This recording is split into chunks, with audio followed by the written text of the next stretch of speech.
Hello everyone, I'm very glad that you listened to my story. Please give me a follow and like the video if you enjoyed it. Feel free to comment and provide feedback so I can improve the sound quality. Yes, I will now continue the unfinished story. To the west, in the shadow cast by a dry river's bank, a small shape huddled in a scrap of thin cloth, eyes fixed on the beacon at the side of the road. It glinted dull blue in the light, but it would light up like a star if he went near. He had already triggered too many. A whimper rose unbidden from his throat. It had been 4 days since he had scuttled free of the citadel at Valent, 4 days of fear and flight, across hills and through gullies, through snow and wind and hunger, with nothing but the arrowhead for company. The arrowhead that now pointed across the road toward the hissing sands beyond. Anxious, Rien chewed the end of a pointy finger and stared. Every time he got close to one of those beacons, the arrowhead lit up and so did the sphere, and he knew that it could see him. But he had traveled for miles alongside this road and found no sizable break. It was as if the hills feared the desert and could leave no span unwatched. He had to cross. The arrowhead would lead him to Lark, for she was with Cobb. He'd missed her more than anything. Steeling himself, he hitched his stolen cloak tighter about his shoulders and clenched his hand on the arrowhead. They would seed those mages beyond the sphere, and if they could, they would follow. And so he ran. Chapter 10, Salted Earth. It took some time, but Tessira and Cobb eventually rejoined the others with a water cart, a pile of woven robes, wooden eye guards, and several packets of dried goods. Atop the hall was a bottle of British whiskey. Cobb had tried to reject it, but the village elders would not take no for an answer. Ile-Rien dropped his veil as they approached, dispelling the wavery image of boulders and sand that had hidden the lagging four. Even without seeing them, Cobb had angled straight for them, and Tessira smirked. Illusions were apparently no match for the Guardian. That was good. Ile-Rien and Circle mages were heavy users of veils, and she expected to see much of both. So how'd it go? Said Lark as she moved to inspect the cart. Oh, alcohol. No drinking until we're out of the desert, Tessira said curtly, snatching the bottle away. We'll be dehydrated enough without compromising ourselves. Come on, just one for the road? You're a lush. PSH. I just understand how to relax and enjoy myself. Not the time for drinkin', Cobb intoned firmly. Lark crossed her arms, dark gaze following the bottle as Tessira tucked it into the cart, but finally sighed in concession. Arik, who had been sniffing everything over, poked his nose at the garments and made a curious sound, then stretched his jaw with the usual unnerving change. Woven wolf and dog fur, he gruffed. We will smell like British pack. Might as well gear up now, said Tessira, and pulled one from the pile. Accustom ourselves to it. We have a long trek ahead, thought. You Easterners need horses, said Lark as she took the second. Shrugging her outer layers off, she adjusted the bright orange mage robe she'd been wearing beneath, then pulled on the heavy garment and flipped the hood disdainfully. It's just barbaric to go on foot everywhere. We could hire a draft hog cart if you prefer. From all these draft hog suppliers. Lark made a face. I don't get that either. They're so piking slow. In fact, I don't know why I follow you lot at all. It's certainly not for your charm. Cobb gave a cough that sounded suspiciously like an incredulous laugh. Tessira just shook her head and shrugged her robe on, then buckled Serendis over it. The garment was too long, so she tugged the slack up over the belt to hide the blade. Not great concealment, but it was something. Nearby, Fiora struggled with her own gear. Only a hand's breadth taller than Tessira, she had the same length problem plus the need to carry 2 swords, a shield, and a rucksack. The shield was the biggest problem, its metal face reflecting the winter sun like a mirror. Need to cover that or leave it in the cart, Tessira told the girl, who scowled but appropriated Lark's cast-off layers to make a rough shroud. Ile-Rien ried the robes, then ran hands over his hair, across his shoulders and down toward his hips. In their wake, his substance shimmered and fluxed, roughening until it approximated the garment had it been expertly tailored and rather sleek. "Don't be vain," said Desira. "It doesn't look real." The wraith sighed and made another sweep, and the false garment sagged realistically but did not lose its gloss. "Maybe just wear it," said Lark. Lambent Yelloweye stared out balefully from beneath the false hood, but then the wraith's shoulders sank and he beckoned for the robe. "It is just too difficult to be shabby." "Oh gods, I know your pain, but we're all making sacrifices." "Lack of drunkenness is not a sacrifice," said Desira. "You be quiet. I meant aesthetics." Desira opted to contain her comments about orange robes and red face paint. As Lark helped Ile-Rien struggle into the robe, Desira looked over the others. Cobb's robe was short on him and tight in the shoulders, and not for the first time she reflected on how much he'd changed in the past 2 months. She could hardly see the child in him at all. Beside the cart, Arik remained in wolf form. Fiora was resettling her gear over the robe, the silver sword across her back beneath the swaddled shield and her plain sword at her hip, the rucksack in the cart. Conspicuous, but then all of them were non-British up close.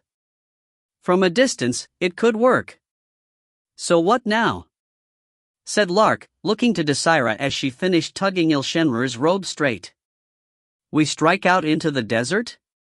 "Not blindly. We want to keep the mountains just in sight. That should put us in the safe zone between Sapphire Patrol territory and the deep salts. Once the Tribestian Plateau trails off into the plains, we can get closer to the border, because that's where the outposts give way to towns. I wouldn't suggest approaching them until we hit Finreden, though." "How will we know Finreden?" "It's an actual city. Hard to miss." "Then let's get movin'," said Cobb, grabbing the cart by the handlebar. "Come on." They fell into an easy formation, the wolf ranging ahead but returning regularly to check on them, Cobb and Fiora together in the middle, Lark and Desira and Ile-Rien hanging back in a loose crescent. As they angled away from the mountains, the land dipped slowly, and the ground, initially the dark tan of cracked earth and sand, seemed to change in the distance, swirling with paleness and weird pastels like a giant's watercolors. The further panorama was lost in a faint haze. Despite the beaming sun, it was not hot. The air hung dry and crisp, motionless, with an almost anticipatory chill. Desira considered the sloshing barrel and wondered if it would freeze overnight, but surely Cobb could prevent that, like he protected them all from the cold. Lark passed out her excess scarves, and everyone tried on their eye guards, thin pieces of wood carved with 2 slits for viewing and tied on by leather thongs. Not comfortable, but necessary in the bright light. Soon they were moving at a good clip, the ground flat and even, and Desira began to feel optimistic. Then the cart stopped, and she nearly walked into the back of it. "What?" she said, squinting at Cobb. He had half turned to stare toward the mountains, eyes glazed with the guardian's senses, and she traced his gaze to a cluster of blue flecks moving east along the flank of the foothills, toward the village. "Patrol," said Cobb. She bit back her "I told you so." "That just means we need to keep moving. If we can see them, they can see us. The only reason they're not on our tails already is that we could be normal British. If they learn we're not. I told the villagers to say we robbed M. To say we're cultists trying to invade." "You what?" He looked at her, frank and unyielding. "You said the soldiers might make trouble for M. I figure if they know we're outsiders, they won't waste time on harassing old people." "Stealth, Cobb. Stealth. Like I said, they've already seen us. They'd be comin' after us anyway. Just ensurin' they make the right choice.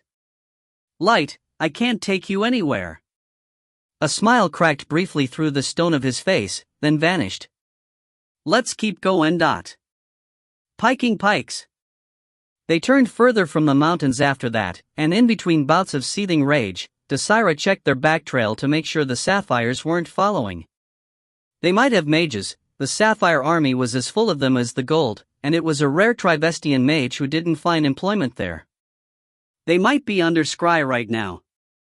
At her prompt, Ile-Rien raised a veil around them, and as the specks of blue disappeared into the distance, she forced her mind back to the trek.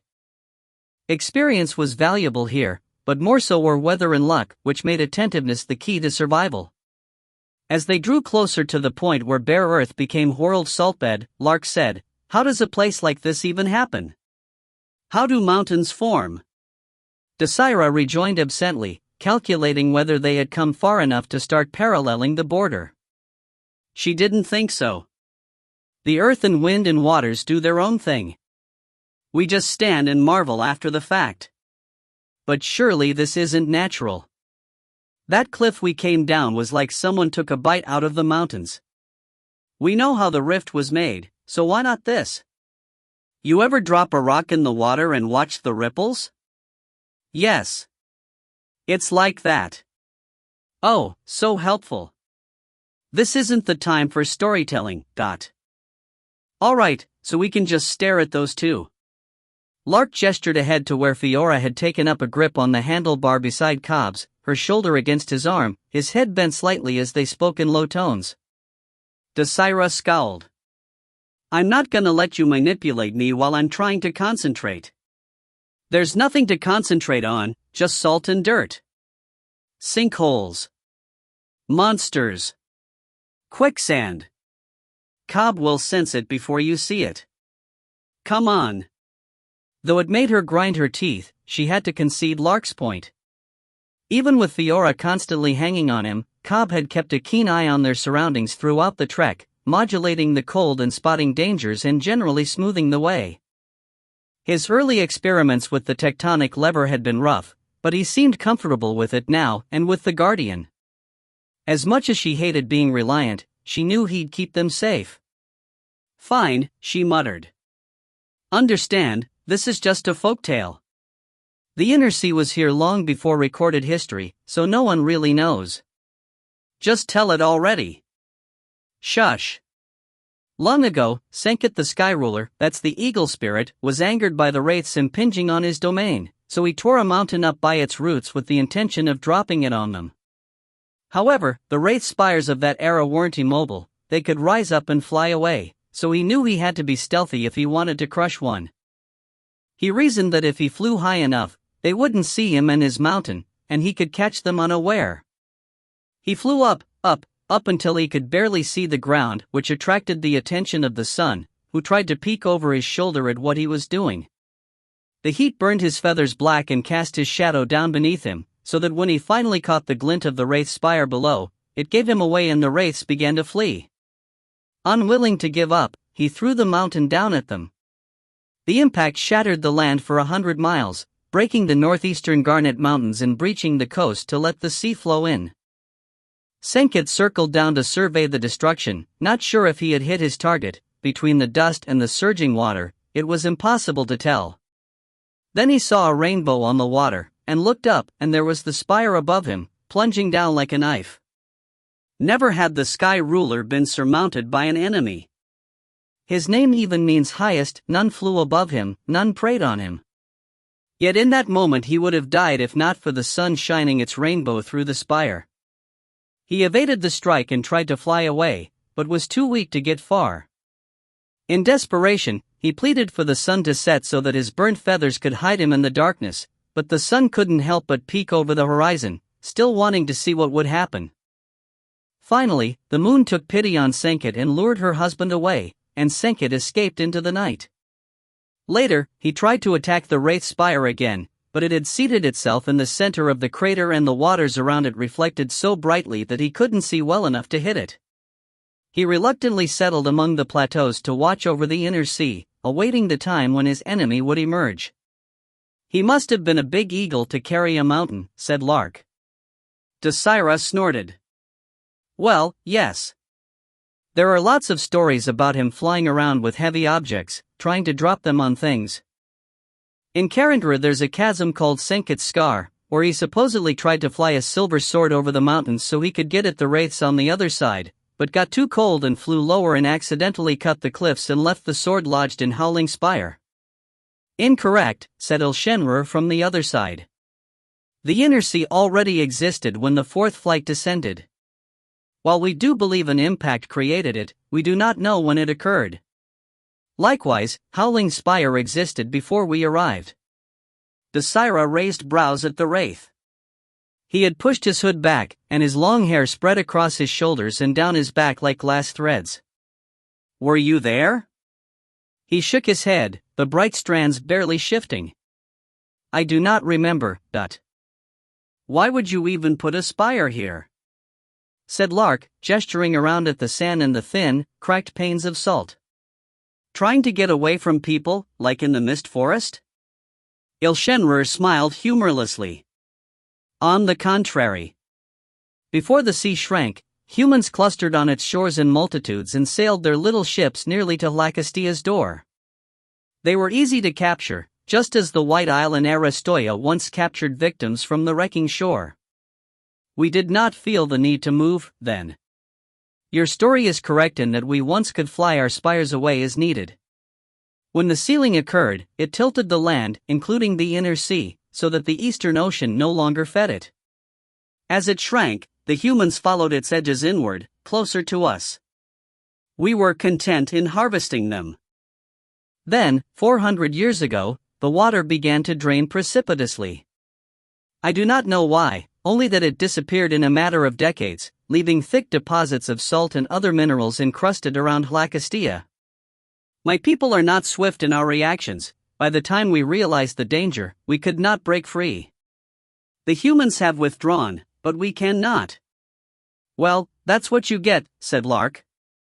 But why even bother with us? Il-Rien trailed off and looked thoughtful, as if deciding how to phrase it. We are revolted by the idea of flesh, but we see how you fleshfolk are favored by this world.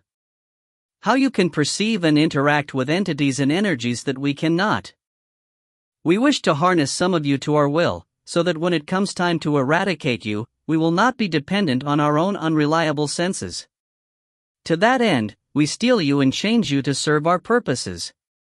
The research station at Akaridi refines your souls into weapons which are proof against all but our own crystal blades. The White Isle experiments with biological and necromantic manipulation to create the perfect minions. And Lacastia, before its isolation, was our center of grace studies, using your kind as test subjects to discern the properties of that realm so that we might bridge it to once more assault the spirits. Silence fell as he finished. Lark's mouth hung open, the chatterbox struck dumb for once. As for Desira, she could not ignore the hairs standing up on the back of her neck. She had been around Ile-Rien in the palace, but never had one so plainly stated its goals. I don't think the Emperor would approve of eradication, she said finally. We expect not. She blinked, surprised, but Lark found her voice first. So, your people and the Emperor aren't allies? Oh, we are. But you just said. An alliance is an arrangement of convenience, meant as temporary. We know that had he the power to destroy us, he would do so. Likewise, had we the power to destroy him, we would not hesitate. As neither of us can be assured of annihilating the other safely, we opt to ally against those who wish both of us ill, both intending, I'm sure, to turn on the other the moment it becomes feasible. Why do you want to kill us? Said Lark, eyes wide. We're not doing anything to you. Your existence feeds the spirits and perpetuates the life of the world. Until it is dead, we cannot escape. You what? Please understand that I do not agree with this, said the wraith, though his tone held no apology. Only the Ile-Rien plot thus. The Ile-Rien who rescued me are not comfortable in this world, but neither will they tear it apart in order to flee, and our more distant kin, the Tyahin, the Luahin, have made efforts to naturalize. They oppose my people as much as the spirits do. I cannot say what we have lost from becoming terrestrial, or if we could gain it back by leaving, but I know that we must not attempt to escape if doing so would destroy everything in our wake. There may be a more equitable way, and we are not without time. Lark stared at him but said nothing, and for a while a thoughtful silence reigned as they walked in the tracks of the cart, the ground too hard-baked to kick up dust. Finally, she said, I never thought I'd be here doing this, and I can't say I'm thrilled, but I'm glad to hear the truth of these things. And I'm glad you're comfortable speaking freely. We are friends, yes? Said Ile-Rien. Not allies. I think our goals do not entirely intersect. But I would not harm any of you for any purpose, but not even if we were plotting against each other? Said Desira in an undertone. Ile-Rien gave her a puzzled look. Larks was chastising. Nobody's plotting against anyone, said the shadow girl. You've just spent too long around terrible people to see the decency in others. And you're a paragon of trust and virtue? Pikes, no. But I'm also not blinded by jealousy. I'm not. Desira shut her mouth before she could start shouting. Cobb and Fiora were still in earshot. I don't want to talk about this. How about we discuss your crush on Arik? Lark snorted. If I had a crush on anyone, it'd be on. She stopped herself, but not before Desira caught her telltale glance at Ile-Rien. What is a crush? Said the wraith. Nothing. It's nothing, dot. It means she finds a certain physical shell appealing, and two long arms latched around her, and it took a suppression of instinct to keep her hand off Serendis. Instead she let Lark lean on her heavily, the girl hissing with indignation, and released her own tension in a laugh against the gloved hand. Don't you listen to anything she says? Exclaimed Lark. She's wrong. The wraith watched them with clear bafflement. Desira pushed away her muzzling hand, still smiling. It felt strange to allow anyone such liberties, but as Ile-Rien had said, they were friends. She didn't know how it had happened, but it felt real. All right, if you can't admit it, I won't expose you further, as long as you keep your slander to yourself. My lips are sealed, you horrible woman. I am still unsure what you meant, said Ile-Rien. In response, Lark slipped between him and Desira and took him by the rough-garbed arm, beaming forcefully. Why don't you teach me some more magic? You said Cobb said I should learn, and I don't see a problem with it, so. The wraith blinked. While we walk? Let me think. Desira dropped back, smirking in response to Lark's glare. As the arcane chatter began, she let her gaze drift across their surroundings, skipping from mountains to sulpans to any outcropping or lump or curve in the sand that might indicate lurking wildlife. Finally, she turned her gaze northwest toward Crystal Valley. As a child, she had wanted to seek it because it presented the greatest challenge to any Riddish warrior, a rite of passage, a trial of strength and endurance, a journey to the boundary between life and death, between bravery and foolhardiness. All in the service of becoming a man. In a way, she supposed she had gotten her wish. They made camp that evening among half-buried ruins, circling a pile of glowing stones that Ile-Rien and Lark had infused with enough heat to serve as a cookfire. They kept it going with Lark's magic practice, the light just sufficient to define their faces against the black curtain of the night. You make it look easy, said Fiora as she dipped water from the simmering pot. Desira observed by habit, everyone else already had their cups, though Ile-Rien seemed disinterested in the charade tonight. His eyes, slightly luminous, stayed on Lark's hands at all times. It is, he said as the shadow girl gripped a new stone and furrowed her brows in concentration. Energy exists around us at all times, from sources biological, meteorological, celestial and tectonic. We draw upon it with every motion. In the higher realms, it is free to be spun at will. Here in the depths, great sections have solidified and are inaccessible to my kind. Still, we find sufficient ambient energy for our purposes. Yes, but I always thought it required a lot of finger wiggling, said Fiora, setting back in her spot. From her rucksack, she pulled a small pouch and tapped dried leaves into the mug, then added from the tin of tea. You know, books and incantations and whatever else they teach at the Citadel. Ile-Rien smiled faintly, still watching the stone. I have not been to the Citadel, but it is a school, yes? I imagine that it has adapted certain routines to keep the students from harming themselves. Even we Kayahin can mishandle energies and be damaged, it must be far more dangerous for mortals. Finger wiggling, as you say, may be a method of focus. So you can just do it all with your mind? Certainly, though some effects are made easier by the manipulation of the aperture. He raised his gloved hand, then curled the fingers down to one. I gather energy into myself and project it through my facets. It is more focused if I narrow it. Additionally, if I am weaving, I can create separate strands via the divisions of flesh. He opened his hand and made a slight, elegant gesture that drew colors in the air, a different one from each fingertip. But, so the finger wiggling is important? Said Fiora, frowning. It has its uses. But there are no spells. Energy can be set to any purpose, limited only by the will of its wielder. Likewise, the only foci are those set by the wielder. I think this one is done, murmured Lark, lifting her glowing stone. The wraith took it gently. Though it glowed as if molten, her palms were undamaged and his glove did not singe, and as he set it onto the pile, it dimmed slightly while the ones around it brightened.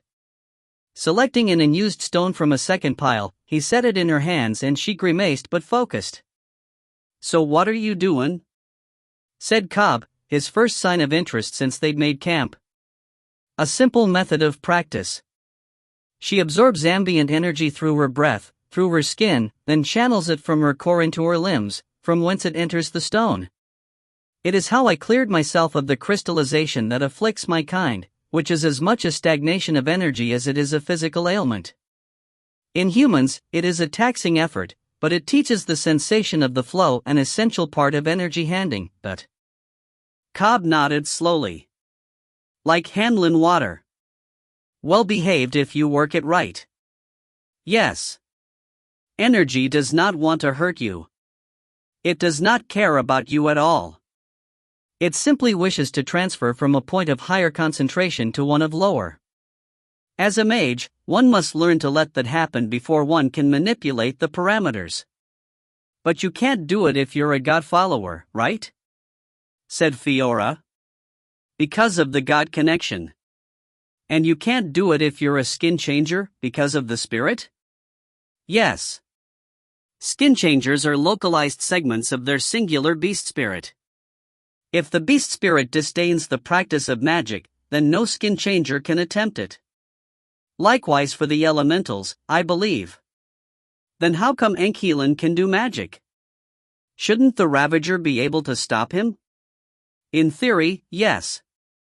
From my observations of Cobb and the Guardian, it should be capable of overriding him as necessary, will, soul and all. However, having experienced his assault at the manor, Ilshenrer tapped his marred cheek, inhuman eyes shifting slightly in thought. It was more like a subjugation than a spirit's attack. Perhaps the Ravager has devoured so many of us that it has become somewhat Kayahin itself. Cobb shook his head. I saw a fragment of it in the manor, and there was nothing Kayahin about it. No crystals, just wings and claws and teeth. Same when it manifested on him. Did he use magic while in its manifestation? No, he just went for my face in a frenzy. So maybe it does suppress magic, it just doesn't suppress him? And he's using it, not vice versa? Said Fiora. That explains why it wants him dead. The Guardian says elemental bloods get stuck in its craw. So yeah, he's got control and he won't die, and he's using whatever wraith magic it knows for his own purposes. If only we knew someone who was familiar with him, said Fiora, then stared pointedly at Desira. Annoyed, Desira held up her free hand. Until now, she had been content to stay quiet and watch the salt plains as much as her companions. She did not consider herself nostalgic, but the old harsh scent of it made it hard not to recall her first life. I've never been privy to his mage stuff. Nor did I care. But if you start thinking you understand him, you've probably been tricked. He never told you anything? She snorted derisively. Frowning, Fiora sat forward, the stonelight accenting her stubborn jaw. If you dislike him so much, why did you work for him? He obviously didn't bind you all that tight. Nothing better to do. What about your family? Your home? A brittle laugh left her lips before she could stop it. Suddenly all eyes were on her, and she scowled, wanting to play it off as nothing but unable to keep the words inside. Why would I go back to them? They were the ones who sent me. The girl blinked. Beside her, Cobb's face tightened. What do you mean, sent you? Said Fiora. To be converted? No. Look, it's not relevant. I don't know anything useful about him. Tell me, said Cobb, and in his low voice she felt a force, a compulsion. She looked away, not wanting to be pinned by those dark eyes and all too aware that she had never told him much about herself and nearly nothing of her life before Ile-Rien. He never asked, she thought. Why bother now? Are you ashamed? Said Fiora. It was like being prodded with a hot iron. Desira sat up straight and glared at the girl. You want another punch in the teeth? You didn't deliver last time. I doubt you'd manage now. Fiora, said Cobb tersely. The girl glowered, then sat back to sullenly sip her tea. Desira shut her mouth, hoping this would be the end of it, but then Cobb's gaze turned to her with a fixity she knew she couldn't escape. You don't want to know, she told him. I do. I don't want to talk about it. If not now, then when? Never, she wanted to say. But Lark was watching too, the stone darkening in her hands, and in their young faces she read an interest and innocence she hadn't encountered in ages. And she realized that, in all the world, only two people knew the truth of her. Anquelan and the Emperor. That couldn't stand. She looked down into her half-drunk cup of tea, the leaves whirling as if caught in a slow storm. It was difficult to gather these thoughts. More than half her life had been dedicated to burying them under corpses. My name is Vetisera Sereth Ile-Rien, she said, because that seemed like a good place to start. I was born on the 5th of Theramel, 109 Imperial Reckoning. I am now 62 years old. My clan, the Ile-Rien, are merited nobles, thus the Te honorific. Merit is gained through the testing, run every 6 years at the Little Salt Sea north of Crystal Valley, or all the Geetan, the warriors, vie for one of the 12 noble merits or the royal merit. Every Geetan participates. The clan with the most victories becomes royal, the next 12 become nobles or retain nobility if they already had it, and the rest become subordinates. A king is selected from the royal clan to represent us all to the emperor. I always wanted to be Geetan and fight for the kingship. That's not strange for the British, we have very distinct roles for, I guess you'd say men and women, but for us it's protectors and protected. Geetan and Jende. Most women are Jende and most men Geetan, yes, but it's a choice made at the age of majority. It has nothing to do with how you're born. Our current king was born female, but he chose to be Geetan, so he is. Unfortunately, I was the only female child in the main clan family. My father believed he needed a Jende to marry off politically, to cement ties with some non-British nobility to give us a fallback plan should we ever lose merit, and so he barred me from declaring myself Geetan. That's not unheard of, but even then it was considered old-fashioned. A throwback to the clan wars when we bent to necessity, not personal preference. I was 17, still under his thumb, when the emperor made another attempt at intermarrying us and the Trivestians, to get us to stop fighting. My father volunteered me. I had no choice. I was the youngest, but the other Jende were no happier about marrying Trivestians. They pitted me though. Sometimes we'd send choice women along with the born women on these stupid mandates, because the Trivestians are so bound up in their codes of conduct that they can't refuse or annul a marriage or harm their marriage partner even if they suddenly discover that she has a dick. Seriously? Said Lark. Why would your people do that? Desira smiled. Spite. But we don't send choice men. It's against the whole concept of Geetan and Jende. The other women knew I'd been wronged, but since I was still underage, I had no right of refusal. They tried to help, though. There was a princess from the king's clan among us, so they assigned me to her as sort of an aide and bodyguard. She didn't like her intended husband at all. And she was a Westerner, one of the snake clans like me, so she didn't feel the same sort of family obligation that Wolf can do. The two of us plus a few other Western ladies decided we'd poison the Tribestians. We thought it would be easy, because we were young and oh so terribly clever. And the plan had its good points. The British are hardier than the Tribestians, and tolerant of the toxic salts, so we decided that I would poison every plate at the wedding feast. When we all fell ill and the Tribestians died, we would blame it on the cooks. Frankly, I didn't care if everyone died. So I did it. But I piked it up. They handed me the salts and I dosed everything, but I did the guards' food more lightly because they ate first and I didn't want them to keel over so fast that the bridegrooms got spooked. Well, the grooms succumbed as intended, and we brides got miserably sick, but the guards recovered fast and figured out my involvement. The words dried up, and for a moment she sat staring at the firestones, wishing she could go back in time and stop herself. No one spoke, no one breathed, until it was almost like she was alone with the past, here on the salt, under the bleak stars. Finally, she said, they were sapphires. That's important. If they were our clansmen, we might have had a chance, but the sapphire shuffles its British soldiers around so much that they're never with their own clans, they're all lone wolves, out for themselves and nothing else. And the Tribestian sapphires among them were either too sick or too angry to stop them. They said we deserved it. I was the only fighter among us and they beat me down first, and then they separated us and did what clanless men do. What most Chitan do when they catch Jende from other clans. That was the worst, that it was our own people. The Tribestians don't think that way, they just kill. It's one of the reasons I never went back unless ordered. Anyway, when they finally dragged us before an imperial judge, weeks later, I don't even know our pretense was gone. I can't remember if I told on the princess and the other Westerners, or if someone else did. But the sentence was passed on all of us, to be cleansed by the palace. Our captors were in no hurry to get us there. I think they only did it because the first of us started showing. I knew about mine. Most of the others had caught as well. British women are nothing if not fertile. But I think that when I walked into the throne room, I was mad.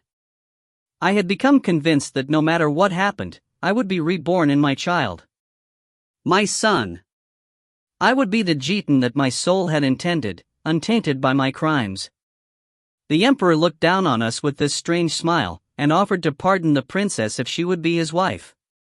She accepted. The rest of us were swallowed. I lost him then. My Ile-Rien, my second chance. And I fought my way out, because I would not go the way the Jende had gone. I refused. I was not done yet. If I couldn't be reborn, then I was not ready to die. She closed her eyes, remembering the breach. The call tearing away from around her. The hand on her shaking shoulder. Instead, I became this, she said, tugging up her sleeve to show the leathery black bracer. And the princess became the empress, and the ladies who survived the conversion became her handmaidens. I don't know why the emperor did it. Maybe it was just an opportunity he couldn't pass up, some grand horrific experiment in human frailty. Or maybe he really did want a wife. A son of his own. Anyway, he declared us cleansed and had our crimes struck from the record, and when some of the soldiers talked about it later, he had them assassinated. By me. It's been nearly 45 years. Only a few of the soldiers are still alive. I used to visit them if I had a mission in the area, borrow the body of a friend or confidant of theirs and do to them what they did to us. But it became unsporting. Time took its toll on everyone but me. Then, 5 years ago, I got a new assignment. And now I'm here. She looked up at them, feeling almost defiant, and saw exactly the expressions of shock she had expected. Mustering a smile, she said, "You know what I am. Don't pretend surprise." For a long moment, no one spoke. Then Fiora sat forward and said slowly, "So you think you're a man? Does that mean you like girls?" Lark went rigid and snapped, "That's the first thing you ask her?" What's wrong with you? I'm just curious. Desira snorted, incredulous yet feeling her own tension break. Why, are you propositioning me? The girl blushed. No, I was. I think I admire you now. Admire? Said Cobb, looking askance at his lover. What's there to admire about that? She survived, she got stronger, and she avenged herself. If I was in that situation, you'd do back to others what they did to you? Maybe. I can't fault her. Cobb's face grew stony, but before he could speak, Arik said, why not just kill them? His pewtery gray brows were bent deeply over his pale eyes, which searched Desira's expression as if seeking some revelation. Desira shrugged. It didn't seem like enough. You can't regret things when you're dead. As my sisters in punishment started to die off, I guess I needed our victimizers to suffer for it. Plus I had no idea which one fathered Ile-Rien, so I just did them all. The women died? Said Fiora, alarmed. What killed them? Pregnancy. Ligalena can't bear children safely. Seems Enkilen isn't as good a maker as he could be. Fiora went white. So after all of that, and the palace and everything, they were remade as seducers, enthrallers. Enkilen and the Emperor share a sick sense of humor. You met one, Cobb. Annie Avila, though actually she's the only one left now. The others were sent to gain the favor of the lords and petty kings, and they all eventually ended up like that. To his credit, Enkilen tried to fix the problem, but the Emperor made him stop. He wanted to see if the babies would be viable. But they all died too. Watching Cobb's face, Desira saw a muscle jump in his jaw. His dark eyes no longer reflected the light, and she glimpsed a stir in the earth beneath his feet, a subtle buckling.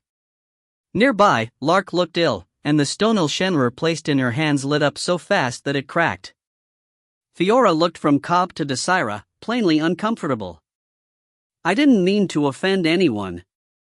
I just, so many women just won't fight back. I can't help it.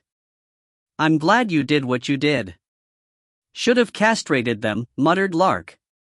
Arik, ears tucked back and fur bristling defensively, said, can we talk about something else? Something nice? I'm not comfortable with this anger in the pack. Curd, Cobb corrected absently, then shook himself from his near-guardian state. The way his face sagged with weary disappointment almost made Desira wish he had stayed mad. I dunno. What can we possibly say now? Maybe we should just sleep, said Fiora. We have a lot of ground to cover. No one seconded that. From their expressions, Desira gathered that she had summoned nightmares in more than one. I have cards, if anyone wants to play, Lark said. She cast the broken stone into the pile and leaned to rummage through her pack. Good idea. What do we play for? Pebbles? Said Fiora, sitting forward. Cobb did too, though with reluctance. Apologies, said Desira dryly, leaning in as well. Everyone who drops out has to apologize for one of the shit-stupid things they've done recently. Light knows we've got plenty of coinage in that. I apologize for marking all of your packs, said Arik sadly. They all looked at him, blinking. Then comprehension dawned, and Fiora said, EW. Ew. Morgui's balls, and we're stuck out here with no bathhouse in sight, said Lark. Why would you? Started Cobb, baffled. Arik hung his head. Boots too. What followed was a flurry of flung footwear, a quick deal of cards, and then an alternately awkward and raucous game with apologies for everything from rummaging through each other's stuff to hoarding food to acting spoiled. When Ile-Rien confessed to being the wraith who had shot Cobb in the forest half a year ago, thus triggering his possession by the Guardian, everyone went still and silent, but Cobb simply stared for a moment then shrugged it off. By the time they called it quits, hair full of sand from bombarding each other, the tension had somewhat dissipated. Lark came over to sit by Desira and nudged her companionably. Now that everything's out, do you want me to cut your hair or something, to be more Jeeton? Desira looked up into her open, interested face and bit back a laugh. Jeeton wear their hair long. All British do. Oh. Lark considered, then eyed her robe. I guess we can't get anything more manly for you right now. It's fine. Really a dot. But if you've been suffering all this time as Desira. She held up a quelling hand. It doesn't matter. This is just another costume. I've gone through dozens, and male or female, they all feel the same. They're not me. Nothing is me. That's grim. It is what it is. She shrugged, thinking of all the bodies she'd worn, all the memories she'd swallowed. Bits and pieces of other people's lives. Body thieves go rogue all the time, you know. After a while, this kind of existence gets to you. You forget who you started as, and the costume takes over. I never felt too deep, maybe because I'm a prototype, but I've seen infiltrator types just lose it. I used to think, poor weak things, but I don't know. It hasn't been so bad to be Desira. She's a mean one, but I like her, said Lark. Desira tried to smile but it came out twisty. The corners of her eyes itched. She looked away to find Cobb watching her from across the stone pit, Fiora trying to catch his attention to no avail. A knot tightened in her gut as he rose and beckoned. Sorry, He and I need to. Yeah, go, said Lark. It'll be all right. He likes you too. I doubt that, she thought. She trailed him into the ruins, keenly aware of Fiora's stare on her back. The mother moon had not yet risen and the child moon was in its dark phase, leaving only starlight as a guide. More than once she tripped on a stub of pillar sticking up from the salted earth. Finally, Cobb stopped to sit on what might once have been a door's lintel, eroded smooth by wind and sand. She hesitated, then cautiously moved to settle at his side, not too close, yet not beyond arm's reach. She'd already decided that if his anger rose, she wouldn't run. Shoulda told me, he said. She smiled bleakly, eyes on the ruins. When? Back when I was Darilan? Or when I first returned and you didn't know I was me? You know what I've been through. With my mother and the quarry and felon. We coulda talked. Instead we just sat, and were silent. Her smile fell. It wasn't hard to remember those times spent planted outside a tent, staring into nothing, content in each other's presence like they couldn't be now. Those were the best moments of my life, Cobb. Why would I have spoiled them? He turned his head slightly, and by starlight she thought she saw water in his eyes. Because I never knew you. Because I was too scared to ask. Why you, why me, why us? I didn't know why you were there and I didn't want you to go away, so I didn't dare. I'm sorry if that was wrong, but it goes both ways. She opened her mouth to speak, but something was stuck in her throat. This wasn't what she had expected. You didn't need to know, she managed. You weren't allowed to. The mentalists could have picked it from your head. I didn't need specifics. Any sort of sharing could have gotten back to Ankelan. Is that really what you were scared of? Because I don't buy it. She looked away, grimacing. He continued, it talked like it was no big deal, but I'm not blind. I can see when you're calculating whether you can get away with a bad thing. It was there at the village and when you were picking your words. I don't feel guilty? Why should I? You've killed people, and stalked and raped them. Why should I feel bad if they didn't? Because, he broke off with a frustrated gesture. Because it's not right, is it? Hurting people 'cause they hurt you. You killed a man with a rock. And I was wrong. And I piked up my life because of it. You piked up your life, Cobb, because you felt guilty about it and turned to the light. It was self-defense. You had every right to kill him. No, I didn't.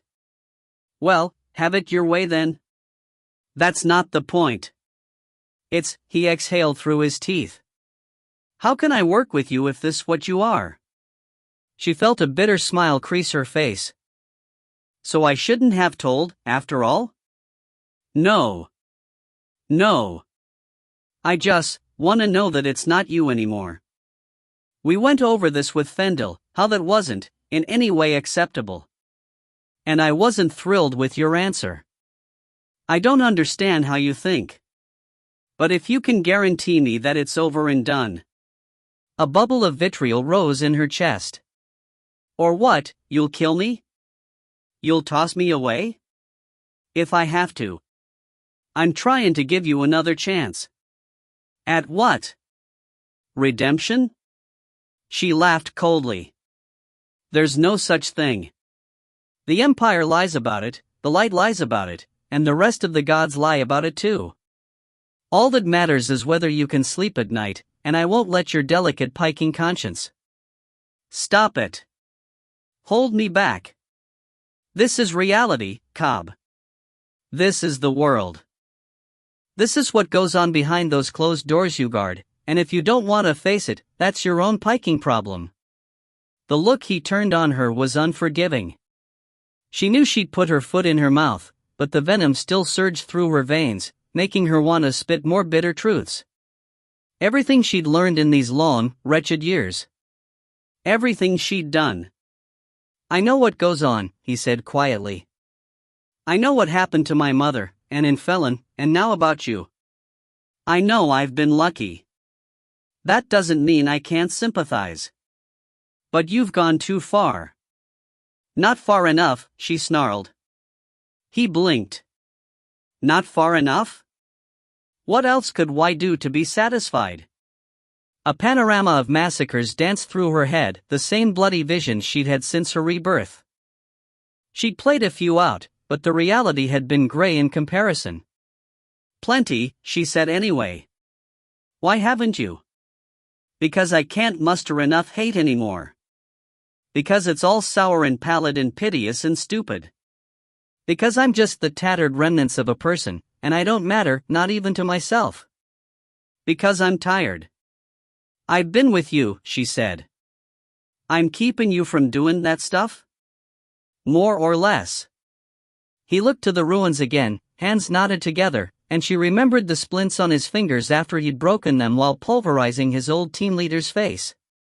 The Felon riots had been bad for everyone, but for him, they'd meant guarding a door while his comrades took their pleasure inside. She didn't know what it had cost him to watch their backs, and turn on them only after the danger was over. In his shoes, she would have followed them in and killed them. We're all failures, she said quietly.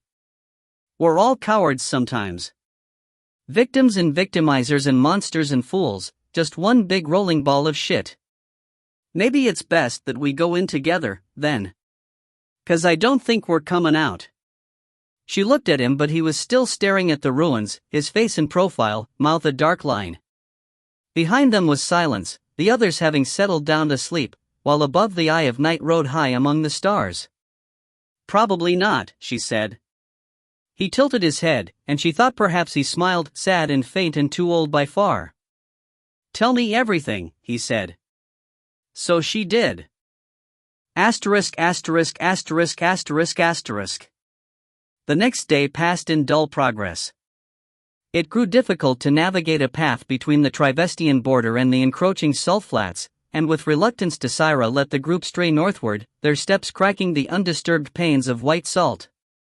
Their eye guards became essential, and when the wind kicked up, they hunkered down behind ogreish ruins or Ilshenwer's wards to avoid being raked by the blowing salt.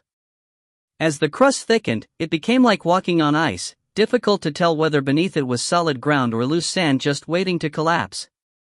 It also fuzzed Cobb's guardian perceptions and irritated Arik's nose and paws, so Desira did the scouting, not so much because she trusted her knowledge as because her bracer could see her through most dangers. At first, she called her party over to observe the aberrations she found, because any distraction was a good one in this endless waste. The withdrawal of the ancient sea had not been uniform, leaving broad swaths of crusted, pockmarked terrain and occasional deep pockets of salt, like frozen lakes among the dunes. Some were white but many blazed with color, from a wide span of reddish pits to a sulfuric yellow pool filled with deep green shadows like petrified plant fronds, to a murky brownish-black fingerlet they steered wide from, to two cyan circles of the exact same size, separated by half a mile. Wind had sculpted other formations from compacted sand and salt, creating wedges and needles and blades that keened with every gust. In the northward distance, such pillars could be seen descending toward the center of the salt, a haze hanging thick above them. The further north they turned, the drier and more briny the air became. Other aberrations, however, slowly began to find them. At first it was just one six-limbed burrowing lizard, flat and attenuated and coated in razor-sharp crystals, which observed them through nictated eyes and tried to follow as they moved on. But then it was more lizards, and yard-long yellow tortoises that breached the salt with their beaks then struggled through to paddle futilely with flipper-like forepaws, then a flock of bandy-legged chafe-looking birds that hopped and hissed and scuttled in their wake, and scores of tiny glassy things that might have been scorpions or crabs or spiders. Finally, when a gelatinous mass full of debris and sand pushed up through a hole in the salt and began globbing toward them, Cobb called a halt. "It's a salt slime," said Desira. "Just leave it be. It's a water elemental." "It what?" "I can feel it." He planted the lever in the salt, where it stood as if rooted, and moved to run his hands through the globby thing.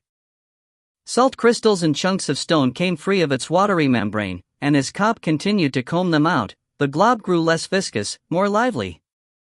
Finally it wrapped around his hand and flowed up under his sleeve, leaving a sheen of salt on his skin that he brushed off absently. "So it's joining us, then?" said Desira, nonplussed.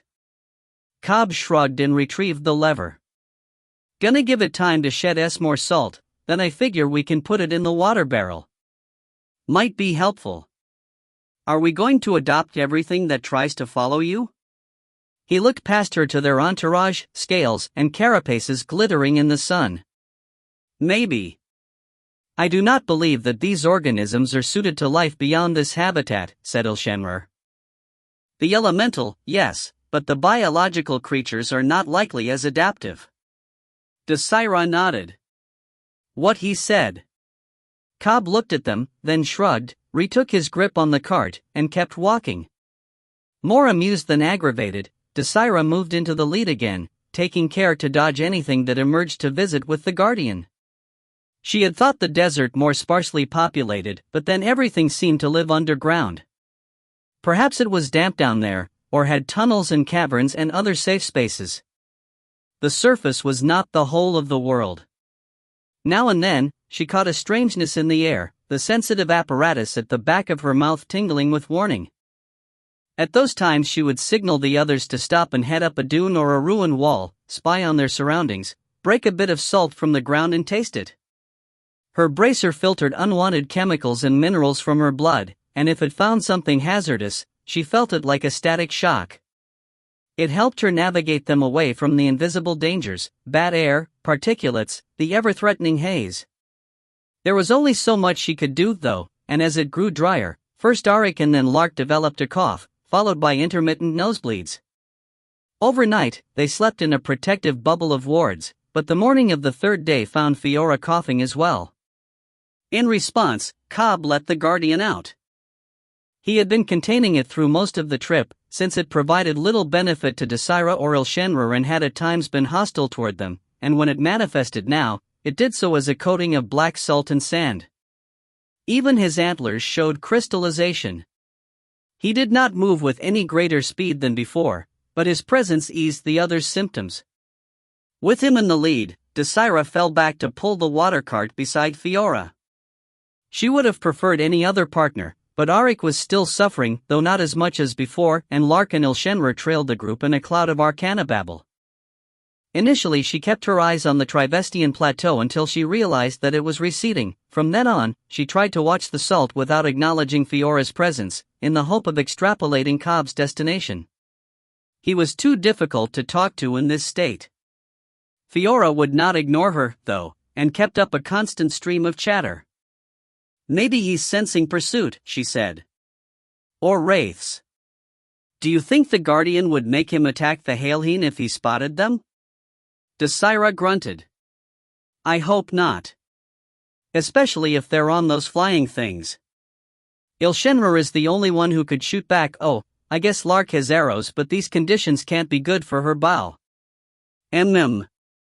He probably can't sense things in the air anyway. That's unfortunate.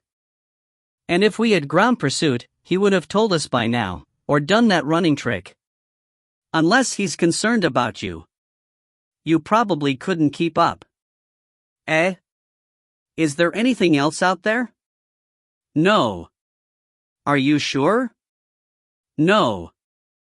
Fiora made a sound of frustration, and Desira shot her a bland sidelong look.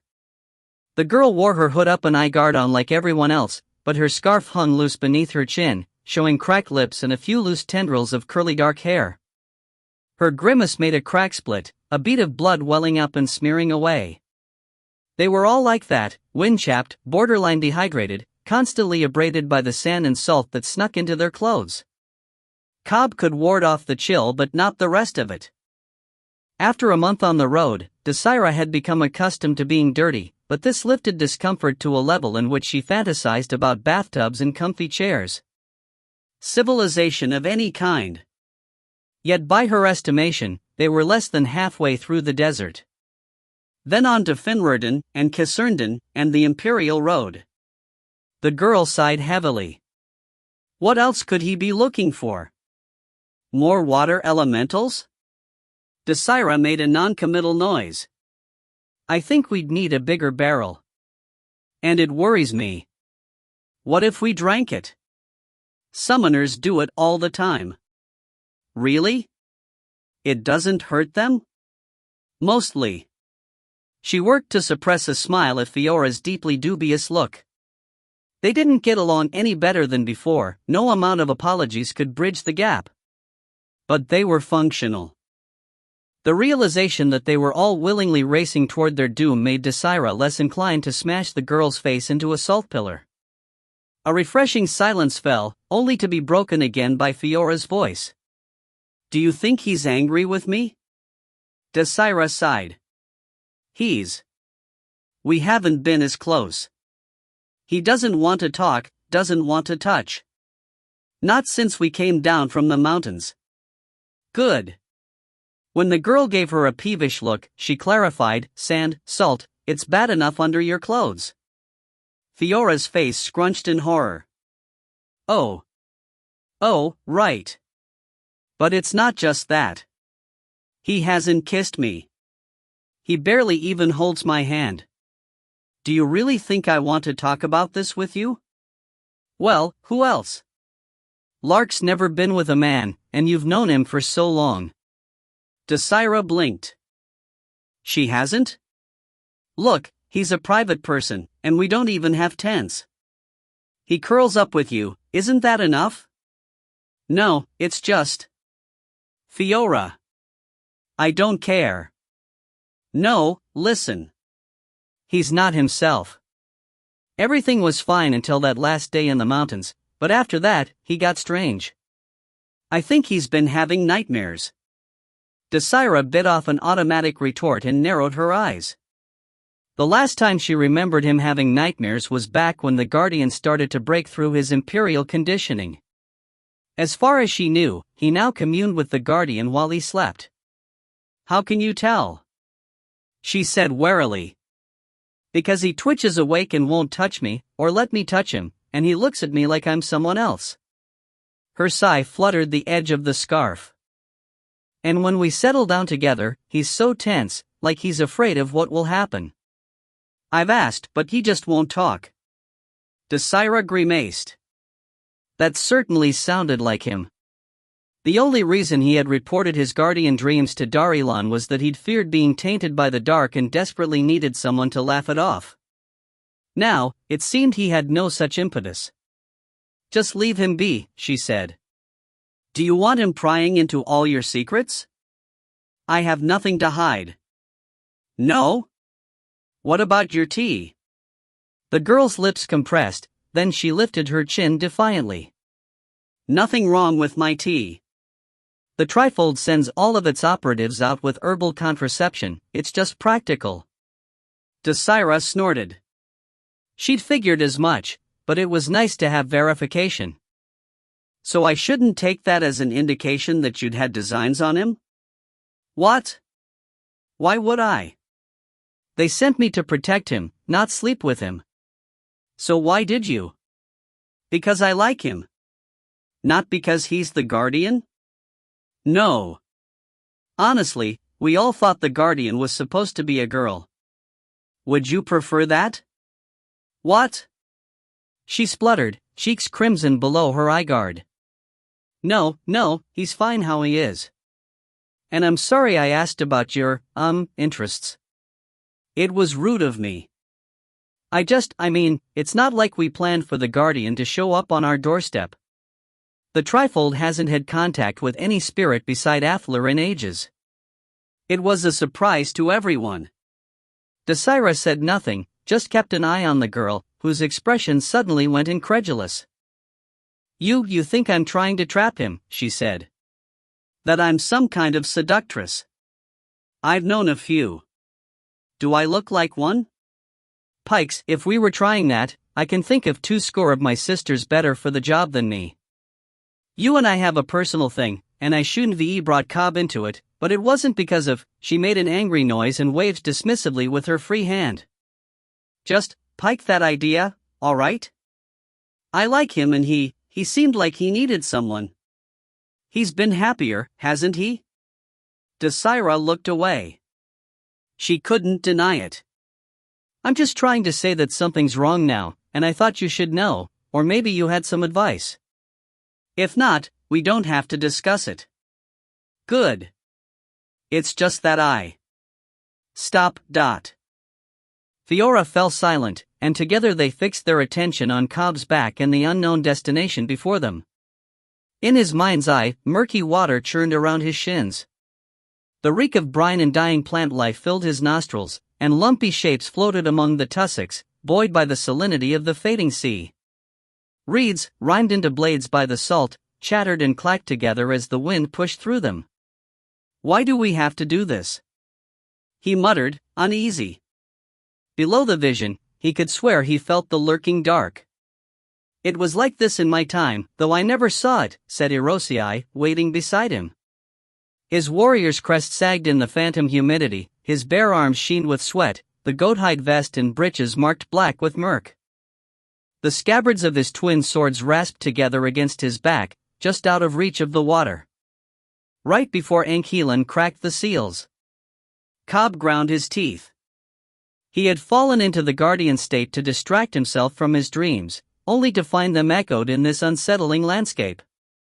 So? It was already shrinking, said Vina from his other side. The dark-skinned ogress towered over the other guardians, and moved through the thick water as if she had been made for it, showing no distaste. The snakes that coiled across her shoulders flicked their tongues to test the air. But his tampering with the seals made it drain away in a rush, we know not where. I know. Ilshenrer told us. I asked for your memories, not this. You require context, said Jaranek from behind. He sounded solemn, and Cobb did not need to look back to know the tension that would be on his square face. He did not seem to like the water. Cobb could sympathize. What you do in the palace will reorder the world once again. Isn't that the idea? Ahead, Haura the skin changer glanced back, her legs murked up to the thigh, chestnut hair stippled with spatters. A few drops marked her feral face. It's up to you, really. So you should know this. I should know about your Pekin pasts, he muttered. I know you lied. I never lied, said Haura, I just didn't show you everything. And I am sorry for it, Kovrin. But we are merely here to support you. We are not important in ourselves. Then why you, specifically? Why not them? He waved toward the vast horde of shades that paralleled him through the ancient sea, more distant and less solid than the ones who guided him but still there. Still former guardians. I know why my Wydernil is here. And the rest of you have shown me some interesting things. But why not the others? We are the strongest, murmured Vina. We had the most impact upon the world at its most crucial points. You object to being shown the ceiling?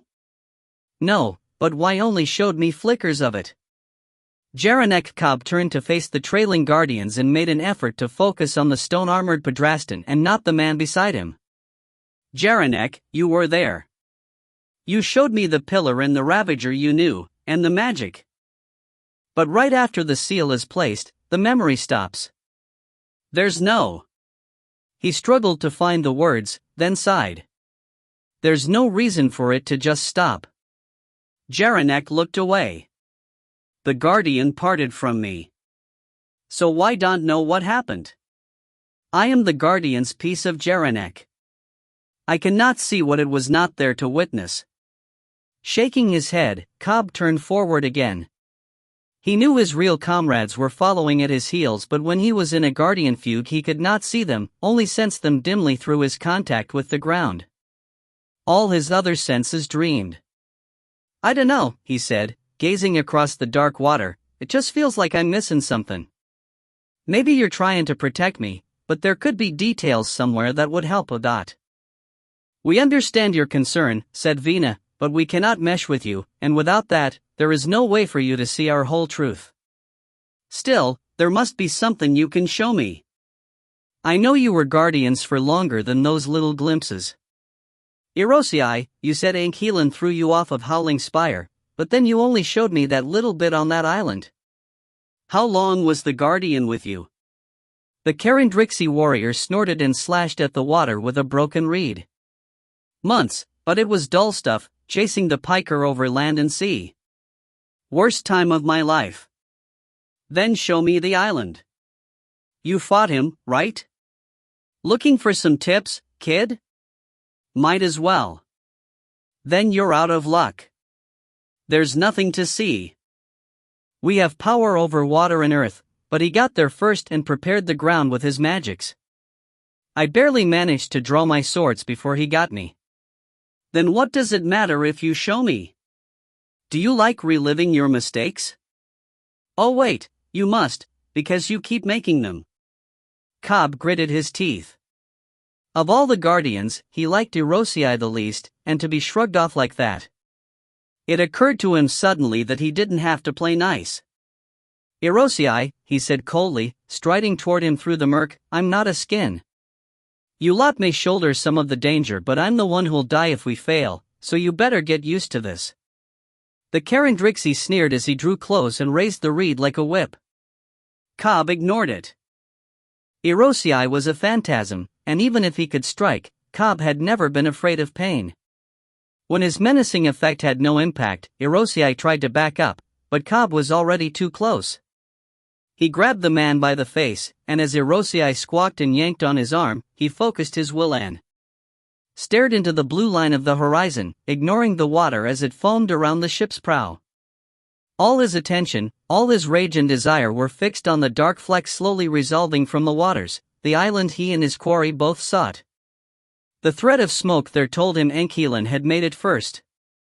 It felt like a slap in the face, and his hands twitched from the railing toward his paired swords. He had the sea on his side, it should have been him who raced faster, who closed the distance between their ships to board and cut that awful, presumptuous little monster to bloody ribbons. But no, and now the day darkened, which pleased the guardian but did not please him. In the dark, he would not be able to see the look on that bastard's face when he killed him. He closed his eyes, focusing on his last image of the quarry, pale near to hypothermic at the top of Howling Spire, even with the Ravager's wings blazing at his back, pupils blown so wide that his eyes looked black, the sword of bone and ash trembling in his grip. So near to breaking, and yet he had sunk his claws into Irosei's shoulders and torn him from the rock, then soared away as Irosei tumbled down, down, down. It had taken him far too long to hit bottom. The words had been the worst, though. I thought you'd understand revenge. Of course he did. Had he not earned this title by breaching Uria like his namesake and demanding their aid, their blades? Had he not brought justice down upon the blasted Alterans who had taken everything? He did not need the reminder. Nor did he care to sympathize. They were not the same. As the distance shrank, the thread of smoke became a cord, then a column.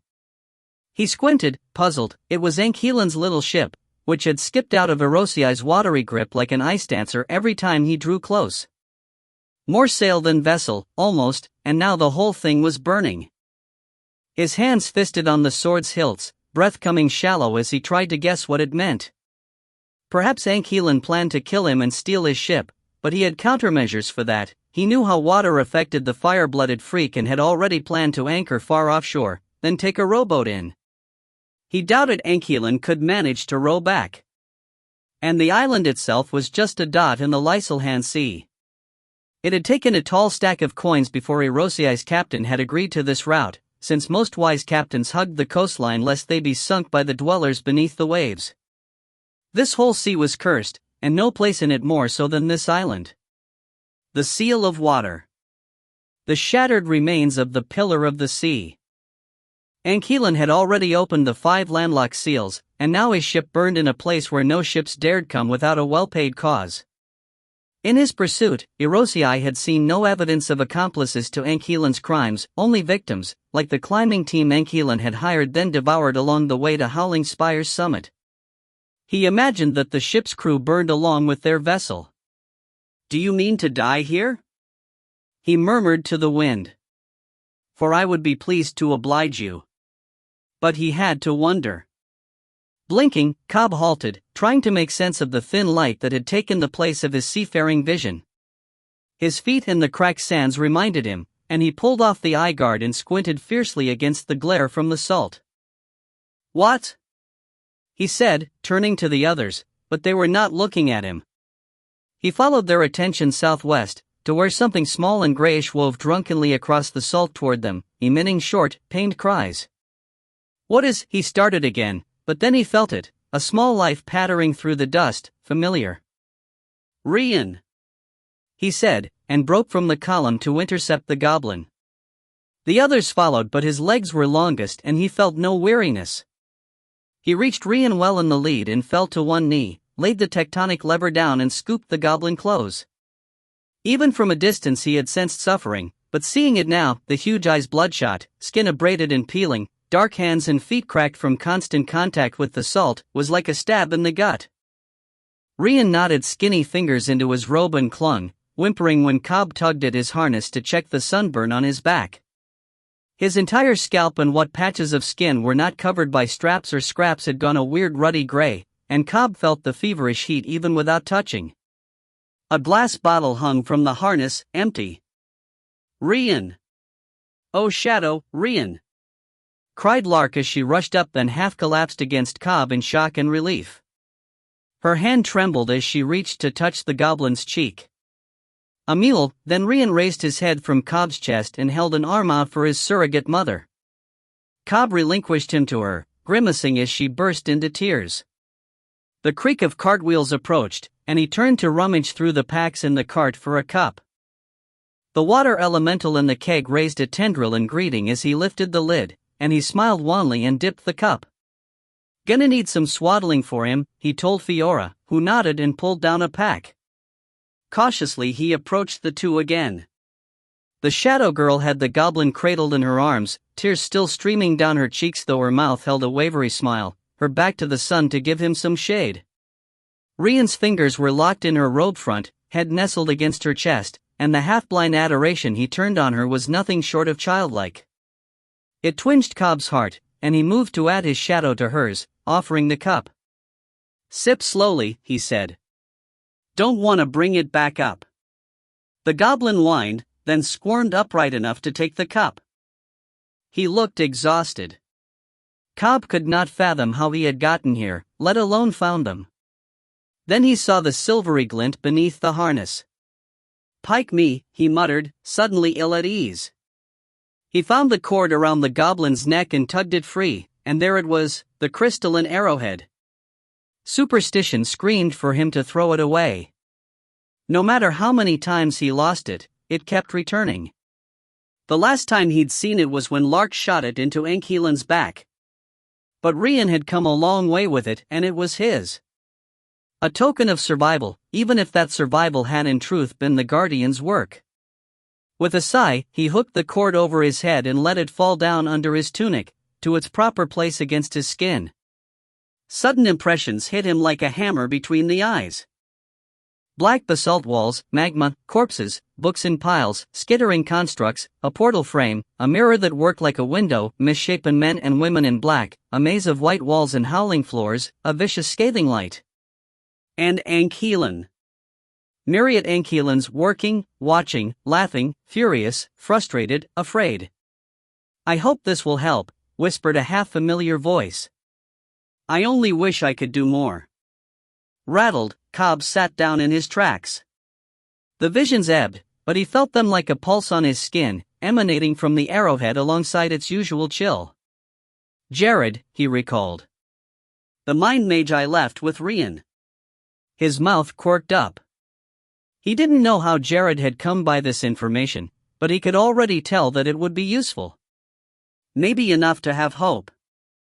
And it was good to learn that the mage had escaped, and was well. "Cobb, you all right?" said Desira, and he looked up to find her frowning over him. They had all crowded around him and Lark and Rien in an impromptu rest break, and he knew it would be a while before the goblin was in any condition to move. "Yeah, fine," he said, pushing to his feet. His mind was swarming. He wanted to take a long walk and examine the arrowhead, revisit Irosiai's memory, mesh it all together. But he had obligations, so he lifted the tectonic lever and tried not to be bothered by the way everyone flinched. Carefully he cracked through the salt with the chisel end, then pushed down into the sand. It felt like a network, the grains compressed together but not yet cemented, still malleable and deeply reassuring. After the vision, he'd been half sure that the black water was lurking below.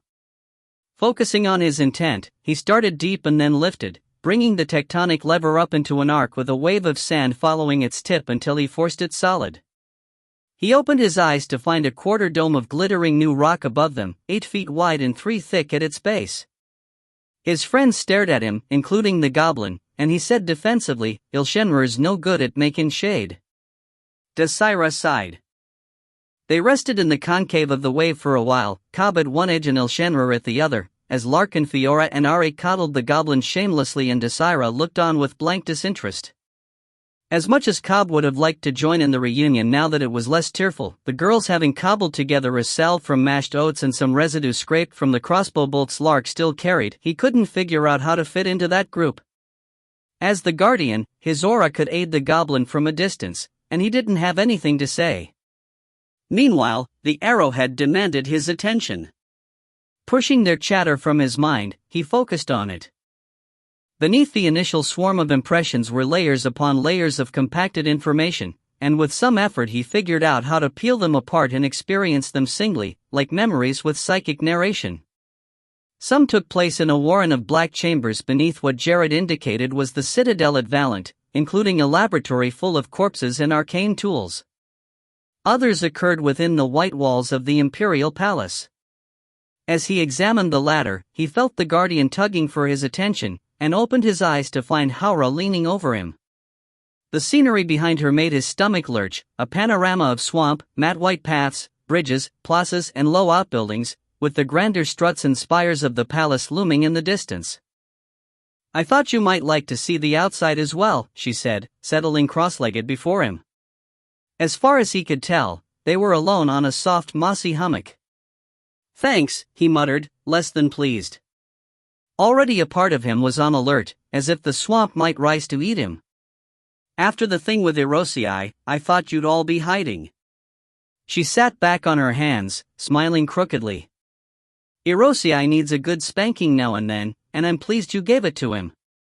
He just likes to be obstructive. All of you pikers do. But why? Perhaps he's sensitive about what happened. I know I used to be. I suppose." She ducked her head, letting her dark hair shade her expression. "I suppose I was ashamed that I defied the Guardian and abandoned my pack, my cubs, for a mission that came to nothing." Cobb suppressed his annoyance. It wasn't charitable. I get that. Not like there aren't things I don't want brought up. She gave him a faint smile, then gestured to the arrowhead.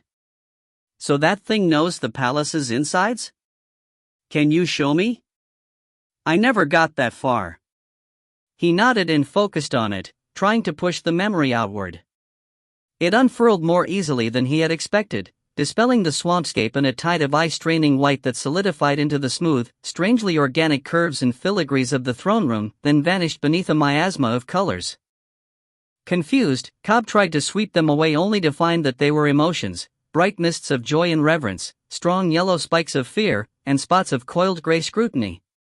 Somewhere ahead in the mist was a presence like a barricade, rigid black with suspicion and a faint blue tinge of hope, while above shone a figure too bright to look at directly, even in memory. And behind it, like a halo, a blood-red hatred veined with spite. Haura sidled through the image as if it was real, wolf-tail held low and wary. He noticed how the mist separated around her almost like people making space, and wondered if this was dangerous. Wondered what else would change if they nudged it. Mentalism had always terrified him. Staring out from the perspective of a mind mage, for he could feel Jared's own emotions like a shroud, cold control and quicksilver anxiety stitched tight did nothing to dispel that fear. You can't make this any clearer, called Haura from among the misty figures.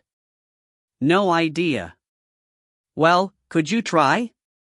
I think I see. Cobb. Again, Cobb blinked back to reality, this time to find Fiora watching him. What were you looking at? She said, nodding past him to the desert. Just memories. He held up the arrowhead. Sorry. Are we ready to get going? I think so. She looked back, and Cobb followed her gaze to Rien, asleep in a sling Lark had rigged across her chest, his long-toed feet twitching slightly in dreams. Poor little fellow, but I think he'll be all right. He just needs some rest. He told me he's been traveling for days. From Valant, said Lark, looking up from the goblin at last. Despite red-rimmed eyes, her expression held more peace than he had ever seen in it. Cobb nodded and was just getting to his feet when he felt something odd through his bare soles. Grabbing the tectonic lever, he focused through it to find the source. Footfalls. Half a mile southwest. Making his silencing gesture, he leaned out past the frozen wave to squint that way, and caught the glint of light on metal. Soldiers, he said, drawing sounds of alarm from the others. Either followed Rien or finally found us after the village. He did say something about a watchpost, Lark hedged, but who would follow a goblin? I told you that would come back to bite us, said Desira. Cobb scowled. He would not apologize for his actions. From the increasing presence of footfalls, he estimated 30 armored men and 5 individuals with lighter boots, maybe mages. Not a great threat, but still problematic. Which way do we go? Straight west would let them intercept us, and I don't want to kill them, they're just following orders. Northwest toward Desira's Snakelands? Who knows how far they'd follow? We might have to run all the way to the palace.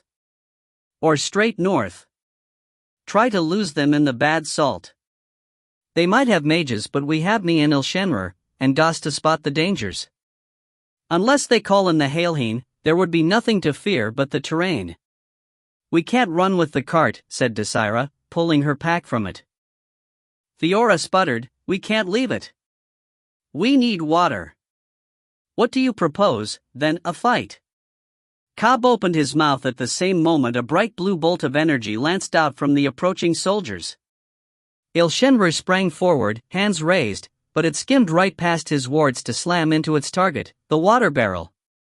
Splinters and fine mist sprayed everywhere.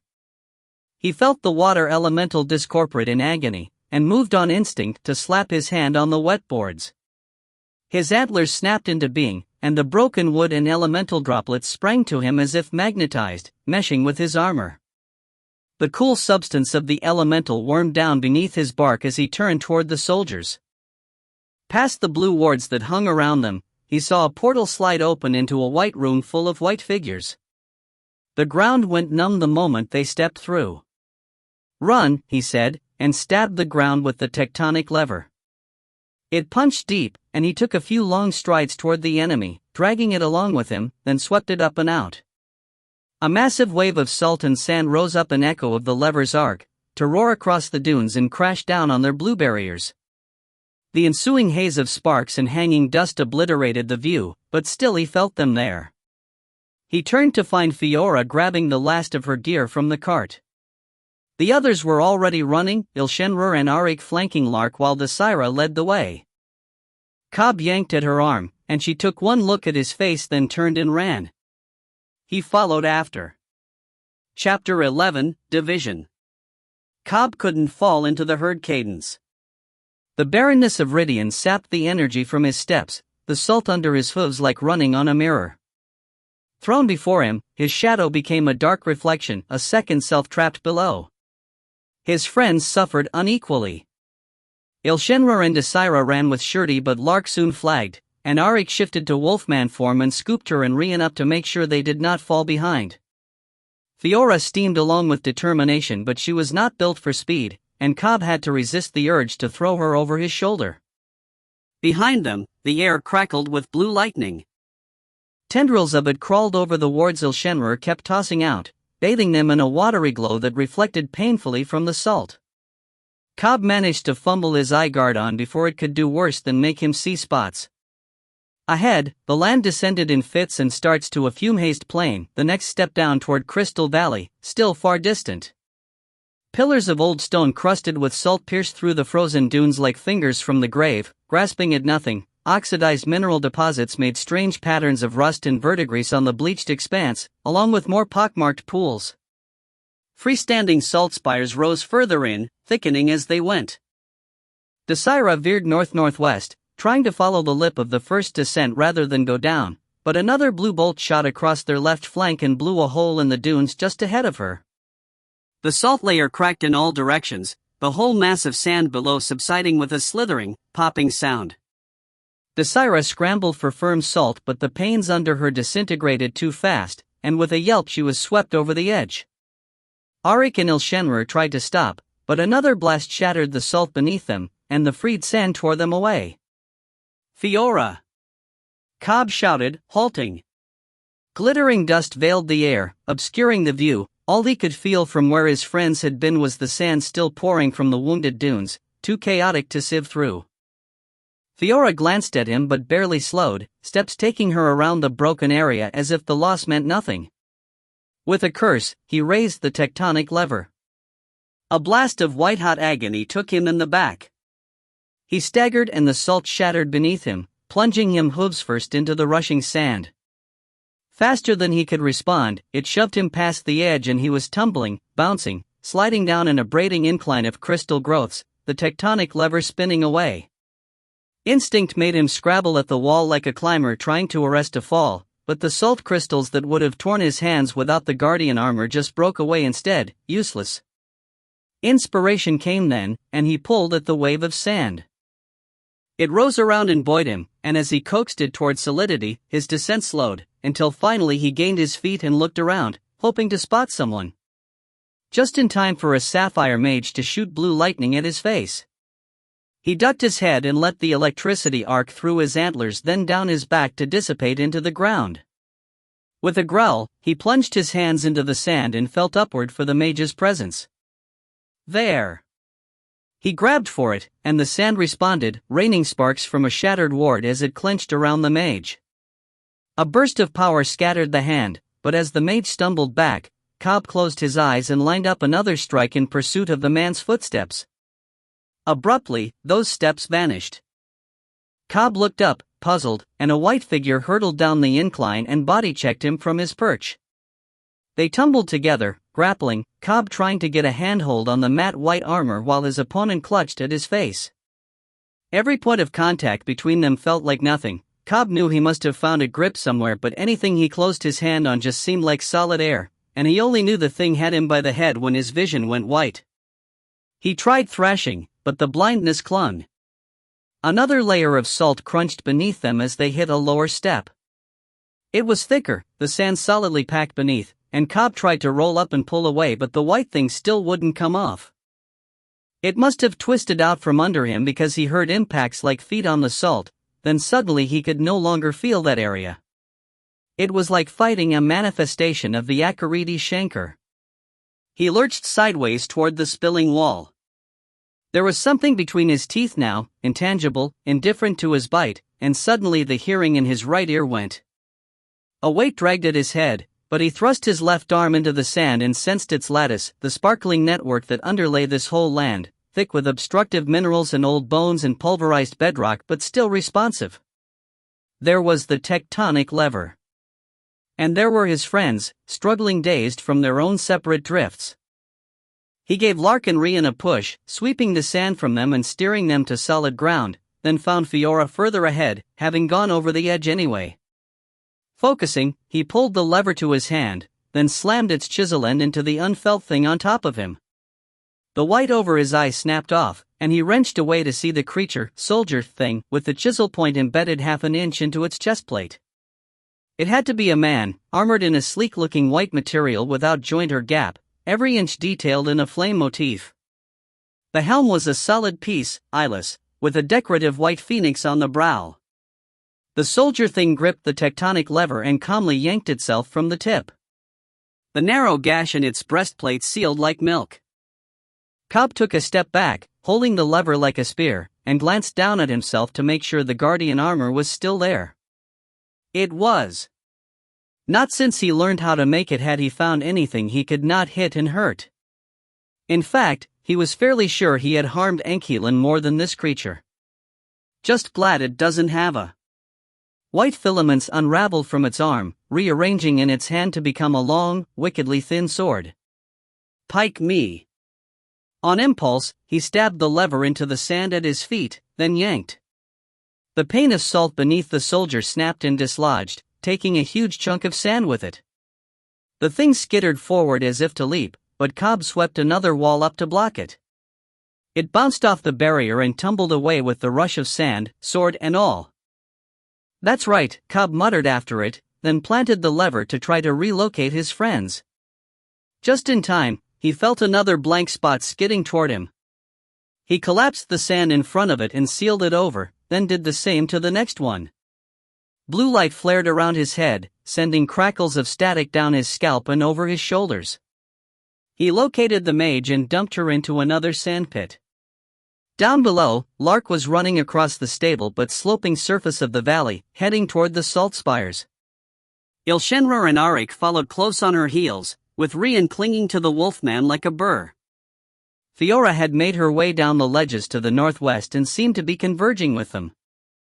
He barely felt Desira, but spotted her by the ruddy light of her dagger as she danced with two white-armored creatures near the base of another destroyed ledge, each lash of the Acaridan weapon drawing a constellation of blood.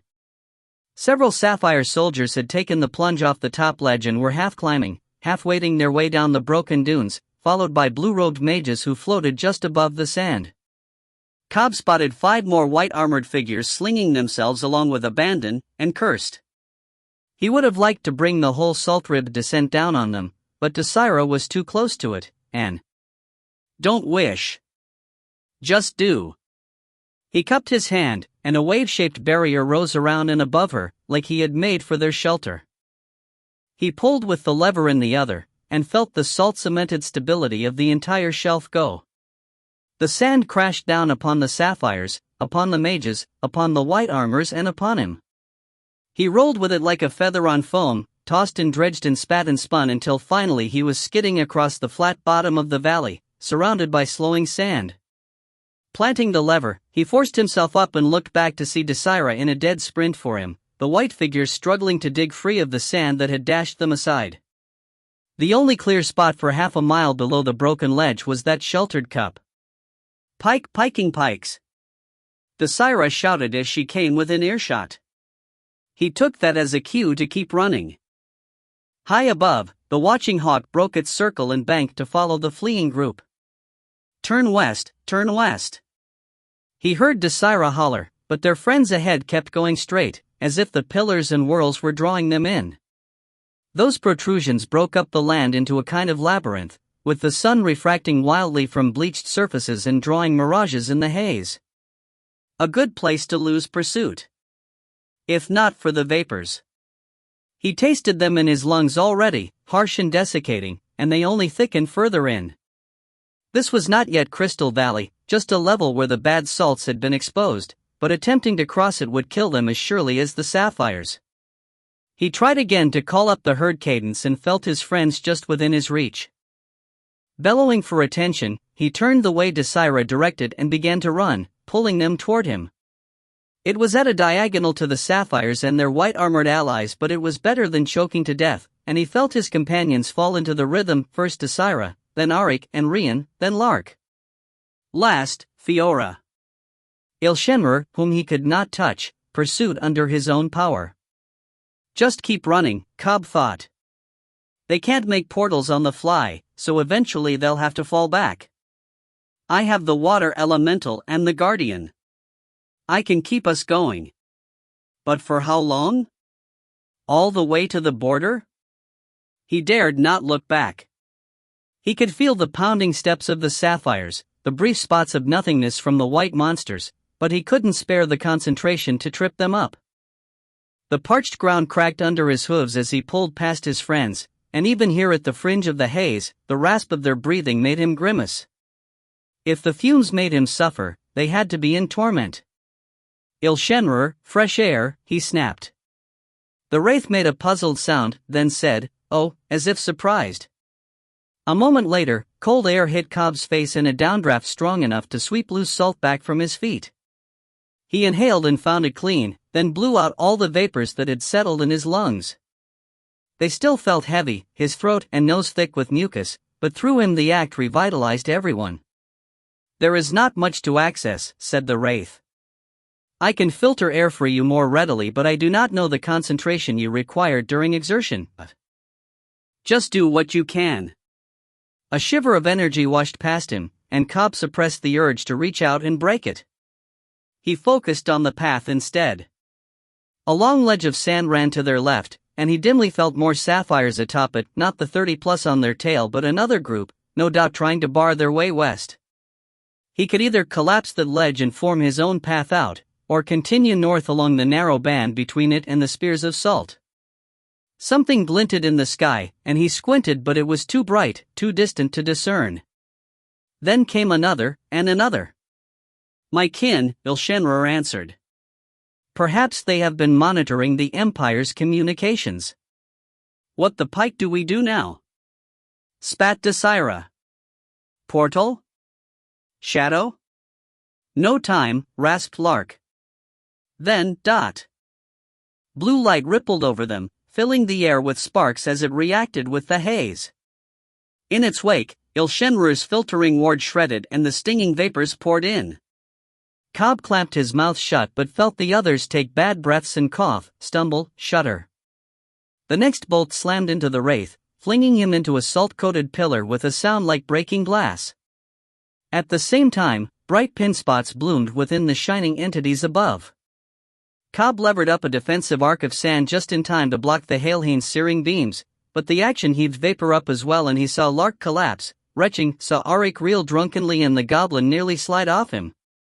Fiora dropped to one knee, and behind them, a trio of white-armored abominations approached from bare yards away, the leader bearing a familiar black blade. A dozen more followed, with a troop of sapphires hanging back in the distance. Kade fixed his gaze on the black sword, and for the first time noticed the itch in his arm, strengthening with each pace the man took. As he raised the tectonic lever, the coughs and groans of his companions raked at his heart.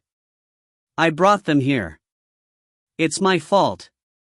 The black blade's wielder charged, and he brought the lever to bear, chisel end forward. He could not turn back time, could not escape this situation, but he would not cringe from judgment. If that was Arivard, it was only fair that they fight. Then all went grey. Ankelan slapped the scrying mirror off the slab in fury, then cursed himself and hurriedly retrieved it. The silver surface showed no damage, and in fact still held its view of the mist, dissipating now into nothing, to leave a squad of white flame and sapphire soldiers standing baffled in the toxic salt. He placed it carefully back in position and slumped onto his stool, considering. It was against the rules for him to intervene, but events were getting out of hand. Certainly the Emperor wouldn't object to him steering them back on track. Once they get out of the gray. Pikes, I knew I should have killed the Wraith. This is your fault, Kuthra. But that was the problem with playing by the seat of his britches. Split-second decisions snowballed into complete disasters, with no easy remedy. Could line up a new guardian, he mused, turning back to the half-dissected body he had been modifying. Try another angle. No. Too much had already been set in motion. His mouth compressed grimly as he considered the sigil inscribed on the corpse's breastbone, partner to the one on its spine. So many preparations, so much on the cusp of readiness, and now. Idiots. No. No. Cobb shouted as the mist closed in, but his words went nowhere. Already his friends were gone, the salt turned to blankness under his feet. His guardian armor disintegrated, the water elemental contracting on his skin like a shivery snake. He swung the tectonic lever slowly outward just in case someone was nearby, but struck nothing. The lever faded into the mist mere inches beyond his fingers. Pike it, Ile-Rien! He hollered uselessly. Something flashed to one side, and he whirled and glimpsed it streaking upward at an angle, but then it too was gone. He made a strangling sound and started to move toward its point of origin, but then stopped. He could breathe. There was no toxic vapor in the air, no taste to it at all. He felt a little lightheaded and sluggish, but otherwise well. He worried for his friends though. They were more vulnerable, and even if pulling them into the gray had saved them, Ile-Rien had acted too quickly to keep them together. Distances here had little relation to those in reality, so gathering up the group might take some time. That grated on him. He had never been good at waiting. Another flicker of light appeared in the mist. Small, distant, turning slowly as if searching. Ile-Rien, he thought, and called, "Hoi!" and stepped forward, leading with slow sweeps of the lever in case something suddenly loomed before him. Hearing or otherwise sensing him, the light turned his way, then grew larger as if approaching. His stomach tightened with sudden suspicion as he realized there was only one light, not the two eyes Ile-Rien usually showed. It was also pure white, not his pale yellow. He backstepped, bringing the lever up like a spear. Then a second light kindled, a few paces off to the side. And a third one behind it, and a fourth, swelling larger and larger until he guessed them to be fist-sized or even face-sized. Cyclopean, fixated. They spread out as if to flank him, and a glance over his shoulder showed more. Under his skin, the guardian quailed. Pikes, he hissed and, picking the blankiest direction, turned and ran. Lark's insides abruptly ceased turning themselves inside out. She gasped a sour breath, hiccuped, then spat at the unseen ground. Under her palms, it was flat, smooth, tepid. She looked up into the face of the wolf. He stood half a pace away, panting raggedly. Foam flecked his toothy maw, and his blue eyes were bloodshot. She doubted she looked any better. When she raised a hand to swipe at her mouth, she realized her fingers were crusted with salt and vomit, and tried to wipe them on the ground. "Rien?" she rasped. Through the mist that cloaked the great wolf's back, a spidery, swaddled figure moved. She lurched up to catch him as he began to slide, and the wolf pressed his shoulder to her hip, to help or for support, she couldn't tell, for she felt him shivering beneath his quill-thick fur. Rien wrapped his spindly arms around her and she hugged him tight, the burn in her throat and the fear in her heart momentarily eclipsed by relief. "Are you all right?" she said, pulling back just enough to take in his wan features and the cloudiness of his watering eyes. "Oh Shadow, baby, are you hurt? Can you see?" In answer, the goblin just mewed and clutched tighter to her robe. A thread of rage ran through her. Those Imperials, those monsters, had chased them all in here, and now her baby was hurt and they were lost and she would kill them. Her hands curled tight. Yes. For all they'd done, for Bacchae, for Kare and her comrades, for the shambles they'd made of all the city-states of Ile-Rien, the Empire would be punished. She understood Fiora now. Killing the necromancer wasn't enough. What next? Stay and wait? She murmured half to herself. She wore the piece of crystal that Ile-Rien had broken off his wrist, presumably he could find them via that. And they could all use the rest. If it took too long, though, they were piked. They had no water except what was in her canteen, and no supplies, her rucksack gone and one of her tumbles along with the trade garnets, the bolt pouch, her short bow and arrows. Nothing left but her robe, her boot dagger, the travel papers folded inside its sheath, and the crystal on its cord. And who's to say Ile-Rien didn't betray us? She shook her head sharply. She wasn't Desira, watching for conspiracies and the idiosyncrasies of their friends.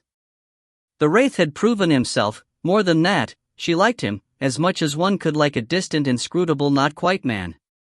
It was absolutely not a crush. But she also remembered the first time they met, the Ile-Rien approaching on their flyers, glowing eyes visible even through the mist. They'd had to run with all their strength then, the Wraiths dogging them for what felt like ages. How long would it take Ile-Rien to evade them? What if he couldn't? What if the Ile-Rien found them first? That thought raised the hairs on the back of her neck, and she looked around slowly. Wraiths had better perceptions here than humans, and if the others could sense the crystal the way Ile-Rien could. A light in the mist. Off to one side, dim and distant. No, two. Her throat went tight. She crouched down at Auric's side, ignoring the complaints of bruised muscle and strained joints, and hissed, "Wraiths. Can you fight here? Can you shift?" Auric's ears flattened, his big body hunching up with tension. The quills started to rise beneath his fur, and she leaned away, hoping he was about to rise into his war form. Instead, he shook his head. "Seriously?" She said. "I could swear you did it before, at the river. If you can't shift." "No. Can't fight," he rumbled. She grimaced and nodded, she had no desire to scuffle with the Wraiths either.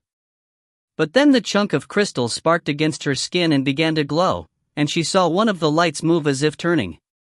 "Shit. Shit," she said, grabbing Auric's quill-covered shoulder by instinct. His pale eyes flicked to her, pupils like pin spots. "What do we do? If we run, we'll just get lost." The wolf pulled from her grip, and she cursed and lurched after him, still on her knees. One step sideways, then he rounded on her, mouth wide. Surprised, she flung her arm up in defense and felt teeth pierce the cloth. As the blood hit his tongue, Auric half-stepped, half-wrenched upward and felt the world change around them. Immediately he loosed her arm and stood up into wolfman form, relieved yet unsettled by the ease of his shift. It was much more difficult in the physical world. The girl gave a pained squawk, but he did not look at her. He could not afford it, not with the eyes on him. They stared out from among the withered trees and bushes and clumps of weeds that surmounted the low parched hills. Salt crusted the landscape, but not as thickly as it did in reality. Here there was still green, if only the memory of it, and thick sluggish water moving in finger-thin streams through what would one day become dunes. A picture of the past, before the death of the sea, before the wolves fled to the hills. Only shades dwelt here. Dark shaggy hulks with gleaming eyes, crouching among salt-etched roots or lurking on the periphery, watching, waiting. Not curious, not hungry, not threatening, just there, a shifting pack of lupin ghosts. And, straight ahead, the great black maw of the den. Salt rhymed its lower lip, perhaps it had once been the mouth of a river. Pale curves of skulls showed faintly in the shadows, bone splinters plating the path like debris from a flood. This was not the true spirit realm, he knew.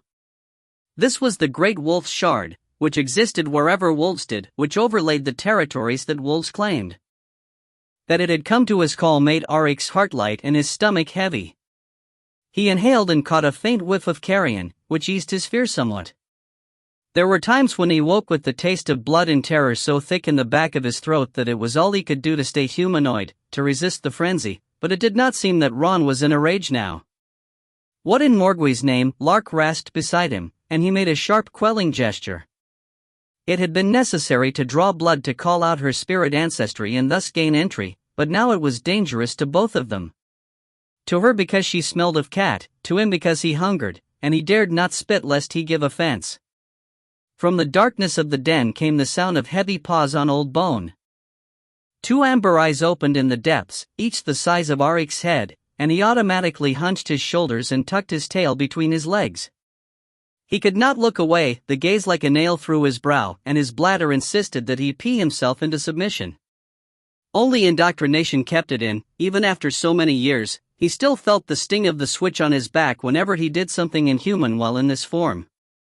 Then the eyes blinked, and the great head emerged slowly, like a ship's prow, black nose, red muzzle brindled with gray, dark-shadowed eyes, high attentive ears. The red markings continued down the spirit's jaw and throat, marking where the blood of the first murder had run, to leave spatters across the pale gray chest and flecks and droplets on its paws. The foreclaws were red as if painted, the fur matted dark at each base. Beyond those shaggy shoulders, the rest of Ninki-Ranagi, the first hunter, remained in shadow, a grayish-brown blur. "Little lost cub, you come at last," said the spirit in a voice like thunder, its maw a forest of white fangs. "And you bring offerings." Auric tried to straighten but his cringing legs refused. The wolf's hot breath reeked of meat, and though it did not look toward Ile-Rien, Auric felt its lazy hunger. He stood no higher than its elbow, a single bite for such a beast, and had never wanted to run from something more in his life. Instead, he hunched low and said, "No, great hunter, I cannot offer them. They are of the guardian." The huge wolf's nostrils flared in the direction of girl and goblin. Auric glanced sidelong to see that neither had moved. The only motion Lark made now was to lock her arms tighter around Rien. She ducked her head, also wise, to not meet that dread gaze. The great wolf rumbled its displeasure and swung its head to regard Auric. It was all he could do not to flop back in surrender. "I am not pleased," it said. "The guardian overreaches." "The guardian did not send us, great hunter," Auric dared. "She would not disturb you." "She? No?" The spirit interrupted, taking another step from its den. Wan light fell along its flanks, picking out quills among the darker fur. "The guardian stole one of my daughters and then abandoned her in the swamp. She prods me through you, little cub, trying to work her collar around my neck. She sharpens her blunt herbivore teeth with the intention of killing the ravager's vessel, and you believe she would not disturb me? Great hunter, I." The massive wolf exhaled, stirring wisps of dust from the earth at its paws. "I do not blame you, lost cub," it growled. "I smell the stink of man and dog upon you, so much that I can barely detect the wolf. Poor packless pup." Tears pricked Auric's eyes, but he blinked them away. "I sought packs," he said. "For years and years, I followed the trails of other wolves, through the forests, through the mountains, into the tundra, but none would take me. I was stolen as a cub, raised by men and dogs, yes, but I am not a dog, I am a wolf." The great beast's growl silenced him. Its ears were still up, still interested, but he knew how quickly such things could turn. A moment of confusion or a small miscommunication were all it had ever taken to set a pack on him, to leave him limping, torn, lost and alone again, a starving adolescent begging for shelter at a cabin door. It shamed him how often he had turned to humans for help, but his swift attachment to the guardian vessel was worse. Ninki-Ranagi was right, any rational wolf would have recognized the wrongness in the prey spirit hunting the predator. He should have been warier, more distant, and not let Cobb treat him like a dog. Not have behaved like one. But it was fun. He knew he couldn't make that argument. The wolf would kill him, or worse, cast him out to truly become a dog. All of them had been wolves once. Yet he had to say something if he ever wanted to rejoin the guardian. "And I do. I do." He mustered his will and opened his mouth, only to cringe as Lark spoke first. "Great hunter, if I may?" She started, and his hackles eased marginally. He had thought she'd launch into a tirade like she did with Cobb, but instead her voice was respectful and her stance cautious. The goblin clung to her back as if hiding. The great wolf swung its gaze to her and emerged almost fully, looming over them like a cliff. Arik heard her throat click as she swallowed, then into the silence she said, "I simply wish to support my comrade. My packmate." I know I can't understand what a pack means to a wolf, but we who follow the guardian are trying to emulate one. The guardian takes advice from the wolf inside him, and has his alpha female, and the rest of us follow and support them in their hunt for the enemy vessel. Like a real wolf pack, right? Cooperating to bring down dangerous prey? Arik is integral to our pack, and even though the rest of us aren't wolves, we. Ninki Ranagi snorted heavily, and the girl shut her mouth. "Yes, none of you are wolves," it said, a hot meaty gust of its breath blowing their hair back and making Arik's eyes water. "You may weave your robes of wolf fur, you may bear wolf blood, but you are not my children. And thus you are dinner." Lark took a step back, stricken, and Arik tensed. If she ran, he did not know if he could keep himself from chasing. The nightmare from the manor house replayed itself behind his eyes, his friends and comrades strewn about the yard where he had torn apart his former masters, their flesh in his gullet, their blood on his claws. "Do it," whispered his hunger. "Prove yourself to the wolf. Slay this impertinent cat, crack her bones, suck the marrow. Turn away from the weakness and corruption of the prey spirit." His teeth ached with the urge. The scent of her fear hung heavy, enticing, and some part of him acknowledged that he'd never much liked her. Brassy, strident, always fighting with Cobb. But she knew how to laugh, unlike some of the others. She was generous, she was bold. And she was alone too, like all of them. Cobb's pack of solitaires. He knew his choice. Fearful, bristling with quills, he skittered between her and the great wolf and lifted his chin defiantly. "You may swallow me, but I will be a painful morsel." The huge eyes blinked. "You think to challenge me, little dog wolf?" He hadn't, but now he realized it was the only answer. "Yes, great one. And win or lose, you will release my friends. My foolishness brought them here, they should not suffer for it." The great wolf gave a snort. "Best my shadow pack and I will consider your demand." As it eased back into the darkness of its den, the shades that populated the sandy scrub forest began to drift forward, utterly silent. Their eyes gleamed in ghostly faces, their lips twitching over long white teeth. Arik retreated slowly, keeping Lark behind him. There was no safe place to put her, but he dared not leave her by the wolf's den, lest it lean out and snap her up on a whim. Perhaps the ghost wolves would ignore her as they tore him apart, perhaps once he died, she and the goblin would fall safely back into the gray, no longer held here by his connection to Ron. It was a foolish hope. The crossing was done, the passage closed, no way out from the wolf's realm, not even for him. But he clung to it. He could not bear the shame of having gotten them killed. "Cobb, my friend, I'm sorry." A single wolf broke from the contracting circle to approach with ears laid back, teeth bared. It stood as high as Arik's hip. In life it might have been a quill wolf like him, but in death it was a moving figure of smoked glass and ivory, coming in for the kill. He dropped into a crouch, head lowered, clawed hands raised. The shade darted toward his belly and he swiped for it, missing as it dodged back, then turned for another slash as it swung for his flank. Again it retreated, and he planted his hands and lunged on all fours, aiming his teeth at its neck. The shade jackknifed it in response and crossed his fangs with its own. They were cold, its breath like winter. As he recoiled, it ducked its head and went for his throat. He sat back hard in the dust and brought his hands up for its neck just as it bit into his quills. Its back paws rose to rake at his chest, belly, groin, and he flung himself to the side and took it with him, trying to overbear, to get an arm around its neck, his own hindpaws on its sides, his furred hands clamping around its muzzle.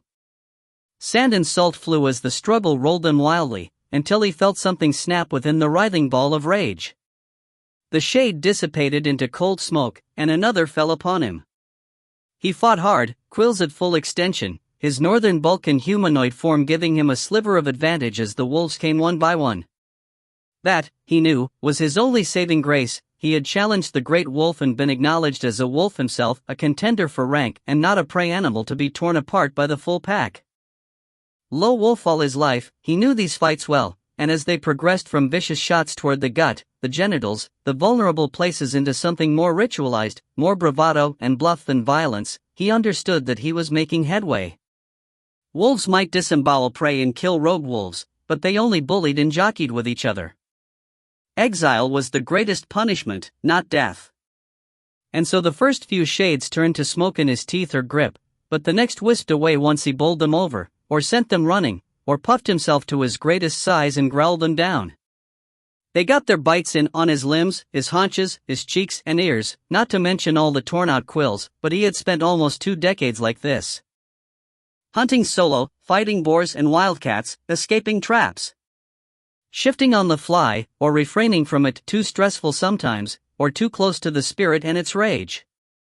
For a while, he fought a never-ending shade, a wolf or perhaps a series of wolves that would not die, would not be caught, that harried him from every angle, small and swift like garnet mountain wolves and too clever to bite his quills, too sleek to catch with his paws. He went on the offensive, but the shade just led him on a chase, never completely turning tail but luring him into the trees where his greater bulk was a disadvantage, snapping at his legs then slinking back, harrying him in and out of the brush like a fox with a bear. Any time he thought he hit it, the tumble of smoke and shadow came at him from a new angle, until his tongue hung like an anchor from his mouth, too heavy to reel back in. He nearly lost track of the den and his comrades and the watchful great wolf. The shade fled, lunged, fled again, erratic, impossible, and when his jaws finally closed solid on its ruff, he felt it discorporate like the breath of winter down his throat. For a long moment he just stood there, shivering, disoriented by the forest and the feel of victory. When he emerged from the trees, all was as he had left it, though Lark looked grayer than before. He paid her only a moment's attention, his gaze fixing anxiously on the den. All the boldness he had garnered in his tussles withered away as Ninki Ranagi stepped free. It was like staring up at a portcullis made of fangs.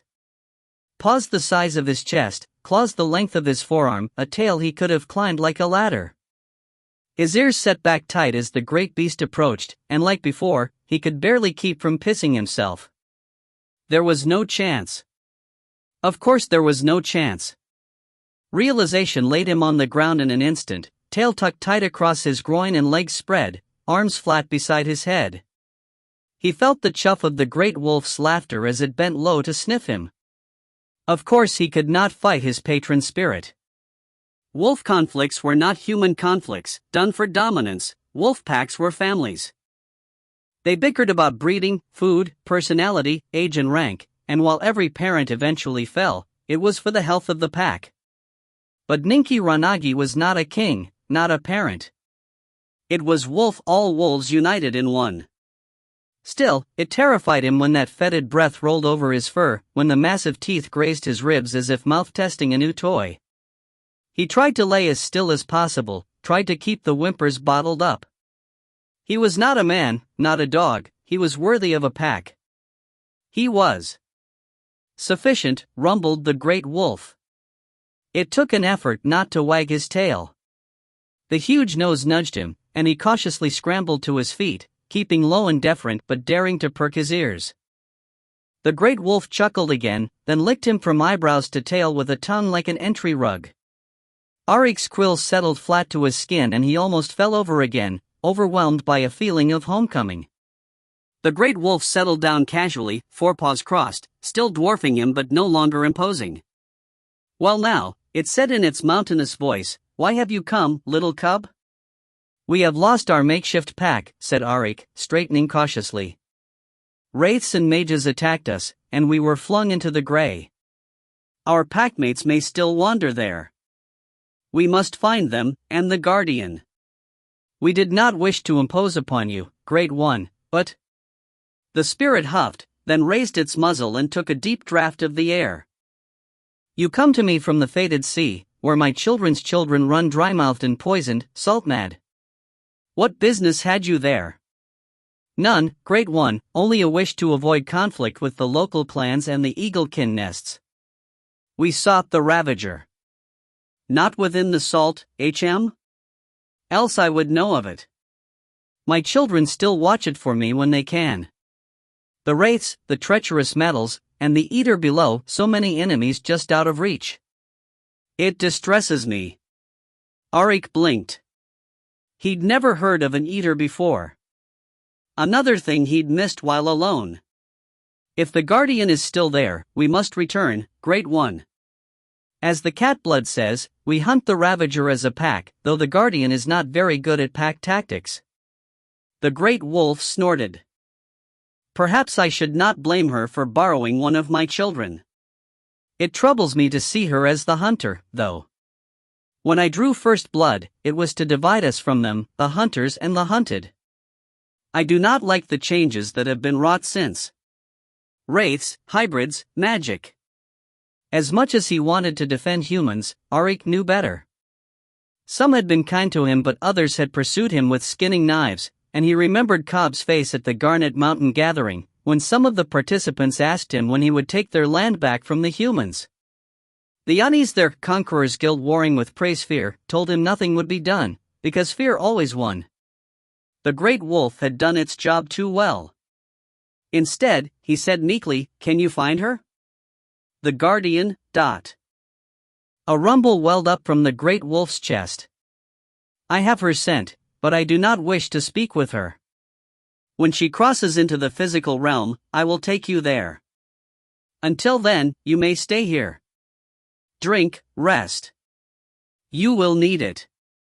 Auric traded a look with Lark, the first in a while, and found her no longer wan, the goblin curled up in her arms and her jaw firm with determination.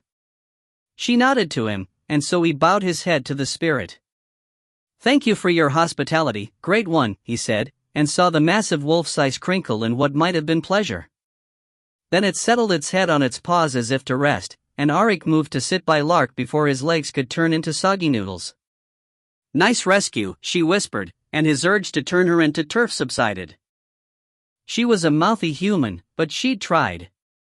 Stay still, be quiet and return no stares, he advised as he nodded toward the woods, which had filled up once more with spectral wolves, perhaps the same ones he had slain in his challenge. It was said that all wolves came here when they died, to rejoin with Ninki Ranagi or serve as his pack. Perhaps among the ghostly faces were those of Auric's long-lost parents. It was not worth thinking about. He would find out when he died, right now he needed to stay alive. The girl made a face and raised her arm. She'd wrapped it, he saw, in a strip torn from her leggings. The cloth was stained but already the blood smelled old. You bit me, you jerk. You better not ve been licking your butt recently. His ears cocked back in distress. I apologize. It was necessary. While we are in this realm, it should not fester. Better not, she mumbled, then sighed. At least it's nicer here. Yes. Having exhausted the extent of their interest in each other, they hunkered down to wait. Desira crouched within the mist, trying to slow her breathing. The neutral ground told her quite clearly where she was. She wished she could curse Il-Shenrer for it, but with her bracer's threads working full-time to expel the toxins from her pores, she understood. Still, it was a bad idea, probably as bad as Cobb reinvigorating that village's spring. Maybe even her own idea of crossing the desert. She had seen a flash just after the mist closed in, a bright pale arrow rising into the air, and guessed it was Il-Shenrer abandoning them. She'd tried approaching that spot, hoping to bump into the others, but had found only more mist. Now she didn't know what to do. Without Il-Shenrer, she had no way out. And no perspective. The mist was not uniform, but in combination with the sourceless diffuse light, it confused her eyes. Parts swirled slowly as if pushed by phantom wind, but other sections hung like still curtains or solid walls, for all she knew. And it was so quiet.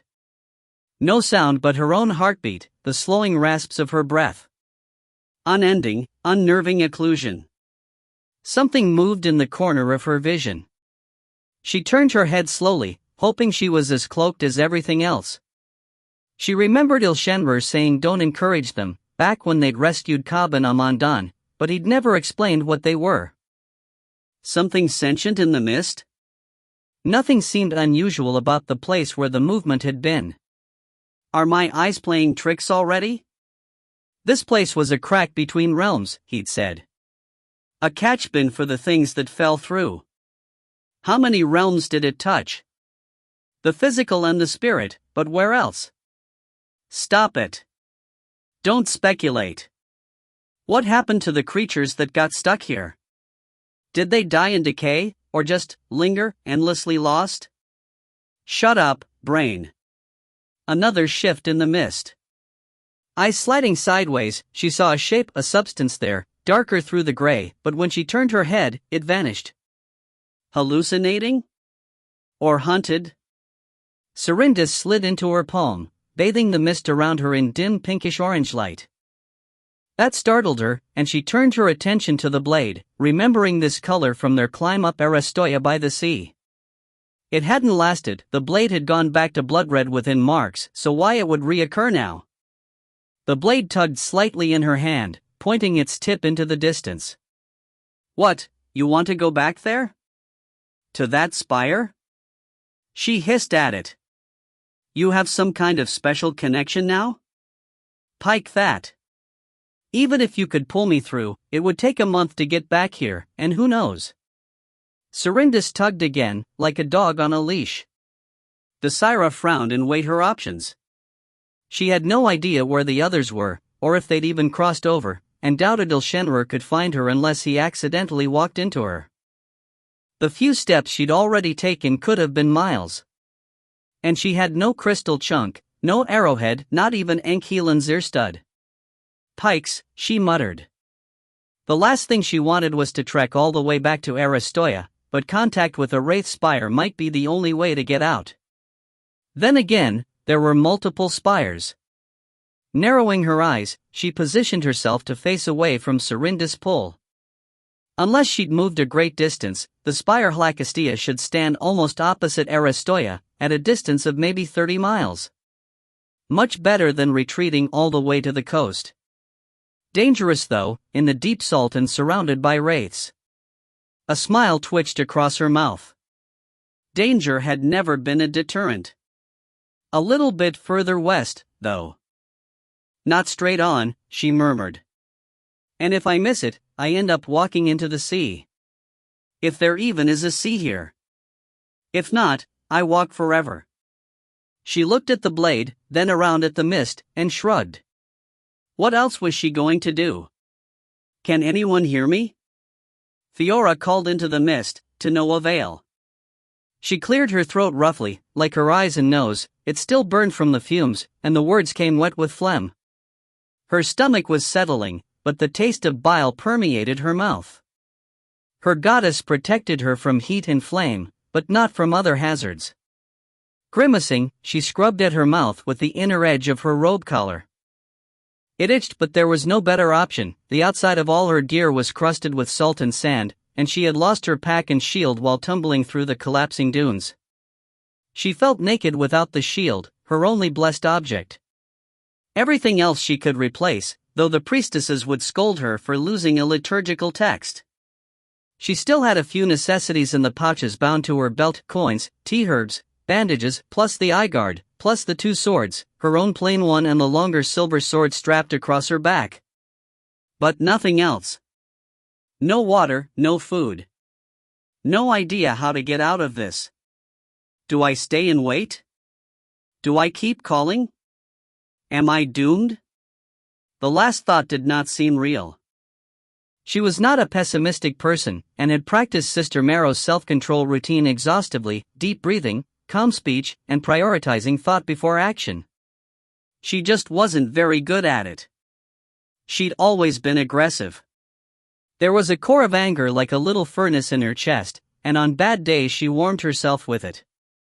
On good days, she pretended it was a lantern instead, and Sister Marrow encouraged that. She said it was the sort of flame that brought justice into the world. Fiora wasn't so sure. Sometimes it felt like if she let it out, it would burn down everything in its path. She tried to temper it like a blade, but with nothing to strike out at, its sharp edge bit at her hand until she couldn't take it.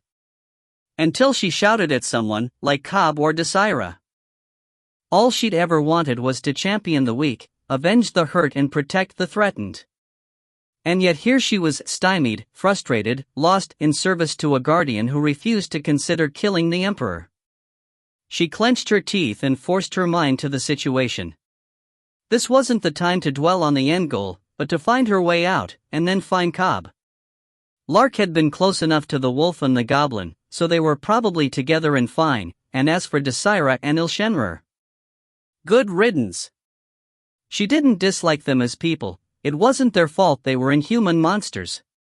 But they were both tied to Ankelan somehow, and if Ile-Rien served him, if he had been spared the Ravager's bite because of some complicity, then he could be delivering Cobb to him right now.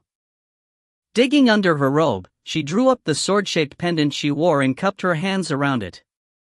"Brianna," she whispered, then amended her entreaty to, "Ile-Rien, if you can hear me, if you can reach me, please send me a guide.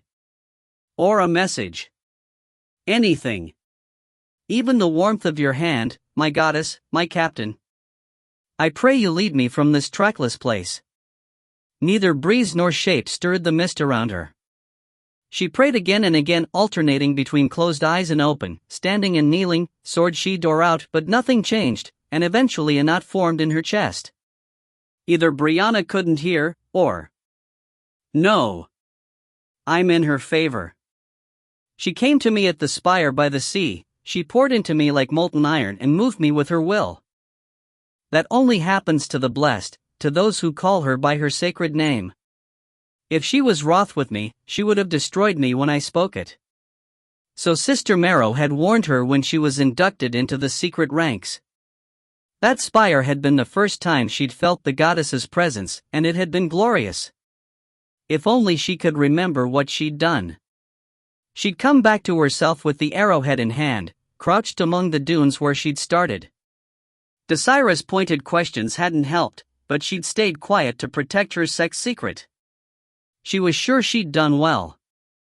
Brianna just has no foothold in this place, she thought, and nodded to herself. It made sense. The Sword Maiden was an ascendant human with no interests beyond the mortal plane, and none of the bountiful perceptions of Brigid the Seer. This riven realm was beyond her. But Brancer was greater. It pained her to call upon another deity, even one of the trifold. With no other choice, though, she drew the silver sword. It was heavy, and too long for her short stature, but she did not plan to swing it. "Forger Brancer," she tried, "matron of silver, I know I'm not one of your followers, but I call upon you as a sister in arms. If you have any power to divide the realms, to reach through from the elemental side, please, I beseech you, grant me your aid. By the alliance you formed with the maiden and the mother, I beg for succor, for salvation from this prison of wraiths." Silence fell flat upon her as she finished speaking. The silver sword quivered in her hands, but she could not be sure if it was a sign or just her strength failing. She licked her dry lips and tasted brine, poison, dried blood. She would not last long. And yet... nothing. The goddesses did not hear. Her heart clenched and her eyes stung.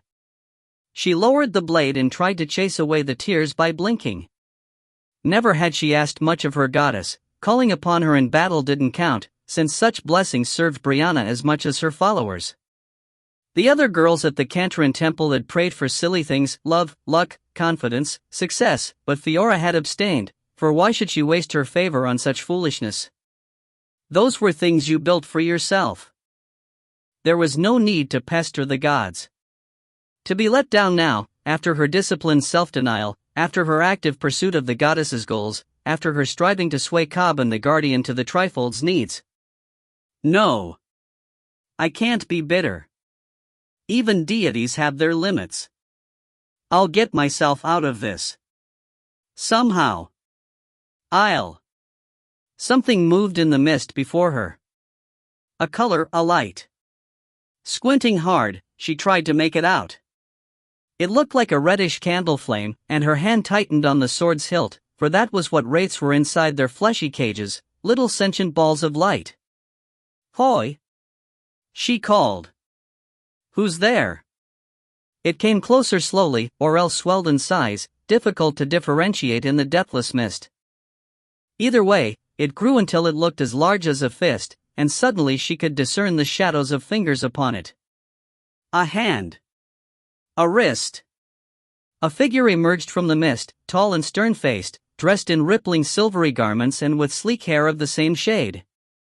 Tarnished eyes stared down at her from above a long, aquiline nose. The mouth creased slightly and she saw cracks form and smooth at its edges like living porcelain. In its hand was the big shard of reddish crystal that had illuminated its way. "You're Murray," she exhaled, amazed. "Yes," it said in a smooth fluting voice. "I have come to fetch you. You heard my call? Did you follow the sword?" "Yes." The silver person held out its empty hand. "Come. There is a safe place not far from here. We must exit before we draw any attention." "Of course," said Fiora, and clasped the elemental's hand. "And praise be to Brancer. I knew someone had to be able to hear me in here." It smiled wider, glimpses of raw silver showing beneath the false flesh before the cracks resealed. "Indeed," it said, then turned its gaze from her and led onward, into the fog. Chapter 12, Future and Past. Ile-Rien burst from the grey like an arrow, reassembling himself for speed. Close above hung his fellow Ile-Rien, already unfurled into their native forms. He barely evaded tendrils from 3 different phase angles as he shot into the sky. As expected, they gave chase. The bonds of the world diminished as he gained altitude, and he unfurled as soon as he could do so without slowing. Immediately the probabilities arrayed ahead like a kaleidoscope of doom, the manifold deaths, subjugations and maimings that his kin had in mind for him. Each pursuer planned differently, and they jockeyed their wills against each other, trying to force the rest to conform to their preference. They could not fold space, though, not while flying in atmosphere, so he still had options. Extending fifth-dimensional wings, he let the currents of time and potential loft him high toward where there was no sky, only the black terminus of the seals, and below no ground but the crushing stasis of the world's disapproval. His pursuers became potentialities, ever-shifting. The universe fanned out before his gaze. In the distance he sensed the grand arrays of Hlacastia, unfurled like 1,000 flowering buds into the transient substreams of time. The reaching fingers and the withering ones, the cages and the open doors, the crumbling shells and the ever-rising, ever-renewing spires, all the alterations that it could make, that it might make, branching from it in self-pruning ecstatic profusion. Its emanating futures made him tremble even from afar. He curved away, not daring to impinge upon its reach. The probability waves it could project were far stronger than him, and if caught in their riptide he would have no chance. His Ile-Rien kin sent out their own waves, but they clashed against each other as often as not. With 5 of them, no, 6, in pursuit, each determined to be the one to gain the glory, they created plenty of dead space for him to exploit. There should have been more, he had seen at least 10 in the sky. But this many were already enough to handle.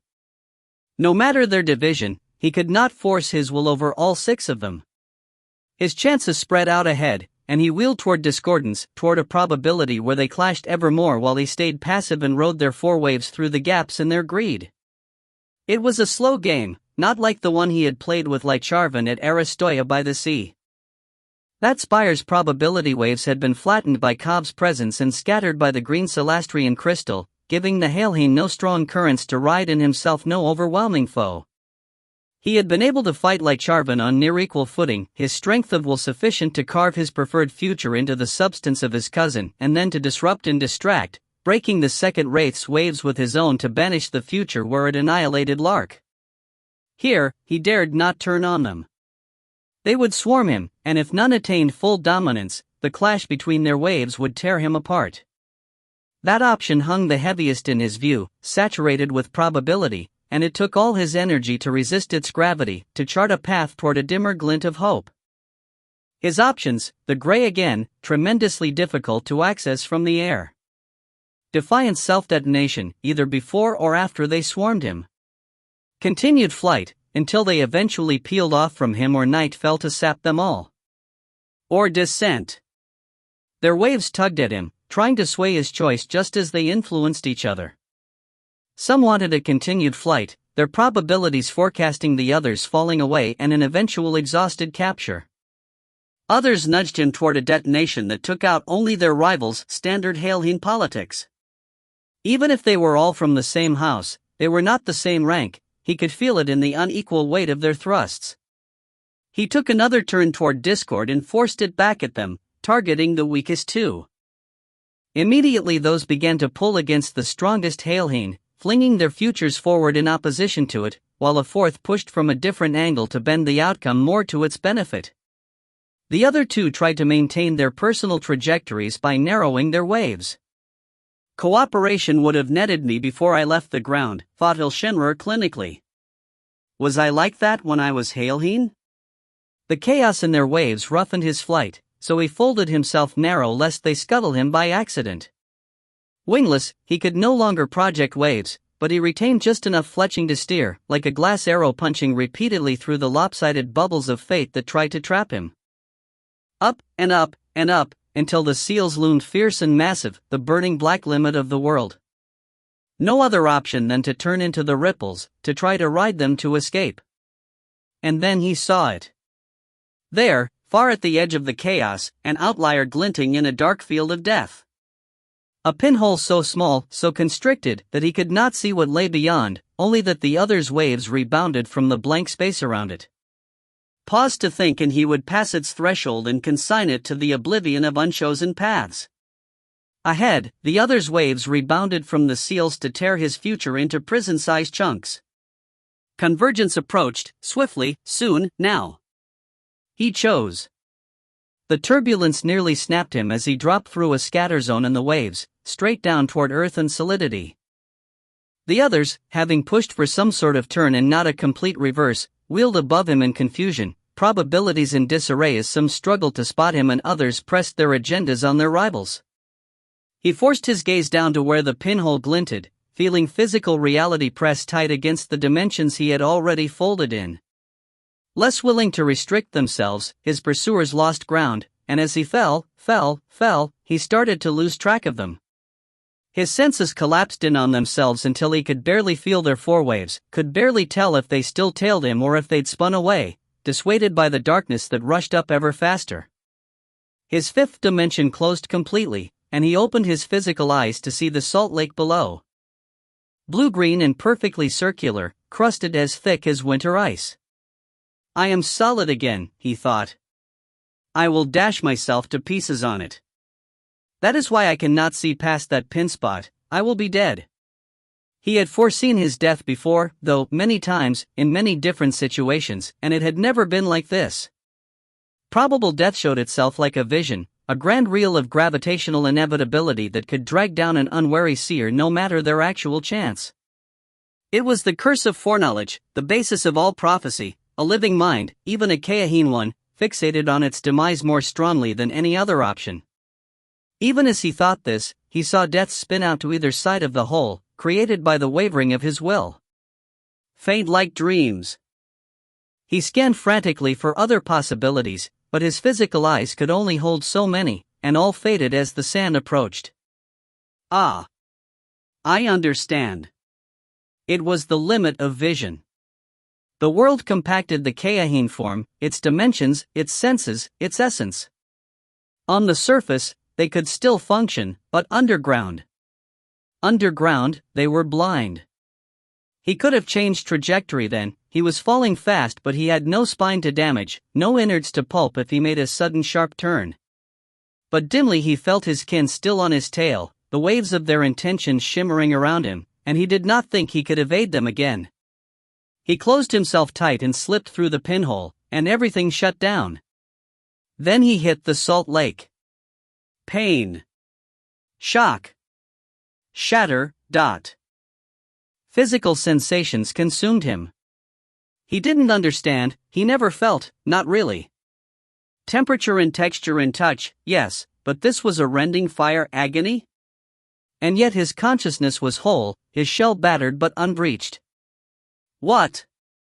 He remembered again that he had eyes, and tried to open them. Liquid pressed against their lenses, sluggish and thick, and he realized that it was water. Briny slush-filled water reacting to his descent, heated surfaces, peeling bubbles of air away from him and replacing them with frost. Above, his entry point had already vanished. Below was an endless night, squeezing him thin inside his compacting shell. Panic rose, and he jittered within his prison, throwing pale citron light across the constellations of ice that surrounded him. Had he trapped himself? Already the heat had dulled, his cracks filling in with minerals, and he remembered how it had felt to crystallize. To be sealed into an unwieldy matrix, motility stolen, essence denied. So be it, he thought. Better this than to be captured. But there were other voices within him, whispering, foolish to side with the natives. Naive to attempt restitution toward this dark abscess of a world.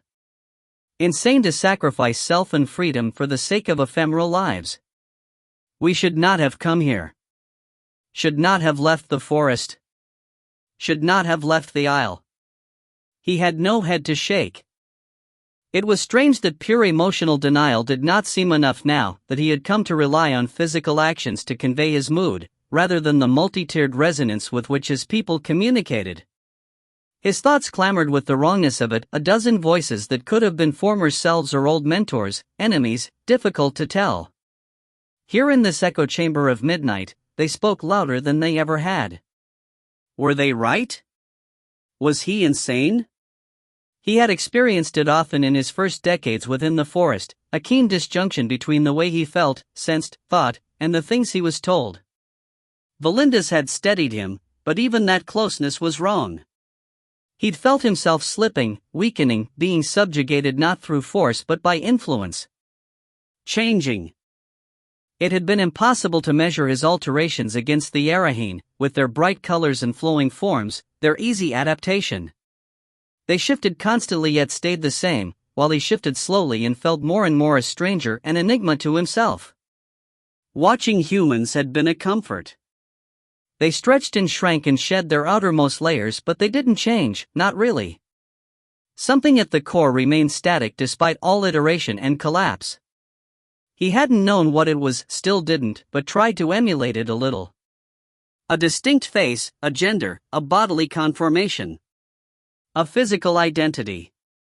The Ile-Rien, who put on human skins only when necessary, thought it ridiculous. His Ile-Rien kin would find it abominable. Did his past selves feel that way too? Had he tarnished the line? There are no selves. There is only me. Thinking like a human is truly a sign of madness. And useless. What did it matter now? He was lost. Had he even saved them? No, said a voice from the dark. They are as doomed as they would have been without you. Nothing you have done outside the isle has mattered. You should not have run. His essence shivered. It was not a voice he recognized. Then he felt a tug on his shell. Had he a throat, he might have screamed? He remembered seeing lakes like this during the trek, unnaturally perfect circles, and even then they had raised dim recollections of a time before this life. A starfall, a constellation of craters and pits with water bubbling from their centers. Old memories from some era between the descent and the seals. He could not recall investigating, though, nor had he seen them in this life. Nevertheless, they conjured a fear in him. Worse things than wraiths dwelt in the black of the void. The light from his eyes could not penetrate the thick soup of salt water, and when he felt a second tug, he pressed his essence into the opposite end of his cage, as if that minuscule distance could protect him. But the contact became a current, pushing him sideways, and for an endless span of time he drifted helpless in its grip, salt accumulating over all surfaces to blind and stiffen him. Sometimes a few inches would scrape away and he would press his essence against the clean spot, desperate to illuminate his captor, but there was nothing to see. Suddenly, without warning, he breached the surface. It was not the same lake. The dimensions were the same, but the local emanations were different, less touched by Hlacastia, and the surroundings less ridged with salt. Above, the sky was dark, the sphere of stars turning slowly against the velvet night. He wondered how far he had floated. The tug came again, pulling him toward shore. Another spot of contact heaved at him from behind.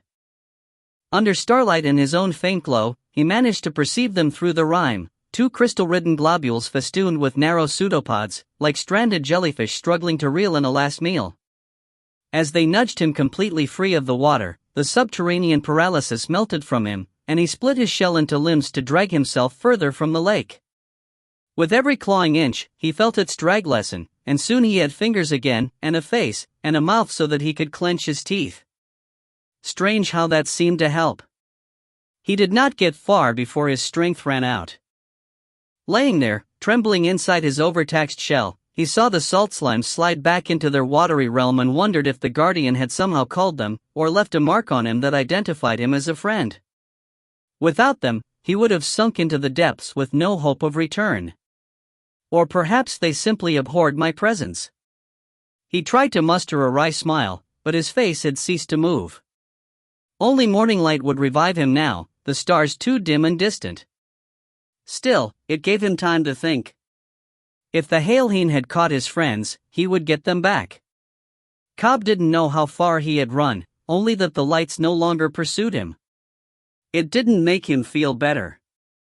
In fact, now that he was walking, the sensation of lurking darkness had returned tenfold. He blamed his surroundings. The gray was silent, but he could swear that sometimes he caught whispers or glimpsed things just out of sight, moving parallel to him. He remembered this from earlier excursions, and Ile-Rien's exhortation not to encourage them, but he'd never asked what they were. He wished he had. He was also convinced that the mist beneath him was thicker than that above, cooler, darker, more real. The first time he'd noticed, he'd crouched down to verify it, and for a moment he'd seen the ground ripple like water under ice. Fear had shot him up straight, and he hadn't dared to try again. Now, the tepid lifeless surface beneath his bare feet felt wet. To take his mind off of it, he'd called up the guardian phantasms, but they had no answers. Still, having their distinct shapes arrayed around him, Eirosii at his left, Vina his right, Haura in the lead and Jaranek and Durnil behind, gave him some grounding. They strode through the fog without being visually affected by it, allowing him to pretend that there was no mist, just blankness. "So you can't feel any kind of direction?" he asked Vina, enervation flattening the tone from his voice. It was hard to speak into such dense silence, hard to stop the automatic motion of his legs, hard to expend any effort. Were he to sit, he supposed he might remain so forever. "Not from this realm," said the ogress. Her low, resonant voice comforted him, hallucinatory, it retained its life the same way her form did. "We could step up into the spirit realm, but once there, it will be difficult to return to the physical. You are our anchor, Cobb. Without you, there is little for us to grip. There has to be some way. What you do when you take a new vessel? Normally we retain a tendril on the physical side.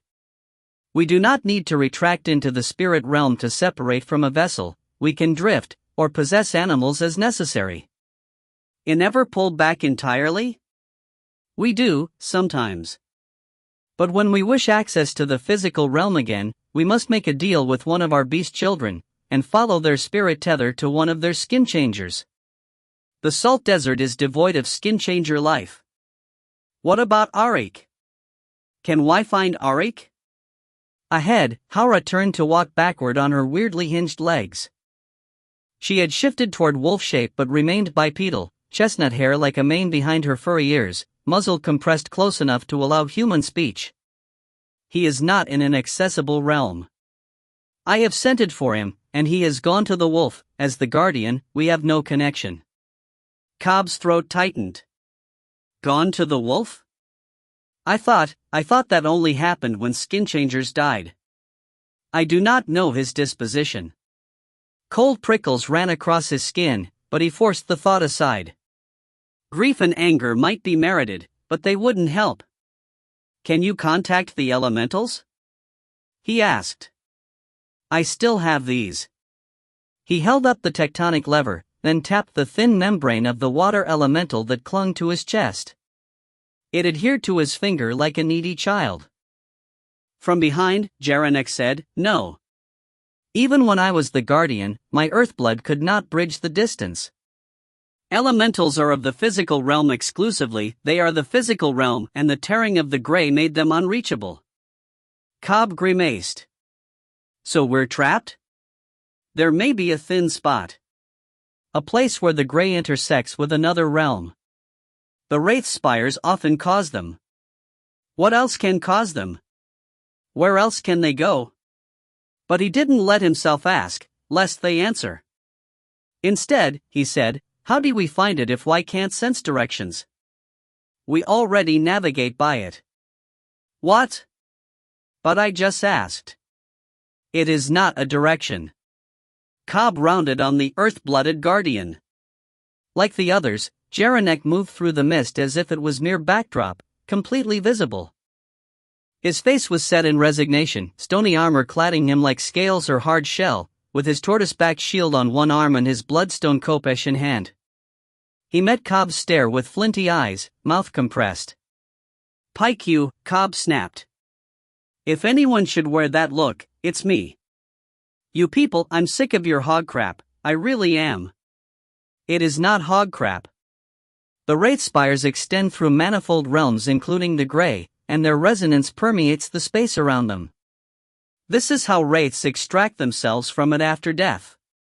But neither the gray nor the spires correspond to standard spatial dimensions. We do not know where we are or in which direction we face, we only know where the resonance is strongest. Shaking his head, Jaranek added, we should not need to enter the spire. It should have a broad radius of intersection. As much as Cobb wanted to stay angry, it made sense. He grumbled, you know an awful lot about this. Jaranek's expression went flat. Cuthralin taught me. A wraith? The ravager of my time, but, yes. Abruptly he shut his mouth and looked away.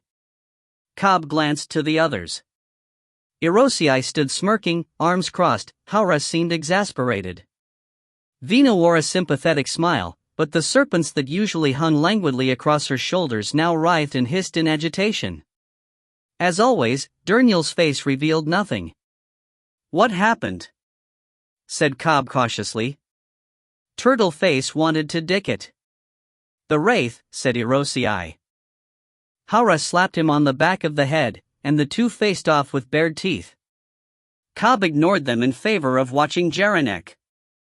The dead earthblood did not flinch at the accusation, but slowly shook his head. You cannot understand, he said. Even Irosei does not, and he walked the path of my memories once. He's just an asshole, Haura interjected. Irosei pushed her, she pushed him back. Talk to me, said Cobb.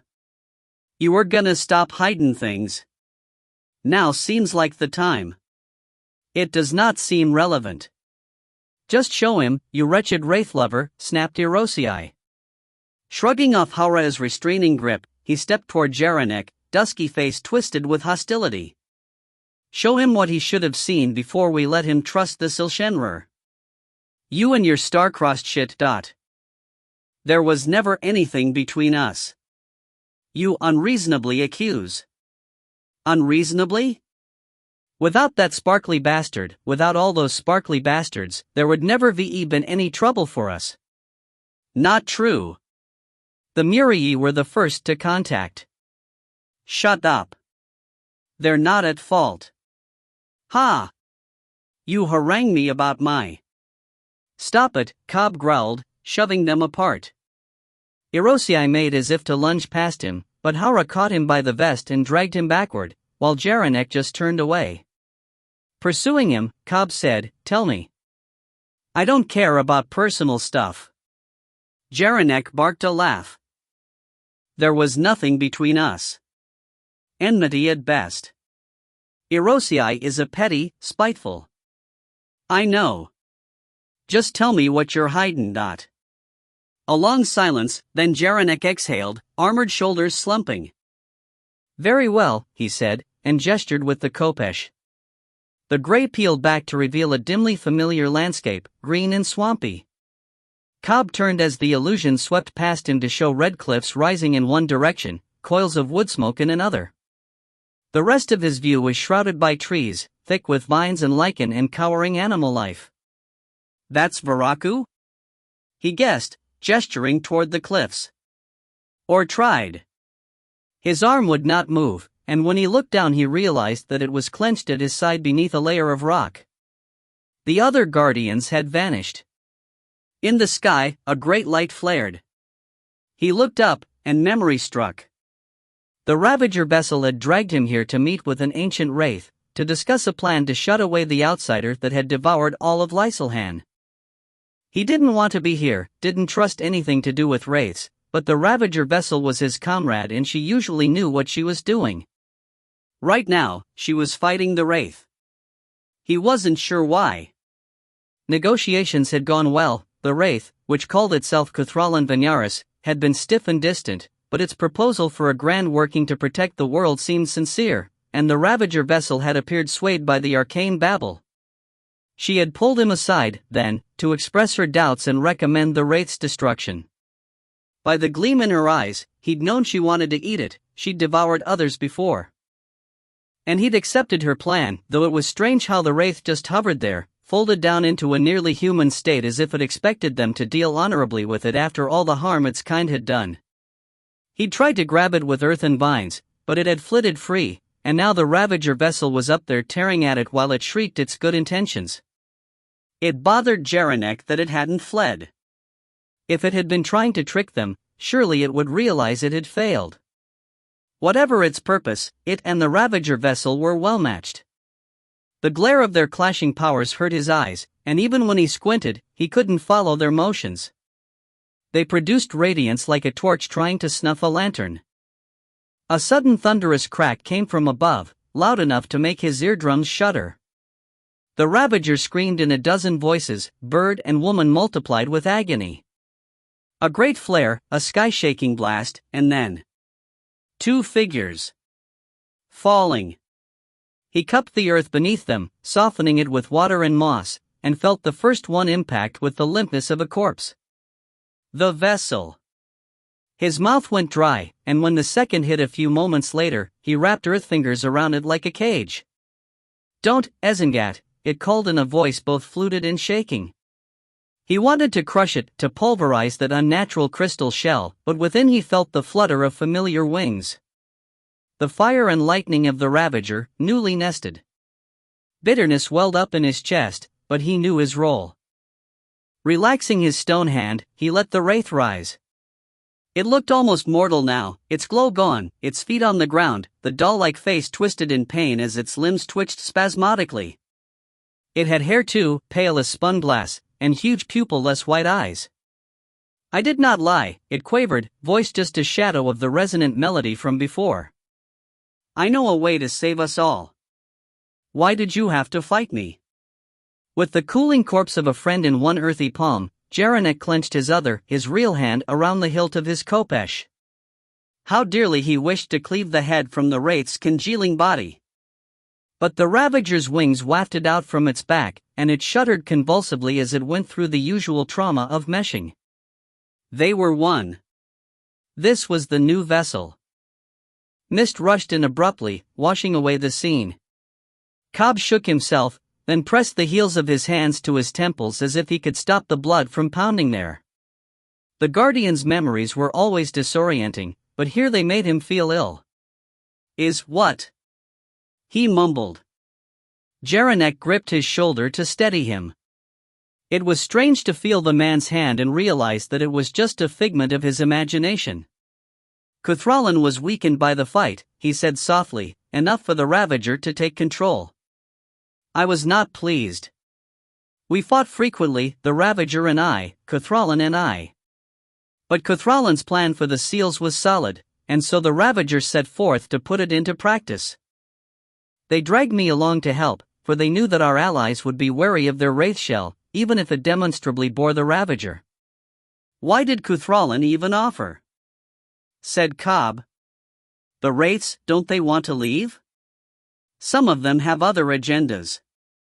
I learned later that Kuthralin had been an experimenter, an iconoclast, the leader of a small group that sought to study our world and adapt it to their needs. Their main rival was the wraith god Dinavar, who orchestrated the opening of the portal to sow chaos and fear in the human lands. We suspected that Cuthralan aided us simply to thwart Dinavar, but that was enough for the mages and witchfolk we gathered. Cobb blinked, and the grey was gone. Instead, he stood stiffly against the wall of a circular room, its space dominated by a map-covered table and populated by men and women in strange, archaic attire.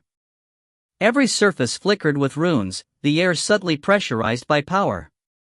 At the far end stood the Ravager Cuthralan, no longer in flux, beautiful in the way wraiths made themselves when they mimicked humanity, and robed in white with extensive embroidery of silver. It was talking, but he could barely hear. The words were arcane nonsense and Jaranek did not seem to have been paying attention. Instead his gaze roamed the crowd, passing from a wizened Yazadran with ink-stained fingers and scrutinous eyes to a broad-shouldered blond man with a heavy beard and stiff grey coat, possibly Jernizan, but more conservative than any Cobb had seen. Then to a slender ebon-skinned man in armor of white, teal and gold, and then to Jasper? Cobb thought in shock.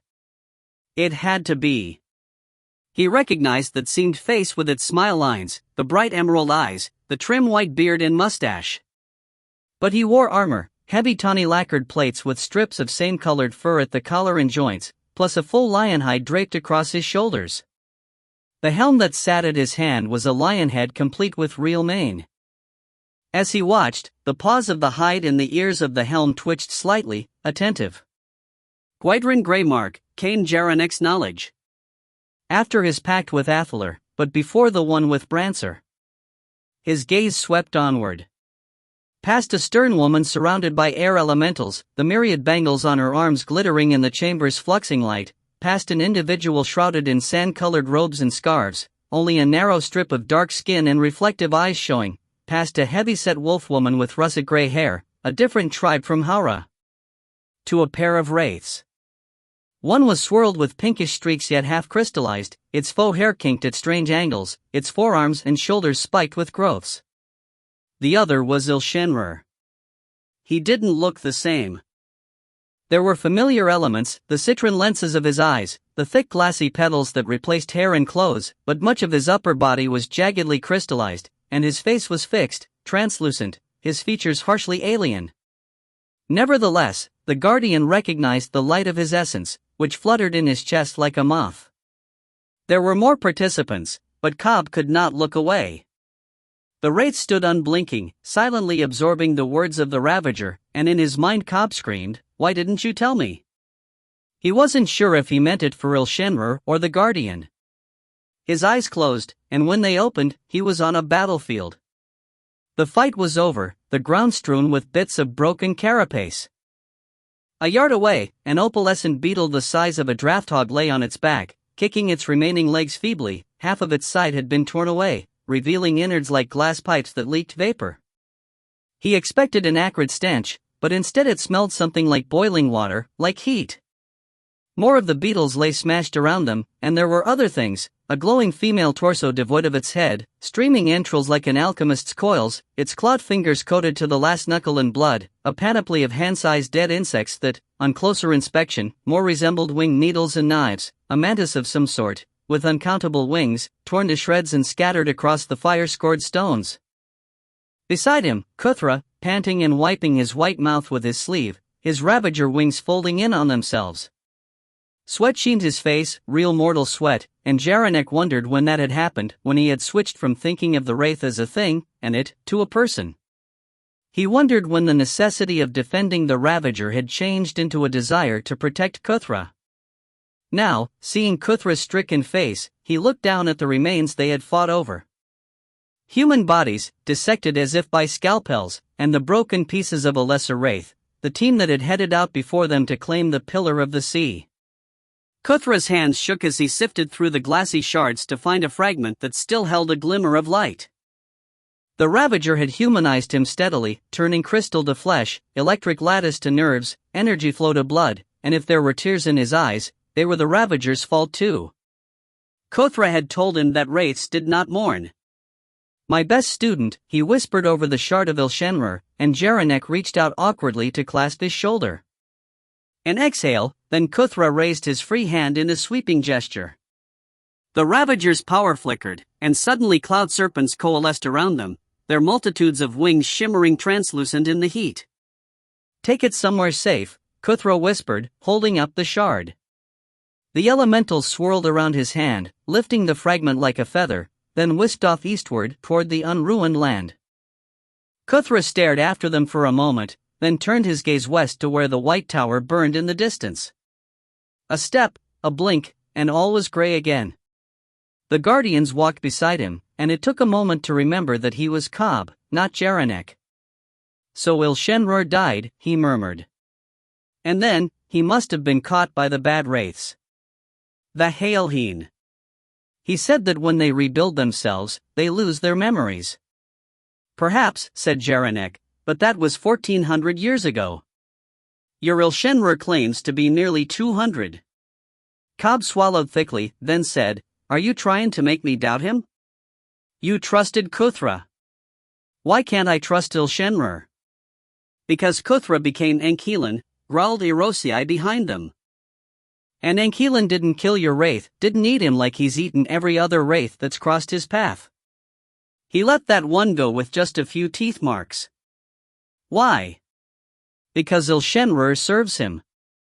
"That's crap," said Kade, trying to ignore his sinking heart. "Ile-Rien's been in the mist forest with the Grey Wraiths, who likely also serve Ankilan." "No. You said why self, he doesn't get along with them. Not everything is a conspiracy. Grey, white, they all want the seals removed. Ankilan almost did it. That doesn't mean they're working together." Kade looked to Jaranek. "I've seen what Y wanted me to see. Now show me how it ended." Face clenching, Jaranek stopped in his tracks. "It was the scene of my demise and his. I will not revisit it. We set the final seal, completed the ritual, and died. Let that be enough." Kade wanted to. The pain in the man's eyes was real, and after Jaranek's reaction to the great wave in his training dream, he thought he knew how this ended. But it made no sense. Not all water held the hungry dark, and the guardian was allied with the element. It should not have been able to kill him. Many things made no sense. "Show me," he urged quietly. Jaranek took a step back. Around him, Kade felt the other guardians closing in, and wondered if they could restrain him. But no, he had forced them into submission before. "Don't make me do this," he told Jaranek as he strode forward. The ancient soldier halted, face pinched, and when Kade reached for him, he did not recoil. His eyes were flat black, something struggling behind them. "You should know this," he rasped. "We owe you the truth. But I do not want to see." Then he blinked, they blinked, and the world filled with smoke. He coughed harshly, aware that he could breathe only because of the cloud serpent Kuthra had summoned.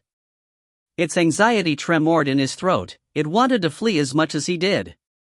But while it could fly, he was trapped here at the summit of the pillar, forced to watch as their work tore the world apart. The seal at the center of the tower had become a vermilion column too bright to look at directly. From the corner of his eye he saw its base eating at the floor, its tip piercing the sky.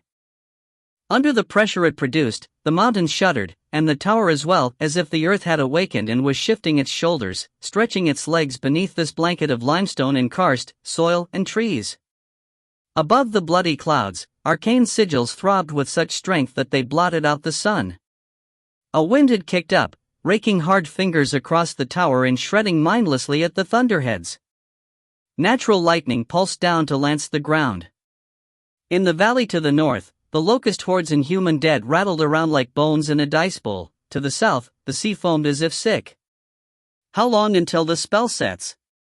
he called to Kuthra over the thunder.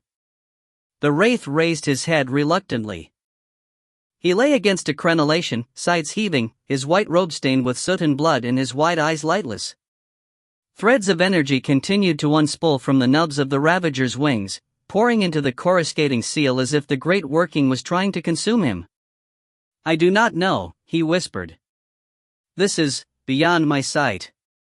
Your world is so dark, Guardian. It has always thwarted me."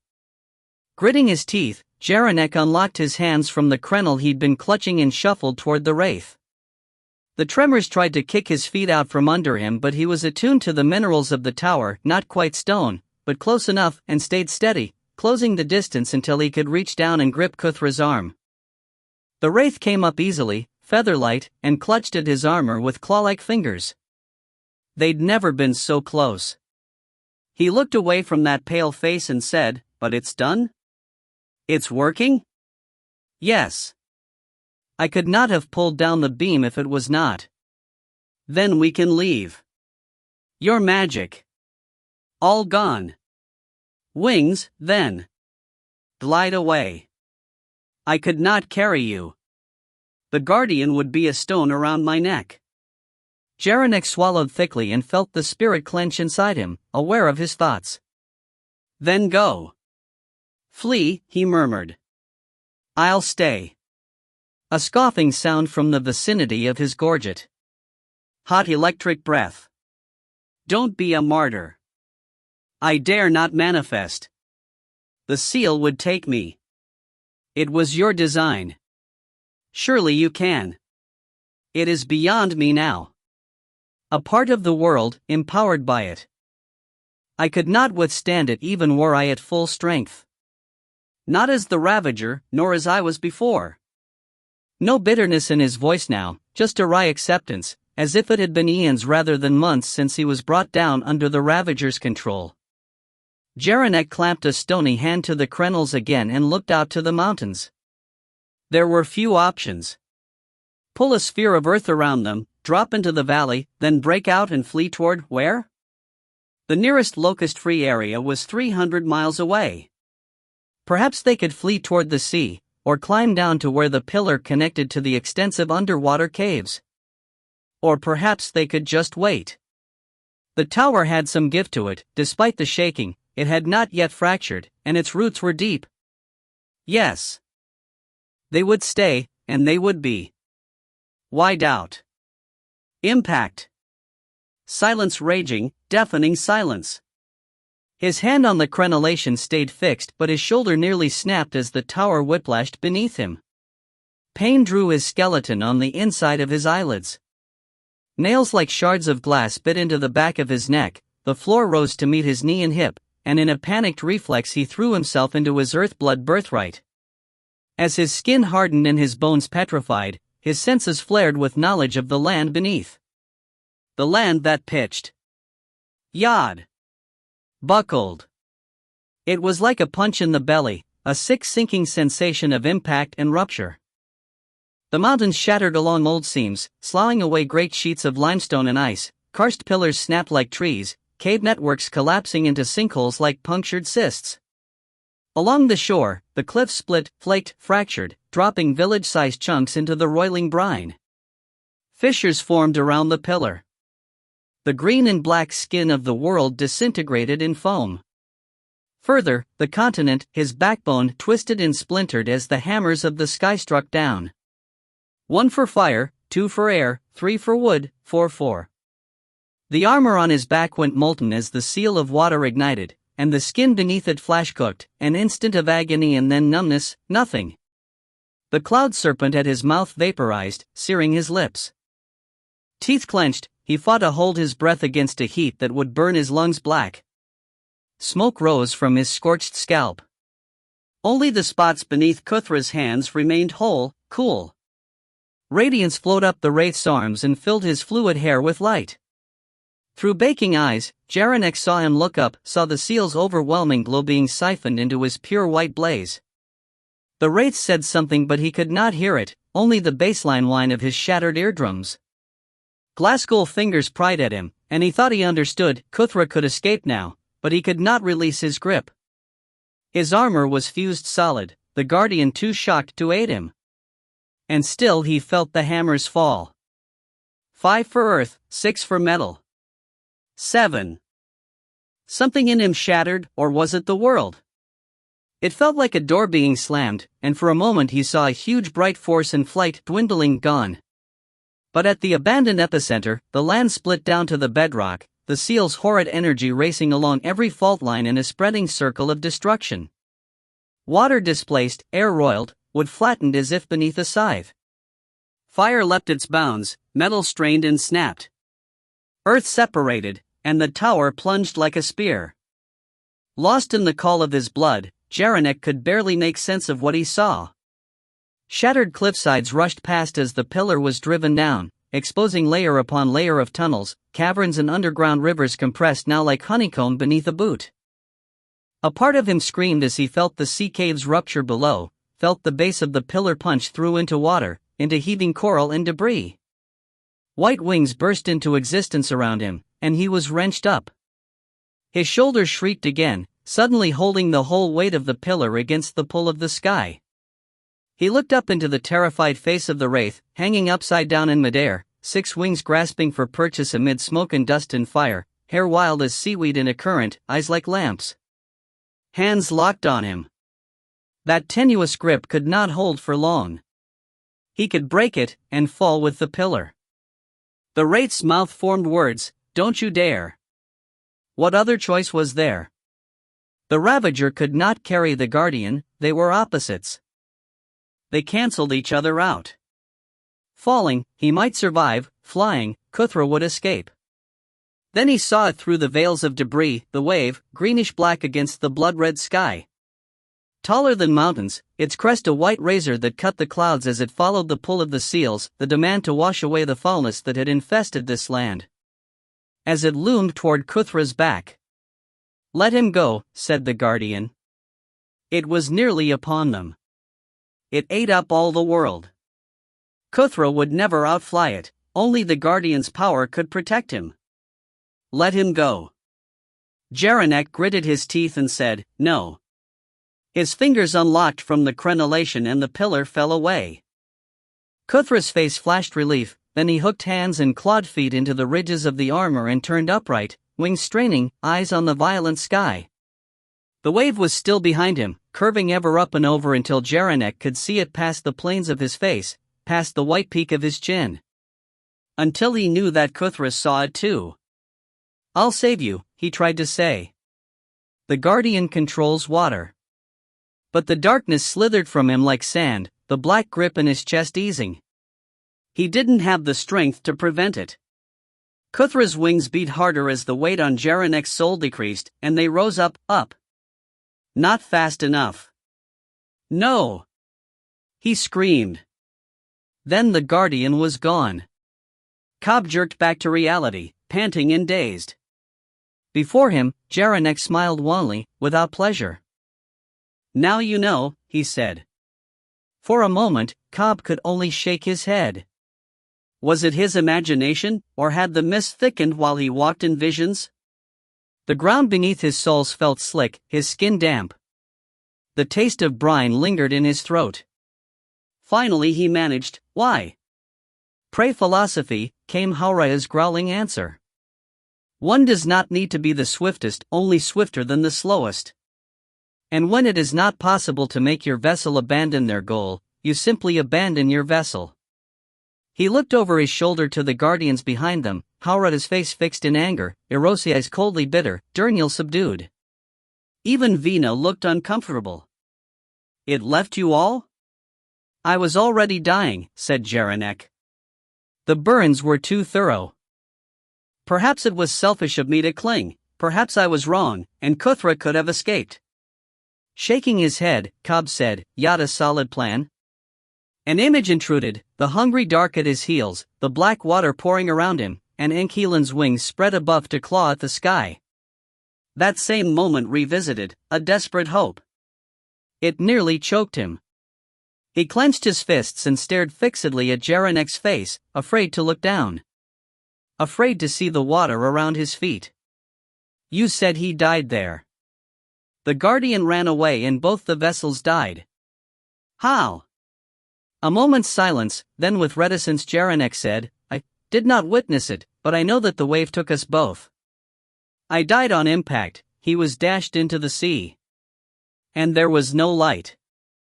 The disasters had darkened the sky. He floated for days, weeks. We did not rescue him, and he could not escape the water. Eventually he simply ceased to fight. Drowned? No. Exposure. Cobb winced. Anything would be angry after a fate like that, let alone a spirit of air and fire. But there was time between Cuthra and Anchilan. 1,000 years. You never tried to patch things up? Jaranek smiled ruefully. Cuthra was a force unto himself. He dominated the Ravager vessels that came after, so that no matter which one we encountered, it was Cuthra's eyes that stared out at us. But the Guardian had moved on. I had as much influence over it as I have over you, and it had always hated him. While I'd come to know him as a friend, it saw him as an inevitable traitor. And so we stayed apart. Only when we felt the seals being opened did we seek him out, and then, Jaranek sighed. There was no Cuthra left in his eyes. Only Anchilan. Uncomfortable, Cobb turned away. The others were watching him as if expecting an outburst, but he had no energy for that. He almost wished he hadn't asked. Just, let's get out of here, all right? He told them, and one by one, they nodded. Haura ranged into the lead to seek the Ile-Rien spire, and he fell in at her heels and tried not to think. The whispers followed. Ahead, the mist dissipated into a long, low stone corridor lit faintly from beyond. Fiora blinked at the change, then again when her eyes watered, and covered her nose and mouth with gloved hands but could not keep her lungs from pulling air. It stung, burned. Then the Silver One made a gesture with the hand not holding the red crystal, and a tingling blanket of energy enfolded her, sliding its arcane fingers up her nose and across her eyes as well as over her skin. She shuddered and choked, but the inhale was clean, the air thin and chemical but tolerable. She coughed harshly, chest spasming, then managed to get a hold of herself. A moment later came the first hiccup. Blushing, she looked to the Silver One again. HP, thought elementals and such couldn't HP, do magic. The Silver One turned tarnished eyes on her but did not dignify the implied question with a response. Instead it started forward, metallic robes stirring liquidly around its legs, or at least where legs should be. Does it have normal body parts? Is it just doing this for my benefit, like Ile-Rien? She wondered as she hurried after. The red crystal cast a sullen glow along the corridor, catching glints from thick layers of crusted salt. More hung as stalactites from the ceiling, short and fine as if removed regularly. The path beneath her feet was crunchy with mineral debris. Looking back, she saw the passageway dead-end in a wall of salt, a faint ruby glow trapped within. Where is this? Where are we going? She asked her guide, but it was silent. Even at this easy pace, her body ached and her throat burned with thirst. She tried to tell herself that since her rescuer knew she needed air, it must know she needed water and food, so everything would be fine. She wasn't sure she believed it. The ruddy light at the end of the corridor deepened as they approached. It made her guide look weirdly fleshy, hair and robe included, and sent a nervous tingle up her spine. Trying to swallow down her hiccups, she pursued the Silver One doggedly until it came to a halt. Too curious to heal, she peeked past it into the cavern beyond. Her jaw dropped. Welcome to Lacastia, said the Silver One. Our home away from home. Chapter 13, Lacastia. Straining to catch a whisper, Cobb almost ran into Haura, who had halted just ahead. She gave him an odd look, then tapped her nose and said, I sent your lover. He stared at her. It felt like they had been walking for days, and in the silence that followed Jaranek's story had come the voice. Faint, distant, indistinct, yet somehow familiar, speaking words he couldn't quite discern. Even now, it continued at the threshold of perception, prying at his attention. Cobb, said Haura, concerned. He shook himself, and mustered a wan smile. Just tired. That they couldn't hear it was obvious, which made him doubt his sanity. They'd been able to detect Anchilan and Darylyn's splinters, so why not this dark intrusion? Unless they were ignoring it, maybe hoping it would go away. He'd tried that. It hadn't. "Am fine," he managed.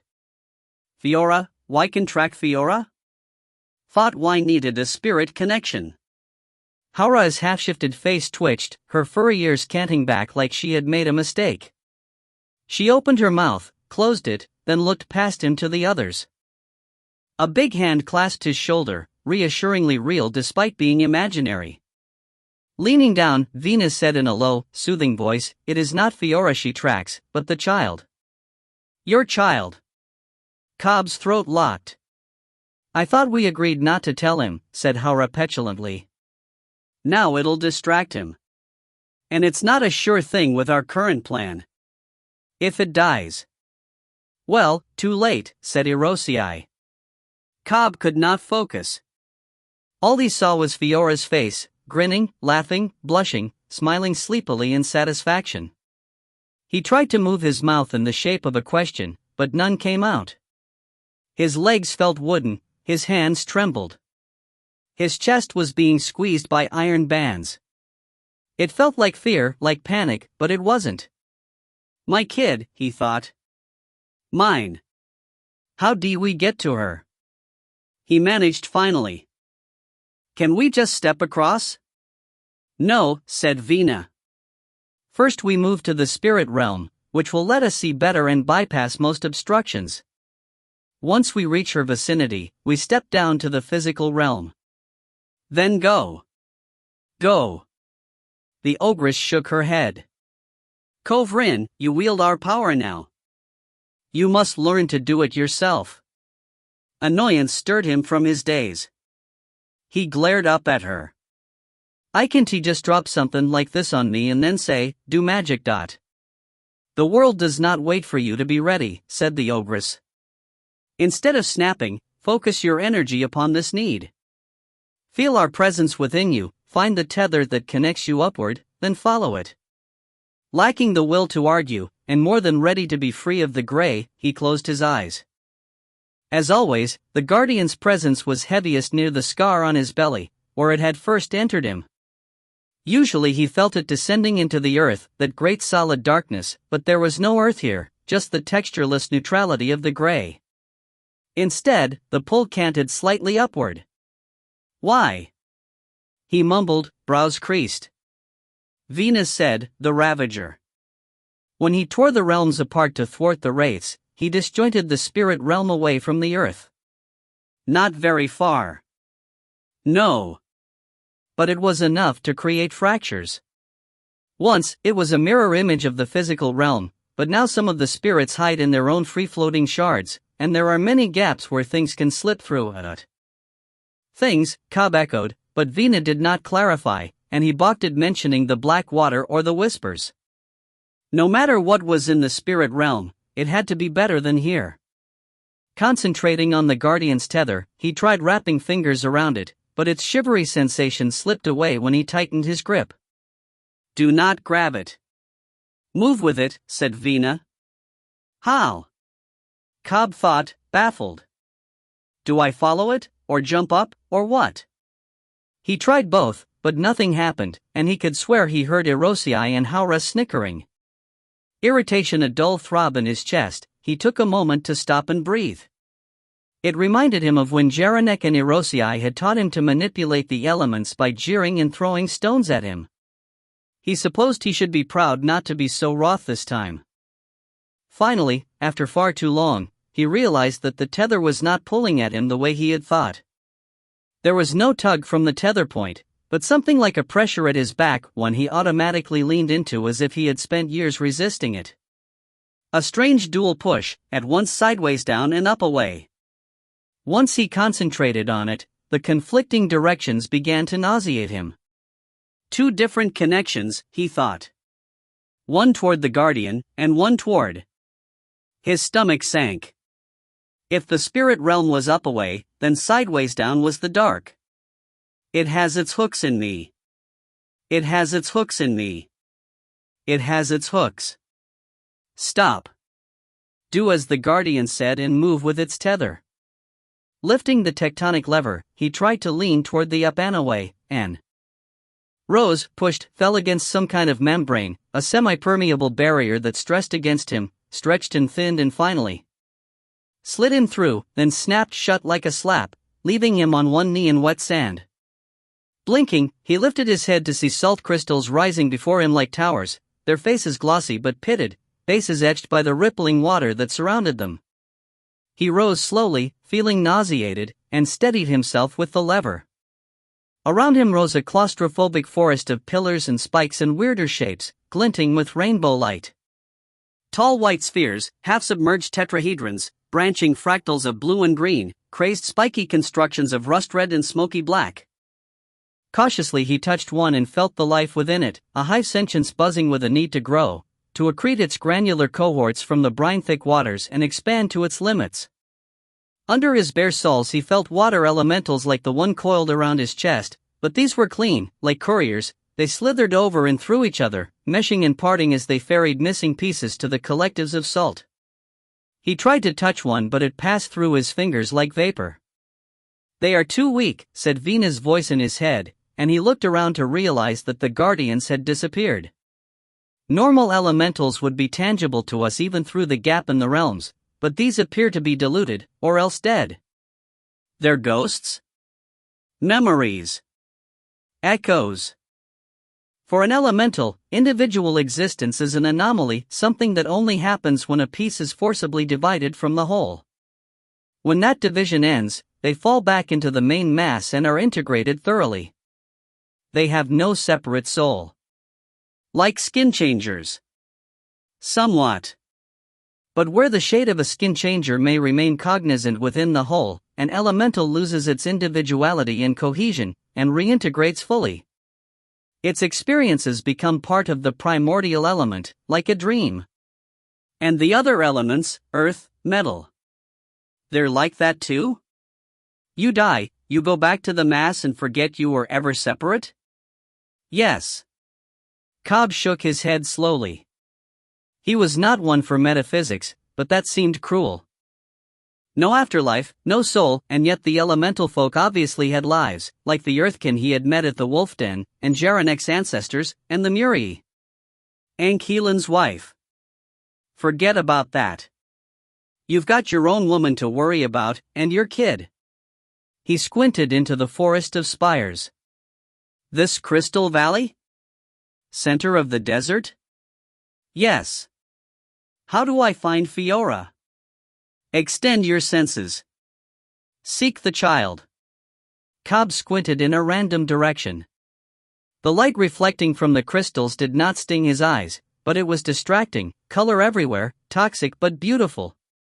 A part of him wanted to wander the labyrinth while he could, for though he could smell the chemical fumes, they didn't hurt, they weren't quite real. But he wasn't here for that, and the sensation of water around his feet, even phantasmal, made his skin crawl.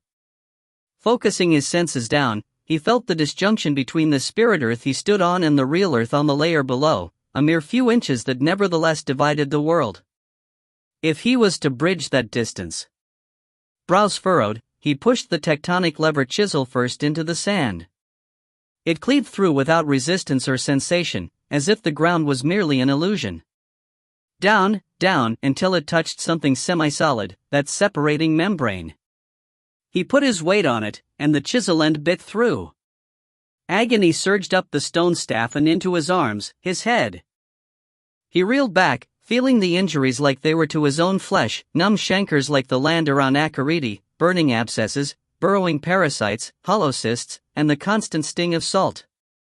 This whole land was wounded, dying, in a way he had not felt from its outskirts. Teeth gritted, he pushed past the deluge of pain. It was difficult to sense through the sand. All those separate grains, though shellacked together, gave him a faint idea of direction in shadows and pressure but no real view. Water might have been easier, but he was loath to touch it. Even at the periphery of his senses it felt thick, subterranean, strange.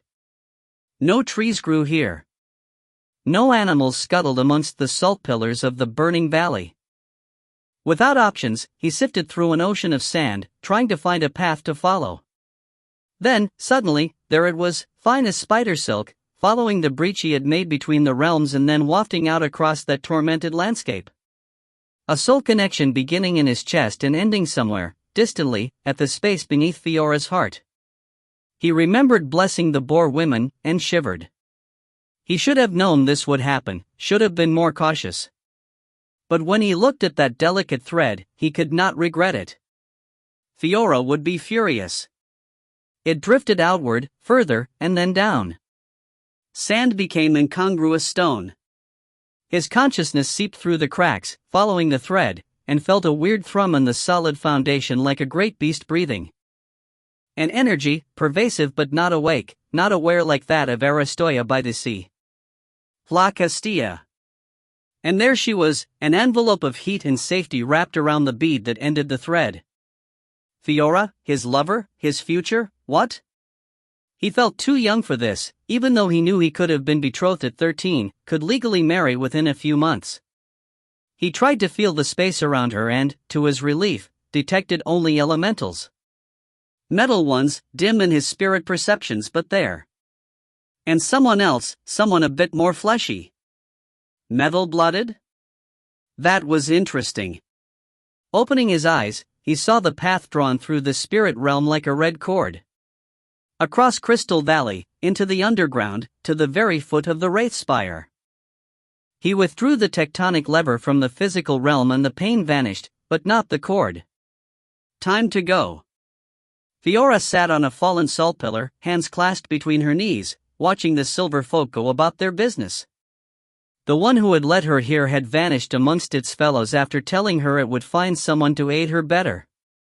She wished it had stayed, if only for company. She didn't know what to think of this place. Above curved an irregular stalactite-encrusted ceiling, sometimes 100 feet high and sometimes just yards. Below, the floor was a flat plane of salt, fractured in places but polished elsewhere by the passage of many feet. Most of the walls were either covered in or made up of crystalline salt growths, with more erupting from the rough patches of the floor.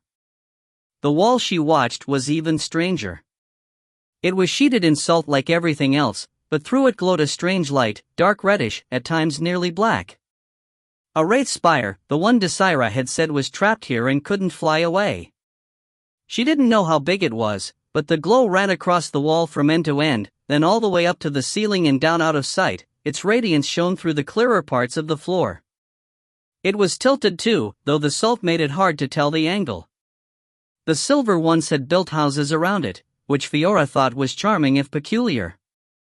Low, boxy buildings of hewn salt stacked up like blocks against the glowing wall. They had few doors and no stairs. Instead, the silver ones climbed the walls with the neatness of spiders, their hands and feet attenuating to aid their grip. Watching them made her uneasy, but she kept telling herself that they served Brancer, that they had rescued her from the Grey and bore her no malice. Their magic had allowed her to breathe here and seemed to ward away the gaseous plumes that rose from the portions of broken salt. They were friends, just keeping her safe. Still, she kept her hands near the hilts of her swords, because there was another possibility. Her history lessons told her that Brancer was only half of the metal primordial. That once there had been a greater entity which split itself apart over its conflicting desire for and fear of magic. That the covetous half had reached too high and too far, and attracted the attention of something bright and terrible. That all of the metal mages died that day. But not in Nuria. Not among the silver folk, because Brancer hated magic. If these are mages, they can't be Nurii. If they're not Nurii, then what?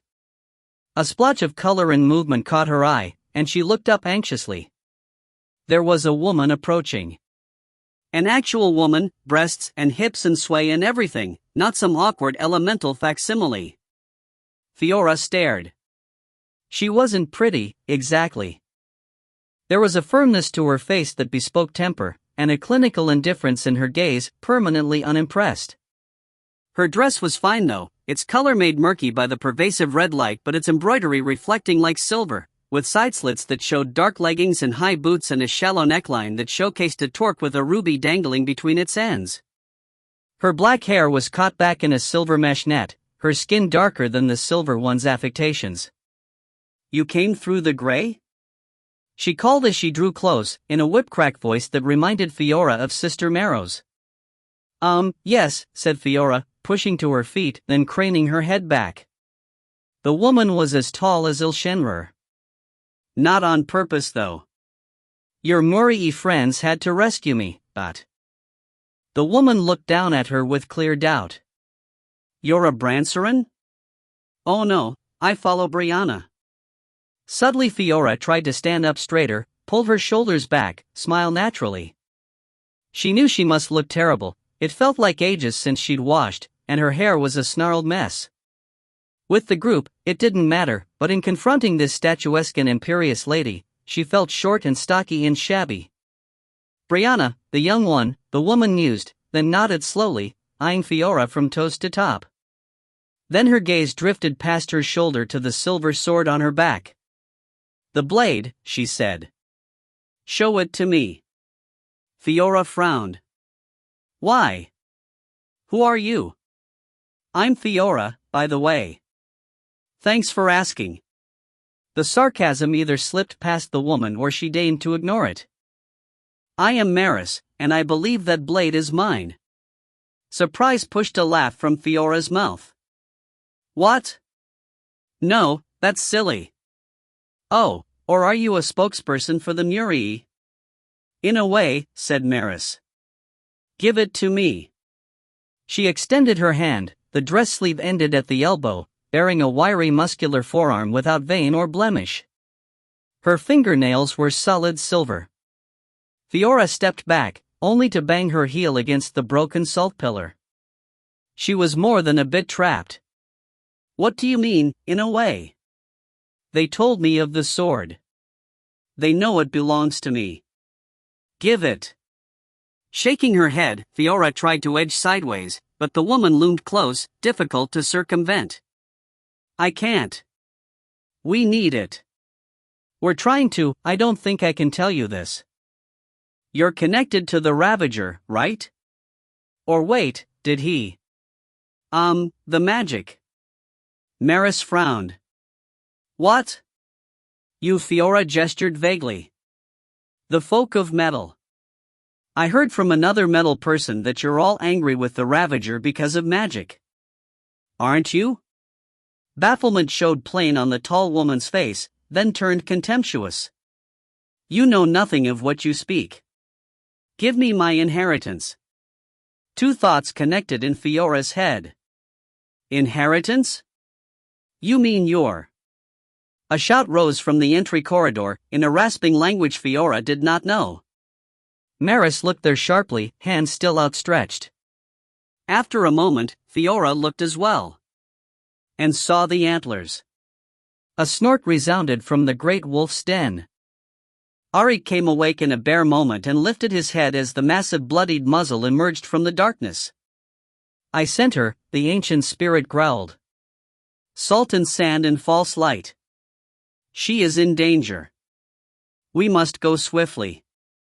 Arik sprang to his paw-like feet, then lifted the bundle of Lark and goblin-like baggage. From within the layers of clothes, Lark gave a squawk of protest, but there was no time to listen. The great wolf was already padding into the woods, the spectral pack bleeding from the trees to follow. Air elementals flickered into the realm around them, pulled through by Ron's will. Girl and goblin in his arms, Arik pursued. Cobb stalked forward as if daring the elementals to bar his way. Murray, he'd thought at first, they looked much like Ankeelan's wife, though paler. But Erosii and Durnil at either shoulder told him otherwise. There were three in the corridor, their silvery garments flowing oddly over and around their porcelain flesh. A month ago, he would have been awed in their presence or infuriated by the treason he'd believed they had encouraged in his father. Now, he gestured briskly with the tectonic lever. Fiora, where is she?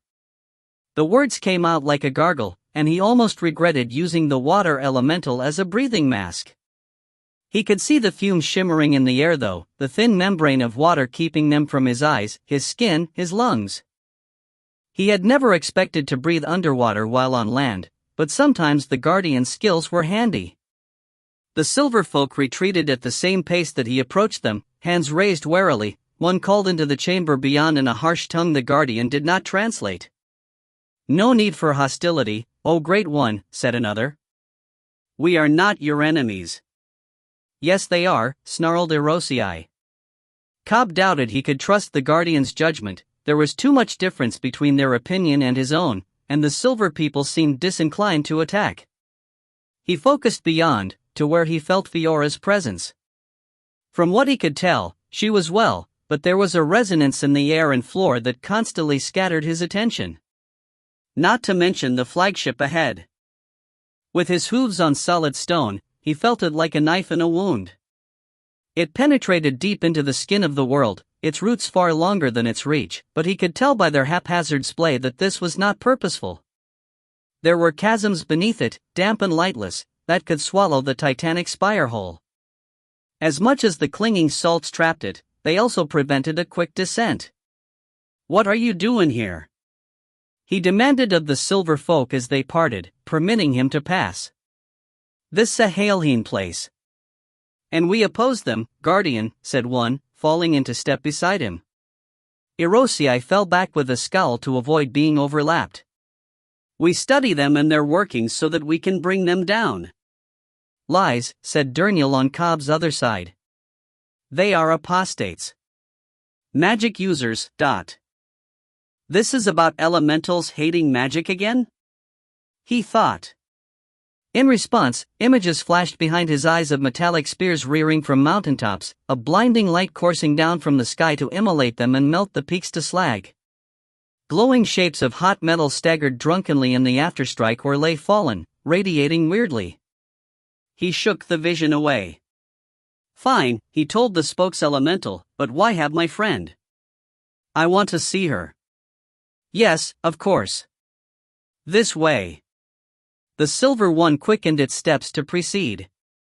The corridor ended in a flight of ragged salt blocks that curved down to the floor below. He squinted against the bloody light, gaze drawn first to the far wall and the wraith spire trapped behind it, then to the stacked buildings, then to the many Silver people emerging from them. A quick count gave him at least 50, with more still coming. Off to one side was a small area of fallen pillars and jagged crystal. Movement caught his eye from there, a waving arm. Fiora. His shoulders sagged in relief. He'd feared they'd taken her prisoner, but she stood unhindered next to a taller woman, to whom she glanced anxiously. For her part, the stranger watched him with narrowed eyes. He'd planned to hold her gaze, but the moment his foot touched the salt block floor, the nausea surged up again. From the stone corridor he'd felt the hollow spaces that existed below and around the chamber, but now he realized they weren't hollow at all. The black water filled them, silent and cold, separated from him by naught but salt. "Stop it," he told himself. "You know this is a thin place. Trust your first feeling, it's not there. That's just its shadow. The realm barrier must be holding it back, so as long as you don't reach for it, nothing will happen." Still, he felt sick. Every hair on his neck was up, every nerve tingling, and each sharp hooffall on the salt surface made him want to cringe. Such a delicate thing to keep him out of the dark. "Guardian," said the strange woman as he approached. There was something familiar about her, but he was too agitated to start making assumptions even about the metal he detected in her. Instead, he gave her a curt nod and moved to brush past, to reach Fiora. A hand clamped on his shoulder, nails biting through layers of bark and stone. To his surprise, Kade found himself turned about, hooves scraping the salt. "Guardian," said the woman again. Silver runes glowed through the skin of her arm. "What?" he replied sharply, trying to shrug her off, but it was like her fingers had taken root in his armor. Tectonic lever in that hand, he twisted it between them to push her away. Instead, she struck with the other hand, embedding long silver nails in his side, his scar. The pain doubled him over. He felt it everywhere, face, throat, heart, balls, like electric needles under his skin. Stone crumbled away from her fingers and he felt her clutch something ropey and vital, and thought for a moment that she had disemboweled him. Then the Guardian jerked in his chest and he realized she had it by the tail. He clamped his free hand over hers, suddenly certain that if he yanked away, she would tear the Great Spirit right out of him. She twisted her grip and the new burst of agony nearly drove him to his knees. "Get off," he rasped, putting all his strength into another shove with the lever, but she just swayed with it. Her arms were long, stance fluid, and she managed him as easily as a dance partner, sigils lighting up under her robe and torque. "Brianna, dot." A sword divided them, striking the hand that held Cobb's shoulder with enough force to break the grip. The woman recoiled, shaking her arm like she'd just shocked it. A bloodless flap of skin hung from the back of her wrist, revealing a thin silver layer over twitching musculature. Shaken, Cobb brought the tectonic lever down at her other forearm, but she was too quick, her fingers unlatching from his side. He tried to keep hold, but she twisted her wrist, the skin sliding like a loose silk wrapping. An instinctive revulsion made him let go. The woman stagger-stepped a few paces back, then steadied, face fixed in an expression of cold focus. She flexed her loose wrist and the skin tightened, then ran her hand down the other arm to cement the torn flap. It's sealed neatly. The Guardian, no longer under assault, spread its influence over his skin again, drawing scales of hard salt up his legs and chest. He took a deep breath through the water elemental, then clasped the tectonic lever in both hands and pointed the chisel end at the woman. "What kind of pikery was that?" In answer, she just flexed her fingers, stained with his blood. "I think she's MMPH. Cobb turned immediately, but it was too late. One of the silver folk had crept up and grabbed Fiora around the waist and face, its arms splitting into myriad tendrils to contain her struggles. "Stand down or we shall remove the female's protections," it said. "She breathes only at our sufferance." He saw Fiora try to shake her head at him. Her sword arm was bound down, but her hand clutched spasmodically on the hilt, as if she could still fight. But the threat was serious. He had no power over the metal folk and nothing that would let her breathe. The water elemental would be no help. Forcing calm upon himself, he lowered the lever and said, "What do you people want?" The jailer looked to the woman. Around them, the silver folk were converging, their false faces disappearing into their metal like pebbles and mercury, an obvious precursor to an attack. "I requested my property," said the woman, her voice clipped and cold. "Your friend denied me. I would have it. I would also have the Guardian." "Why?" "It is mine. They are mine. My birthright." Cobb shook his head slowly. Even with his suspicions, it made no sense. "Maybe you could grab the Guardian, but that doesn't mean it's yours. I'm using it right now. When I'm done, you can Pekin well have it, but I don't think you're its type." "I don't care. You'll have to. It's got a mind of its own." "What you want it for?" "That is not your business." "No? Because it feels like why just made it so."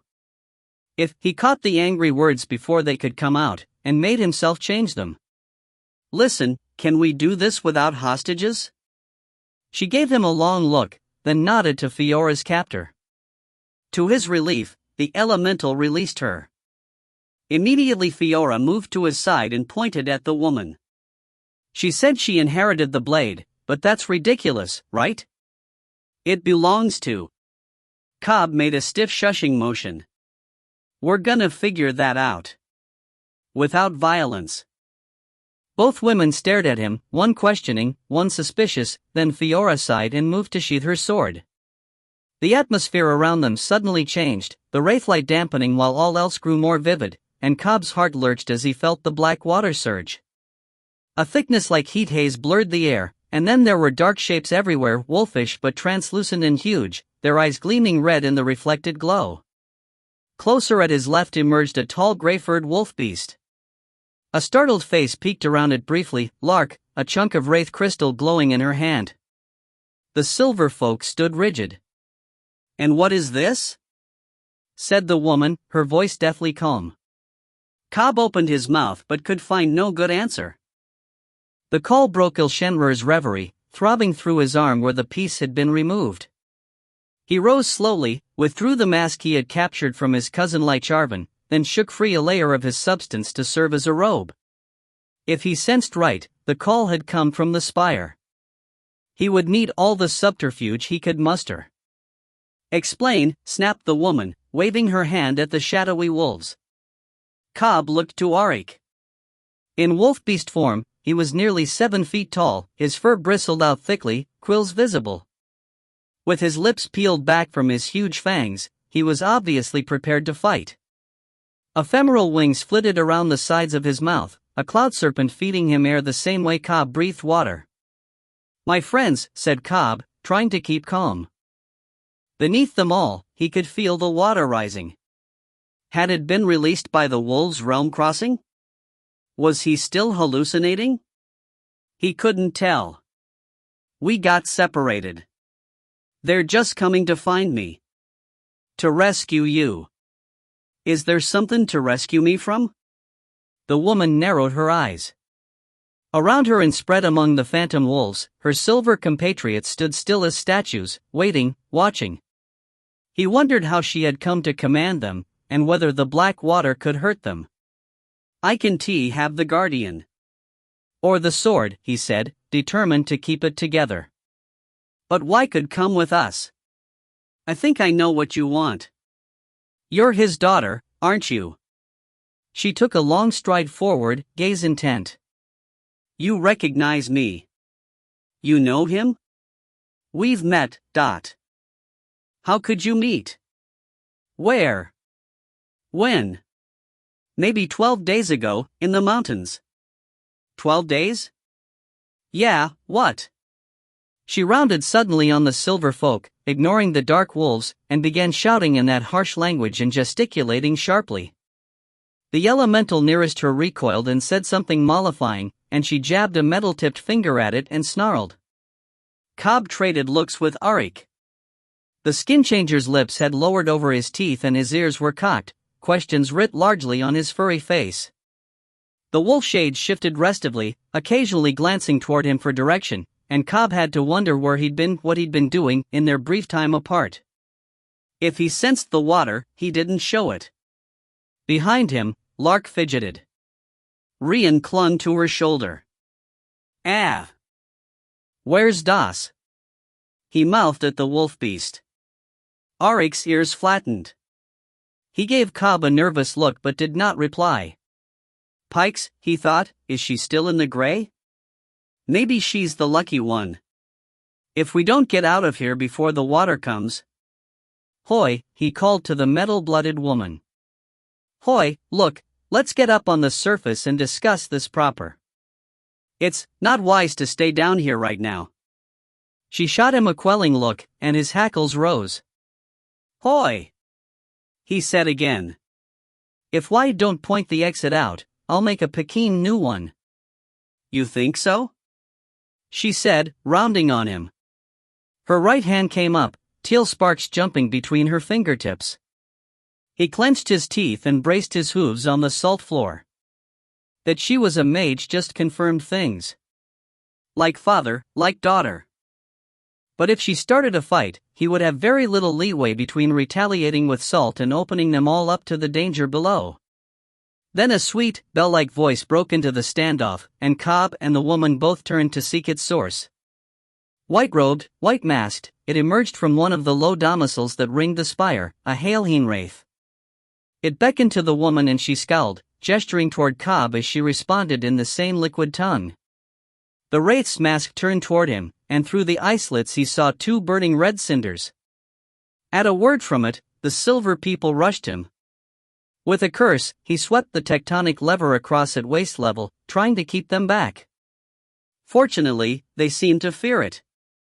Unfortunately, they did not react like people but like liquids, large sections of their bodies indented to avoid its sweep while others sprouted spikes, and they surged forward again in its wake. He caught one in the chest with the blunt end and saw it deform, at first cratered and then rippling uncontrollably. It fell back, and the next avoided getting the chisel end to the head but took the shaft across the neck as Kade turned with its lunge, desperate to keep its elongating hands from his skin. Throat dented, head whiplashed, and it reeled away. Behind him, Fiora shrieked her goddess's name. No wave of heat came. He tried to close with her, to put himself against her back, but there were hordes of silver folk on them now and he could not swing the lever fast enough. Needles dug at his shins, and he glanced down to find his ankles swarming with liquid silver. He looked up just in time for one to fling itself bodily across the staff to bind his hands and forearms. He tried to yank away, but it yanked back, and suddenly 6 of them were meshing together to oppose him. A shadow darted into the fray, a phantom wolf clawing and biting at his bonds, but one of the non-meshed elementals extended a hand and runes lit up along its substance, gathering into a bolt of energy that blew the wolf to rags of smoke. More blasts lit the chamber, and he heard Auric bellowing, heard Lark's panicked cries. Then the tide of silver fell upon him, blotting out all but the rising darkness. Unnoticed on Lark's back, Rien arched suddenly, wide eyes confused. His left hand twitched through a complex pattern he could neither understand nor control. A spark of energy passed from his fingertips into thin air. Shadaxi Ankhelen sat bolt upright, nearly knocking the mirror from its place again. The image showed sand and salt, the view from his circling hawk. It had been nearly half a day since his last sighting. Instead, the alert had been from a splinter. Closing his eyes, he concentrated on that pinprick of contact. He set most of his splinters to simply observe, to collect data until the time when he could extract and reintegrate them. Some, though, had missions, like the one that had pinned Cobb's soul to the Guardian. Or the one in Jared's pet goblin. It was signaling him now. He didn't know why, but with the disappearance of Cobb's group, it was bound to be interesting. Slumping back in his seat, he unhooked from the corpse he wore and followed the tug. He did not often try to possess an occupied body, but in this case he would make an exception. After one mouthful of mercury, Auric knew biting them wouldn't work, and his claws made furrows that merged in moments. But he could throw them. All he saw was red. Ile-Rien magic thrummed the air, so when he wrenched the elemental from the ground, its substance half-shifted from humanoid to something like a mobile cactus. He threw it at the white-robed wraiths who had gathered to observe. They parted silently to let it fly between them. It hit the salt floor with a dangerous-sounding crack. His arms and hands mended as he synced them with his spirit. Ninki Ranagi's breath was at his back, pushing him onward, making his blood run hot in his veins. He regretted crossing over so soon. He should have waited for the Ile-Rien to emerge so that he might get the drop on them, but he had not seen them hiding. The spire's resonance made peering between realms difficult. Now he had to defend Lark. She stuck to his back like a burr, smart enough not to stray but otherwise overwhelmed. Her robe had sucked up a shot from a silver one, flaring into a sphere of light that fractured instantly, and now he supposed she was trying to recharge it. He could hear her cursing, feel the cold tingle of power being drained from the vicinity. The wraiths had noted it too, the White Hoods now following as they edged toward Cobb. Wolf shades swarmed around them, coordinated by Auric's howls. They kept the liquid elementals away from his feet, and through the veil of realms he sensed more on the spirit side, biting at the elementals' essences without much effect but a good measure of distraction. All he needed now was a path to Cobb, to rend the silver prison around him. Ile-Rien exited the gray 6 yards off the ground and caught himself on an arch of Hlakastia's essence before he could drop. It was a thin, fine pane of energy, and would not bear his weight for long, but it gave him a moment to look down on the fray. A wild melee of silver, spirit, and friend. A narrow band of white, his people lined up to watch, slowly connecting to each other to prepare bonds strong enough to hold the Guardian. Join them. The thought was a knife's edge. He could connect with his kin and disrupt them, ruin their spell, it would be easy. Or he could assist. Bind the Great Spirit, slay the rest of the mortals, and return to the White Isle. What glory! More like chains. His mouth creased behind Lycharvan's mask. He'd made this choice long ago. He dropped down from the spire's essence as lightly as a feather. There were 10 Ile-Rien out here and none within, according to its resonance, and he felt confident in his chances. Spell weaving was difficult, wrecking a weave simplicity itself. Striding forward, he removed his gloves and focused his thoughts. Connection required a contact of essences. If he did not feel sufficiently Ile-Rien, his kin would notice and turn on him. And perhaps that would be best. He could give them a good fight, but he was determined to at least try to be cunning before he gave in to the Kade way of smashing. The Ile-Rien at the end of the line turned its head as he came alongside it. Through the mask slits, he saw the red glow of its eyes and thought, Placastia's resonance. It will notice my lack. But it extended a bare hand to him, fingers gnarled with crystallization, and he realized that his brief contact with the spire had lent him a false light. Clasping hands, he joined the weave. Ile-Rien dropped into the goblin's body like a passenger on a runaway wagon. He did not take the reins immediately. Rien was halfway up a salt pillar, fingers burning and breath coming harsh through the air elemental in his lungs. A snake of liquid silver pursued him, its back coated in razor spikes. No, not silver, thought the necromancer. Mercury. Light and shadow, Kade, you don't have fall into trouble. He took stock of his assets quickly. One goblin body, currently independent and not built for magic, with the pressure of its patron spirit already watching him. A moderate knowledge of the enemy, enough to know that Kade's crew was probably doomed. His own powers, which he could not use lest he be identified. Pike all else. His vision swung as the goblin twisted, then leapt sideways to avoid a strike by the quicksilver snake. Agile hands caught another pillar, then he was scampering higher, and in the new panoramic view Ile-Rien saw Ile-Rien emerging from the stack of buildings that shrouded the spire. Elementals and wraiths. Interesting. Have they been chipping the spire out? Are the Quicksilvers bound as servitors, or working as allies? Are they sharing information? And here I thought I was ahead in the arms race. His questions would have to wait, though he dearly wanted to know why Lord Chancellor Kernahan had never mentioned this. But then, everyone around the Emperor had their own insane agenda. Right now, his required him to get these idiots to safety. Unfortunately, his great mistake had broken all his influence over the metal folk. Looking down at Kade buried in quicksilvers, all he could think was, lost this one. The Ile-Rien knew that the Emperor wanted Kade. They would bring him in, and that would trigger the endgame. It was too soon, Ile-Rien still had too much to prepare. I should pull out. Find the next most likely vessel and hope the Guardian jumps to it. Shit. Shit. Fiora fought for all she was worth. Her regulation sword did not faze the elementals at all. If not for Kade, she would already be dead. Few paid any attention to her while he was there to be dogpiled. The one that had granted her magical breath must have forgotten about it, because it persisted, and her wild swings and threatening stabs did not fend them off so much as her shouts for her goddess. But Brianna was not listening. It was inconceivable that the Sword Maiden would abandon her while she fought fake trifolders, yet her cries brought nothing. No surge of protection, no holy presence. Something's wrong. Something. No. This place must be stifling her connection, as the Grey had. She was loath to use the sacred name where others could hear, but it was necessary. Brea Aranine. She shrieked, and this time she felt it catch and return to her on wings of fire. The nearest elemental registered a look of alarm, then lurched forward, impaling itself on her blade and unraveling into silvery threads that cloaked her hands and arms. She backstepped, alarmed, then realized it was meshing with her armor, creating a light second layer that sprouted with defensive spikes. Brea and Brancer defend me, she thought as she charged the next elemental.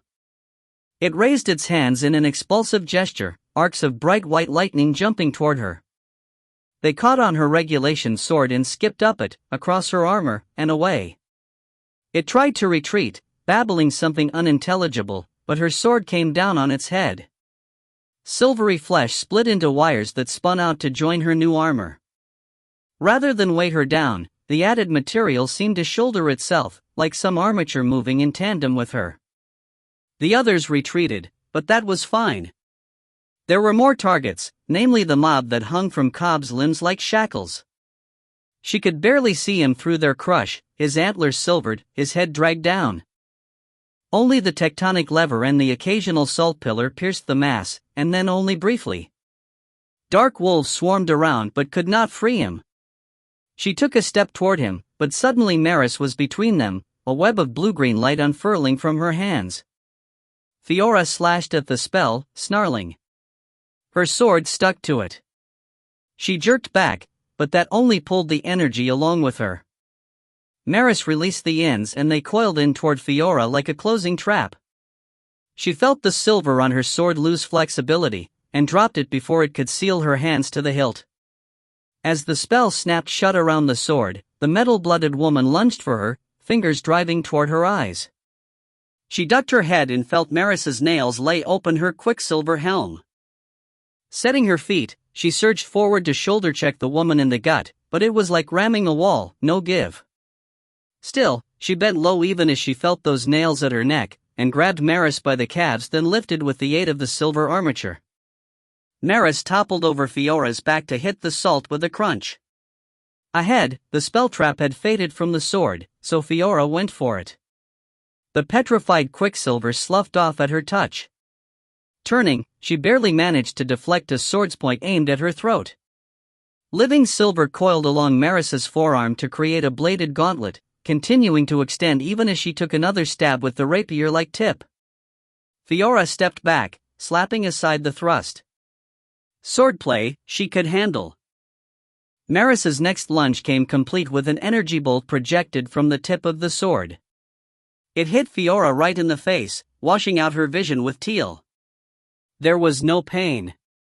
Terror made her clutch at her eyes, her nose, sure she would find a hole where her features should be, yet somehow everything was still there. Then she tried to breathe.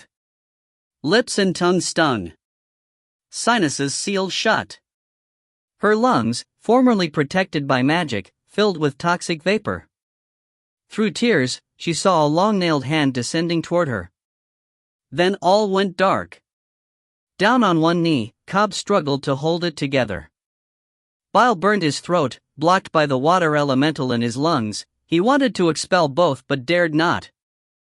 There was mercury drilling at his nostrils, curving inside his ears, clawing at his armor, and while he could reinforce himself with salt, he felt the pains beneath him thin with each use. He was so thoroughly clad by metals that he could barely shift the lever. Down below, the voice said, "Open to me. Join with me. I will quench the vicious lights and sweep away all that would disturb us.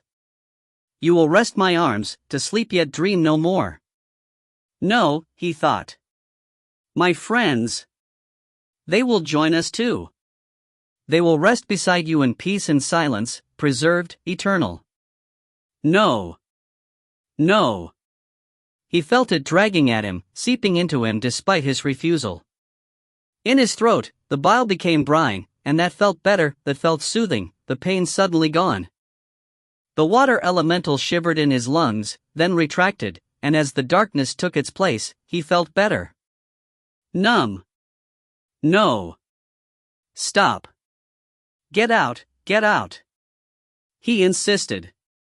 Beneath the salt he felt the black water churning, stronger than earth, stronger than metal, stronger than wraiths, and knew that if he just reached, he could solve all his problems. But he had given himself over before. He knew what happened. His friends were too close, and he had no way to protect them. Their lives depended on. Pain flared in one of them. Fiora. He felt the red thread fray. No. No. No. No. Chapter 14, Blackwater. Everyone sensed it, but Lark saw it first. The feeling came like nausea from below, and she doubled over, gagging through the air elemental in her throat. Beneath her, the panes of salt were darkening, and for a moment she thought the spire's light had failed. Then a bead of water welled up through a crack in the salt, black as midnight. She looked up. Behind her, Arik loosed another howl of pain and rage, and she felt the breeze of his movement as he caught and hurled another silver enemy. Before her, more silvers jockeyed for position, staying just beyond arm's reach. Their pale masks were gone, leaving featureless silver nubs or spiked maces, but their hands worked magic.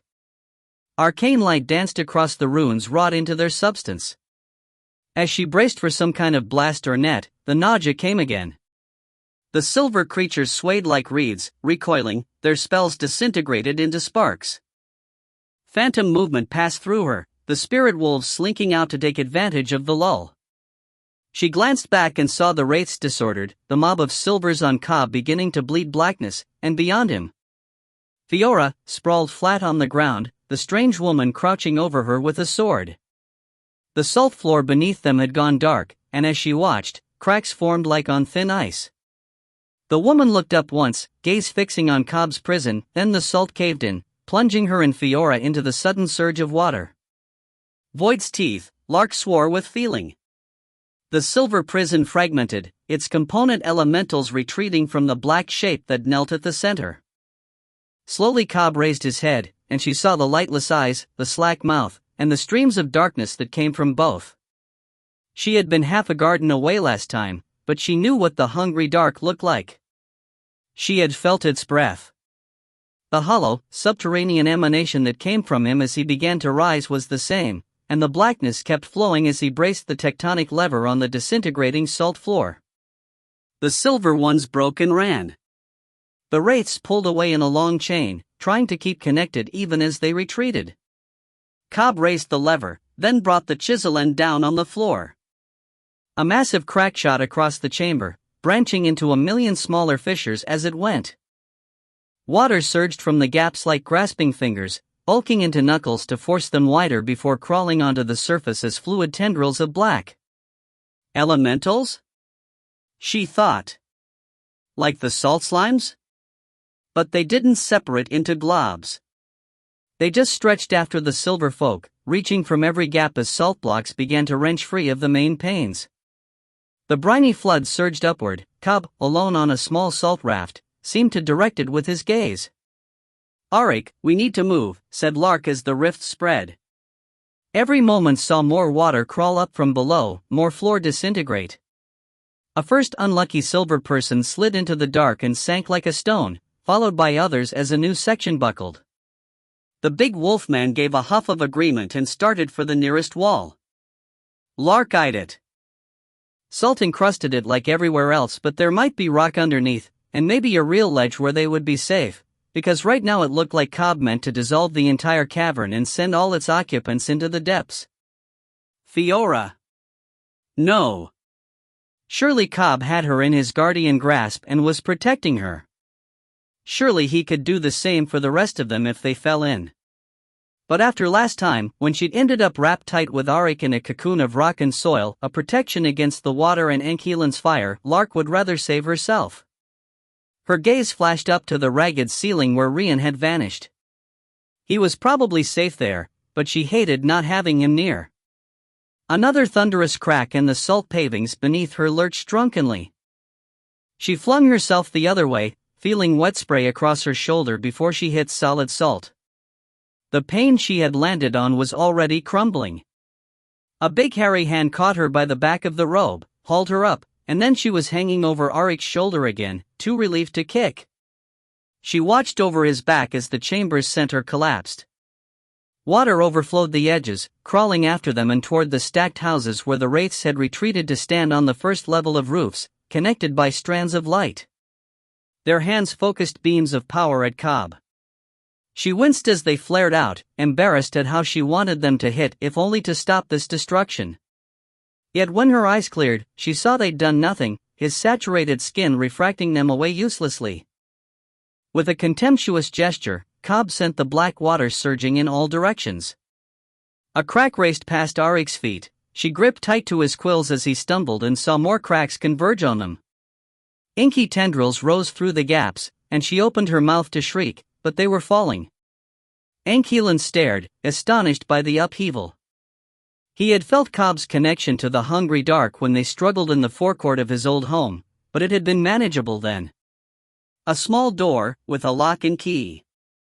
Now the door had been blown off its hinges along with half of the proverbial wall. No stopgap would fix it. He could see the guardian struggling to retain its grip, but it had no more power over the dark than Cobb did. It was as dwarfed, in its way, as Ankeelan was by the scouring light. Surprisingly, the boy's soul was still in there, though he could see the dark trying to suck it out. That was both good and bad. If the boy surrendered, the Guardian might be dragged down with him, thus scuttling both Enkilen's plans and the health of the world. On the other hand, as long as Cobb clung to his body, the dark would be constricted by its physical dimensions. Kill him. That will release the Guardian and close the door. He felt the goblin quail at the idea, and privately wasn't certain he could do it. The moment he'd taken this vessel, he'd sensed hook-tailed Kingara's attention on him, ready to interfere. Of all the things the goblin spirit hated, magic was the worst, and she would not tolerate Enkilen working it through one of her children. But he was short on options. Cobb's friends were inaccessible to him while they were in the water, and taking over a wraith was too dangerous. He couldn't risk Hlakastia trapping him. What I wouldn't give for the Spire's key, or my own body. Pike it. Kingara can't interfere if I just use my claws. Below, the darkness in Cobb sent another wave against the stacked houses, black tendrils gaining ground against the wraith's blasts. There was only a thin ring of floor left, and by the change in Hlakastia's resonance Enkilen could tell that its salt encasement had weakened. The water suppressed its energies, but once it subsided, there would be trouble. One problem at a time. Focusing, he pulled at the Ravager manifestation and felt it form over the goblin's flesh. Cobb was in the depths. Once, the water had pounded down on his shoulders like an endless storm. Now it battered a surface far above, its faint thunder barely reaching him. His face was turned away, his head bowed, legs twined with those of the body beneath him. Her cool hands stroked his hair, nostalgic and soothing. Against his brow, her breath traced patterns like frost. She smelled of wet stone, of mountain lightning, and he tucked his head beneath her chin so that he would not be tempted to look at her face. He could not bear it. While her arms were tight around him, his hung loose. From his fingers stretched the threads that maintained his friends. Snuff them, she murmured in his ear, and he wanted to obey. They were all in the black water now, like toys sinking into a lake, discarded, pewter for Arik, vibrant orange-purple for Lark, red for Fiora and Child. Painted relics of another existence, a future he'd never wanted. Snuff them and join with me. Sleep. His fingers twitched, and his friends rebounded slightly from the depths. He didn't want to let them go. For all the stress and trouble, he'd felt more alive in these past months than ever before. Bring them down with us and we will all be at peace. Around him, other relics fell. Congealed quicksilvers, quenched stars. He didn't mourn their passing, or reach for them, the ones he already held were heavy enough. At his back, some shadow self was moving like a conductor, pulling the enemies down with threads of its own, but that was not his concern. He was glad to leave the killing to another. It wearied him. Her lips touched his brow. Even within the numbing cold, he felt it, and his eyes stung with tears. He wanted to embrace her, to abandon all else and apologize, to go backwards somehow and undo the wrongs he'd done. Everything that had happened since he'd first set foot on the path of the light. Bring them down, she whispered. Drown the Guardian and let it answer to me. A bitter smile touched his mouth. He could feel the spirit, dimly coiled inside him as if it feared the water. As if it doubted it could escape. The surface was far away and still receding, the current pulling gently down. If it tried to flee, would it become a riptide? He was angry with it. Tired of it. Wanted it to go away and let him sleep. But he had a mission. They had a mission. All those struggling threads within his grip, the hammering heartbeats, the frantic thoughts, they were bent in the same direction. Survival, freedom, then bringing down the light. He couldn't deny it, not here. The light had failed him, the light was his enemy. All its manifestations and agents were turned against him, and as much as he had loved it, still loved it, he meant to kill it. I need them, he whispered against her throat. All of them, the Guardian too. I need to wake up. This is for you, Mother. Drown them, she said. Not these ones. I need them against your enemy. Let me keep them and I. You need only me. No. Let them live and I'll bring down the light for you. I'll quench the ravager for you. I'll give up the guardian. He felt it twist in his flesh, but he didn't care. It was a treacherous thing. Perhaps the world would be better off without it. The dark figure curved closer against him. He felt so small in her arms. You would make a deal with me? She murmured against his ear. He tugged the threads again, desperate to raise his friends from the mire. The cold made it hard to feel his hands, hard to move, and through the screen of her floating hair, he could not see them. Despair wrapped its iron bands around his heart. You are already mine, she said, but if you vow to bring more into my reach, to wash the land in darkness, I will let them go. Something sparkled in the depths, teal green. He squinted, then recognized the strange woman. Devoid of thread, still she rose toward him, and at the same time he felt a light at his back, descending. His shadow self flinched.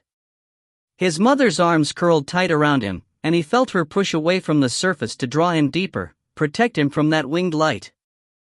He opened his mouth to warn her of the stranger, or to vow he wasn't sure, but then closed it.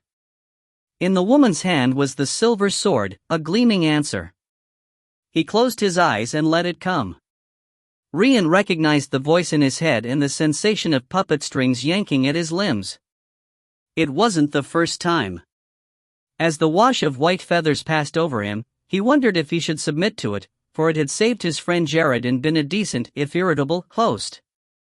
Yet he remembered what the man had done at the rift and to Cobb, and could not trust him.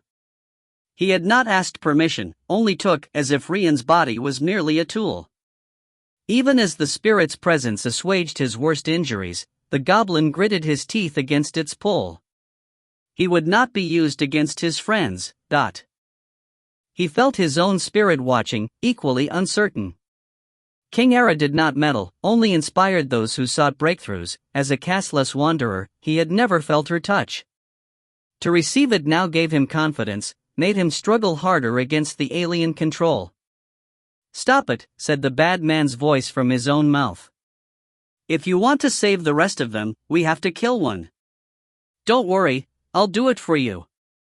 Just let go. He shook his head and tried to wrap his tail around the stalactite as well as his limbs, but the 6 blazing wings beat heavy at his back, beyond his control. Bit by bit, they peeled him away, the salt crust coming off in his grip until there was nothing left to catch. Twisting, he tried to latch onto one of those wings, but his fingers cut through the veils of energy without effect. They held him like a harness, and when they tucked into diving position, he fell along with them. Toward the churning water where Lark had vanished, with its single salt flow and its single occupant, Cobb. As one, the wraiths turned their attention to the wings. Ile-Rien recognized the vessel and its rider instantly. He had seen Rien leaping among the stalactites earlier, and the ravager was unmistakable. Its presence here, so close to the guardian and the spire, surprised and concerned him. If both great spirits were to fall at once, his kinfolk must have had the same idea, for they immediately ceased their futile assaults on the dark water that shielded the guardian. No bolt had done anything more than skip off it, and the tendrils it sent in retaliation had chased them further up the stacked buildings, leaving them scattered across multiple levels as different structures collapsed. Beneath the salt, Flacastia glowed strong and steady, but its radiance was not enough to pierce the water. Above Ile-Rien, the wraith that had designated itself the Weave Master began forming a net. The others fell in with it. At such a perilous moment, with such great prizes at risk, there was no time for the usual positional struggles. They could wait until after the prey was secure. Ile-Rien feigned assistance, trying to siphon from his neighbors as much as he could. They would notice incompetence as quickly as an outright refusal, but were inured to a certain amount of delicate undermining. At another time, his nearest neighbor might have bolted him in the face, but instead it just tightened up its aura. Such pettiness wouldn't be enough, he knew, and the ravager wasn't helping with the way it fluttered in place. He suspected a conflict between goblin and spirit, but what he could do about it or how he could aid them, he did not know. He could not turn against his kin, not yet. The Guardian's safety came first, and with the black water still rising, closing the dark door was second. The rest of his companions came third. As for the goblin, the Ravager's wings tucked tight. He saw its trajectory and its shining claws, saw the Weave Master fling the net outward.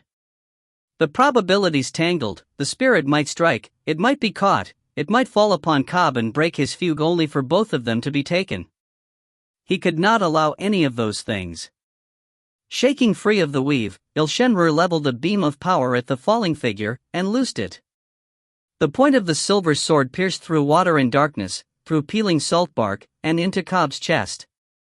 It lifted him toward the descending light, and suddenly he could feel the waterfall battering against his shoulders and neck, the brine sliding down from his cheeks. His face came free, and he breathed.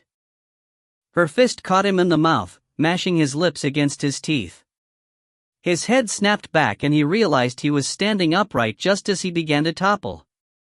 Above, through the pane stars, a streak of light knocked away the wings, and then there was a net falling over him. The Guardian's presence surged up, cold and angry, and he lashed his hands out to either side to shred the net as it settled. Some strands snatched at him individually, but he yanked and bucked and felt the salt flow under him lurch. As the last sparks of magic scattered off his armor, the water elemental that had clung to him slid back into his lungs. A half step down, the strange woman snarled at him. The silvery mesh that held her hair back had separated into whip-like strands which coiled at her cheeks, waiting, more narrow protrusions split her boots to act like crampons on the unstable flow.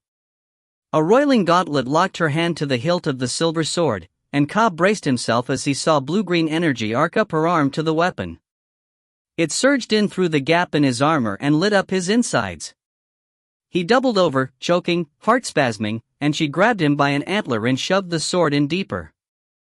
He fumbled at her arm and felt the current coursing through it, tried to push her away but couldn't, his limbs weak and head spinning as the Guardian struggled to keep his guts from cooking. Then her hand left his head and buried itself in his side again, catching the frantic Guardian by the tail. Desperate, he swung a leaden arm up to grab her shoulder, then rammed his forehead into her face. She made a sound of rage, needles striking at his brow and cheeks, the strands of her headdress. But he was still armored there, and the points skipped off his eyelids, while he managed to jam his thumb in her mouth and wrench her head aside. Her nails left his scar to rake at his face, then his wrist, her teeth sank into his thumb like a spring-loaded trap. He flung himself upon her and felt her crampons lose their grip, the current ceasing as his stony weight slammed her to the flow. The sword jerked upward in his side, splitting flesh, but without the electricity the Guardian mended him swiftly. Rather than release the hilt, she tried to roll him over. He resisted, leaving them scuffling on their sides. She alternated punches to his temple with gouges at his eyes and a good lot of kicking with those spikes, and while his armor took the brunt of it, his skull rang like a bell. The only reason she didn't take his thumb off with her teeth was a thickening of the salt. Even then, he had to pull away because she didn't seem to care if he smothered her as long as she could mangle him. Any doubt he had about her identity was gone. The black water still seethed beneath them. He heard it crooning to him, the sword the only barrier, and as wraith magic stabbed at his armor again, he thought about rolling them both in. Offering her to it, then raising the water to wipe this place clean. Then he remembered his friends, and knew that he couldn't. Instead, he locked his hand around the sword's quillons, grew salt over it, then reached for the lever. It stuck out from the other side of the flow where his shadow self had planted it, but under his influence, the salt slithered it closer. The woman battered at his face and neck with her metal-coated fist, and he endured it, until finally the lever fell into his hand. She took one look at the chisel end, released the sword, and kicked away into the water. Slowly, Cobb turned it blunt end down and wedged himself up to one knee. If he withdrew the sword, he knew he'd fall right back into the dark, but already he felt the first zaps of magic as the wraiths targeted it to defeat his armor. Lifting his head, he saw them arrayed above him, their backs to the spire, hands weaving another capture net. With the sword in him, he wasn't sure if he could resist. And who knew when the strange woman would emerge next? At the end of the line, the last wraith was not weaving, but had hiked up its robe to withdraw a long prism from beneath. When it caught his eye, it gave him a nod. He blinked. Ile-Rien had seen his beam hit the Ravager, seen the wings fade and the small figure fall, and so had the other wraiths. They hadn't moved on him yet, but they'd blocked him from the weave. It was just a matter of time. He had no chance against a dozen of his kin in close quarters, but he hoped one or two would be enough. With a leap, he gained the level of his nearest neighbor, but found the wraith ready for him, one hand holding the weave and the other forming an offensive bolt. His green crystal blade, cut from the spire celastria, absorbed the blast, then took his foe beneath the mask, shattering its brittle shell. Its essence trembled within the falling pieces, then coalesced and was sucked down through a crack in the salt roof to join the spire. The next two turned their heads to regard him, breaking from the weave. They were up even higher, no easy reach with flight restricted underground, and as they coordinated a bright bolt, Ile-Rien hesitated. Fight, run, or do something crazy? In the human world, crazy seemed to win, so he tried that. The green crystal blade easily breached the salt that sheathed the spire. As thick sheets fell away, he wondered why his kin had not done this themselves. He felt their attention and the tingle of a bolt's tracer line, but they did not release it, perhaps confused, perhaps disbelieving. 3 feet in, the salt gave way to red crystal. Ile-Rien shoved the blade at it. Once before, he had done this, and disrupted the resonance of Arastoia by the sea. But that was a small spire, and this a flagship. Before the blade could even make contact, it whiplashed back on him hard enough to crack his shoulder, and the angry red light of Flacastia changed. So he did it again. The section before him partially unfurled, its defensive mechanisms sending pains and spikes of solidifying essence out through the salt walls. As the center of the disturbance, Ile-Rien took the brunt of it, bright razors transfixing his chest and legs. He began to slide apart, his essence bleeding from the gashes toward the magnetism of the spire. There was no pain, only a sense of going home. Distantly he felt the weave collapsing, other Ile-Rien speared and swirling back into the spire, the roar and slither of dislodged salt sheets filled the air. With effort, he squirmed backward, fixing his attention on the descending throb of the green blade. His lower left leg fell away, but he had enough fluidity of substance to extrude a new one, and as he pulled himself off Flacastia's razors, he forced more radiant ichor to plug the other, larger gaps. Too late, he realized the roof beneath his feet was gone, those razors all that held him up. He dropped like a broken doll into the roiling water below. Bloody light burned the blackness from the water and sent out waves that made the salt flow shiver beneath Cobb's feet. With the sword still locked inside him, he clutched the lever with both hands and pushed harder, the makeshift paddle on its end moving him all too slowly toward the cavern wall. Dark things still lurked in the depths, energies or entities that had slipped through the door he'd opened. He wanted to scream, to rage, but there wasn't time. The threads in his grip were fading, Fiora's the fastest. Sand sifted down on him, then a pebble plinked off his antlers, and suddenly debris was falling everywhere. The water kicked at his flow again, and he considered jumping off. Swimming might be faster. But he couldn't trust himself in its clutches, not after what he'd done, so as stalactites began to rain down from the cavern roof, he just paddled. It felt like an eternity before he reached the wall. Cracks had formed in it from the intermittent shaking. He dared not look back, but by the way the water lurched beneath him, he guessed something was happening with the spire, all the better if it distracted the wraiths. Fetching up against the wall, he anchored in with salt, then raised the lever and planted the chisel end deep. This was not stone, not yet. In a few eons it might have become so, but for now it was still frangible within its mineral salt matrix. Great portions had already been chewed up below the waterline, but the damage had not yet punctured through to the lower, empty caverns. Steeling himself, he pulled on his friend's threads, trying to fetch them up against stable walls. Then he sent his will down to the lowest point in the cavern and broke through. The punch of the first great air bubble flung his raft into the wall, shattering it. He clung to the lever as the lake became a roiling whirlpool, concentrated first at the center but swiftly expanding to pull at the wrecked buildings and the sandy walls. Eyes closed, he didn't watch, just felt as Lark's hands locked onto a jutting ledge, as Arik's claws caught an exposed stalagmite. As Fiora came to the surface for the first time since she'd gone in. As the water level dropped precipitously, he struggled to guide her toward him and strengthen the others. Another body caught his attention, and he pulled it along too, though it made his stomach sink. Rien. More distantly, like dying fires, he felt the wraiths caught up in the gyre, but couldn't sense the elementals or that woman at all.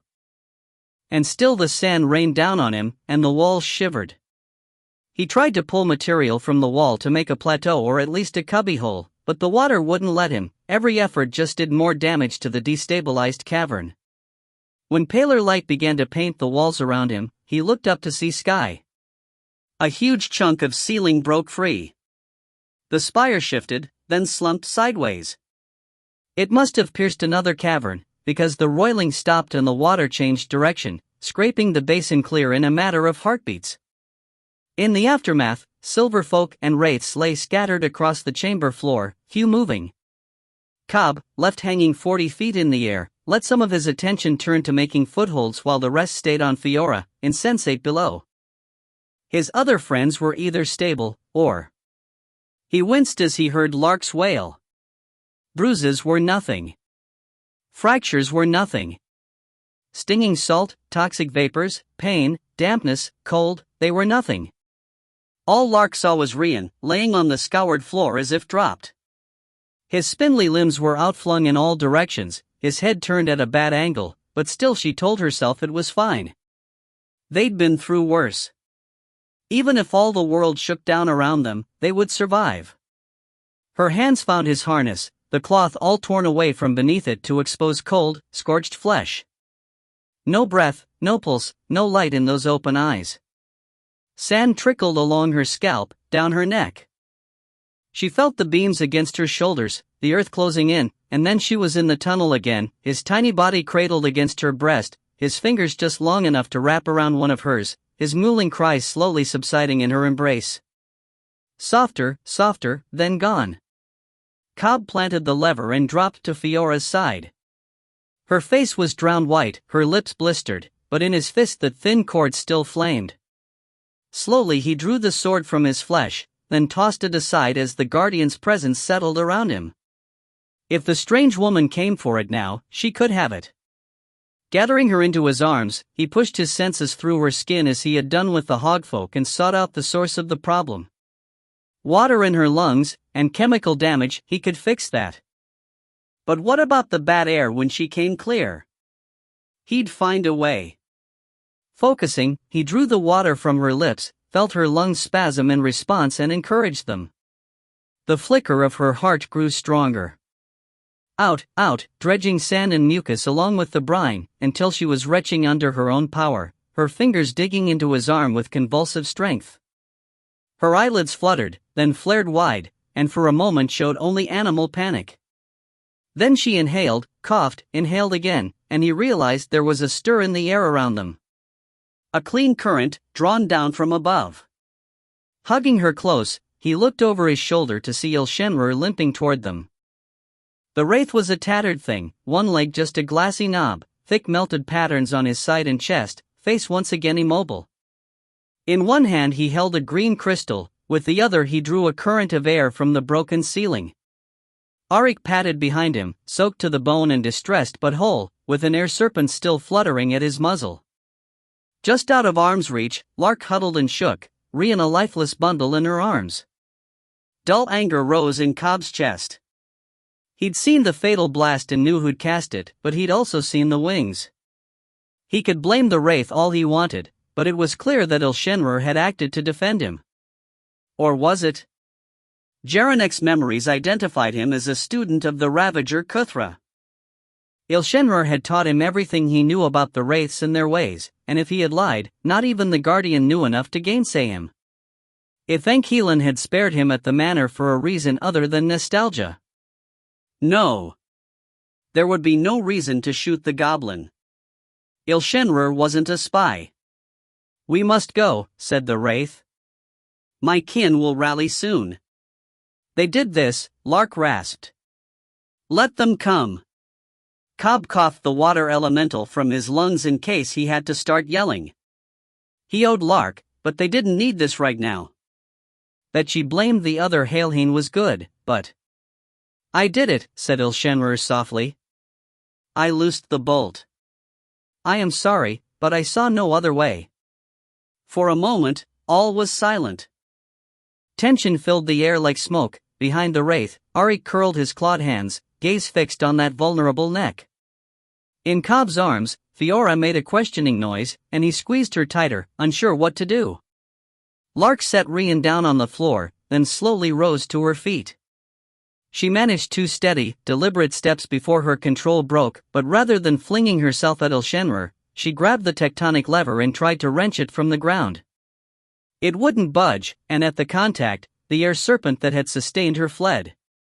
Teeth bared, eyes wild with rage and grief, she turned on the unmoving wraith only to be intercepted by Auric, who caught her around the waist and hoisted her as she struggled. Coward! Killer! Monster! She shrieked. How could you? I just got him back. My baby! How dare you? My sincerest apologies. Apologies? Apologies? At a look from Auric, Cobb pulled himself and Fiora upright and grabbed the tectonic lever. Lark, we can't do this, he said. He's right, we need to leave. Lark's kicking and bucking suddenly ceased, but the look in her eyes was pure malevolence. Not with him. Yes, with him. We need his help, and... It was a bad choice, but... Her glare burned the words from his tongue. You, she growled. This is your piking fault, your dark thing, your constant, piking trail of destruction. He came here for you, we all came here for you, and this is what we get? I cannot reach much more fresh air, said Ile-Rien quietly. You should have died. You should have died 100 times and left us out of this. Cobb swallowed thickly. Even now he could feel the black water tickling in the back of his throat, the cold phantom fingers at the nape of his neck. This was not a safe place to talk, or think, or feel. At any moment it might come surging back up and they would all be lost. We have to go, he said huskily. I'll make a staircase or something. Anything. We are in Crystal Valley, said the wraith. But once we're up, why can keep the air comin', right? Or we can call more elementals. They do not heed me. Ron the wolf called them for us, rasped Auric. We should return to the spirit realm. Neither wraiths nor elementals can reach us there. Cobb shook his head. Another realm shift could. I don't want to take any chances. Could what? Growled the skin changer. Lark still squirmed in his arms, trying to pry his huge clawed fingers off, but he gripped her as easily as a doll. Still, his ears had flattened down and his tail was tight between his legs, his gaze skipping from wraith to goblin to Cobb. What does the Guardian have to fear in the spirit realm? Cobb wanted to explain, but he didn't understand it himself. So instead he nodded. If it came after him in the spirit realm, at least there wouldn't be other enemies around. I will stay, said Ile-Rien. All eyes turned to him. No, said Cobb. Absolutely not. The wraith shook his head. I cannot enter the spirit realm. Not even under your aegis. You may try if you insist, but no Ile-Rien can cross that gap, not even the northern kind who befriend the spirits. Nor should I remain with you. I have committed a crime. I saw the wings. I know who you were shooting at. Yes. But it is not who I shot. He couldn't argue with that. Releasing Fiora, who had managed to steady herself, he stepped toward the wraith and clasped his shoulder. Staring into that mask-like face, he said, tell me you're gonna flee, not actually stay. There's nothing you need to prove. A pain shot through his chest and ran down his arm, and he looked down in shock to see blood-red vines erupt from his skin. They lashed his hand to Ile-Rien, then punched holes in the wraith's brittle substance and flowed inside, stitching him full of red lines. He jerked under Cobb's hand, crystalline eyes suddenly bloodshot, real, his whole form rippling to skin and hair and petals and vines, until it was only vines, pulsing and contracting over his narrow frame. Then they became translucent, their details smoothing like flowing glass until they merged with the body beneath them. Ile-Rien swayed in Cobb's grip, blinking gashes mended, form somewhat humanized again. The wraith touched his own cheek, then shivered and started clawing at it, stiffened fingers screeching horridly against the underlying crystal. "Stop, stop," said Cobb, grabbing his wrist. It felt weirdly fibrous, and he realized that the exit wounds in his own skin had healed, the throb of the thorn gone from under his right collarbone. The left one still lingered, itching like nettles. The look Ile-Rien turned on him was tortured, beseeching. Then those emotions snuffed like a candle, his expression subsiding to neutrality. "I have a new mission," he murmured. "Guardian, you must go." Mouth dry, Cobb hesitated. He didn't know what the vines wanted, or if they were friends or foes. All he recalled was Ile-Rien at the border of Haraka, explaining that he could not enter lest the thorn protector eat him.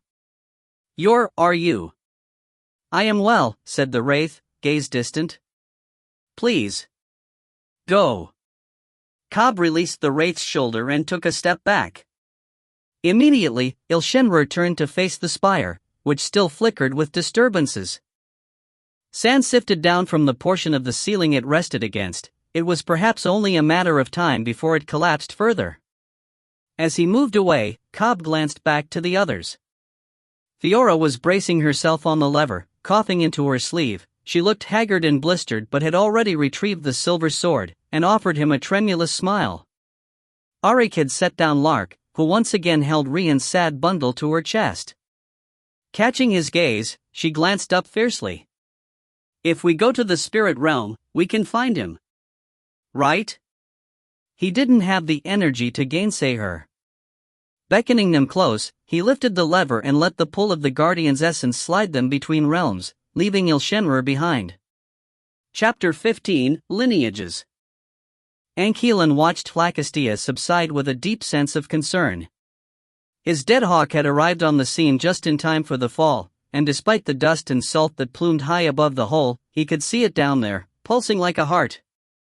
With its daylight exposure limited, it would gather less power for itself and its inhabitants, but it had been broken free of the encasement that had held it tight for centuries. He would have to warn Ile-Rien. The Ile-Rien would step up their efforts to get the spire's key back. If he'll take advice from me anymore. It was a gloomy thought, so he forced himself to brighten. If not, I impress the danger upon him in another way. Something fun. Just part of the game, all a part of the game. That aside, the size of the Quicksilver complex around Hlakastia concerned him. Another threatening move from Lord Chancellor Kernahan. That bastard knew how he felt about metal elementals, and forging allegiances with them could have spelled his end. But it seemed Cobb had taken care of that. Cobb. Anquilin laughed softly. He had no doubt that he would soon spot the boy and his companions climbing free of the mess they'd made. They were good at disruptions. Not so good at getting anything done, but foxing other people's plans? Brilliant. The concern now was that Cobb would fox himself. The dark doorway he had opened was troubling. Anquilin had not expected that amount of instability. Resistance, yes, it was one of the things about Cobb that felt familiar, that he understood. He liked a bit of defiance in a person. But the sudden swing from light to dark? He had thought the boy would stick in the middle. It wasn't easy to shrug off the beliefs of a lifetime, even when the world had been turned upside down. Or had he pushed so hard that the boy went right off the other side of the cliff? Maybe this will work out better, him a mouthpiece for the dark rather than just the Guardian's skinsuit. A bigger clash, a bigger gamble. Impressive, right? Dramatic? After all, our glorious Emperor's entertainment is the goal. Dimly he felt the attention of his wardens, and squelched the sarcasm from his thoughts. They tolerated a lot from him, but they recorded it all too, and he would rather not have his true feelings bared to the emperor. Anquilin. Pikes! He shouted into the silent chamber. He should have known better than to be caught thinking about this. Now they knew that he knew. Yes, what? He muttered. Come to me. I'm busy. The silence was deafening. He felt a tug on the cord that allowed him to stay in this corpse, far from his true body, and snarled, Yes, I understand. I'm on my way, you festering fuck. A frisson of amusement went through his head, the mentalist's translation of the emperor's laughter. Resisting the urge to screech further, Anquilin stomped to the portal frame, queued up the palace's coordinates, and crossed. The path to the throne room was all too short this time, and the room itself all too empty. The usual complement of mentalists stood half hidden among the filigree, and the empress slept in place like a favorite doll, but otherwise it was just the emperor and Kernahan on the dais. Though deep in conversation when he entered, they quieted as he stormed up the steps. Pike you both, spat Anquilin as he planted himself on the penultimate step. The Lord Chancellor tilted his head but showed no other reaction. He had always blended in with the walls here, a pallid man in a pallid realm, berobed and slippered like all of the emperor's close servants, his hair a smooth white waterfall, his face etched deeply with age. He wore no whiskers, no beard, and while from floor level it might seem that he was affecting some of the style of the emperor himself, from the top of the dais it was clear to any knowing eye that he had never been capable of facial hair. He was not designed for it. Even the age lines were false. You have gone too far, Anquilin, he said through unmoving lips. His eyes, up close, held thin panes of painted scara around crystalline iris, the pupils just dots of black. His skin was flexible but artificial. In this company, there was no need to keep up the facade, and so it sat on him like a mask. Sending your game pieces to destroy my stronghold. Don't even start, snapped Anquilin. Arades told me to keep my hands off the board, and so I have. What that lot did, they did alone, and I. My agents reported your presence. I was observing. You interfered. To fix an issue with one of my game pieces, which failed, I'll have you know. I made no move against yours. I didn't even try to protect mine, so don't you dare accuse me. The Lord Chancellor looked to the Emperor, who observed them from a posture of indolence, lips quirked in amusement. His sunlight-colored eyes were human for once, their power unnecessary.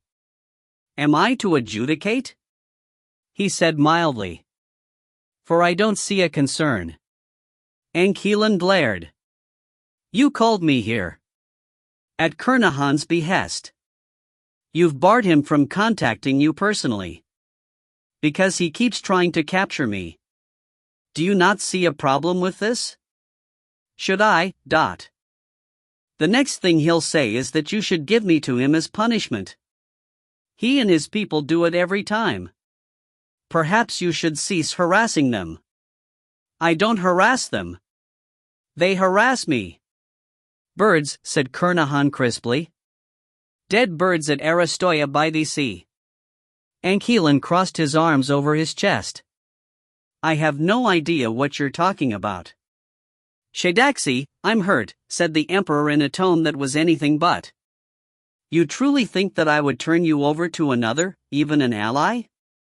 I value your efforts and your input, both of which rely on your soul's freedom. The answer, as always, is no. Through his flesh mask, Kernahan made a credible sound of disgust. Anquilin took a moment to compose himself. He was not reassured. Over the course of their partnership, Arades had made many promises he had not kept, and there were so many ways to imprison a soul. A few could even maintain this current equilibrium. And the Ile-Rien wanted him badly. Even before his time, they had hounded the Ravager relentlessly for control of the seals, and had allied with the Emperor for that reason. But to be free, they needed the seals not just opened but destroyed, the entire working brought down, and the Emperor did not trust Anquilin enough to let him tamper with them again. The Ile-Rien respected the Emperor, but that would not restrain them forever. Then perhaps you will consider returning Hlakastia's key to us, said the Lord Chancellor. Your son has no more use for it. Anquilin rolled his eyes, not even bothering to say he'd called it. Alas, said the Emperor, but I value your people too much to relinquish it. It is, after all, the mark of our union. Uncharacteristically, the Lord Chancellor did not object, just turned his crystalline gaze to Anquilin again. The necromancer fought down his hackles. It was difficult to stay non-reactive here, and most of the time he let his behavior run rampant because it amused Aradis and annoyed the others, but Kernahan's stare was far too knowing. I missed something. But what? His mind raced over his recent tangles with the wraiths, his treatment of Ile-Rien, and his observations of Cobb and company. There were a variety of unusual moments, from Aristoia to Haraka to his own front yard, but nothing that should make Kernahan seem so smug. Perhaps the Lord Chancellor thought him attached to Ilshenrer because he had spared the wraith's life? It was true that they'd had some connections, but not enough to make Anquilin care. Perhaps the Ile-Rien had some nefarious plan for the prince? But it would be difficult for them to pull anything off while Ile-Rien was stationed here in the palace. Aradis was not likely to be tolerant. Then what? What?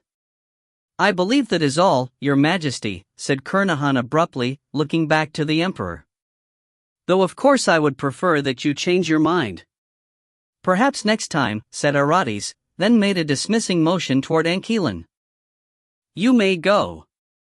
Anquilin's desire to be anywhere but the palace overrode his urge to fume and stomp his feet and demand answers, and he was down the dais and out of the room before another word could be spoken. The return path was blessedly short, the portal connection swift, and then he was back in the comforting darkness of his laboratory, among the dead. He took several deep breaths. This body didn't need them, but his distant brain recognized the attempt, and after a little while he began to calm. Then a soft tone sounded, one of the chimes that warned him of approaching visitors, and he twitched and looked to the door. His minions hardly ever bothered him, preferring to dedicate their time to their passions while they could, and his other agents only visited by portal. Another tone, louder, someone passing the second gate in the corridor that led to the lab. Very few people were tagged for automatic access. Sifting through them, he lit upon the only one who should be here now, Jared Iskeen, and forced himself to relax. Yes, I suppose I have neglected him. And a friendly face would be a nice change. He swept a glance across the mortuary slabs. He had a plethora of books and objects he had been meaning to accidentally leave in sight, but he didn't feel like scurrying for them. Whatever questions were on Jared's mind right now would have to suffice. However, he did cover up a few of the more distasteful cadavers. While he usually enjoyed watching his visitors squirm, Jared was different. The loudest tone announced a presence outside his door. He waved a hand at it and the obsidian spiraled back into the frame to reveal the mentalist at the threshold, face carefully composed. For a moment, he thought of the goblin, and how that mask would fall if Jared knew. Would he cry, shout, run, attack? It was so difficult to tell. But Anquilin knew better than to test it. The pragmatic part of him had been grinding its teeth for 400 years, and would no longer wait. This was not the time to scare away an asset. Jared hesitated in the doorway, eyes on the necromancer. It had been 7 days since he sent Rien with his message, 7 days in which he had not been called to the lab. To be here now felt dangerous. After acknowledging him with a nod, though, Anquilin turned his back and moved to the scrying mirror. What is it that you want, Iskeen? Jared blinked. You scheduled me to come here. The necromancer's hand paused half-raised. What? You scheduled me. It is the 30th. Yes? Noon? Anquilin stood silent, head cocked as if trying to remember. Yes, I suppose it is, he said finally. My apologies, I've been distracted. What were we scheduled for? I don't know, Master. You arranged it. Oh. What did I? As Ankelan cast about the chamber, Jared stepped inside. The door sealed smoothly behind him. He felt uneasy, watching the confusion on the necromancer's face. Normally he was so focused, so cutting. Now, though, he looked almost distressed. "Aha!" he said, jabbing a gloved finger at the far side of the room. "Yes, that's it. I need your assistance with some materials disposal. Those crates over there have the disposal cloths. You need to wrap one around each of the objects on the workbench behind them. Once they're all wrapped, repack them in the crates." Is that all, Master?" said Jared, thinking, what kind of ploy is this? But Ankelan just nodded and made a dismissive motion, turning his attention back to the mirror. Perplexed, Jared cut through the rows of mortuary slabs toward his task, trying not to see the shrouded shapes he passed. 3 chest-high crates had been stashed within arm's reach of a dropcloth-covered workbench and its accompanying stool. Jared edged up to the bench and lifted the corner of a dropcloth carefully. He had no experience in materials magic but had known enough artificers to be aware that anything in need of complex disposal was probably dangerous. Lined up beneath the cloth were the badly fused crystal daggers that Ankelan had been working on when he called Jared in to maintain the spell. His gut clenched. Had it been his mismanagement that brought about their disposal? But they had been this way from the start, the grain and cleavage of each segment almost purposefully mismatched, and when he touched one, he felt the solidity of its finalizing enchantment. This was not an ill-wrought object, or an unfinished one. This was something deliberately crafted to be bad. He let the dropcloth fall and moved to the first crate. The top had been levered up from its nails but not removed, and he fumbled to get it down without harming himself. Inside, he found not rags or protective wrappings but piles and piles of neatly folded white robes. He lifted one out and shook it loose, then stared. It was a penitent's robe complete with cord, identical to those he had seen on the palace's pilgrims. Looking from the workbench to the crates and back, he felt an idea begin to coalesce. There were enough, perhaps, for all the men and women who populated this complex, who served as Ankelan's assassins in exchange for the remission of their pain. He imagined them in white robes with these strange blades in their hands, filling the space at the foot of the throne. A rebellion? An arcane working. He burned to ask Ankelan about it, but if the necromancer had assigned this peculiar task to him, that meant he wanted it to stay hidden from eavesdropping mentalists. As he removed the dropcloths from the bench, he found a second task, a pile of tightly folded notes, each labeled with "When the tingle starts, read me," and another note that said 1 per bundle. Jared stared at them, then looked to Ankelan and found the necromancer slouched on a stool, desultorily directing the hawk in the mirror. What will happen if I read one now? He wondered. But they were not for him, and he had not the heart to spy. He had done enough of it already. So he set to work, pulling robes from the crates and inserting a blade and note into each, then binding them up with their pilgrim's cord. The repetition made it easy for his mind to wander, to dwell on all the questions that still hung over him. How he felt about this situation, these people, the necromancer. The circle. The empire. "Master," he said finally, working by reflex, "why am I the only true mage down here?" It took so long for Ankelan to respond that Jared glanced over to check if he had been yanked from his body again. But he was still there, back turned, tapping at the mirror. "I don't trust anyone," he said at last. "But you trust me?" That was a surprise. "You have no connection to me. I didn't request you, I wasn't assigned you. You've never been under my command.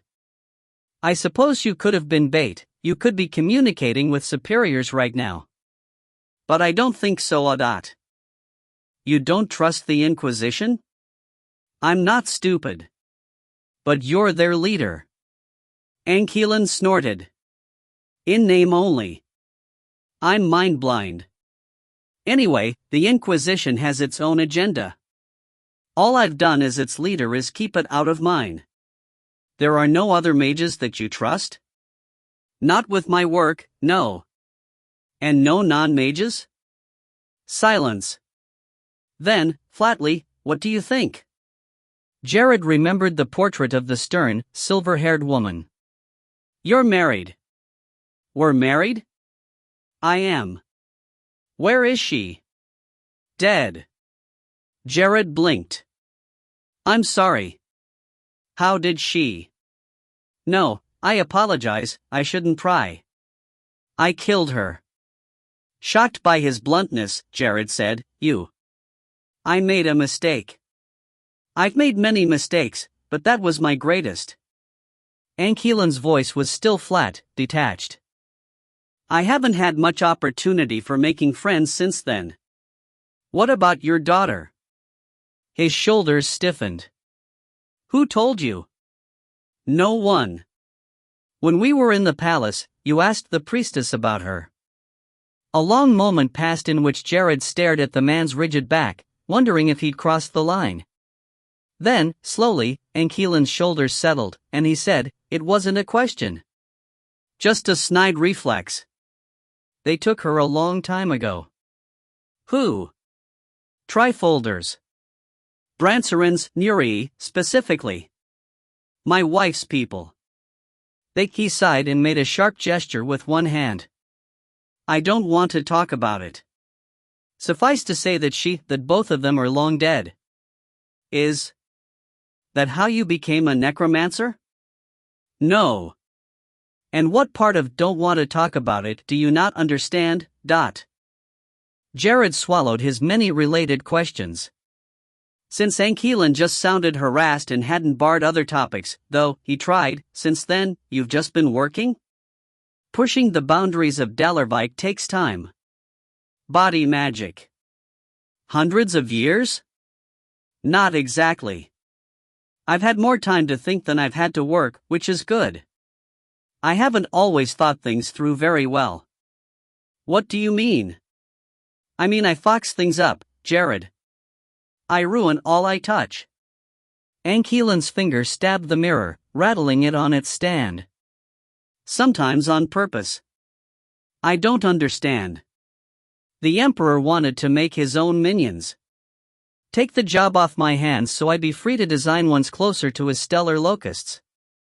So I made templates for the palace to follow. Stick victim in, press into shape. I'd rather not be sidelined though, so I added limitations. Flaws. Aratis doesn't care.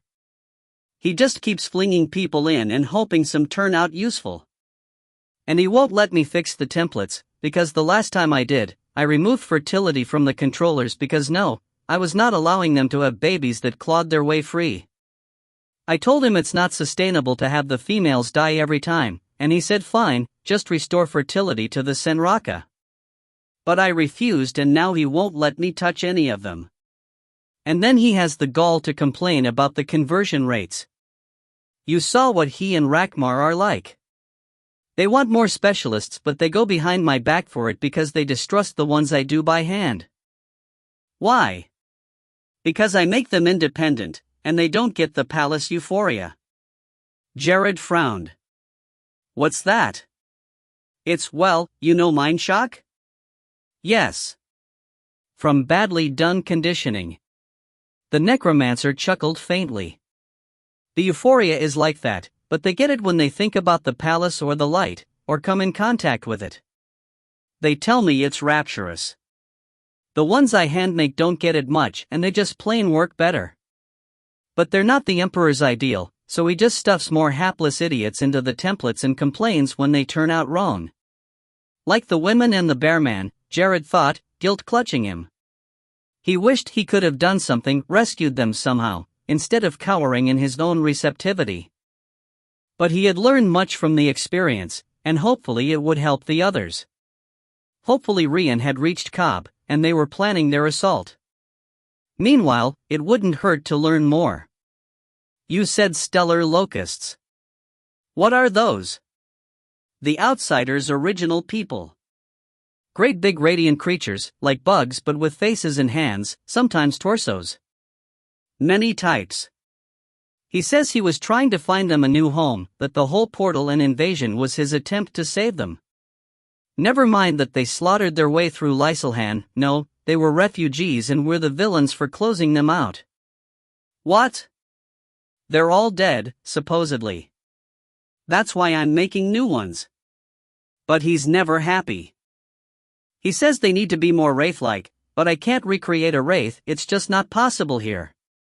They fell from a lighter realm and there is no method in this world that can replicate that. I've been a Dalar-Vikigi for centuries. I've bonded elements with flesh, woven biology from glass and light, reworked humans and skin changers and wraiths until they were unrecognizable. I can create artificial spirits and deconstruct souls. But I can't forge anything as high and bright as he needs. He thinks I'm lying. He doesn't understand people or magic or limits, he just wants what he wants.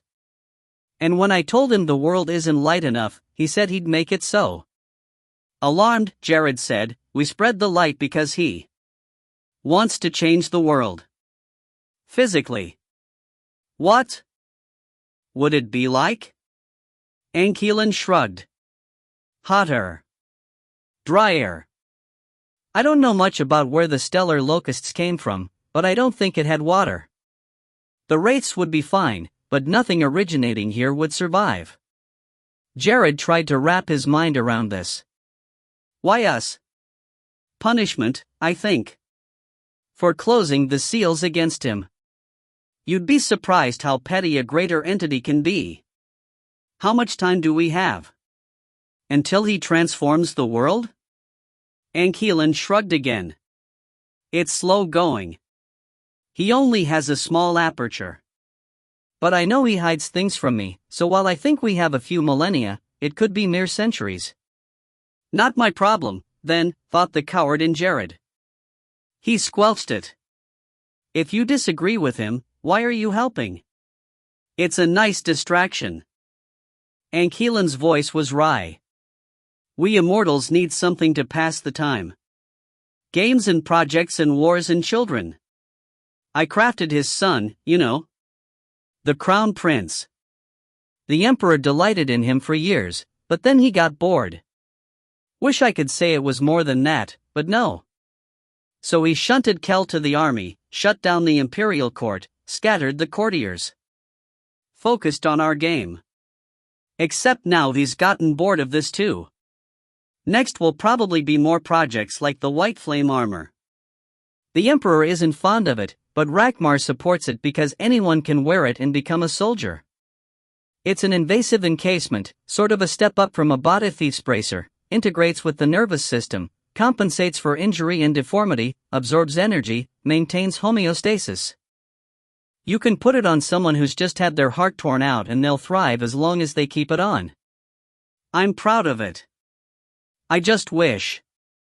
He trailed off, but it was easy for Jared to finish the sentence. I wish I wasn't working for these people. I wish I wasn't doing this under duress. After a moment, Ile-Rien added, it's not pleasant, but it's progress. And if the world does change, at least they should survive it. There were many things Jared wanted to ask. Is there no way to turn back the Emperor's work? No way to escape? But he dared not say them lest the mentalists were listening. As much as he wanted to help, he could not do so if he got Ile-Rien caught. So he switched from the imperial to the personal. How did you get involved in this, Adot? I told you about the Ravager vessel. Yes, but, you. Ile-Rien turned his head slightly, enough for Jared to see his sharp profile and one cold blue eye. You don't want to know me, Jared. Maybe not. I admit you're frightening. But it seems like you want to talk. Not really. Not even about, Jared flailed for some neutral topic. Why you're in the circle. A sharp laugh, and Ile-Rien turned his gaze away again. What is there to tell? I wanted an education. What? Just that? Does it not seem like me? Frankly, no. The necromancer waved a gloved hand vaguely. I have ulterior motives. That's no secret. But when I came back from my time away, the world was so different. This seemed like the best place to figure out how and why I dot. So you enrolled as a student? Or did you, steal someone's body? Ankeelan laughed. I was wearing a corpse, but I didn't kill a mage for it. Sometimes corpses happen without my intervention. But yes, I became Morshak Rivant. He paused, then said, You understand, I was taught Dalarvike by my great-uncle. Just him and me, alone in a tower, and then just me, after the Circle and the Trifolders killed him. I thought I'd be among enemies here, that I'd be infiltrating, fighting. But then I learned that the Inquisition had split off from the Circle, and I started taking classes, and I suppose I got distracted. There was something almost like a smile in his tone, and Jared's heart lifted. You like being here? Well, you must. You've been here over 100 years now, and you're one of our great heroes. Several of our heroes. Ugh. I don't want to hear that. It's true. Rivant was important, but Miramain. Actually, he was rather divisive. Everyone appreciates modern consolidated wardcraft, but I've been reading the old texts. He bit his tongue too late, but Ankeelan showed no reaction, so after a moment he continued, You streamlined it but you removed so much. I wish I'd known some of the styles I've read about. Do you practice them? Would you teach me? Perhaps another time. Of course, said Jared, privately thrilled. He knew he should be wary, but the fact that Ankeelan had been captivated by the Circle lifted a weight from his shoulders. Ever since descending into these depths, he had feared what they meant for his friends and teachers above.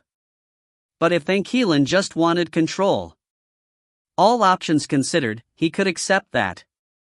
I fell in love with wards myself, he said, turning again to his crates. He had quite the pile of bundled robes now, his hands moving automatically through the process. I was 16.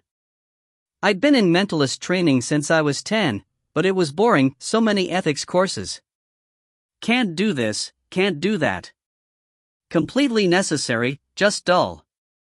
But we started sitting in on other classes to see what we might want as a secondary path, and I ended up observing an upper-tier wards class. Hazard reduction, I think, in the pre-military stream. They were doing disaster drills, and just watching them weather all kinds of assaults and dangers while covering others, I adored that. I wanted to be so safe that I could also safeguard the people around me. And my patron Count Varen approved of it. So even though I can see its flaws now, modern consolidated, I really respect it.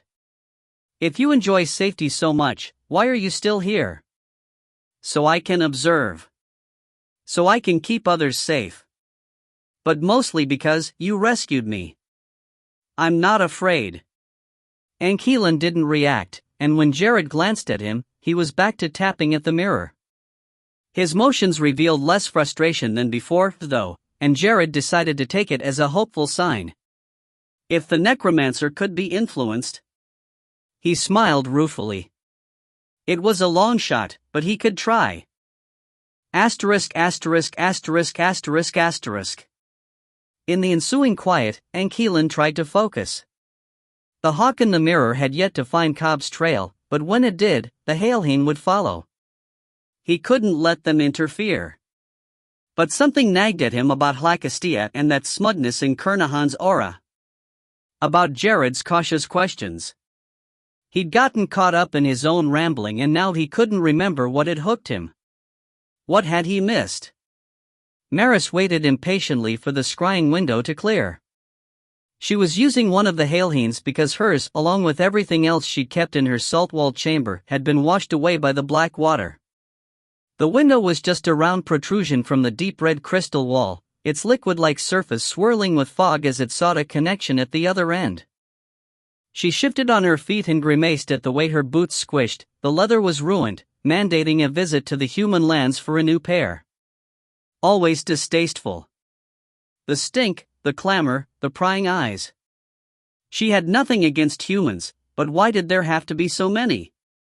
The rest of her attire would survive, though her dress clung soggily and she had noted some sprung threads, some damaged embroidery. Her hand went to her torque, glad it was intact. The gem that dangled from it was a piece of the Hlacastia spire, allowing her to pass through its walls at will as befit a student of Master Kernahan. Her silver kin were not so favored. They had to dwell outside and do as they were told. She pitied them, but they did not express regret. It was not in their nature. In hers, though. It frustrated her to be part human, to have these emotions. Her silver nails drummed an agitated tattoo against the frame of the scrying window, and it took great effort to stop. So many questions plagued her. And where was her master? A ripple ran through the chamber, drawing her gaze to the door forming in the far wall. The Ile-Rien did not usually need such things. All the chambers in the spire were temporary, formed and collapsed at will, and she knew most of them were for her benefit. The gap revealed 4 figures. They entered in silence, 3 hooded and masked as usual, but the 4th in just its naked substance and a pair of gray gloves. She squinted at it. Rarely had she seen a Ile-Rien without its robe on, and this one mimicked humanity with some skill, its face androgynous but showing character, its flesh free of the intense crystallization that usually riddled its kind. A young one perhaps, soft and vulnerable without its shell. The leader approached one of the extruded portal frames while the others led the young one into the center of the chamber and pushed it down. It folded fluidly at the place where a human would have knees. Bracketing it, the others stripped off their white gloves to show hands more like rakes, all crystallized finger and no palm, then thrust them into the young one's back. A liquid shudder ran through it, disrupting its features, and panes of glassy material suddenly cracked up from its sides like wings. As the 2 handlers continued to pull and twist, Maris realized they were directly manipulating its dimensions, bringing forth the ones normally invisible to the physical world, and that it was resisting. She frowned. She had thought all Ile-Rien were allies, their efforts coordinated against the fallen ones that had been their kin. But this victim did not look fallen. Despite its shape, it was not at all fleshy, and neither bled nor vocalized like a flesh creature. A turncoat, then? It was an unsettling thought. The 2 Ile-Rien wrestled with the prisoner's dimensions for a while, until finally one of them jabbed fingers into its layers and drew out a long shard of green crystal. It regarded the object, then looked to Maris, and she realized that it was a piece of another spire, perhaps the cause of Hlacastia's defensive reaction. "I'll take it," she said, stepping away from the scrying window. "It could wait." The Ile-Rien nodded and offered it to her.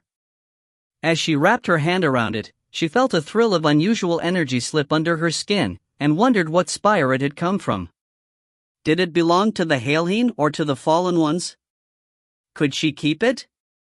The other Ile-Rien withdrew a stranger object, a long piece of wood carved into a sword, with green inlays that pulsed faintly as it came free. Maris held out her hand for that one too. She liked weapons, and it looked interesting. But before she could say anything, the Ile-Rien took it in both hands and twisted, snapping it into splinters and sparks. She let her hand fall, trying to erase the frown from her features. The Ile-Rien were her superiors. She was not in a position to gainsay them.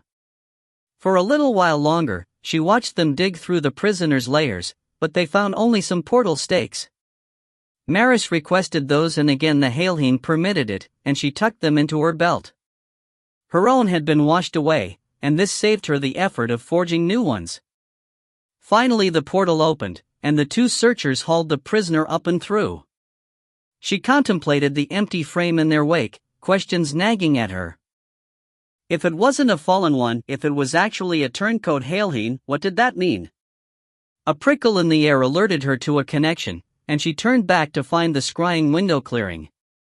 She moved quickly to touch it, keeping her other hand low, knowing instinctively that if she wanted to keep the green crystal, her master couldn't see it.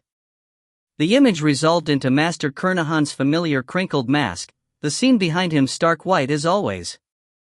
"Maris, my student," he said in his mortal voice, and feigned a smile with his false mouth. "Master," she said, automatically mimicking him. He had tutored her in fleshy protocol as much as magic. "We had a disruption." "I have heard." Her lips compressed. Of course he had. Under that human mask, he was the ruler of the Lacastia Ile-Rien, and they reported to him regularly. No doubt he had been speaking with one when she tried to contact him. Then you know about the sword? The sword? My mother's sword. His old man brows rose. No, there was no mention. Are you certain? Her metal is within me. I know the feel of her, said Maris tightly. I see. These disruptors had it? Yes. I want to know how. In the image, Master Kernahan spread his hands slightly. He wore white gloves like the other Ile-Rien, and a white robe like everyone around her, including her silver kin, a trait that bored her near to tears. She already missed her chest of colorful dresses, gone the way of all her other possessions. I do not know, he said. Perhaps they had some influence, some power, that could bypass the entity that guarded it. You shouldn't have kept me from it. You should have let me confront its keeper long ago. I had it in my hands, Master. I could not let you put yourself in such danger. If a handful of petty humans could have. Were they so petty? Maris clamped her mouth shut so she would not spit at the scry. Yes, they were petty, they were flesh. They had to breathe and shit and eat. Even as a part human, she was so much more than them, as evinced by how easily she had recovered from that girl's strike, how easily she had stripped the girl of her preservation magic and sent her below. Her heart festered at the thought of that girl, who had held her mother's sword. But then there had been the boy who bore the guardian, and no, that had not been a petty thing. That had been an answer. A power to add to her own. And so she had grabbed at it, knowing that it might not fit comfortably within her but that it would still give her an advantage in pursuit of her goal. It had resisted. He had resisted. And even with all her training, he had been stronger. No, Master, she said through her teeth. But you would not even tell me my mother's resting place. I deserve to know, to at least see the barrier before me. What if you were wrong? What if I could have taken the sword myself? I could not risk it. She wanted to shriek, who made you my protector? But she knew. Her martyred Uncle Orith, who had saved her from her murderous father, who had left her with his kin and ridden into the human lands to draw the madman off her trail. Who had seen his sister annihilated before his eyes but had not acted in revenge, no, but in defense of the helpless child Maris had once been. She remembered pressing her face to his backplate, her fingers hooked in his chainmail as the horse heaved beneath them, as the manor burned like a furnace and the hedges kindled from the heat. She remembered her mother's dying scream, and the taste of her own tears, back when she had been more flesh than silver. In her dreams, she still walked through the ashes of that house, every inch impressed indelibly upon her mind. But in reality she had clung to her uncle and closed her eyes, never seeing the road that led away. She knew the manor still stood, but she didn't know where. According to her master, a dire force called it home now, born of the horrors her father had committed within. That others could find it, could break in and take her mother's sword, when she couldn't even return. I want it back, she snapped. Of course, said Kernahan soothingly. Now that it has been removed, there is no reason for you not to have it. But the disruptors have shown themselves truly dangerous. Please, for my own peace of mind, allow me to send my agents after them. Do not seek them yourself. I promise that the sword will be brought to you as soon as we retrieve it. Maris scowled but nodded, mollified. As much as she wanted to go, she had work to do, like helping her kin remake their homes, and stabilizing the spire, and researching the Guardian and its ilk. She had just one last question. My father. Has there been any sign of him? Master Kernahan shook his head. You know that you are the first I would tell. She sighed and raised a hand to the window. Forgive my anger, Master. I understand that you only want my safety. But please. Please. I need that sword. And when my father reveals himself, I need to be the one to face him. Kernahan nodded. Of course. You deserve justice. Until then, take care. These are treacherous times. And to you, master. She disrupted the scry with a tap of her finger, then raised the thrumming green crystal. She should study it, learn from it. Every trick she added to her repertoire was another to draw on for the fight that loomed ahead. Gripping it tight, Marasasara and Keelan thought, soon. The White Owl felt little different from when Ile-Rien had left it a century ago. The salt air, the oppressive energy, the creeping sense of osseous growth. The resonance of the Unbanner spire was slightly softer, slightly more scattered beneath its heavy plating of towers and catacombs, but he could still sense it through his feet. His captors prodded him forward, into the massive courtyard over which the great houses loomed. The midday sun struck down directly, picking out glints of water and shell on the broad white floor, while around him the lowest of the stacked towers rose in the partial shade thrown by the balconies and branchings of those above. Most were white as bleached bone, but a few butchers' overlooks stood out, edged in red. The next rainstorm would wash them clean. He was not restrained, but he did not need to be. Though he could unfurl into higher form and flee into the sky, he did not have the energy to go far, nor did he know where the isle was situated now. It had a tendency to wander. Malandriac has been informed, said the wraith on his right. His captors were not kin, or else they would have opened a portal directly into House Malandriac, but neither were they enemies, else they would have subjugated him immediately. He nodded slightly to show his understanding, not that it mattered. What came next would happen no matter what he did. He had always known he would return here someday, no matter what he'd told his Eshar Cymaranth. With the thorn of Tirindai Sanwi hidden inside him, he was almost glad for it. The curse upon the thorn protector was such that it could not speak, but he had felt its desires as soon as it pierced him. It wanted contact with the Ile-Rien Sanwi Lalil, the one who had betrayed it on the wrecking shore long ago. It wanted to understand their separation and what had become of its partner. It wanted to crack the White Owl like a shell, pull out the broken pieces of Unbanner, and sink this hideous corruption into the sea. And Ile-Rien would help it. Not because he followed it, nor because he hated his kin, for neither was true. Not out of spite, though he knew the Ile-Rien at his shoulders felt spitefully toward him, and so would his house leader. Not because he thought it was right, or good, or even helpful. Only necessary. In his imagination he saw purified Ile-Rien flattening the human cities, torching the forests, finishing all that they had started. He saw the Ile-Rien rising to join them or else break them permanently. Neither option mattered. His people had been clamped to this world for too long, and it had ruined them. If reuniting Tirindai and Lalil could free them, then he would do it. And after that, I will return to the others. To the Guardian. I will keep my promises. Malandriac and the others who benefited from the White Owl's parasitism would resist him, perhaps even try to destroy him. He would have to be careful.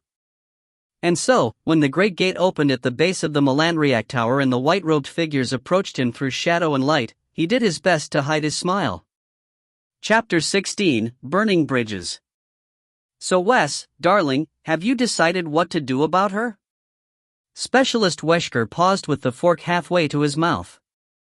Across the table, Neris raised pale brows expectantly, her honeyed eyes reflecting the glow of the club's lights. To the side, Pendriel pushed root vegetables around her plate, indifferent as always. What do ya mean, do about her? Said Wesker cautiously. Neris shrugged one white-leathered shoulder, the movement making the golden teardrop in the cleft of her bodice glint like a wink. Take her or leave her. It's that simple. Wesker stared. He knew she was talking about Saneva, but it made no sense. He had managed to visit her only once since his return to camp 3 days ago, and that for barely a quarter mark before she was called away to service a customer. His stomach soured at the reminder, and he set down his fork. Around them, the officers' club bustled with its usual crowd, muted arcane lights casting glimmers off a constellation of rank marks. He and the two women sat at what had become their usual spot, a padded booth on the right side of the dining room, looking out to the trestle tables studded with young officers and the low wooden wall that divided them from the older, higher-ranking men beyond. Not that this side wasn't lavish.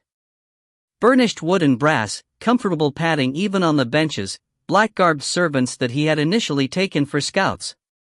Tableware, wine and salt, napkins. And the fully stocked bar at the end of the room, past the T-bend of the dividing wall. Grey heads and dark mingled more companionably there than at the tables, and there were ladies present as well, not in the white of hospitality but in uniforms or proper dresses, with their own constellations on fingers and at throats. A whole different world even without the plates of actual meat, and fish, and fine bread and pies and well, everything. 22 years of backwoods and slave living had not prepared Wesker for things like sauces and creams, or pork with its crispy shroud of fat, or game birds with actual identifiable limbs. Slaves got stew and gruel. He knew how to stab someone with a knife, but eat with one? Or use a fork, or a napkin. He didn't want to remember a time before this new life. But he had to think of Saneva. She was the reason he had come back. "I done, what are ya sayin'?" Nerys rolled her eyes. "Was that not clear? She can be your woman exclusively, or she can be a slave. Not both." He stared again, trying to make sense of Nerys's statement. "I'm not an officer. Only officers get women of their own. Normally. But you're with us now, and the Field Marshal's Guard get a few extra perks. So I've noticed." Nerys and Pendrell had taken custody of him upon his arrival at base camp, and introduced him first to his room, private. With its own door and bed and everything, and then his new comrades, specialists all. A small elite crowd, or so he was told. One which he could aid with his newfound spiritist skills, should he discover how to control them. That made him anxious. He still had no idea what made the crows come out, or how to command them. But there had been an interview with a nice lady mentalist, who had asked questions rather than grabbing his head and prying into his brain. Easy ones, too. Where he was from, what his time as a slave and free soldier had been like, why he had returned to the camp. He had nothing to hide. In fact, he got the feeling he had talked too much, because the mentalist had developed that pained look people often wore when he got enthusiastic about a topic. Since his right wrist was still mending, he had no duties yet. He'd tweaked it on the first day and gone to the infirmary but found no medics there, only attendants in white hospitality dresses. They'd adjusted his splint but had none of the salves or herbs of their predecessors, not even their striped coats. And one of the infirmaries was a light temple now. "Well," Nerys prompted. "Do you want her or not?" "What would that mean for us, Dot?" She smiled slowly, and Wesker felt her boot slide up the inside of his thigh.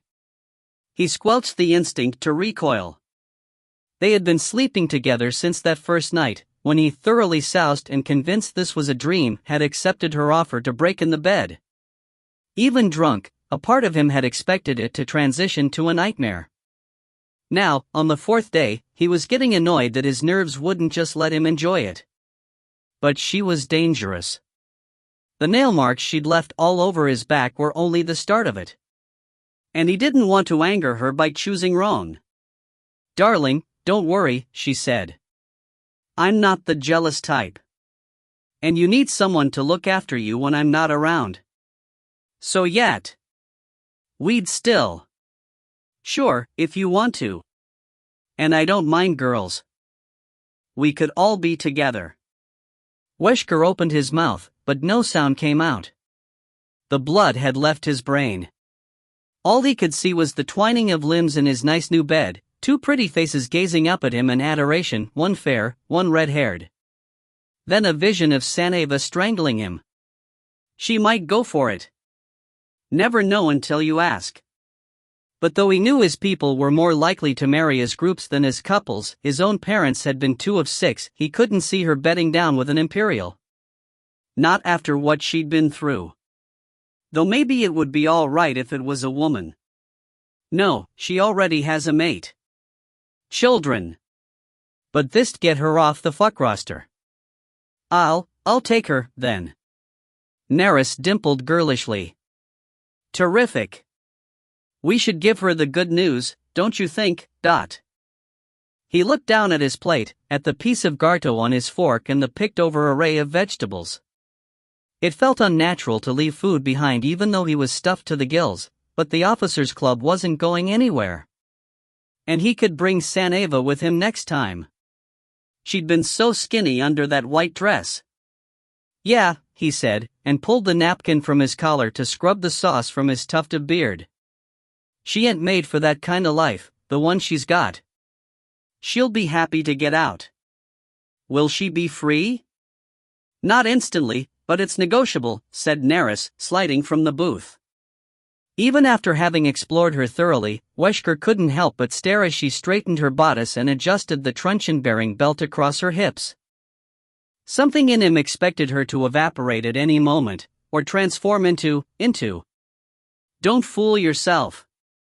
That gold pendant means she's already a monster, she doesn't need to do any transforming. Shut up. Pendriel slid free on that side, and Wesker slipped out as well, noticing the glances the surrounding officers sent their way. Most followed the women, but as Nerys hooked her arm in with his, he saw jealousy flash his way from all directions. He stifled an apologetic wince. Together they headed out, Pendriel tailing them like a bodyguard.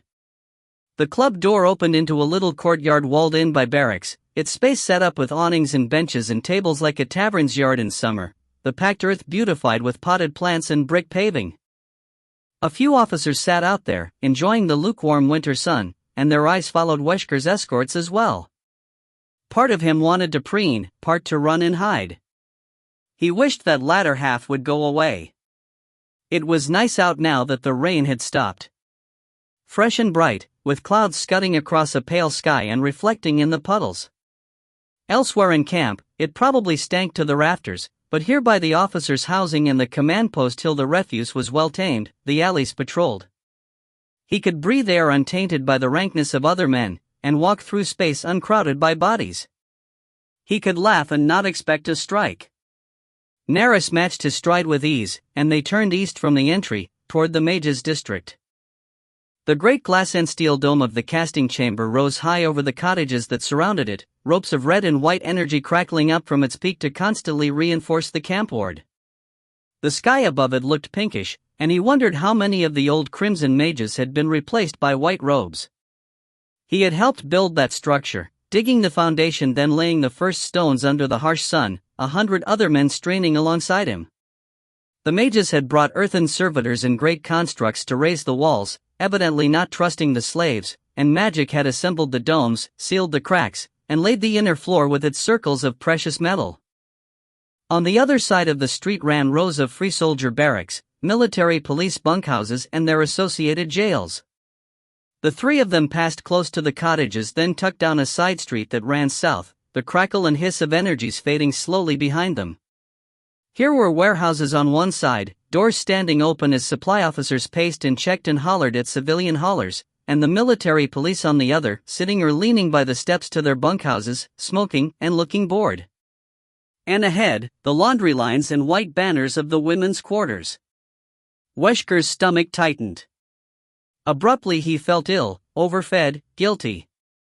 He'd been out here, roaming free, while his lover was trapped within those sheet-marked borders. Calm down. Gonna save her. No need to fear. It was difficult to convince himself. The usual crowd filled the central service area, free soldiers and non-commissioned officers of all types, archer and infantry and lancer, specialist and support.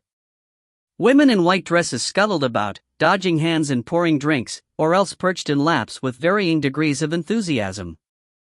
A few military police lurked about, perhaps to keep the peace, and the matrons were at hand as well, bulkier or older women who did not participate but directed the serving and lap-sitting, and kept a sharp eye on dresses and hands. Wesker approached one, a broad-shouldered, ruddy-faced woman of middle age, dimly familiar. "Hoy, mistress," he said, trying not to quail at her glance, "I'm looking fair one of your girls, Saneva, Her face scrunched in displeasure, perhaps at him or perhaps at his escorts, but then she jerked her chin toward the hospitality houses. His heart sank. "She's out back, sir," the woman said. "Doing the wash." It took him a moment of trying to decipher the euphemism before he realized it wasn't one. Laundry lines cloaked the area beyond the first few buildings, as if to shield the rest of the women's area from the sight of their required service. "Oh. Can I go see her?" "Can't stop you, sir." There was something hard in her voice, and he remembered that the matrons were slaves too. For all their show of authority, they would be executed like any other if they harmed a free soldier. He nodded, then unlinked his arm from Neris's with a mumbled, "Wait here," and cut through a thin part of the crowd toward the hanging sheets. A few steps along, he remembered where he had seen the matron. The infirmary. One of the medic's aides who had watched over him while he was sick. Did they all end up here? He wondered as he brushed past the sheets. Beyond was another open area, with a crowd of a different kind.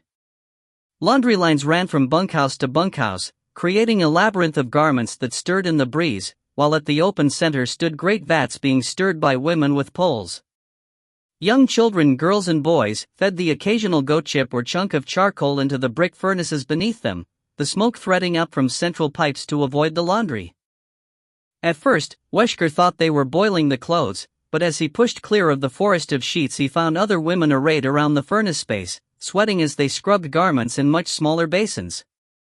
Each had a basket of dirties and a basket of cleans, replaced regularly by the children, while another handful of women went around to empty old wash water into barrels and refill the tubs with new. Around the fringes, a few crones and some heavily pregnant girls worked with needle and thread, mending gear. The air reeked of lye and smoke.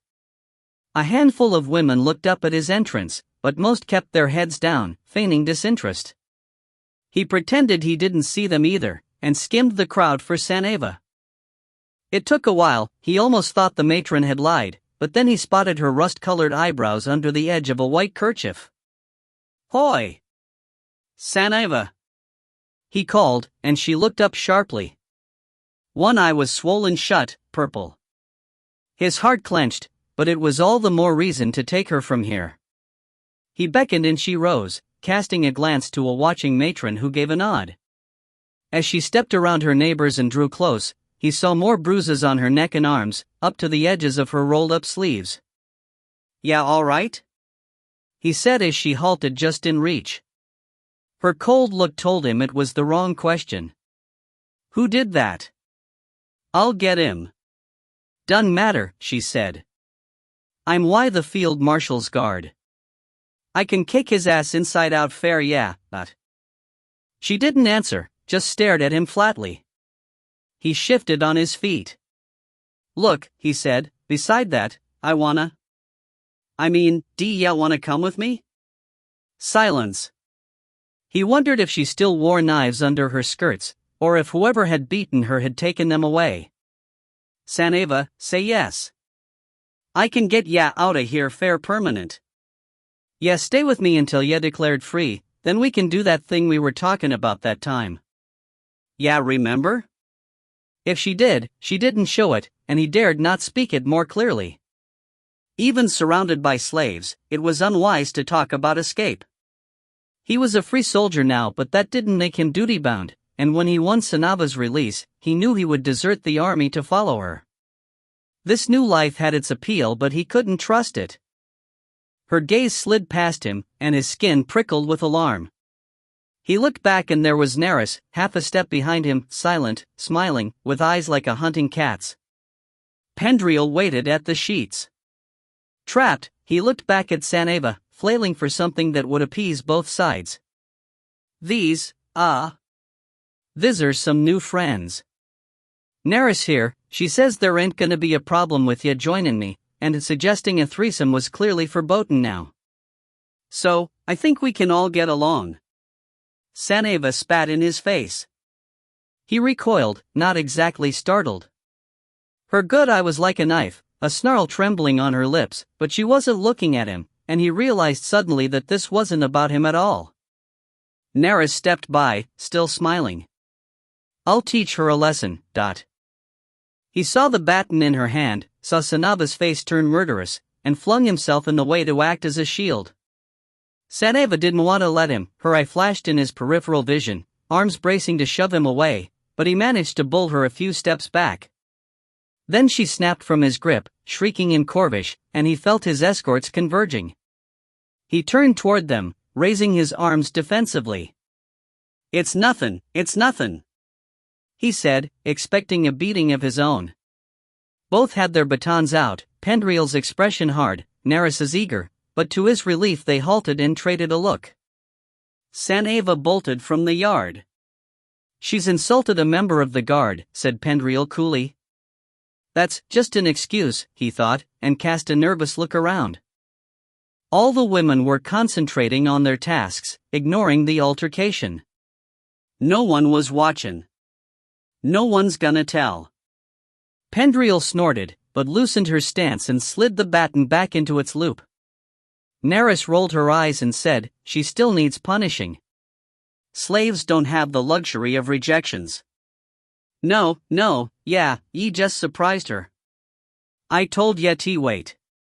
She'll come around, I know it. The amused look Neris gave him made him wonder if he was wrong, if they were after Sanava, or just defending his honor, or something else.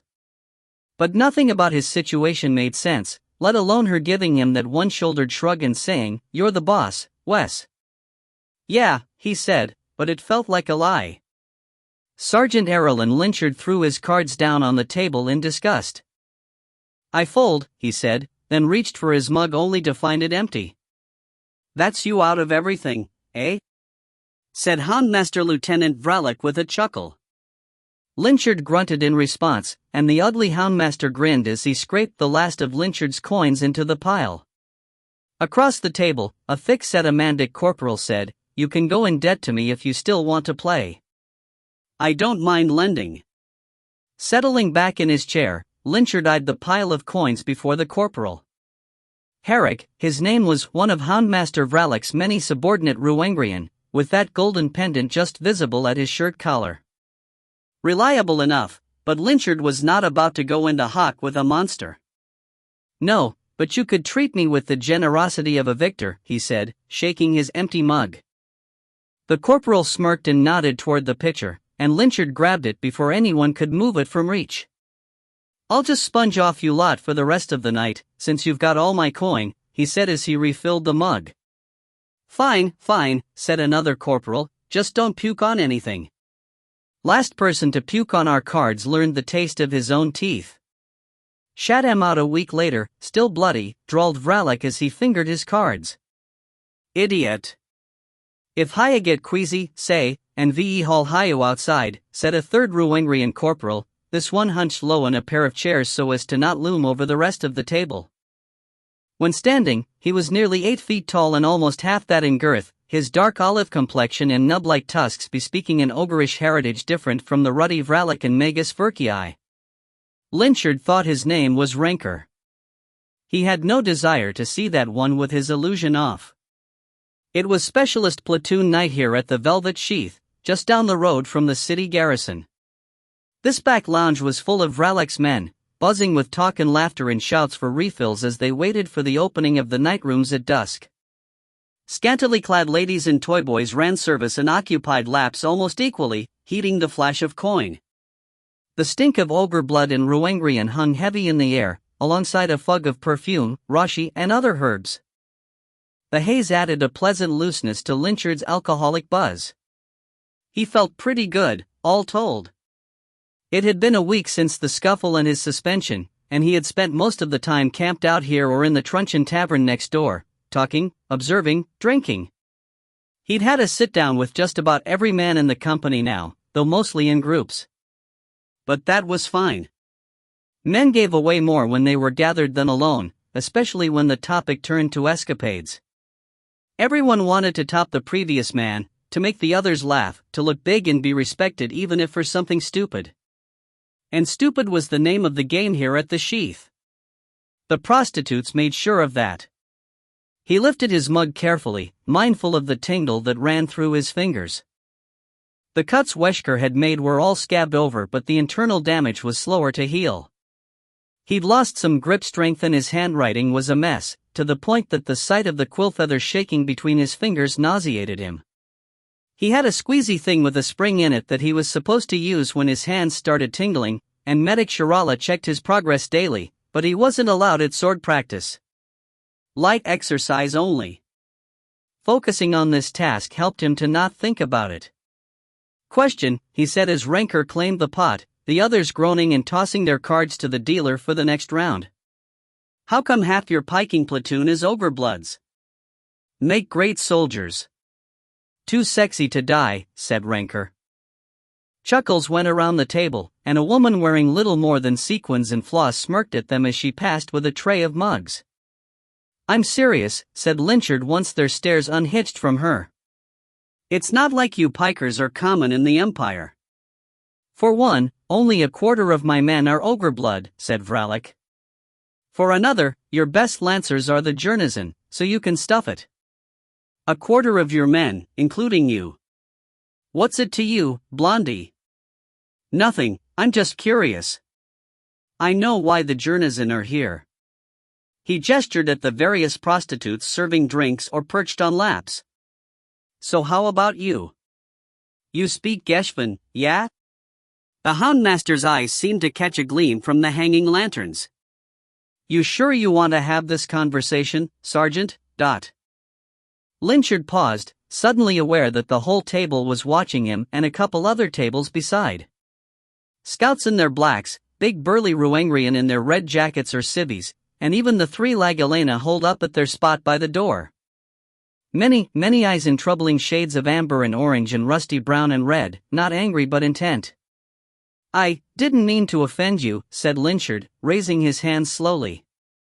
He'd had the feeling they were just tolerating him, but this was like he'd woken up a den of wolves. I'm sure you're great Imperials. Blessed, right?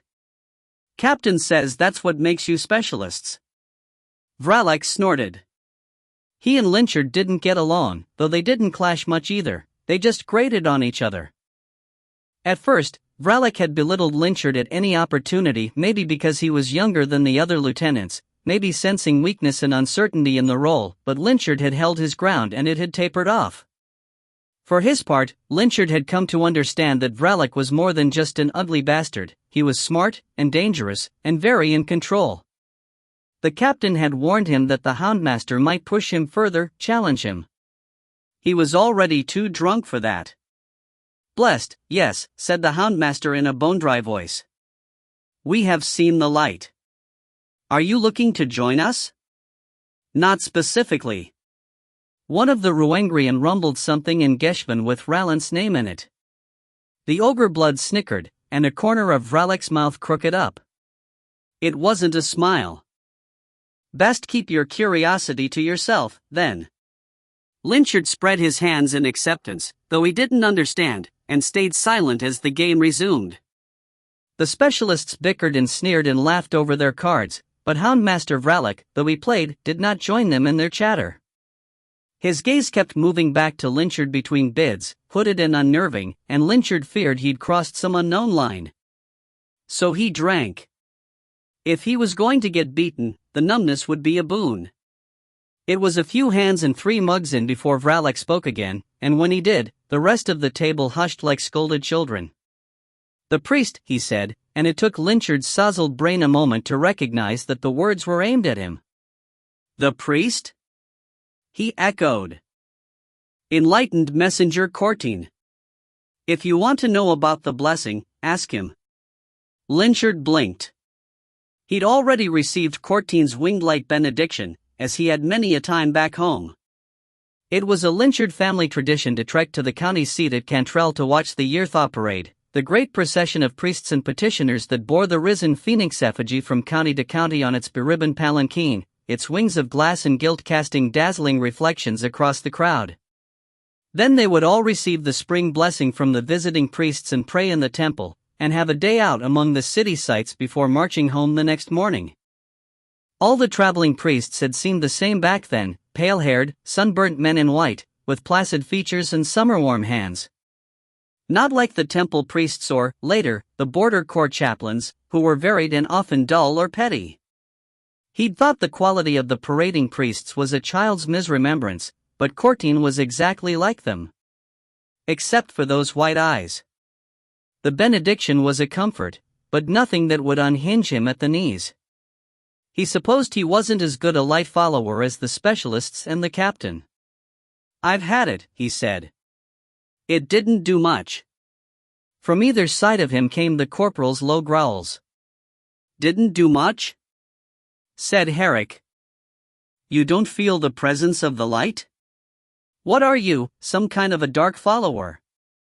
Maybe a friend of that medic which you're always visiting?" Lynchard lifted his bandaged hands half as shields and half as exhibits. "Which?" "She's the piking medic, she's been fixing me up. I follow the light, I don't know what you're."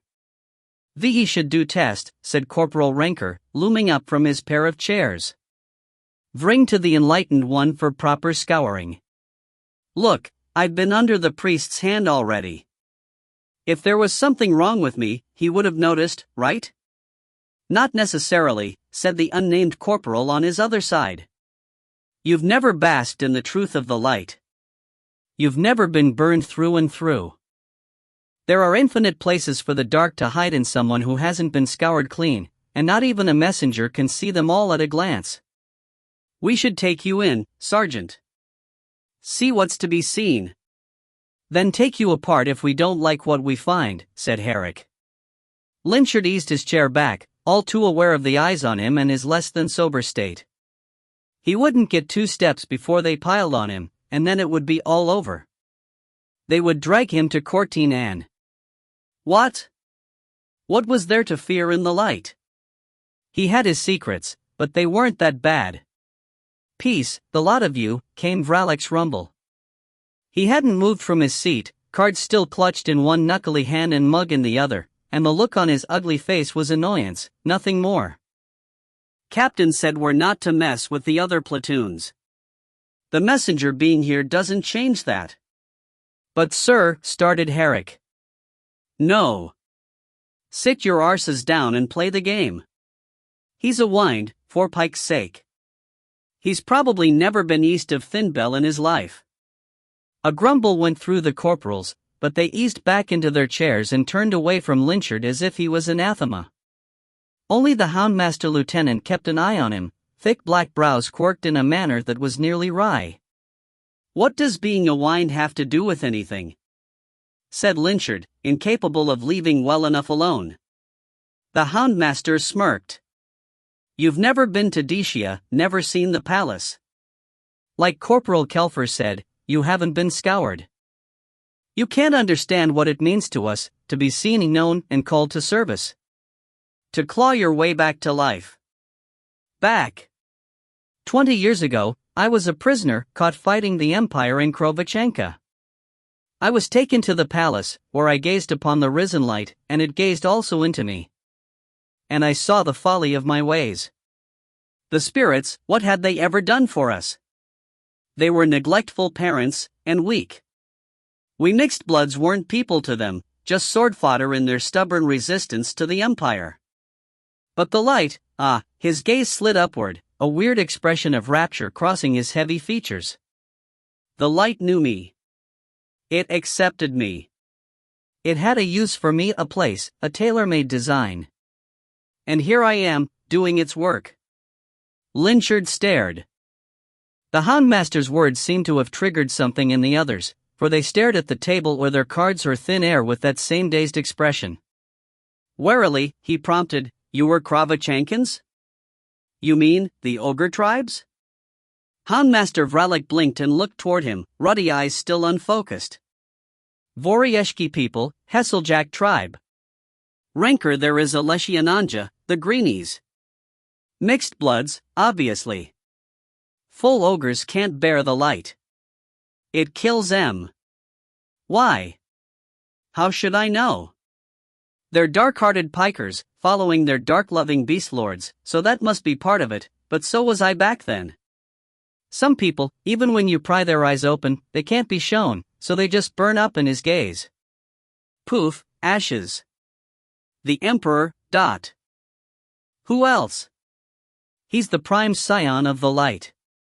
What he sees, it sees. What it wants, he wants. Anyway, you keep asking questions like this, you'll find out soon enough.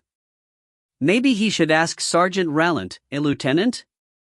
That was Corporal Kelfer. Vralik gave him a reproving look, but Lynchard felt the name like a finger trailing up his spine. He had barely seen Rallant at all this week, and when he did it was only in passing, with Rallant never meeting his eyes. And there was the headache. He'd had it like a beast clawing at the inside of his skull for the first few days, but it had tapered off into a feeling of hollowness and the persistent memory of Rallant's fingers on his neck. The nip of his nails. Magnetic. He shook it off and reached for his mug. Alcohol was the only thing here that helped, because he had no taste for the toy boys on display. Too young, probably below conscription age, 13 or 14. He hadn't gone for that even when he was their age. Is that how it was for all of you? He said. Prisoners brought to the palace? Hardly. Most volunteer. What? Why? Why are you in the army? Lynchard frowned, but Vralik was regarding him levelly, no sneer on his ruddy face, no sign of mockery. I was drafted, he answered. Most wins are. Went into the border corps when I was 18. Did you want something else? Well, I don't know. It was better than working in the lumber mill, I guess, except for all the corvish shooting at us. Blood on the axe head. Blood on the fallen leaves. There's not much work in Winden but logging, mining. Trapping, maybe. Ground's too stony for farming. Suppose you could say the Gold Army is the border's main employer. The burning palisade. The bloody footprints in the snow, the little bodies. He grimaced and tried to look away, but they were always there behind his eyes. Like the man in the pit, mouth crusted with red, flesh stiff from frostbite but still alive. Looking up at him and the axe in his hands, and smiling. He took a long drink. Swallowed. Stared into the mug. Said, it's not a bad life. Better over here in the crimson, though. Cleaner. Vralik made a faint, rough noise that might have been a chuckle. Why? What does it have to do with anything, dot?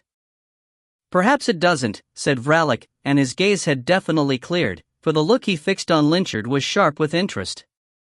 You're an odd one for a wind. Thought your folk were all about family, camaraderie, us against the outsiders hog crap. And that would mean I belong in the army? Lynchard shrugged. Yeah, we hate the shit out of our enemies, and yeah, a lot of us jumped at the chance to strike back, but, he trailed off, realizing suddenly that all of his brothers and cousins had joined up, many of them before the official recruitment age. His father and all of his uncles had been soldiers too, and their fathers before them. All who were still alive were up there in Winden, fighting on for the Gold Army or working in the Army's mills, the Army's mines, the Army's camps. That was life in the backwoods, at the border. He was the only Lynchard who had left. Pikes. I'm weird and I didn't even know it. But he had known, hadn't he? He'd watched his comrades rush off after the bloody footprints, axes in hand, shouting taunts and war cries while his steps slowed. While he took note of the size of the tracks they'd followed, barely the width of his palm. You're saying I'm not like you? You're not a team player. Sure, you talk a good line, I'll give you that. A grin and a friendly word will get you far. But you've got the eyes of an outsider. Must be why the captain likes you. Vralik smirked. He's an odd fish too. Fallen from the light? Lynchard wondered, remembering Saravi's exile. To judge by his reaction to the priest, though, the captain was still faithful as the specialists. Maybe he had seen the light at the palace but been rejected. No wonder he can't remember. That must have hurt. Abruptly, the door from the brothel's main hall swung open, letting in a crowd of new voices.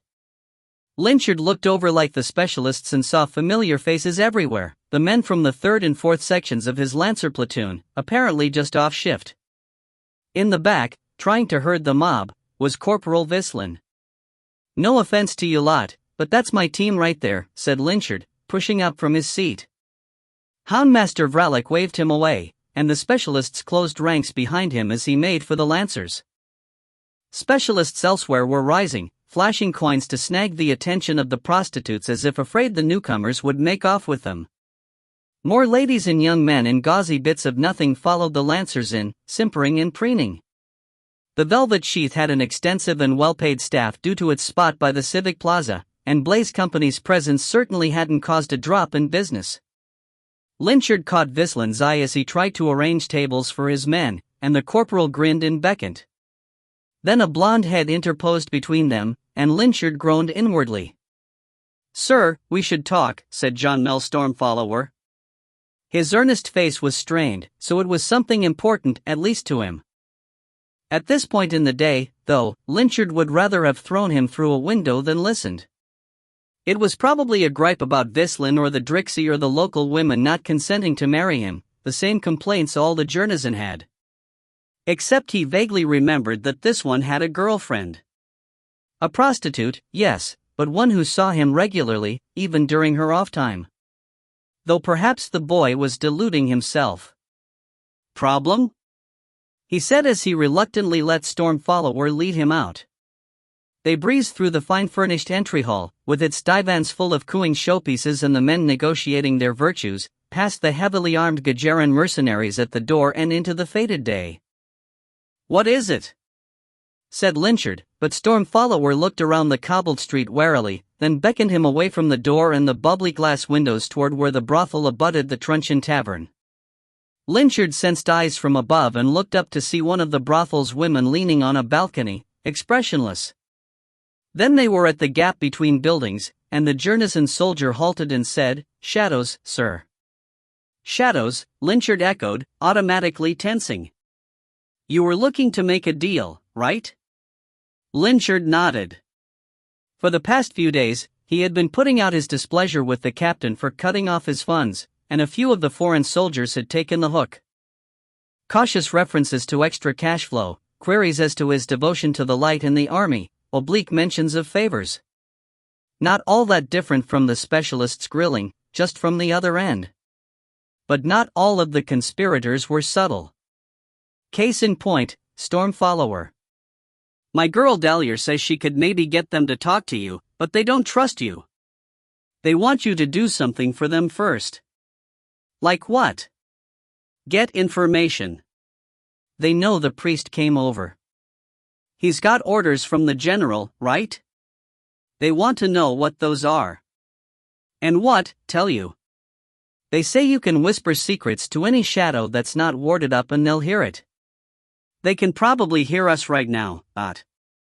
That put the hairs on the back of Lynchard's neck up, and he cast a sidelong look down the alley. There was nothing to see, it was kept clear for access to the trash lot behind the tavern, but its gloom suddenly chilled him. "Are you serious? Just whisper it to any shadow?" "Yes, sir. I've seen it work." Whispered into a corner and a piking silver coin fell out. Lynchard resisted the urge to cuff him upside the head, or slam him into the wall and declare an arrest. The fact that the shadows could listen anywhere made every step they took outside of the garrison incredibly dangerous, and the idiot boy had kept that knowledge to himself. These turncoats couldn't see the knives past the gleam of the coins. "I have to act like them. Have to learn more. So they'll drop me some money when they hear it?" "Guess so, sir." "And Dahlia, she's in closer contact with them?" Stormfollower shrugged. He had a broad, open face, which made his protectiveness and prevarication easy to read. "Don't think so. She just trades secrets like we do. Pikes, she said I can pay her in secrets. Do you think I should do that?" "I don't know the exchange rate on secrets, sometimes they pay silver, sometimes it's just tin, so maybe she's thinking she can cheat me?" Or is it a discount? I don't know the going price for sexual favors. They have a list. I memorized it. He looked so proud of himself. Part of Lynchard felt terrible about this. He knew the Jernison had rough lives. They were all younger sons or bastards, disowned by their fathers and left to fend for themselves in a kingdom that considered them disposable at best and verminous nuisances at worst. That this lot had chosen to become imperial soldiers rather than outlaws was a mark of their good intent, their desire to be citizens of somewhere, even if it wasn't their home. It made Lynchard feel weirdly parental. Didn't mean he didn't want to drown the boy in a rain barrel. Just, do what you can afford, he said. Are you still trying to marry her? She said I'd have to quit the army first. I said, hoy, being in the army is what makes me an imperial citizen. She said that's not gonna matter soon. He leaned closer and whispered, I think they're up to something, Lieutenant. You'd better get on their good side. Sergeant, Lynchard corrected automatically. It took all his strength not to squint into the shadows for eavesdroppers. They were there, he knew that now. He couldn't even pretend he didn't. Sergeant, right. See, Sergeant? It's the best option. The Imperial Army's been good and all, but the Shadow Cult's the boss around here. We're just squatting on their turf. Treason, blasphemy, and soliciting the same. Curse it, Storm Follower. I'll see what I can do, he said. In fact, I'll start now, before I end up in debt to the specialists for drinks. You go on in, enjoy your free time. Storm Follower grinned fiercely. Yes, sir. A trade of salutes and the younger man skittered for the brothel entry. Lynchard watched him go, then turned for the garrison house. If he was right, they needed to ward up more than just their headquarters, they needed magical defenses everywhere they usually went, from the council house to the plaza to the velvet sheath itself. The captain had been conservative with their arcane resources, expecting an attack from without, but Lynchard couldn't imagine the shadows laying siege. No.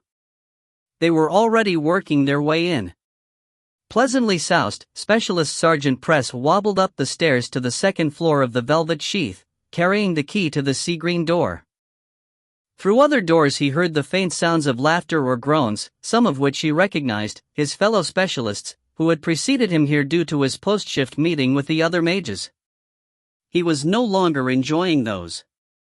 Before the arrival of Warder Tanvolthine, they had been pleasantly informal affairs between himself, Scryer Mako and Magus Verkii that mostly involved brainstorming better gestalt techniques and trading psychic jests. Neither Press nor Verkii could speak each other's native language, so Mako translated everything through thought projection, which descended into the ridiculous and dirty by the end of each meeting. None of them was averse to a good bottle of wine, either. It reminded him of his best years at the Taradzur Academy.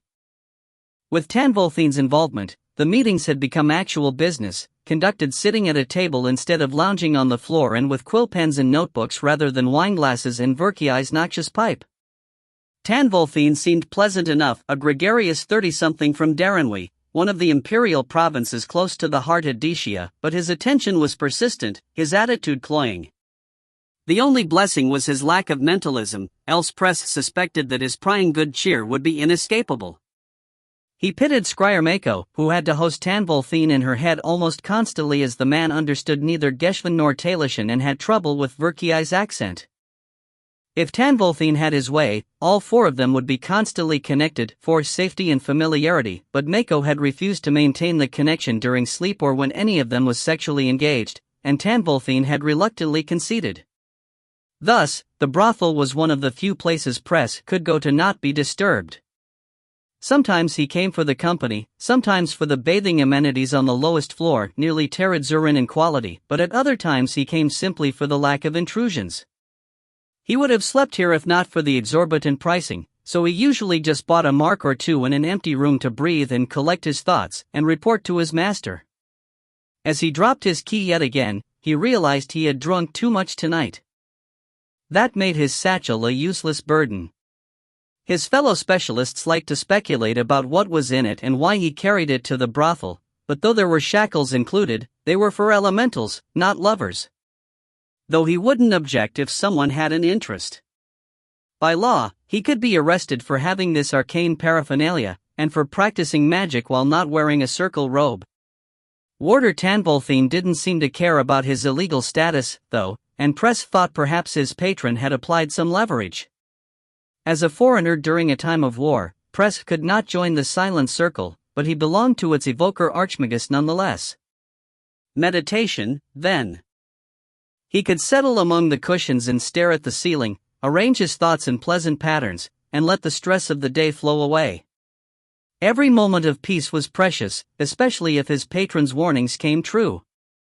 He unlocked the door on the sixth try and pushed into the softly lit chamber with a smile of relief. It was unoccupied, the bed piled high with pillows and the oil lamps modestly shaded, their light reflecting from the myriad strings of beads that adorned the walls.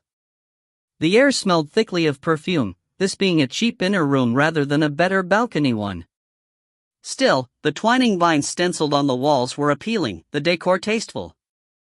A far cry from the rows of curtained beds in the women's barracks at base camp. Press set his satchel down on a padded chair, took off his boots, then collapsed backward into the cushiness of the bed, ignoring the twinge of the scars on his belly. Compared to the bunks at the garrison, these beds were almost worth the price themselves. He was just past the first euphoria of freedom and beginning to wonder why the lamplight on the ceiling looked like eyes when he felt a wisp of cold, dry air lick across his face.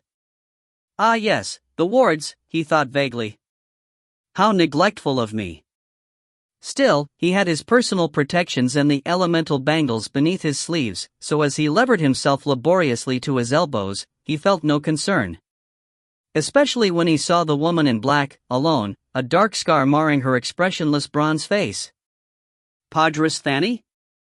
He said, bemused. Yes, O wayward one, she replied in Talysian.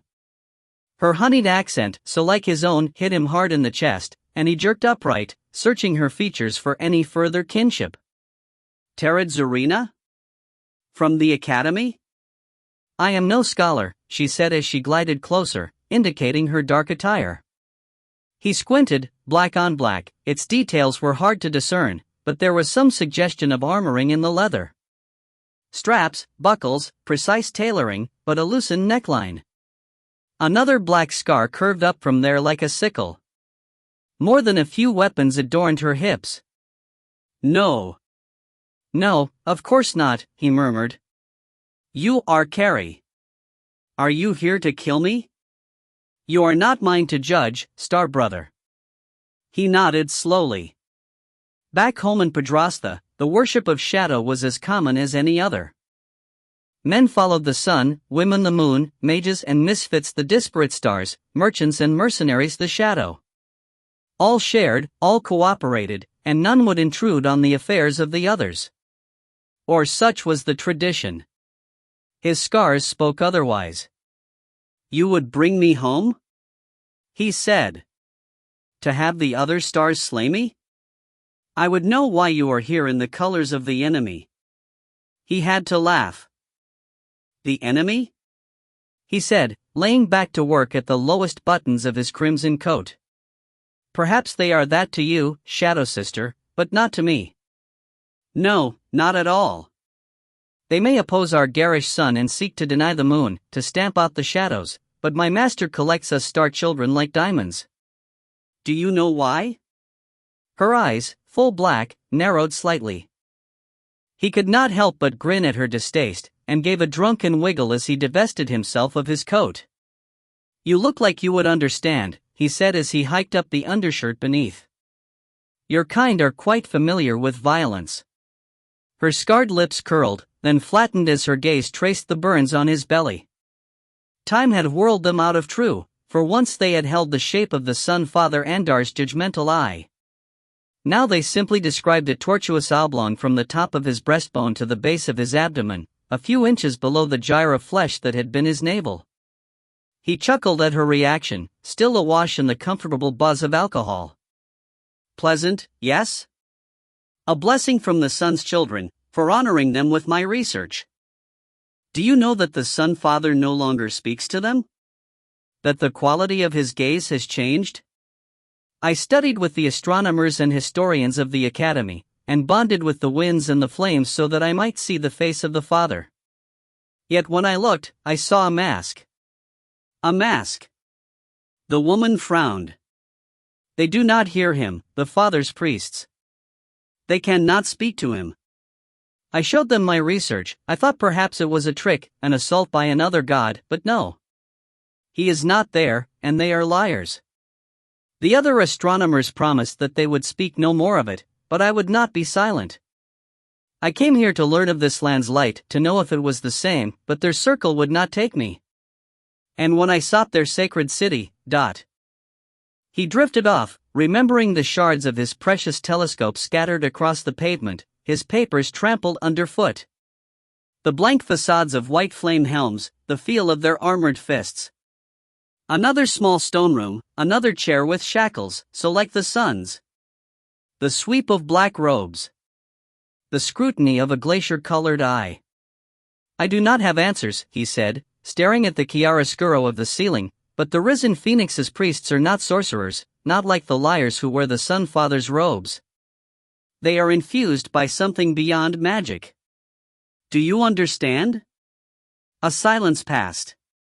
He did not know how long it lasted. His eyelids felt heavy, he might have fallen asleep. Then she said, I know that you have abandoned your home, Star Brother. He gave a brittle laugh. I seek the truth. The truth is my home. And you think to find it here, among these monsters? I think, it was difficult to distill into words. For all that he was entranced by the imperial light, he was not a worshipper. He did not accept the presence of the imperial light in the absence of the Sun Father with blind faith, but tried to look beyond, and what he saw, he did not understand. I think that this light does not hurt me, Shadow Sister. For now, that is all I require. Another long look, then the woman exhaled through her teeth and gestured at his exposed stomach. Cover yourself and seed your elemental bonds. You give me no reason to harm you, so I will simply remove you. And take me where? Back to the Father's lying sons? I have no obligation to them. Where, then? A thought occurred, and he brightened and tried to sit up, tugging at his undershirt. Gijara? Jernakin, perhaps? I have been learning the tongue. Into holding, she said coldly. Beyond that, we shall see. Press sighed, but nodded. He knew he had no choice. He could snap out a few lights and sever his companion from the shadow realm, but his elementals were beyond his reach. By the Archmagus orders, he held them on a loose rein, and they would not follow him into buildings without orders. Nor could they pass through walls. Perhaps it was for the best. He would miss Mako and Verkii, but when the priest Cortine had blessed him, he had felt a gaze upon him like a distant eye, not a Scryer's or a Psycheer's presence, but something more, something greater. He had tangled himself in the affairs of a god he did not follow, and now it knew him. The chamber dissolved into darkness. He felt hands on his forearms, drawing off his bangles, felt them plucking at his shirt fastidiously. When he woke, he would paw at walls that were not walls, too pliable, too alive, and would call out hoarsely for water, a visitor, anything. But for the moment, under the ministration of the shadows, he simply slept. Later, in her temporary office far beneath Baller, Enforcer Arden sorted through the mage's tools while batting away the occasional inquisitive Ayat. She did not want to think about his words. Dealing with Blaze Company, the city, and its rulers was quite enough. Still, she was unnerved by his drunken babble. She tried to tell herself it was none of her business. The Temple of the Sun had no influence on the Carry, and vice versa. Yet she had heard about this sort of suppression. The astronomer's heresy, they called it. And his allegations against the priesthood, his curious thoughts on the imperial light. For now, such questions would have to wait. Rift Dawn, Silenost 31st. The air was sharp and clear, the breath of the archers blooming white as they limbered up in the training yard. Captain Saravi watched as their lieutenant, Senjith, walked the lines, speaking a few words to each man and looking over their bows, their kit. At the far end of the yard, straw bales were set up with painted cloth drapes, mimicking figures. On the benches across from Saravi, the crossbowmen fidgeted, waiting their turn. "Do you ever miss the bow?" said enlightened messenger Courtine at his side. Sliding his gaze to the priest, Saravi considered the question. He was not sure what Courtine saw when he looked at the yard with his milk-white eyes. Perhaps it did not matter. "I have a horsebow, but yes. Sometimes. It is said that your people are born clutching the umbilicus like a bowstring. I doubt that." A smile creased Courtine's mouth. "Yes, but the association remains." Saravi glanced to the line at Senjith's first call to loose. Arrows spattered their targets. He caught the Tribestians flashing grins and sneers at each other, always internally competitive, while the other archers contained their envy. The two groups shot differently, Tribestians with the thumb, the rest with their forefingers, but there were a few others affecting the Tribestian thumb ring now. Perhaps trying out the technique. "I'm sure," he said as the archers drew again. Yes, a few were trying with the thumb. He saw the muscles in a wine's arm quiver, and used to the draw style. "Loose!" called Senjith, and the arrows snapped to their targets. "You do not think your appointment to the Lancers was peculiar? Perhaps an insult?" continued Courtine. He stood at parade rest, hands linked behind his back, the twisted cord of the worldly harness draped across his shoulders as neatly as if pinned there. Chill wind flicked the tips of his swept-back locks but did not touch his embroidered vestments. "It was not an insult," said Saravi. "I have seen success." "Have you?" Saravi did not bridle at his tone. His failures were no secret. In the Jernizan campaign, yes, and along the coast here. But not within the city? "No, I suppose not, as you do shelter our enemy." As Saravi opened his mouth, the silver earhook crackled to life. He heard Shield Lieutenant Gellert's voice, thin and garbled, then Sergeant Rallant's, and made a mental note to wake Scryer. The burden of maintaining the connection between distant earhooks taxed her, and he and Lynchard had kept her awake too long last night with their debate on the need and utility of further wards, but Lieutenant Gellert was on a warehouse-clearing mission. She couldn't be allowed to sleep through that. Messenger Courtine was regarding him with that blank stare. "My apologies," said Saravi. "What was your question?" "The medic, Captain. Or should I say the witch?" Saravi glanced to the archers again, incapable of holding that gaze. It made him want to nod, to yield, to obey, to feel that hand on his brow again, the blessing of the light infusing him to his core. Any glance at the priest gave an echo of that rapture, and it made his pragmatic heart shudder. He had experienced enough mind-washing to know when he was being controlled, but he could not remember wanting it like this. "Just a medic, messenger," he answered briskly. "She has shown no sign of heresy." "No?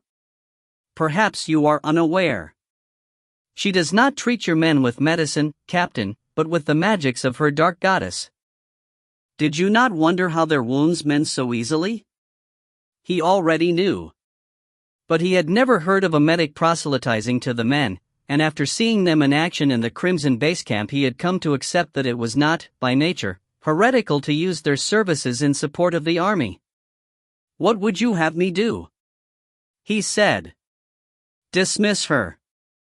And replace her with. I can see to the injured." Saravi glanced sidelong to the priest, who had turned his blank gaze back to the archers.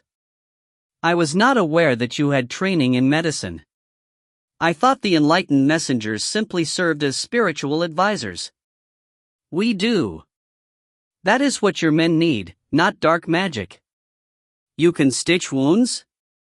Mend flesh? The risen light speaks to me. I do as it bids. Yes, but does that involve actual healing? Captain, would you prefer that your men had whole bodies and darkened souls, or bore the wounds they received in our service with purity and grace?" Are you trying to fox me? He wanted to say, but held his tongue. He had long wondered why the crown prince had banned priests from his army, but Courtine was not like the priests he had known in Trivists, with their exhortations of hierarchy and law, their promises of clarity and guidance. Not like them at all. Messenger, I need my men alive and whole. There are always more men, Captain. Those who die in service to the light will join it in all its glory. Those who are maimed in its service should be sent to the palace for their reward. And so you want me to dismiss our only medic, and replace her with nothing. I wish you to expunge the darkness from your midst, for the sake of your company. No. Not now. The priest rounded on him, blank eyes somehow piercing, and Saravi became aware that he was not a small man, nor soft. The robe only made him seem so. Do you harbor some sympathy for the dark, Captain? Do you wish it to shelter within the bodies of your men? Those who have already been tended by the witch should be sent to the palace for cleansing, as should those who have visited the city's brothels. Our High Templar and Field Marshal demands that we erase the taint that the misguided Crown Prince allowed to fester in this army, and I am surprised that you, a proper devotee of the light, have not already acted. For a moment, Saravi was stunned to silence. In his mind's eye he saw the company roster marked out in red and black, the many who had visited Medic Shirala and the many more whom he could barely pry from the velvet sheath. Messenger, he said slowly, you do realize that would mean all of my men. Not all of them, Captain. Only those insufficiently devoted to the light. Which is all of them. I cannot possibly comply with that directive. Nevertheless, Captain. At any given moment, half the company is in the piking brothel. It was an exaggeration, but it certainly felt true. It is probably the only thing keeping them from killing each other out of stress and boredom, and that only barely. What would you suggest, that we pray our nights away? I've heard that you priests have no piking. He stopped himself, barely, at the edge of true slander, but the priest's brows had gone up and the training yard was dead silent. Yes, Captain? Said the messenger coolly. No what? My apologies. These have been a trying few weeks. But it is not practical to expect my men, many of them foreigners, to conform to a priest's celibacy. It is essential for the cleansing of the ranks, said Courtine. Man is a fragile creature, Captain, a cage of flesh around a shining soul. The more we steep ourselves in the stuff of darkness, the more we drown our tiny light. The only way to feed that light is to join it with a greater one. To break open the cage and rise with the phoenix, burning away all that would shackle us. This witch, these women of the brothel, they would quench that light. All light. They have no souls, only darkness. You must remove your men from their influence immediately. Saravi opened his mouth but had no words. Lynchard had confirmed that at least one of the prostitutes worked for the shadow cult, but he got the feeling Messenger Courtine wasn't talking about that. Nor did he remember hearing this bit of doctrine back in the Sapphire Army. The prostitutes are dark puppets, you say? All women are, confirmed Courtine. They are born the same as men, but the dark burrows into them as they flower, hollowing them out until they are mere vessels for its will. Their beauty is a lure, Captain, meant to draw men into the darkness they contain. We of the temple take drastic measures to protect ourselves so that we can pull our weaker brethren from the trap. He indicated his eyes, and then his groin. Saravi recalled the eunuch rumors, but nothing he'd heard had prepared him for this kind of rhetoric.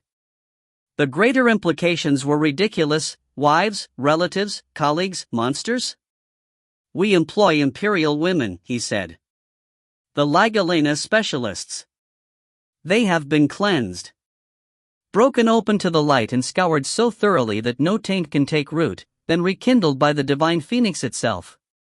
Blessed. All of your specialists are the blessed, Captain, and can no longer be tainted by the world. Even if I couldn't drag them from the brothel with a team of draft hogs? Thought Saravi, but he didn't want to argue this. He didn't want to hear it at all. And if he wasn't a receptive audience, there was no way his men would be. There would be mutiny. My apologies, messenger, but I must consider what is practical for the situation, he said. My men's souls can be cleansed when their lives are no longer in danger. I am disappointed, Captain, but I suppose not surprised, as you've yet to cleanse your prisoners. How long will you keep those two in the basement?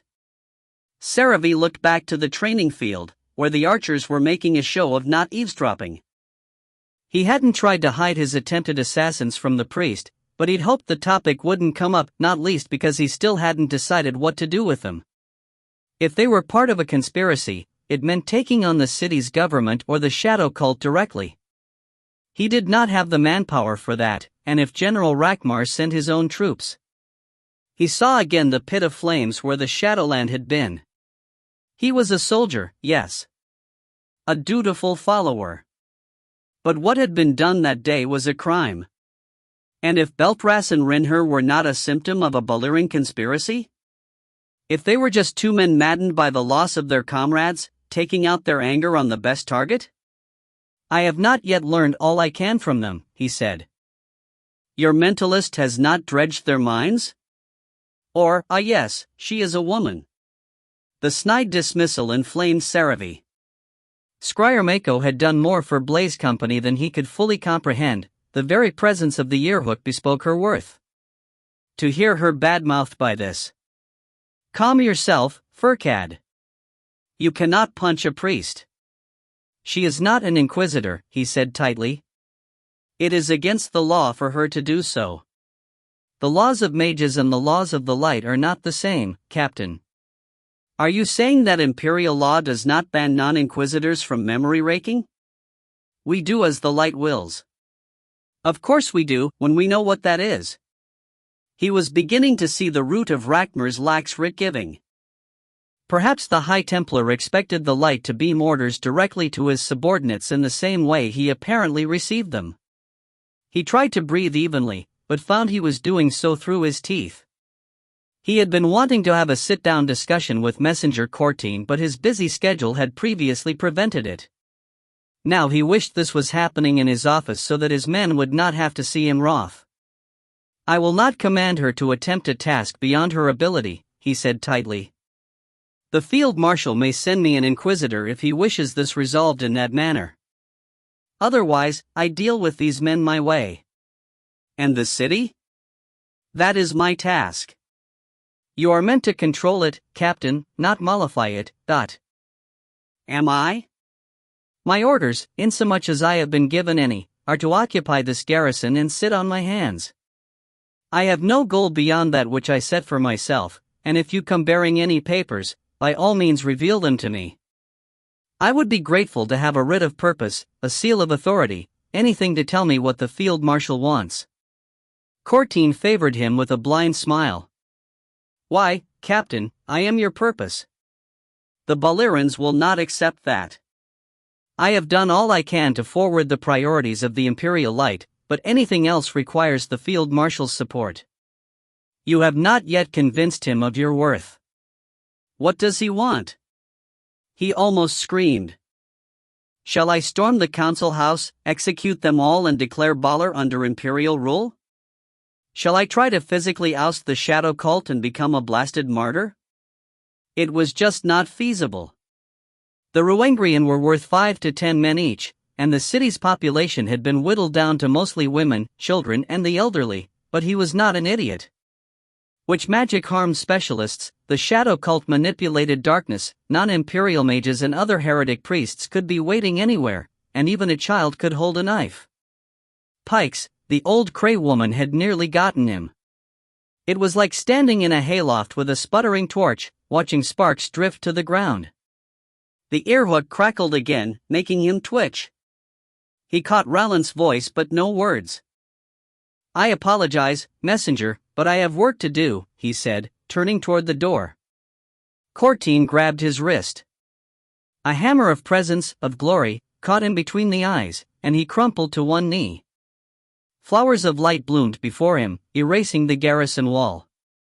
He could not breathe, could not think, could only feel the pressure of the light like a huge hand around his chest, squeezing, kneading him into a shape of its choosing.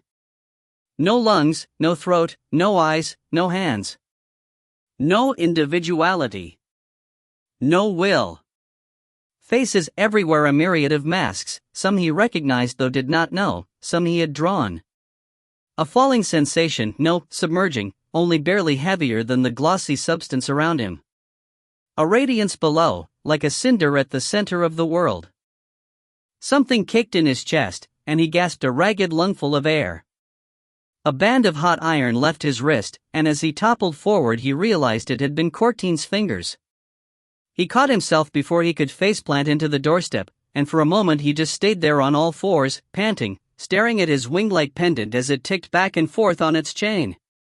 "Interesting," said Cortine. The door swung open inward, fortunately, and he looked up to see Houndmaster Vralik lurch back in surprise. The ugly Ruangrian's gaze went from Saravi to the priest, then past them to the silent crowd of archers. Forcing himself up, Saravi said, "Yes, Houndmaster Lieutenant?" His legs felt like jelly. Said Vralik, still staring, then shook himself. "Just looking for press. It's form up and he's not here." "Scryer Urjan is asleep, I think," said Saravi, and brushed by, pretending he did not need a hand on the doorjamb for balance. "Come, we'll wake her and find our missing mage." "Yes, sir." Sir, are you?" A knife of terror slid into Saravi through the right ear, and he flinched into Vralik, who was doing the same thing. Instantly the fear became noise, a penetrating, drawn-out scream from the earhook, followed by a babble of confused voices. One of them forced its way through by dint of volume. "Is Shield 1, Garrison, this is Shield 1, alert, alert, we are engaging hostiles on scene. Half the floor is gone, Pikes, the lieutenant fell in. I can't see Verkii or Section 2, Section 3. Can anyone hear me? Garrison. Shield Sergeant Rallant." The other voices cut off, and Scryer Makos was there, tremulous, acknowledged, "Shield 1. Captain? "Yes, here," said Saravi, pushing himself down the hallway toward the assembly room. All around the garrison, voices rose in alarm, the other officers who had caught the transmission. "Shield 1, are you still at the assigned warehouse? West Ridge, Potter's Row 5? "Yes, sir," came Rallant's tense voice. "I'm with Sections 1 and 4, bottled up in the first basement. We have a single mage light, sir. Lieutenant Gellard is gone, Verkii is gone. The enemy can't reach us, but the floor is broken and there are armored things."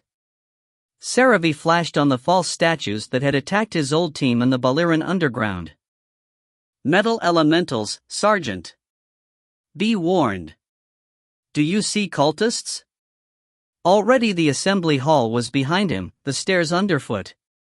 He heard a door bang open up above. "No, sir, but we've seen militiamen. Some below us, some in the hall beyond the missing floor. They've got crossbows and shit, what are those?" "Shields. Knock 'em in the hole." "I have Verkii offhook," Scryer Mako said from the top of the stairs, and he looked up to see her at the banister, hair in disarray and nightgown rumpled, 2 portal stakes in her fists. Her eyes were wild and he realized it had been her fear to hit them all, the shock of waking up connected to a battle. "Get reinforcements to the yard, I'll open the way." He nodded and ran the rest of the stairs, almost flinging his key at his office door. The roster spun through his mind. The archer platoon was winding down its shift, the lancer and second shield platoons were asleep, and the specialists had just woken up. "Lieutenant Arlen?" "Sir." "Wake your men and gear them for watch. Houndmaster Lieutenant Vralik, Sections 1 and 2 to the yard, 3 on watch, scouts prepared for dispersal. Lieutenant Senjith, Sections 1, 3 and 4 in the yard, 2 on watch. Lieutenant Lin, Lieutenant Benson, wake your men and gear them for dispersal. Understood?" The chorus of agreement buoyed him into his office and stabilized his shaking fingers as he pulled his armor from the stand.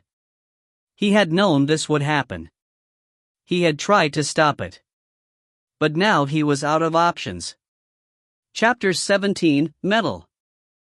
"Gonna gut that idiot Tunner, garrison commander or not, thought Enforcer Ardent as she forcibly separated the Ayats from the corpse they were gnawing. They could not really eat it, they had no stomachs, no true substance, but their hunger was cursedly persistent. They would not bite her. She bore the blood of shadow. Still, it was a risk to interfere with them. The body beneath had been a big man, a lieutenant according to the crest of his helm. Now he was a horror, the skin of his face gone in strips and patches, and as she pulled the blood-slicked helmet off, a flutter of Ayats escaped through the big hole in his throat like bats taking flight. She swore at them absently, and they tittered and melded into the iron bridge around her. She had formed the bridge specifically to reach this body. The others taken by the dark bite were gone into its limitless depths, but this one had what she needed, the thin arc of silver that curved around his right ear. She pulled it off with a flat smile. "What next, Commander?" came her agent Tikua's voice from the mouths of the Ayats around her. He was in another bridge, overlooking the fight that had broken out in the Potter's Row warehouse, not her idea.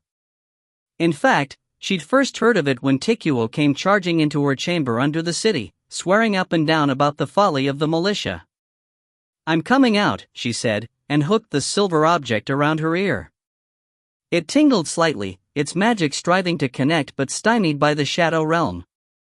She had wanted one of these things since her agents discovered their existence. What better way to eavesdrop? But even with it, she wasn't sure she should have called up the dark bite. Blame Tunner, she told herself, but she had caught at least 10 men in the bite. She couldn't lay that at the old man's feet. With a gesture and a hiss, she collapsed the iron bridge around herself, the corpse disappearing beneath the swarm of shadow creatures. A pressure, a floundering like trying to swim in sentient gel, and then she dropped out to one of the black platforms her agents had built along the umbral wall. They anchored half a dozen iron bridges, all leading into the shadows of the Potter's Row warehouse, all stocked to the proverbial rafters with enforcers ready to fight. She looked at her glove, covered in the lieutenant's blood, and hoped she'd chosen right. Crossing into the iron bridge, she rejoined Tikua's portion of her staff. They were staring up at the ceiling, through which militiamen could be seen from below as if walking on smoked glass, the crates and barrels making geometric patterns against the image, the movement of people a dim blur. Above them, light shone around a score of Imperial soldiers trapped on a section of flooring that the hungry dark had not managed to bite through. Militiamen lurked beneath that ragged ledge, attempting to break the 2 columns that supported it with mallets and axes. Others fired upon the Imperials from various vantages. The next floor up, several metal elementals were preparing to drop down upon the Imperials. A few had already tried and been bounced off the ledge into the second basement. More gathered in the doorways that had led into the first basement before the floor got eaten. To the left, she could see another iron bridge connected to this one, where Zari and her agents watched the ogre blood mage and his escorts from the shadows of another hallway. The mage was creating a portal, its light constricting Zari's bridge, but at a glance Arden saw a dark room above his position, a ground floor office. "I'm going up there." "No action until I command it," she told Tikuo, and he gave a quick nod. Stepping back into the substance of the bridge, she let the Ayats pull her through darkness and compress her against the thin membrane of the physical word until it split. Her boots hid dusty floorboards, her cloak of Ayats hissing at the slats of light that came through the boarded windows. The silver earhook vibrated, then abruptly spoke in the voice of one of the Imperial officers, steady and calm, giving orders in a tone like steel. That would be the captain. Arden didn't want this fight. She'd been content to undermine the Imperials from within, to buy them to her side or snatch them one by one. Easy, bloodless. But Tunner had taken advantage of her transparency toward the city and set up an ambush in one of the warehouses she'd stocked with sacrificial trash, and now that idiot had blown all their covers. He'd even involved the elementals. She'd nearly lost her first team when the Imperials surprised them in the middle of extracting the old bastard against his will. Summoning the teeth of the hungry dark had been her only option. No Shadowblood made an opening for the dark unless it was an emergency. It was always there, lurking beneath the shadow realm like the black sea around a ship, and like the sea it could be volatile, treacherous, deadly even to those who had dwelt upon it all their lives. It flowed into every gap offered it, chewing up all that it could reach, and if not for the shadow realm and the umbral wall, it would long since have drowned the world. She had opened a path for it only briefly, and yet it had swallowed at least 10 lives in a huge spherical section of masonry, woodwork, crates and pipes at the heart of the building, leaving clean sheared edges and bloody fragments. She knew by experience that such offerings only whetted its hunger. Any puncture they made through the umbral wall would have to be precise, surgical, or they would risk losing the whole warehouse. Maybe the whole block. Why don't you pikers ever listen? She muttered as she considered the office floor. Below, through only a few feet of earth and wood, the mage wove his portal. There was shadow enough in this office for her ayat's teeth, and they had more uses than murder. She wanted this done clean, she wanted the captain, she wanted to leave the city in one piece. But she had to play the cards she was dealt, and if she could snag another mage. At her command, the ayats began to chew. Scryer Mako struggled to concentrate on the portal stakes, sunk point down into the hard earth of the training yard. Her head buzzed with voices, her magic all that kept Blaze Company's spread out earhooks connected. Normally it was no burden, but between hosting the hooks, keeping direct mental contact with Verkii and Tanvolthine, searching for press, and trying to activate a portal, she really wished the lot of them would shut up. "We'll be with you shortly, Sergeant," she heard the captain say, and grimaced. That insufferable man. He would want to know why the portal was not already active, and then she would have to shout at him, and that would waste precious time, especially because she had been feeling a good shot building for a while now. Him with his peculiar psychic blocks, his stubborn resistance to her aid, his thoughtquakes. Something was seriously wrong in there, but she was a stickler for professional ethics. Else she would have broken into his mind a month ago. Scowling, she pushed the babble to the back of her mind and concentrated on the stakes. Verkii must have been having issues, because his extending tether was unsteady, she could feel it being buffeted like silk in the wind. If she had been given the chance to scry, it might have been easier, but that would have meant the bowl and the water or a mirror or various other tools she didn't have time to assemble. All around, the training yard buzzed with unease, the men shifting on their feet or adjusting buckles and straps, talking in low voices but thinking loudly. Mako ground her teeth. She should have had them wait in the assembly hall, or in their rooms. Anything beside lurking around emoting at her. She could really use another mentalist as backup. The connection stretched closer. Too agitated to wait, she poured her own energy through the portal stakes and watched her side of the pathway race out to envelop Verkii's strand. His relief radiated through their mental link, and then the stakes kicked in. The world doubled, folded, then smoothed to normal, leaving a door cut into space. She looked up into Verkii's tusky grin and flashed her own. "Is it prepared?" said Captain Saravi behind her. She gave him a withering stare, but it had no effect on his pale, rigid mien. "Yes, but don't you dare tell me you're going," she said as she rose. He did not deign to answer, just started shouting at the soldiers. They pushed off from the walls to form a ragged line, donning helms and flicking furtive cheroot stubs into the dirt. "How many can cross?" he said, scanning the crowd. She grimaced. On the other side, she could feel Verkii pouring energy into the portal but knew his attention was split too, and her own burden frayed at her control. "Just send them. I'll say when to stop. Saravi gave a curt nod and stepped forward. From somewhere in the crowd, she heard Lynchard shout, "Sir! Curse it, sir, we need you on this side." And then he was across, already stepping out of sight. "Status, Sergeant Rallant," she heard him demand as the soldiers followed his lead. Each crossing sapped a bit of strength from her, but fortunately the portal stakes tapped their own supply, and as she watched threads of ice spread from them through the dirt, she focused on drawing more power from the air. Bare-handed, bareheaded, it was not difficult. The winter chill intensified around her, but her skin warmed as she gathered ambient energies. Fending off assaults from all sides, "Captain," came Rallant's response. Above, below, several points across. Nowhere to go but down, and down is full of metal things. Think we're headed there soon anyway. Count. 12 medals on the ground, 3 in doorways. 8 or so militia shooting, unknown number down below, at least 5. I have 18 men, some injured. No doors nearby. Abide. We'll get you. Mako left off concentrating on the portal. It would sustain itself by sipping at her energies. As the men kept crowding through, she focused on her other tasks, the networked earhooks and the search for press. Curse that man too. She had let him wander off, and now he'd been mage-napped. It was the only explanation. Their constant mental link had let her build a bastion in his head to protect him from other mentalists, and if he had been killed, she would have sensed its collapse. Alive, she should have been able to locate him even if he was comatose. But she couldn't, so he was out of range. In the Shadow Realm, perhaps. She owed the cultists some pain. The earhook network buzzed with chatter as more soldiers crossed through. Only the captain, his lieutenants, and the sergeants wore them, but that was still 11 men blathering in her head at any given time. 11. She frowned.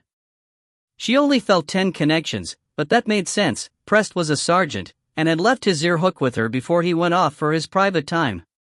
But what had Sergeant Rallans said about his lieutenant? Focusing, she touched the silver web. Plucking a mental strand would send an impulse down to that earhook and spark a psychic echo, an imprint of the wearer. She could already tell the identities of a few of them because they would not stop talking, but a few were silent. She plucked one, and felt Shield Sergeant Kervonic's startlement echo back. Another, Lancer Lieutenant Benson. A third, Archer Sergeant Core. A fourth, female. Unfamiliar. Eavesdropping. Mako saw red. Not enough that they stole press. No, they had to hijack her good work, use her magic against her team. That would not stand. The Ayats chewed through the floor like acid, spitting debris back into the dim confines of the office. Arden sat before the growing hole, head tilted, trying to glean something useful from the Imperial chatter. So far it was curt, dry. Their portal was active and their reinforcements storming the halls, seeking entry into the ruins where their comrades were cornered. But they were not finding conflicts. Her agents whispered from the walls, reporting on the militiamen's movements, and it seemed that the ones who could withdraw had done so, while the ones trapped by the damage of the dark bite continued taking potshots from their vantages or begged for rescue from the carry. She allowed it. Her people were here to extract Tunner's men, no matter her ire. The silver hook sparked on her ear and she hissed at the sharp pain. The Ayats on her shoulders recoiled from it, chittering. It's fine, she murmured in Talishan, not that they understood. They had their own language, Ayenryu, and little use for those of others. Or else they did understand and just preferred to disobey. The hook sparked again, and she cursed as a queasy spike went through her head. Pulling the object off, she squinted at it for damage. Perhaps an Ayat had nipped it while they were tearing apart its wearer, thus causing misfires? But the metal was smooth, unmarred. And the spike in her head became a drill. Numbers. Distribution, said a stranger's voice in her mind. An image sprang to the fore, the view from the iron bridge, with her lurking agents and the metal elementals, the militiamen. No, she said, closing her eyes before she could see the hole in front of her. Something was digging at her brain, churning up the recent past, a mentalist. She knew about them but had never been in contact with one before. Still, she had taken steps to prepare. You. Who are you? Where is Prest, said the voice, and the name triggered images. The brothel room, the man sprawled on the bed, the scars. Surprise rang through her at the sight, not her own, then a pressure mounted in her skull. You took him. You will bring him back. Arden could have laughed. This must be the female mage, Makura Urjan. Scryer, portaler, mind rapist. But even as the screws dug deeper, she knew no fear. No, she thought back. Bitch. Really? Not that I expected much, but. The mind compressed around hers like a hand, trying to squeeze her thoughts out, and she let one go freely. The black chamber where Prest was being kept, just like Kair's, no entrance or exit, not born of shadow stuff, no way out of the realm. No light, no air that the carry did not provide, and nothing to power his magic. The mentalist's grip relaxed. So you see, not a good idea to threaten me, she thought. I will find you. I will bleed you. For the sake of a foreigner? A non-believer? The doubt she projected was real. Prest had approached the Empire, true, but the Empire had no reason to protect or retrieve him. Ardent had not even considered using him as a bargaining chip until right now. He is mine and I will have him back. Would you like to make a deal? A snarl. A clenching in her mind, and she felt her lungs lock, no longer under her control. That was a bit much. She let go of the Ayat's reins, and the mass of them separated from her for an instant, alarmed, then flowed in to engulf her. The barrier between the physical realm and Tikuo's iron bridge split. She fell through and felt the drill vanish, saw the world close up behind a screen of smoke, and gasped a harsh breath as her lungs became hers again. Call me a bitch, she muttered as her agents helped her up. Pinched in her fingers, the silver hook no longer tingled. She doubted she could step out of the shadows any time soon and not be met by that angry mind, but that was an opening of its own sort. In the interim, she would have to leave the active work to Tikuo. By the hard gleam in his eyes, he wouldn't complain. The corridor dead-ended in empty air, the floor beyond completely gone. Captain Saravi stared across the 30-yard gap to the cluster of soldiers pinned on their ledge, threatened on all sides by spidery metal things. From below, from the walls, crawling down from the upper floor or across from other severed corridors, and from above, where they dropped from the edges of the torn-away ceiling to rebound from the infantrymen's shields. The men fought 3 of them now, struggling in the minimal space Verkiai's light had afforded them. Swords flashed, shields flailed, and in the midst of them Sergeant Rallant seemed to be glowing. Several of the men were only half-armored, a fact that Saravi would scream at Lieutenant Gellert for if only Gellert could be found. Undoubtedly they had shucked their gear to better haul out the supplies they thought they were retrieving. It did not appear to be going well. As instructed, the men were trying to push the elementals off the ledge, not kill them. Saravi's memory of fighting those things told him that the infantrymen were not equipped to handle the threat. But the 3 elementals, 2 brass or copper and 1 gray like iron, reshaped themselves at will, their feet digging into the floor and bodies bending around the battering, then lashing out with spikes and whips. As he watched, a 4th dropped down among the men and spread like liquid at their feet. Tanvolthine. Saravi snapped, and heard an answer from somewhere behind him. Make way, he told the soldiers that crowded the hall. A mix of specialists and archers, they pressed to the walls as best they could as the white-robed mage tried to wiggle through. A crossbow bolt struck the archway by Saravi's head. He leaned further into the corridor and glared at the mage. I know, I should have been at your heels, said Tanvolthine as he extricated himself from the crowd, hands raised, but I wanted to check on Verkiai, make sure he could maintain the portal. It should hold for now, but this looks inconvenient. Bridget, said Saravi. Tanvolthine raised his brows. What? Just like that? You're a mage. Use magic. Yes, a mage, not a tactical engineer. I can't. Sparks flew from the mage's chest, making Saravi start. A crossbow bolt dropped to the floor between them. In his fading corona of white light, Tanvolthine made an irritated noise. Your wards, said Saravi. They stay active after being hit? I'm a warder, of course they. Make a bridge with them. The mage sputtered, then squinted past him at the ravaged chamber beyond. I couldn't stretch one all the way to them, he mused, but there are enough support columns still standing that I could do it pane by pane. They won't hold much. Try. And a ward over this entry permeable from this side. Can you do that? Easy, said Tanbolthine, and drew runes in the air. The archway shimmered as if with heat haze. As the mage crouched to contemplate the bridge, Saravi looked back at the crowd. Keep against the walls. Anyone who can't get an armspan of space, go back through the portal and tell the others to stay there. Calanthane, Nacravidry, come forward. The soldiers shifted accordingly, allowing 2 archers to squeeze to the fore.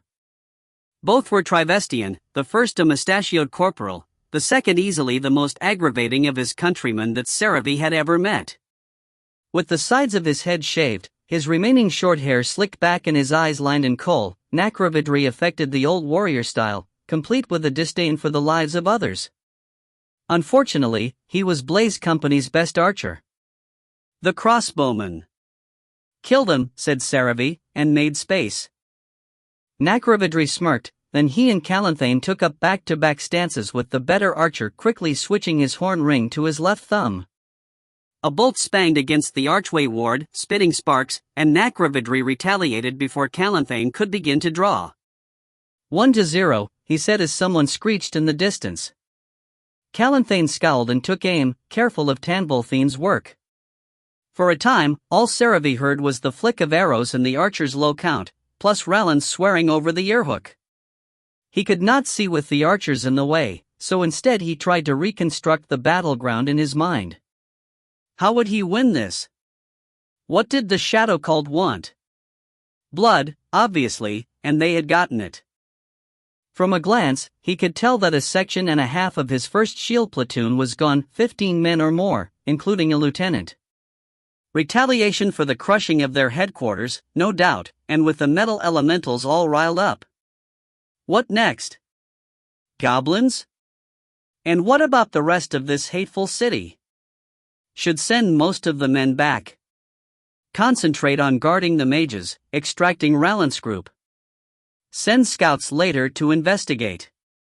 Put all on alert, demand answers from the city council. Sir, came Scryer Mako's voice in his head, we had an eavesdropper. A cultist. They have press and they're watching you right now. Not sure how many. Her thoughts weren't clear. Thank you, Scryer, he murmured. I suppose they don't have press nearby.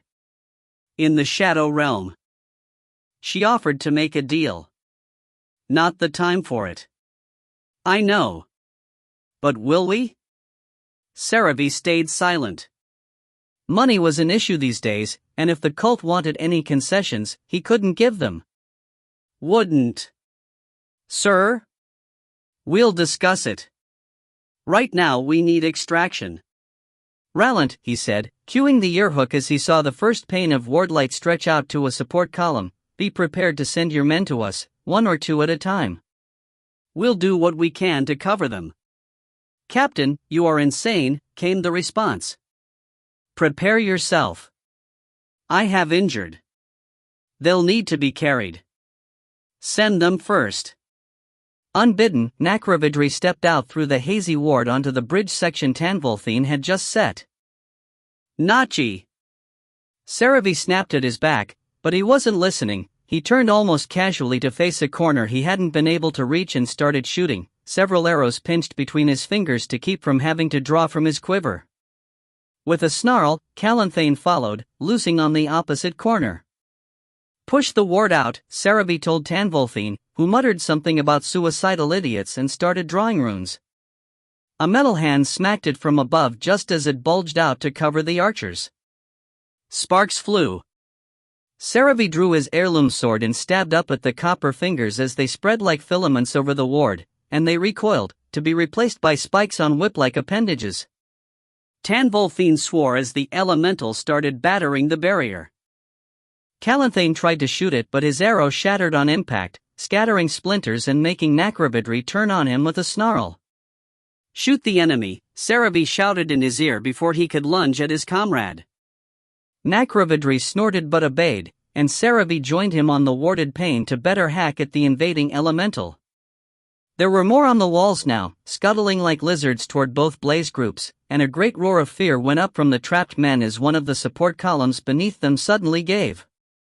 Part of the floor subsided at an angle, dropping 2 men down and leaving another pair flattened to the tilted portion, clinging by their fingertips. Down below, militiamen with mallets scurried out to attack the fallen. Nakravidri put an arrow through the first militiaman's neck. Calanthane did the same for the next. Then a pair of metal elementals rose from the debris and the dropped soldiers scrambled away in desperation. Saravi started to call out orders, but a crash came from the corridor behind him, followed by a chorus of shouts. Still fending off the copper elemental, he glanced back to see men coming up the hallway past the ones plastered to the walls, Verkii among them. "Report!" he shouted even as he struck for the elemental again. It tried to rip the heirloom sword from his hand, but he yanked in return, and his grip proved stronger, cutting through several of the elemental's fingers, which pattered off the ward. "I can't work under these conditions," said Tanvolthine by his feet. Ceiling collapsed, hollered Verkii through the crowd. "Fortal Vurid, route cut off." "Piking pikes," Saravi thought, then laughed under his breath as he realized the shadow cult might be trying to crush them like they had done to it. "New plan," he said. "Tanvolthine, make the bridge a ramp. Specialists, hit the basement and destroy anything that isn't us." Rough chuckles and barks of approval met his words. Tanvolthine sputtered, but Nakravidri stepped off the bridge and dropped to the lower floor as light as you please, Calanthane following with less grace. Saravi pressed to the wall as the Ruangrian specialists shoved forward, and with a sound of disgust, Tanvolthine bent his bridge into a slide. The first Ruangrian hit it like a child taking on a snowy hill, speeding down with a whoop, then skidding his plated backside across the floor for half its length before gaining his feet. The next few followed, but the fifth dropped off the side where Nakravidri had gone, and Saravi heard a grunt of impact, then the immediate clang of metal on metal. Then Verkii was there, grabbing Tanvolthine by the collar and swinging him out onto the slide. Tanvolthine squawked and flailed as he went, and Verkii flashed Saravi a grin before following in a blur of orange robes. Saravi stared after them, but both rose with all their pieces attached, Verkii grabbing the newcomer again to steer him toward Ralant's crew. Several hulking Ruangrian formed around them defensively. "Everyone down! Go, go!" Saravi shouted, waving the rest forward. A quick headcount gave him 28 men joining Ralant's 18, the rest either returned through the portal or lost. A single light bobbed at the rear of the column, illuminating their collapsed backtrail. Saravi followed it down into the pit. Lynchard paced the assembly hall, attention screwed to the voices on the earhook. Around him, half-armored soldiers milled and whispered, trying to get abreast of the situation. The other officers were busy smacking laggards awake or assigning posts. He had thrown on some armor by reflex, even though it was hard to do the buckles with his fingers spasming. Every time he heard Ralant's voice, his blood ran cold, the tension and fear in it felt like knives. There was nothing he could do, and he kept telling himself it was no different than hearing any fellow soldier in peril. He couldn't let it affect him. Yet still. Through the open door of the training yard, Scryer Mako cursed furiously. Something had happened to the portal. The men who had been waiting to ferry the injured to the infirmary moved instead into the assembly hall, further packing it. Lynchard glanced them over, mostly archers and shield too, not his men. The lancers had been dispatched to the stables by Benson's command. He knew he should be there. Suspended or not, he was one of them. But Benson's glare had told him he wasn't welcome, and his hands insisted the same. Best stay out of the way, he thought bitterly as the crowd swelled. Smoke and nervous sweat filled the hall, and every shift of position rasped chainmail against plate or knocked scabbards together, a slow cacophony of agitation. He couldn't take it, not when he couldn't act, so he edged down the other hall toward the infirmary. Maybe if the medic cleared him. A few others had sought shelter here, straightening when they saw him. Suspended or not, he still had rank, and acknowledged them brusquely. The earhook had gone silent, and that raked on his nerves even worse than the reports. His imagination drew horrors around the captain and Ralant. Shadow monsters, metal titans, goblins by the horde. Faint voices reached him as he approached the infirmary. medic shiralas, and softer, sinuous, messenger courtines. Seek to taint those given into my care, he was saying. I will not allow it. Don't come near me. Even your false light is a charade, woman. You are dark by nature. I can see it. You're a madman. Lynchard rounded the corner, concerned. Priest and medic stood separated by an infirmary bed which medic Shirala had pulled away from the wall in self-defense. She was on the far side, plump face a rictus of fear, red and white striped coat rumpled and hairbun disarrayed as if someone had grabbed it. She gripped the edge of the bed as if prepared to shove it at the priest, who stood still and tense on the other side. All the beds were empty, the room lit by the arcane sigils on the walls. A red line ringed the doorframe. Lynchard crossed it as the priest said, "There are ways to purify even those like you. The cleansing flame, the embrace of the palace." Medic Shirala fixed on Lynchard. "Sir, make him stop this." "Messenger Corton," said Lynchard warily. The priest half turned his head. We need you with the men, to provide spiritual guidance while we struggle with the cult." For a moment Courtine was a statue, the very corner of a white eye visible to Lynchard, his jaw and hands clenched tight. Lynchard shifted nervously. He'd never seen a priest behave threateningly, they'd always seemed such gentle men. Then Courtine nodded and turned. "Of course, Sergeant. My apologies, it was not my intention to neglect my duties. Has there been word from the fray?" "Not much, messenger." The portal collapsed. The Lancers are heading out to the site. Ah. I should give them my blessing, then. And you. Lynchard stayed still as the priest reached unerringly to touch his brow. His fingers were warm, like a brush of spring sunlight. "Thank you, messenger," he mumbled. "Of course. Let on, Sergeant." No, I'd best make sure the infirmary is ready." The priest regarded him with those featureless eyes, then nodded and stepped past with an offhand comment of, "We shall speak further, medic." As he disappeared around the corner, medic Shirala exhaled, round shoulders slumping, and turned a grateful look on Lynchard. "He tried to attack me, He wouldn't, but it certainly looked like he had, so Lynchard swallowed his words and moved to help shift the bed back into position. "Priests get angry like anyone, I suppose."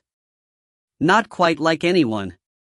I don't understand how you can work for them." "We don't. We work for the army."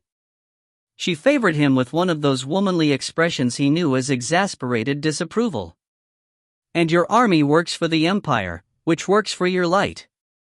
"Well, yes, but actually, no."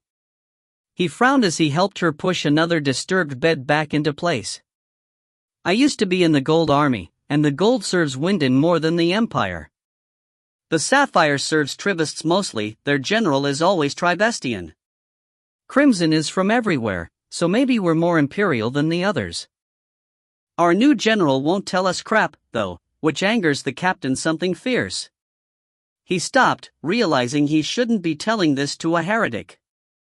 Shirala's expression was quizzical. "You don't follow the Imperial light?" He looked toward the door, uncertain. But if she just wanted to know about him, she'd spent enough time stitching and bandaging him that he supposed she'd earned some trust. "I do, but I'm not about to cut my bits off and don a robe, you know?" "Cut your..." "Yeah, they..." "Well, that's the rumor." "But you're a lay follower?" "I suppose. I got some schooling at a temple when I was a boy, so I know a few of the chants." I light a midwinter candle." She looked at him strangely. "I thought you'd be more vehement, Why?" "It's just boring rituals and raising the sun." "Don't tell anyone I said that." "My eldest sister is really religious, she's always on about the long darkness, but, after the 50th time we've talked about it, I'm done, so why can't we move on to more interesting things?" "And your fellow soldiers?" "I don't know. The Drixie are fanatics and some of the Ammons are really devout, but Ammons take everything seriously. And the specialists are special. But the rest of them? He shrugged. I think the Jernison worship a lion, and who knows about the Brother Islanders? And this is accepted? Ignored. For now, anyway. New General might have other ideas. He is the Field Marshal and High Templar? Yeah. That sounds like quite a convergence. He's been both for years. But I shouldn't speculate. Do you need help with any? He started to gesture at the rest of the room, with its waiting beds and cupboards of supplies, and saw her flinch. Only then did he realize she was still keeping a bed between them, and wondered what she thought of him. How threatening he appeared even from that distance. I'm not useful for anything else, he offered lamely. No, I have my own preparations to make, said Shirala. But thank you. You've been most helpful. Sure, said Lynchard, and bobbed her a nod, then headed out the door. Talking hadn't seemed problematic while he was doing it, but now he wasn't sure, and as he rejoined the mass of anxious men in the assembly hall, he felt the tension coil in his belly again. The earhook was far too quiet. A brick popped from the wall, followed by a gout of dirty water. Oh crap, said a soldier. Captain Saravi silently agreed. They battled the metal elementals in a rough oblong, their backs to the two mages. Verkii struggled to keep a ward over their heads to defend from the bricks and other debris their upstairs assailants kept dropping, while Tanbolthine speed enchanted swords, clapping his palms around them to form a stiff wedge of energy like an arcane chisel. The spells only held for a blow or two, but with their support the infantrymen's swords managed to cut chips from the elementals rather than simply be blunted. The Rowangrian were more effective, though their methods concerned Saravi. Two had grabbed mallets from fallen militiamen and were pulverizing anything that stood up to them, but the rest tore at the elementals like animals, their illusions gone, the scales and plates beneath their armor revealed, their hands clawed, jaws unhinged. Chunks of metal flew in all directions. As did blood. Saravi saw a Rowangrian clamp massive jaws around an elemental limb only to have spikes shoot out through his cheeks, lips, and chin. He tore the piece of metal off and spat it away in a gob of red. Meanwhile, Sergeant Ralland had his sword and shield out but stood in the center, still radiating. It was not light so much as presence, a sense of steadiness and a faint whiff of sweet. Saravi's nose said saccharine but his nerves said toxic. The Sendraka's illusion pendant had also failed, leaving his skin marbled and his eyes segmented. Despite that, the men bunched around him as if for reassurance. Saravi saw him shove and shield push them toward their positions, but they kept gravitating back. At least it had kept them from panicking. Another brick fell free, followed by a gush of gray water. They were 2 floors underground in the West Ridge district, nowhere near the river, but the recent rains must have filled the old crown cisterns above them, and this basement had no exits. What I wouldn't give for a map, he thought, staring at the doorways above. He had no idea which would lead out and which to a dead end. Entering the warehouse from street level would have given him a better idea of what to expect, and he almost regretted the portal. As he watched, a pair of militiamen pushed a huge crate over the edge of the hole in the ground floor, sending it plummeting straight at him. 3 feet above his head, it hit a flaring orange barrier and smashed to flinders, sending a cascade of iron nails down the ward. Several metal elementals broke off to gather the nails and lash them at the frontline soldiers. They clattered on shields and armor and elicited a wave of curses. Saravi pulled back a bleeding man and pushed the ones around him to close the gap. Several others knelt here in the middle, clutching mangled arms or punctured sides. 2 archers, out of arrows, played combat medic while the others finished their quivers or fought with short swords alongside the infantry. A few stood guard to watch everyone's feet and stab any tendril of metal that tried to hook an ankle or invade the center. From the earhook, Saravi gathered that the Lancers were on their way. That was good, but there was no direct route from the Civic Wedge to West Ridge. The cliffs of Old Crown stood in the way. They would have to follow the Riverside Road all the way around. He cursed himself for not dispatching them immediately, but he had expected a strike on the garrison and maybe assaults along the route. It would not be difficult for a shadow group to take down his lancers if they were without a mage. Trapped, yammered his fear, but he squelched it. There had to be a way. His gaze lit upon a standing column. Wide concrete cylinders, they matched the foundation. He had seen there like in old ogreish ruins and the broken aqueducts of Canrodi, and, more recently, in the deeper storage facilities of the shadow cult, but the column the militiamen had hammered down was unusual. Bent by the weight of the collapsed floor but not broken, it had metal bars in it. The standing one was the same. Sturdy, able to retain its shape. But heavy. Magus Verkii, Lieutenant Vralik, I need your attention, he said. Despite the clash of metal on metal and the roars, the shouts, the crashing debris, Vralik heard him. In a moment the big ugly Ruangrian was at his side, ruddy face made redder by many seeping wounds.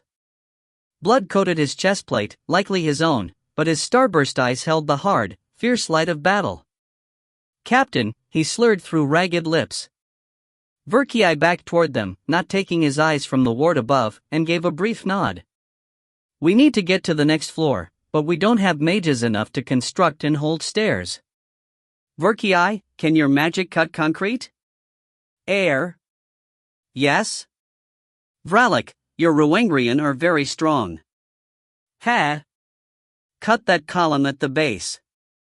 Ruangrian haul it to the wall, lean it under an opening. We either chop footholds or the mages do something. We go up to the opening. Understood? Magus Verkii glanced at him, brows arched like startled black caterpillars, then said, Ward of us will fail if I switch. Give it to Tanvolthine. Tanvolthine. Man the ward. Everyone. On the defensive. A ragged cry rose from the soldiers. Sneering his amusement, Vralik sent up his own roar of specialists to me. And strode through the ranks, shield slamming a resurgent elemental from his way like batting down a mannequin. Magus Verkii shot Saravi a dubious look, then scuttled after him, the Ruangrian accreting around the pair as the rest of the men closed ranks. Tanvolthine moved beside Saravi and turned his attention upward, raising his hands to activate sigils in midair. The next barrel to come down on them shattered against a pale orange ward shot thickly with white, like a spiderweb. Hand on the hilt of his heirloom sword, shield tucked to his side, Saravi scanned the fray. The militiamen in the upper openings had noticed the change and were shooting toward Vralik and Verkii's team now, shouting to the ones above to alter their bombardment. As heads peeked out past the torn floor, Nakravidri and his comrades took their last shots. Saravi saw Verkii form a whip of orange energy between his hands, then crouch at the base of the column. Ruangrian, guided by Vralik's spitting and grumbling, moved around to brace it. A smell of boiling water and burning rock arose within a thin wisp of smoke. The column tilted. The Ruangrian roared.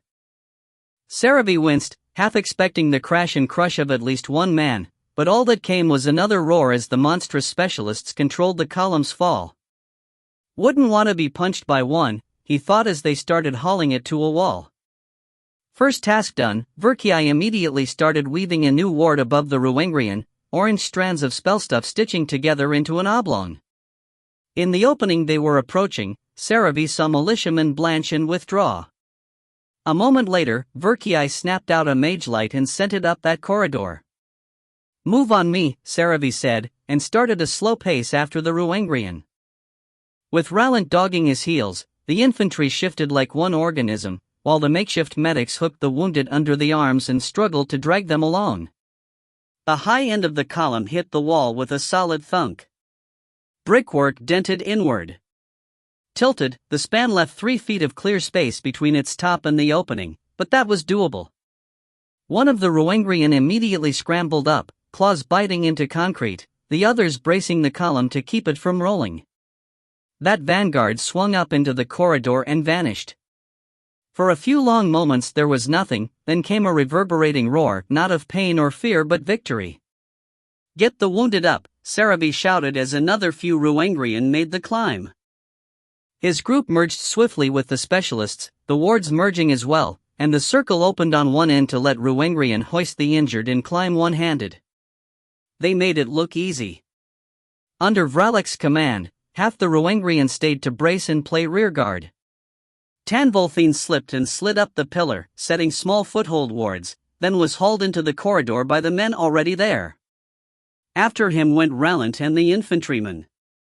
The middle of the column began to sag and shed concrete. It was not meant to lean at such an angle. Saravi sent the archers up next. Light-footed, it took each man mere moments. The circle of remaining soldiers constricted around him, while the metal elementals, battered and chipped but all the more menacing, converged again.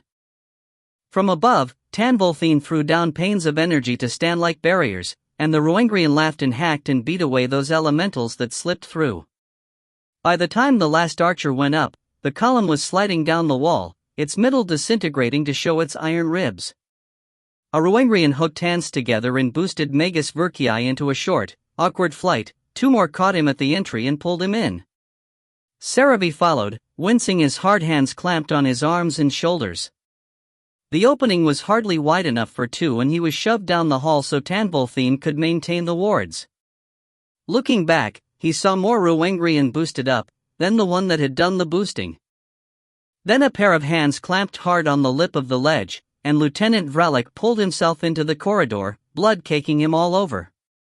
He garbled for them to move. In the tight press, it was hard for Saravi to force through to the front.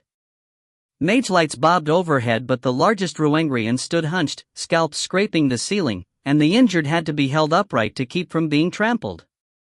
Blessing his own narrow build, Saravi elbowed and shrugged his way through to find a storeroom at the end, all but bare. No exit. He looked up at the ceiling and said, "Make a hatch." In short order, a 2-foot cube of dirt and boards dropped down into the room, cut cleanly by Verkii's searing whip. The first Ile-Rien used it as a stepping stone and leapt cat-like into the room above, mage lights whizzing past him to illuminate it.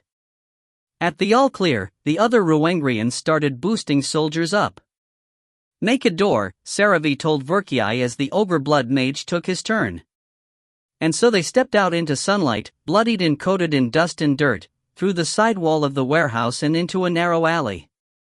A hush fell, and as Saravi pushed to the fore, he saw why, at the far end, as yet unaware, stood another troop of men in militia green. Anger rose in his chest. How many men was the city willing to throw at him? "Scatter them," he told Vralik. The Houndmaster grinned bloodily and led the charge with a nerve-shattering roar. By the time Saravi, Rallant and the infantrymen jogged free of the alley, half the militia was in flight. The other half retreated with a shred of discipline, shields and spears raised against the battered Ile-Rien. With the infantry moving in for support, Saravi tried to call Vralik back. Too many of his specialists were leaving blood trails in their wake, their movements frenzied.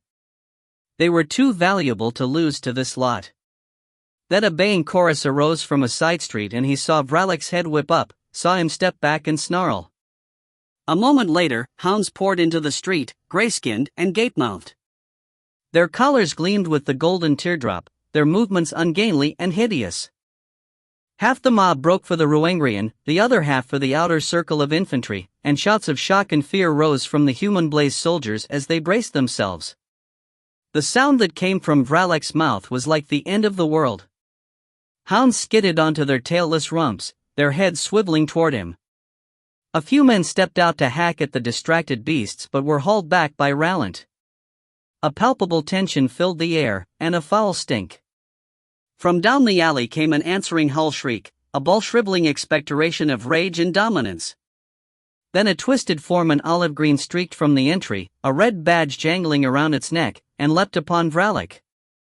The rest of the militia took to their heels. Saravi wiped at his mouth as he watched the rolling, screaming, clawing pair of monstrosities. The other was definitely Houndmaster Keelath, the Lord Governor's bought man. The tide of hounds encircled them, full of yelping and whining and snarls but no movement, no interest in the Blaze Company force. Though he wanted to send his men after the fleeing militia, the fight filled the street, and his archers were out of arrows. Then the greencoats changed directions, and lancers suddenly filled the intersection they had been trying to cross. "What by the light, Captain?" he heard Benson exclaim through the earhook. "Run them down, Lieutenant," he said through bloodless lips. His tongue felt like a knife. "Do not let them escape." A silence, then the lieutenant turned his horse and pulled his sword free. Orders rang out, and the horde of horsemen split down the roads where the militia had fled. In the street, on blood-stained cobblestones at the center of the circle of hounds, Vralik raised his gory face and howled his victory. Keyleth hung in his grip, armor sundered, partially delimbed and thoroughly disemboweled yet still struggling. One by one, the hounds ghosted up to Vralik, making undig-like snuffling and grunting sounds, and Saravi looked away. He could feel the pressure of old mind washes trying to paralyze him. Some of the men stood stock still, others shook their heads vigorously. Rallant, no longer radiating, stalked around smacking the dazed ones. Tanvolthine met Saravi's gaze with wide, wild eyes. "What just happened, Captain?" "War," said Saravi, then sighed and cued the earhook. "Lieutenant Benson, ignore previous order. Back to me. Garrison, we have injured, prepare the infirmary. Scouts, disperse to the council hall and the governor's mansion in pairs. Catch any staff you can, but be careful. The cultists are watching. Shield 2, be prepared to march. Scryer-Ursion, please scry the Crimson Claw and advise them of my intent to burn down the governor's mansion and place Balar under military control." "Yes, sir," came the scryer's voice. The soldiers closest stared at him. Nakravidri grinned the toothy white grin of a sadist. Raising his voice, Saravi called out, "All right, Vralik. You have your hounds. Let us put them to work." A gurgling chuckle came in answer. As the crowd of hounds and soldiers slowly began to move again, Saravi felt a twitch at the corner of his mouth. A smile? Faint, angry. He did not want to think about it, to revisit the pit of fire and smoke that he saw in his dreams, capped by that crushing red ward. But it seemed that was what Balar demanded of him. So it would be done. From the iron bridge, Arden surveyed the wreckage of the warehouse and considered what to do with the militiamen her agents had rescued. The Ayats whispered in her ears about the Lord Governor in his manor, frenziedly throwing clothes and ornaments and papers into bags that his aides then rushed down into the secret tunnels. She could leave him to that. Leave this whole wretched city. Madame Ile-Rien, in safekeeping among the militia, had admitted to calling on the metal elementals for aid, invoking her goddess's connection with Brancer the Silver. Commander Tunner, who had refused to stay in the Shadow Realm, had raged at Arden for her interference in his fight, as if he would have won with his men and the metals alone. And perhaps it was true, in the end, the dark bite had hindered both sides and set a dangerous precedent. But she wasn't done. Not while the captain still had his head. Commander Tunner might be an idiot, but he knew how to start a fight, and if the captain retaliated, the scuffle might turn into a full-blown insurrection. She thought of Sean Kayer and forced retirement, of the citizens trapped in this city, of her own Mantiquo, who had been born here. The Carry could extend their credit a little while longer. Not far down the trade road, a small wagon rattled north, the tools emblazoned on its flank identifying it as a tinker's vehicle. The hammer of the crossed Hammerantong's mark was painted red, but nothing else was out of the ordinary. Not the driver, a grizzled old man in a leather hat with forge-scarred forearms bared to the wind. Not the tattered old rug of a dog in the footwell. Not the big tawny Taskard horse, its plodding steps quicker now that the city wall loomed ahead. And not the girl who hunched on the far end of the bench, arms cross-tight, clothes desperately needing to be taken in. Winter sunlight glazed the river that ran beside the road, throwing flecks along the side of the wagon and dappling the man's jaw. It was firm-set, unsmiling, though the lines that mapped his weathered features told of happier times. His deep-set green eyes were hard as stone. His hands, rough from millennia of strife, clutched the reins as if wishing to strangle them. And if he occasionally ran fingers through the tawny lion pelt that covered his lap, complete with ears, that wasn't so strange. There were many hunters in this land. Stay away from Balor, Anchilan had all but told him. To Jasper, to Gwydion Greymark, the Hammer of Brancer, it was an invitation. Chapter 18, Schism. Cobb and his friends did not stay long in the spirit realm, maybe a mark, but it was still enough time for him and Lark to have a shouting match. The subject was Rian's soul, and at Lark's insistence, Cobb tried to reach out to the goblin's patron spirit. The black water came instead, surging up through the realms as if it had been waiting. Despite his familiarity with it, Cobb panicked, and hooked his friends with the herd cadence, then half-stepped, half-plunged down into the physical realm to escape it. Though they came through safely and left the water behind, the bad air immediately swept in to choke them. 2 days later, they were still suffering. There was only so much that the Guardian's influence could do. Cobb kept it up at all times, but he couldn't conjure food from thin air or soothe the hacking coughs Lark and Fiora had developed. Crystal Valley's poisons lingered in their lungs. As a skin changer, Auric was in better shape, though notably ravenous. Sometimes he ran after the lizards and sand spiders that peeked out at Cobb, but never caught them. For Cobb, that was the worst part. He knew he could lure animals in to be slain, but he couldn't bring himself to do it. Not from squeamishness, he'd helped butcher goats as a child, but from a sense that it would violate some unspoken law of the world. Fortunately, Auric never asked. At least it wasn't difficult to find water. Salt slimes popped up from the sand everywhere he went, ready to contribute some of their substance in exchange for being raked clean. When they stopped to rest or to hide from possible Ile-Rien flybys, they were inevitably treated to a briny spring forming right beneath their feet. More and more, their presence unnerved Cobb. None of them bubbled up black, but his imagination painted a churning sea beneath the dunes and pits and mudstone flats, a dark wave creeping over the Knucklebone Hills. He was afraid to close his eyes at night, afraid to sleep, lest his mother's arms enfold him again. Lark didn't sleep either. She still carried Rian's body, swaddled tight in the remnants of her wolf-wool robe, and spent each night sitting up with him like a colicky baby. But it was day now, their 12th since setting out from the den in the Garnet Mountains, and things couldn't continue this way. Sand creep and yellow witchgrass speckled the desert around them, inedible but welcome, and thickened ahead. They were nearly free. That raised his hopes, but also his concerns. With Fiora at his side, the words "you're pregnant" were never far from his lips. He'd have to speak them soon. The prospect terrified him. They barely knew each other, but he doubted she'd be happy. From what she'd told him of her life, her goals, she didn't want a family. She wanted her sword and shield and her vendetta against the Empire. But he could feel it inside of her, that tiny second life. Too small for a heartbeat, too fragile for a war. It sickened him to think how the palace might affect it. He had to leave her behind. She would kill him. And she'd be right to. It wasn't as if they were in any more danger than before. He was already gambling with their lives. What was one more in the mix? Still, it changed things in a way he hadn't been ready for, and he'd spent his sleepless nights studying the information Jared had implanted in the arrowhead.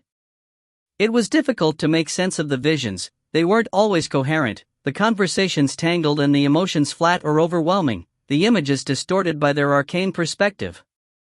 Nevertheless, Cobb gathered that Jared had fallen into Anchilan's hands somehow, and that Anchilan had taken him to the palace.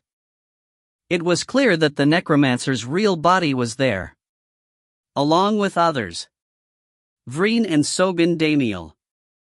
Amala and her children. He had only glimpsed them. The first time, the shock had been enough to kick him from the vision. The second time, sifting cautiously through the divided strands of time and thought and feeling, he had managed to stay long enough to see the pilgrims subsumed and the prisoners left exposed before his nerve failed.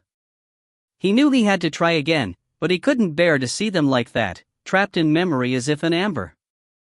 Just like he couldn't look at Lark or Fiora without feeling his heart twist. I need to go alone. This is all my fault, and I can't bring them down with me. I can't get more of my friends killed. Hoy, said Fiora at his side, almost making him jump from his skin.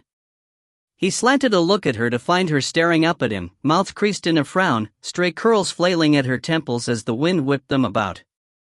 She'd lost her eye guard in the black water, making her gaze direct, if bloodshot. "You've got that brooding look again. Out with it." Fine." "No, you're not. Cobb, we all went through the same thing. You can't pretend that losing 3 people didn't affect you." "It's not," he bit down on the words. In the face of Rian's death, Ile-Rien's surrender, and Desira's disappearance, the rest of his concerns were distant and petty. He should be focused on the survivors, not plotting how to escape them. He was just so tired. "I've held my tongue this long out of respect," continued Fiora, casting a significant glance toward Lark, "but we need to talk about what happened. That woman, and the wraiths and the metal folk, and you." "I know. I foxed it all up.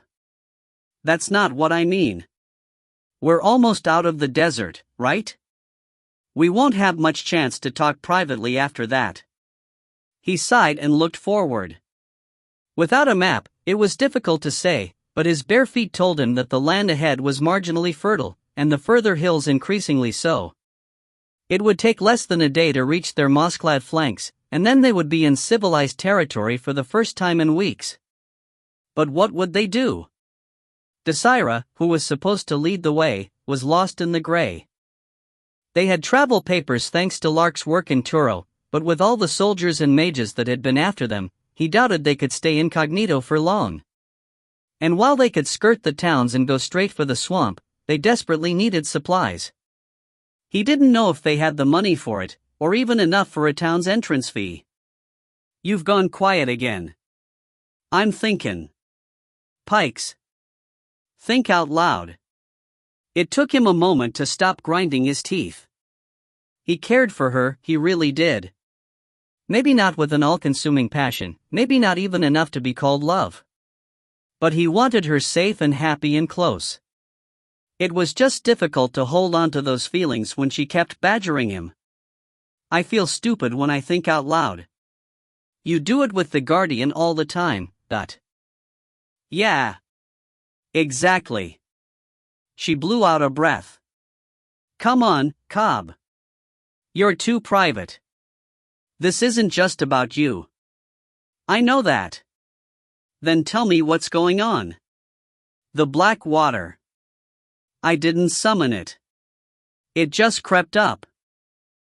He couldn't tell her about his mother, calling to him from the dark. To speak of it would make it real, and he didn't think he could bear that. "It's not under my control anymore, if it ever was." "I'm sorry." She gave him a frustrated look. "Why apologize if it's not your fault? Anyway, at least it dealt with the metal people." "They weren't Muri, were they?" "I thought so at first, but then they started using magic, and Muri don't do that. Bransard doesn't allow it." "Yeah. That's why they fought with Ankilan in the first place, because he was combining metal with magic." "Which means those couldn't be," he trailed off, blinking. "Those couldn't be the ones who kidnapped his daughter." But that was clearly her. "Maris?" Fiora reached up to touch the hilt of the silver sword, once again strapped across her back. She wanted this. Said it was her birthright. So yeah, it must have been her. But then how did she get there? Shouldn't she be in Muria? "I figured she'd been killed." That's what Ankilan's in-law was planning to do in his nightmare, but Cobb shook his head, scowling. It was weird enough already, so maybe it wasn't true. Just a fear, you know? But if she wasn't kidnapped, then why did he attack all our temples back then, Maybe she was, but he was wrong about who did it. Pikes, this is a lot of speculation. All we know is she's alive, she's dangerous, and I think she wants to kill him. Fiora stared up at him. Her father? He killed her mother. But you said it was an accident. I said, look, all I know is what I saw in his nightmare. I don't think we can trust it to be the truth. He could have lied, the Nightmare Lord could have twisted things, or maybe he doesn't even know, because he was out of his Peking mind by the end of it. Or he wasn't, and he just wants you to think he was. Right. So, Cobb scrubbed a hand across his face. So she was there at Hlacastia, and she tried to get the sword and take the guardian from me so she could fight him. Maybe. And he was there, because I saw the wings, so he might know now, or maybe he's always known. Or maybe he doesn't. I don't know. Fiora mulled it over, then said, "There's a lot going on in your head." You asked. Well, I don't think we can figure it out unless we go back and talk to her, which we can't. So my question is, who's controlling the fake silvers? The Ile-Rien, obviously. No, because they came and found me in the gray after I called to my goddesses. Cobb eyed her. You just said Brancer doesn't allow magic. She doesn't. Clearly frustrated, Fiora looked away toward the hills. A long time ago, before humans existed, there was a war between the metals who supported the use of magic and those who opposed it. The mage metals tried to contact a great entity to use its power against their foes, something like the Outsider. But it backfired on them, and they were annihilated along with half of the metal primordial. The remaining half became Brancer. If all the mage metals died, then how? Well, obviously they didn't. I don't know anything about them, I just know that Brancer hates magic so much that she joined the Trifold specifically to get help against Dinavar's followers, back when they were infecting Karandra and Nuria with nightmare magic. What? When did that happen? Her look of bafflement matched his. You don't know? But you're Karandrixie. He reddened. I lived in a cave, all right? I didn't go to school. There was one in the village, but mother wouldn't allow it, What? Why? She said it was dangerous to go up and down the cliffs too much. Plus there were the goats to look after, and, he sighed. I don't know. So your parents never taught you your own history? Father was never around, and mother didn't talk much. But... All right, said Fiora in a tiptoe voice that set Cobb's nerves on edge. He hated thinking about the past, and that pitying look on her face was too much. Anyway, it was during the war that led to the portal and the seals. Dinavar of Nightmares and his brother Rehevrock were the instigators. They'd been the patrons of Lyselhan for a long time, and we think they wanted to bring the rest of the north under their sway. So Dinavar's cultists started spreading this nightmare plague in the neighboring empires. It made people paranoid and aggressive, and really took root among the soldiers in Altaira. They started doing horrible things, massacring civilians and burning towns and starting riots even in their own territory. That was how Brianna was martyred. She tried to stand up to her infected captain and was executed. It got so bad that Altaira began to fall apart. All its barons were at each other's throats, and the northern ones started raiding Karandra and spreading the infection. Brigid wanted to stomp it out, so she raised Brianna and reached out to Brancer, who turned her down before. This time, they joined forces and contained the nightmares. Except then the sealing happened, which obliterated Lyselhan and nearly ruined everyone else. Sister Marrow thinks the goddesses lost containment of the nightmare plague, and that's why Jernison has been a crazy place ever since. Cobb snorted. Sounds about right. But anyway, Brancer would never work with a magic user, and neither would Brianna. So how could the fake silvers find me in the gray? Maybe the sword? It only resists Ankeelan's magic. Fiora bit her lip. If so, then they can track us, but they haven't. That we know of. I don't think they're subtle.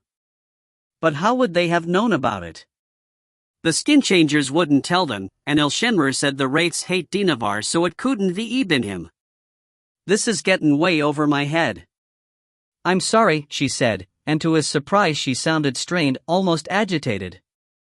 It's my fault we ended up there. They pulled me out, and everyone followed, and it all just fell apart. You didn't know. I should have. I learned enough at the temple to have recognized something was wrong. But I didn't, and even when I had a bad feeling about it, I told myself that it was fine. She glanced to where Lark plotted in parallel to them, head bowed, arms curled tight around the unresponsive bundle. Lowering her voice, she hissed, I got him killed and Ile-Rien caught. I'm so sorry. We both made mistakes. But Halting, Kade clasped Fiora by the shoulder and forced her to turn toward him. Leaning down to be on level with her, he found her eyes misty and mouth set in distress. We did what we could, he said softly. Once the fight started, we had no control over what was happening. It didn't have to start. Fiora, they were on our asses before we went into the gray. The only way we could have avoided that fight is if we'd gone through the spirit realm, and that's fucking dangerous too. She grimaced and tried to shrug free of him. He let her. I still need to know why they came for me. If I did something wrong. There's no way it was you. Maybe Ile-Rien was mistaken about Dinavar and he told our enemies how to find you. He'd been watching over the sword for who knows how long. Plenty of time to put some magic on it. Fiora gave him a doubtful look, but nodded. Maybe. He and Revolves and the Blood Goddess have always sought to undermine us. Trick us, kill us, steal us from the trifold. He talked to me outside the manor. She shuddered. If I've brought his attention down on us, I'm sorry.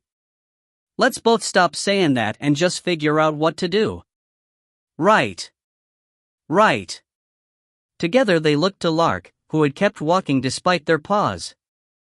Auric lingered near her, ears raised, glancing back and forth in concern. Now that there was no soul to harm him, he mostly stayed in wolf form. Lark, Kade called. She didn't seem to hear. Fiora hissed, we have to deal with that, too. I don't know her well enough. I think I do? You met her long before I did.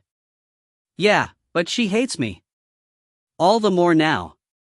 Steeling himself, Kade turned and quick-walked after her, Fiora jogging along in his wake. From behind, Lark was the least bedraggled of them, her orange mage robe having repelled the stains and damage that decorated everyone else and her braids still tight and orderly, but her gait was more of a shuffle, automatic, mindless. As they caught up, Kade saw the dead-eyed expression still affixed to her face, the unfocused numbness. He almost feared to breach it. Lark, he said. Hoi, Lark. She didn't answer, didn't look. In her arms, the gray-brown bundle could have held anything, for no scrap of skin showed. There was no smell, not yet. Between the mineral-thick waters and the cold, Kade figured the goblin had been partially preserved. But this couldn't continue. Lark, he said again, and caught her shoulder. She halted. We're getting close to town, he said. We need to figure some things out, and lay him to rest. You understand that, right? It's not what any of us want, but we have to be stealthy. And we need you focused on the mission. Her expression hardened, but she didn't look at him, she just ducked her head, arms clasping tighter around the bundle. Not for the first time, he wished Desira was here, the two had formed a surprising bond. But there was no point in thinking about what couldn't be. Please, he murmured. Let's give him a proper send-off while we still can. Lark gave a sharp shake of her head. I want to return him to Baller, she said, her voice nearly a croak. Back to where he belongs. Where we never should have left. I wish I could, but that's weeks away. If we even return from the palace. Days. I'll find a caravan. Leave the shadowless circle. Call the Ayats to take me home. Kade swallowed. It was what he'd wanted for her ever since she rejoined him, but to have it happen like this made him feel ashamed. I said Bakai fell. A fire kindled in her eyes. Her fingers curled in the rough fabric, lips skinning back from her teeth. I'll fix it. Then I'll kill everyone who tried to harm us. I don't doubt that. But even days. She rounded on him, snarling. Don't you dare tell me what to do, or how to grieve. You visibly biting back on her vitriol, she looked away, then continued, Rien is my concern, not yours. I'll get you into the city and on your way to the piking palace, and then I'm gone. Do we have any money? Said Cobb cautiously. I lost the trade garnets the wolves gave us. So unless any of you have spare coin. Only a little, said Fiora. Tin and copper. A long breath, then Lark turned toward them more fully, face pinched but eyes clearer, if hooded. You'll need the entry tax, food, pilgrim robes, caravan funds, probably some more taxes, possibly bribes. I have no way to contact my people, and I don't think spirits use money. Maybe we can walk through the walls and mug some locals. No, said Cobb. No, she mimicked nastily, then shrugged. Well, I don't know then. I can't spin gold from thin air. We could shave a few slivers from the silver sword. Absolutely not, said Fiora. Or you could do some guardian thing. Call up earth elementals like the ones that gave us the garnets and get more. Or make something we can pawn. Pikes, we probably could have chipped off some mineral salts while we were in Crystal Valley and made good money. We get most of our alchemical supplies from the Riddish. Cobb frowned down at the mudstone path. Even with the tectonic lever, he'd had a hard time sensing the earth elementals in the mountains, and had no idea if there were any here or how to contact them.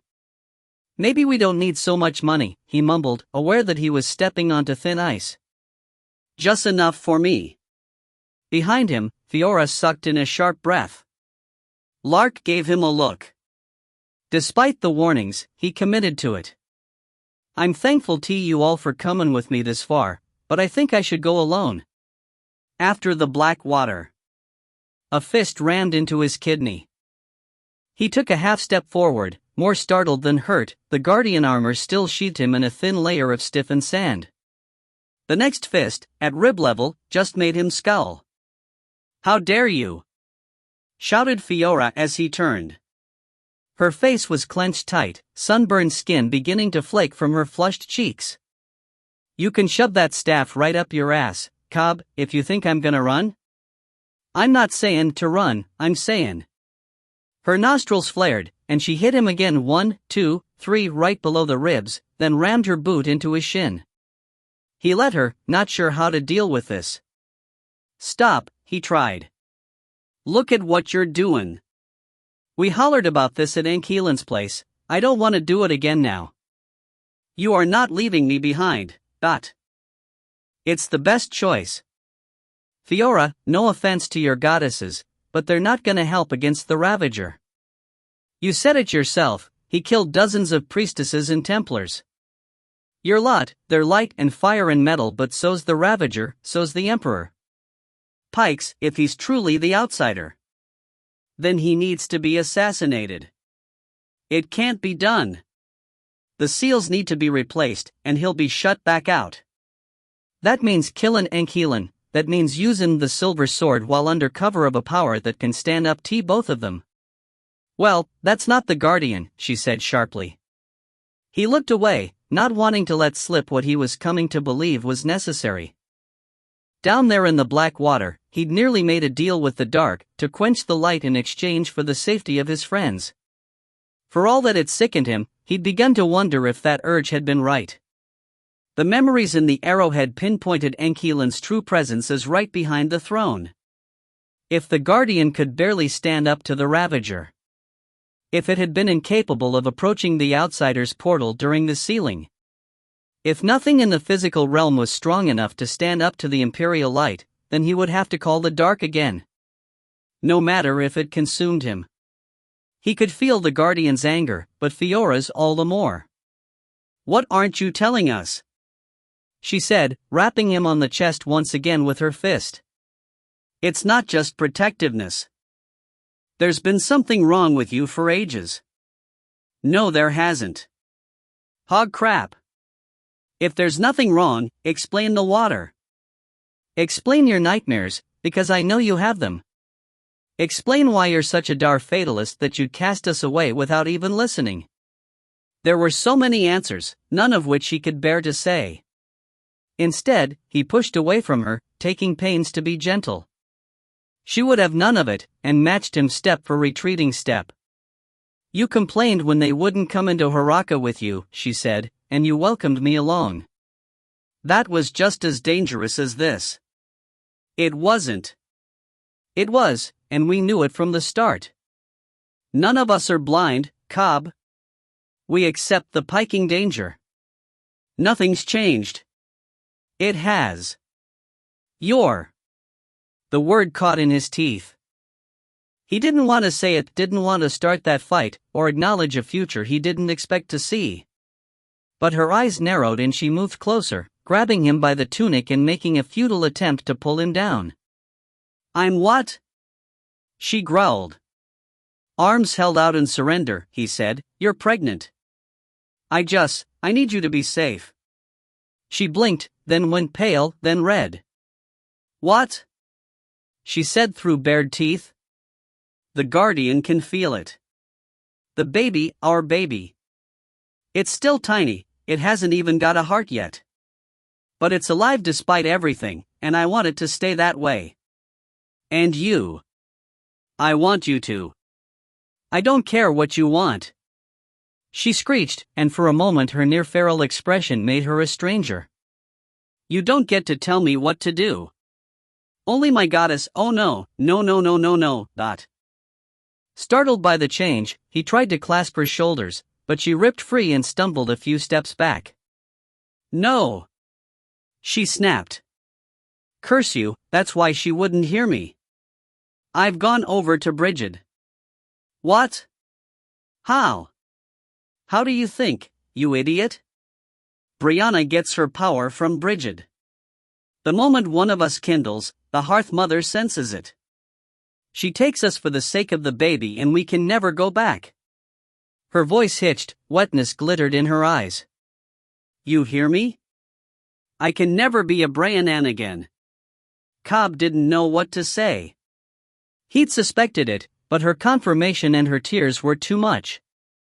He tried to hug her but she struggled from his grip, elbowing and spitting, and he thought better of going after her. To the side, Arik and Lark both watched in silence. For a long moment, the only sounds were Fiora struggling to get her sobs under control, the rasp of her hidden chainmail and the clack of the sword across her back. At this moment they seemed like a mockery. Surely it's not the end, Cobb dared at last. The goddesses can't force it on you, right? You could always. Quit the temple? Her voice was watery, ragged. And do what? Oh, I could become a Brancerin in a year or two, once the brat is weaned, learn a craft, shadow a judge, but I don't want to. I want to be a soldier. I want to fight for the faith.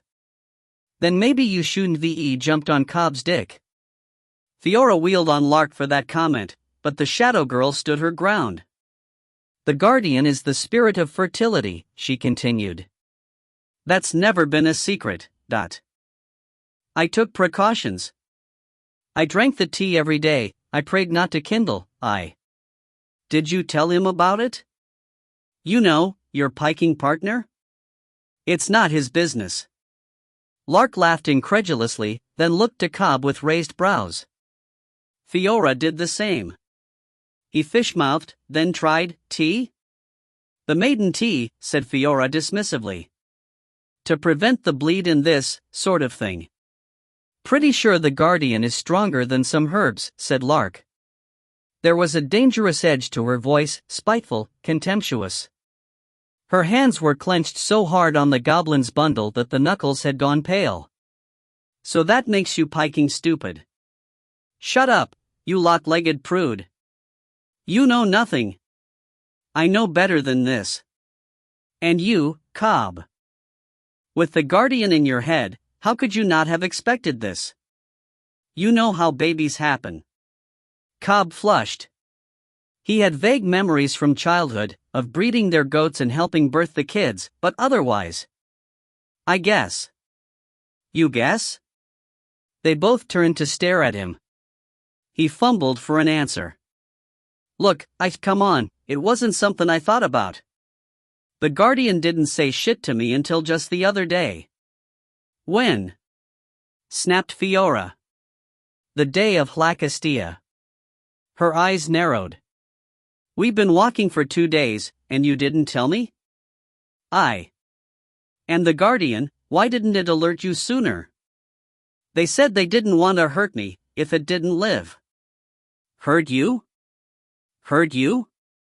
Did they do this to me? His mouth dropped open. No, that's ridiculous, he said, looking around for any sign of the Guardian phantasms. They were nowhere to be seen. He tried to reach inside and drag them out, but they evaded his fingers, and his stomach sank. Either they didn't want to confess to the accident, or did you do it on purpose? So I'd send her away? Listen, maybe this is a sign to all of us, said Lark. I'm already leaving, and the rest of you should too. Fiora, you've been hobbled. Arik, you have a chance with the Great Wolf. Cobb, you need to let go before you drown us all. The Guardian isn't trapped anymore. Kick it out and let it find a new vessel. We're not winning this fight. Looking at his friends, bedraggled and worn and whittled down to just 3, Cobb was tempted. But when he closed his eyes, he saw all the others awaiting him in the darkness, those he'd hurt or who had been hurt because of him, those he'd lost. He saw the Ravager at the entry to his childhood home, its wings filling the gap, its presence within Ankelan, the death knell to any normal life he might have had. I can't, he rasped. I need to kill him. And I can't get there without the Guardian. Fiora laughed curtly. Now you know how I feel. My family, my city, my faith. We owe the Emperor in blood. I won't let this stop me. You crazy pikers deserve each other, said Lark. Let's get to town so I can be quit of you. Marks later, weary of bickering over their plans, they stood together beneath the child moon's thin glow and laid Rien to rest. The mother moon had set not long ago, as if unwilling to watch as Lark lowered the small body into the hole Cobb had excavated. No one spoke. They'd run out of words, both kind and cruel. Instead, Lark cut off a braid to lay across the goblin's shoulders, and Cobb removed the armband he had worn for so long, that Jasper had said would protect him. He slipped it onto Rian's wrist instead, and Fiora draped her chainmail shirt over him. They'd already decided it was too conspicuous to keep. Arik, with nothing else to give, set a wolf quill in his little hand. They didn't talk afterward either. Wary of enemies and with no food to cook, they issued firestones to just rest in a hollowed-out dune, none sleeping. Cobb focused on his task.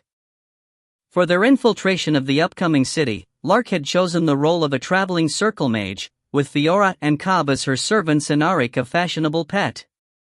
He had already cleaned their clothes with the water elementals, then transferred one to Lark, where it coiled around her arm like a friendly snake. Now he worked to form rough jewelry from the sand and stone around him plus the minerals that still rimed the tectonic lever. That was Lark's idea too, both to support her role and to sell once they were in the city. It was strangely comforting to have her bossing him around. Not that she wasn't still grieving, he could see it in the glassy way she stared past the elemental, past all of them. But she was thinking rationally again. He hadn't realized how much he valued that. Fiora rested against him in equal silence, hands clenched on the silver sword. He wanted to put an arm around her, but doubted she'd welcome it. A part of him couldn't understand how swiftly everything had broken down. It conjured shapes in the shadows, of Desira and Ilshenrer and Rien here and alive and together. When he concentrated, he could almost hear their voices, their laughter, and remember the play of firelight on their eyes. But there were other voices, and so he focused on rolling beads from softened stone and pulling glassy fused sand bangles from around the end of the lever. He had a lot to make before they'd look sufficiently fancy, and not much time. Not much time at all. Late afternoon of the next day found them crouched behind the brow of a hill, peering down onto a well-kept road and the city beyond. It was a curious-looking place, small to Lark's eyes but encapsulated by a high wall, with its center point a rocky spur too narrow for a fortress. Dozens of tall spiky buildings clustered to its south side as if trying to emulate it, but elsewhere everything was low-slung and flat. For several miles behind them stretched saltbrush scrub, dotted with goats and their keepers, the desert just an unpleasant memory. They'd passed no homesteads on the way in, but saw some now on the other side of the road, heavy shed-like buildings that led into underground dens, their territory firmly delineated by stakes and fences. No farms, not that they could tell, but a proliferation of herd animals, fortified pens, and the occasional pair or trio of hunters returning through the scrub. "Any idea where we are?" hissed Lark, glancing back at the others. They all shook their heads. She had fixed them up as best she could with what little supplies she had. Fiora wore a scarf kerchief and a skirt and vest made from Lark's reddish robe, with her red trifolder tunic repurposed into a blouse. Cobb's tunic, as usual, had been unsalvageable and thus cut up to use in patching his breeches, with Arik's chiton over it plus both of Fiora's swords on straps. His boots were long gone, but he'd quick-formed a pair of clogs from the bracken. Lark thought they looked awful, but she couldn't afford to be picky. Arik had surprised them all by shedding his quills and somehow darkening himself. Now he was no longer a pewter gray wolf but a grayish-brown one, a passable mixed breed. "Other wolves can smell that I'm not reddish," he'd told them, "but it should fool the humans." Lark almost wished she was a skin changer just to be so malleable. They were all bedecked in glassy ropes, beads and bracelets, which though earth-toned were sufficiently sparkly for Lark's tastes. She'd braided everyone's hair too, and thought they looked as good as they possibly could, in the circumstances. The concern now was whether they were expected. "We have enough for a standard entry tax, but no bribes, at least not on a level that would protect us," she murmured, patting the coin pouch Fiora had ceded to her. "If the guards start pushing for one. Well, the door is made of wood. I'm sure you can open it for us, Cobb." He grunted. "Lots of watchmen on the walls," said Fiora. "And we don't know the layout of the city. We can't afford to start a fight." "True. Backing off would be suspicious though." Chewing her lip, Lark considered it, then shook her head. "No other option. Let's go, and hope for the best." "Oh yeah, that's a plan." Ignoring the trifolder, Lark rose and started down the hill, trying to inject as much confidence into her walk as possible. With luck, she could bluff their way in, pawn the jewelry, get some pilgrim robes, then hitch a ride on the next westbound caravan and escape this forsaken land and its people.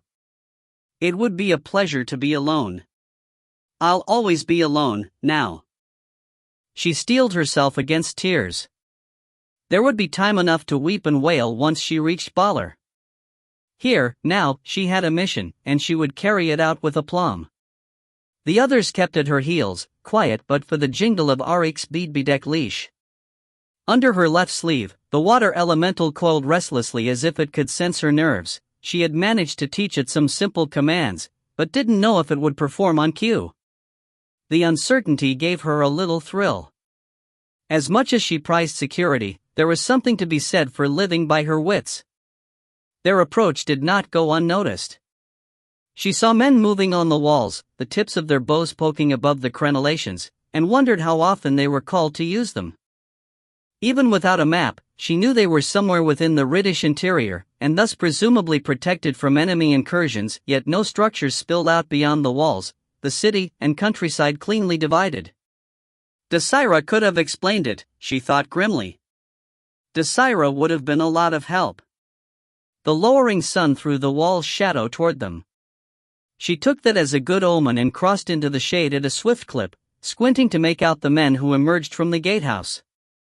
The great gate was shut again, odd for an interior city, but when she saw the low dunes that had collected against the walls, she realized why. "Declare yourselves," called one of the guards, raising a lantern. Lark halted at the edge of its beam and raised a hand to shade her eyes. Beyond the light, she thought they wore sapphire blue, and wasn't sure whether to be concerned. Was this a military outpost, or? "Zarina set Arayenisi of the Silent Circle, with my attendants," she declared. "I request entry into your fair city." It felt strange to use her birth name, but that was what she'd had printed on her travel papers. "You come from the salt wastes?" said the guard. "Yes, an expedition. I think we've gone a bit off track. This doesn't look like the capital." She was fishing, and took pains not to show her relief when the man gestured toward the road. "Fight is a good 3 days north, walking. This is Finrorden." "I see. That's acceptable, I suppose." Someone on the wall gave a mutter, someone else a coughing laugh. "Come forward then, and show your papers," said the spokesman. Yes, she said, drawing her papers from her cleavage where she'd stuffed them. From behind, she heard the others retrieving theirs, and the scuff of Auric's nails on the pavings, the occasional clunk of Cobb's staff. He'd coated it in bark to hide the stone. By the lantern's light, she saw the 2 guardsmen eye her up. Her orange robe didn't show as well as in sunshine, but its silver embroidery and her jewelry glittered sufficiently, especially the bangles and the big necklace of sandglass. Holding the papers out, she said, "Here, you see?" On cue, the water elemental peeked its blunt head out from her sleeve, liquid skin shimmering even better than her jewelry, and the hatchet-nosed guard who'd started to reach for them recoiled in alarm. Feigning bafflement, Lark shook the pages, then glanced down at her arm. "Oh, I'm terribly sorry." "Ripple, stop that." "Really?"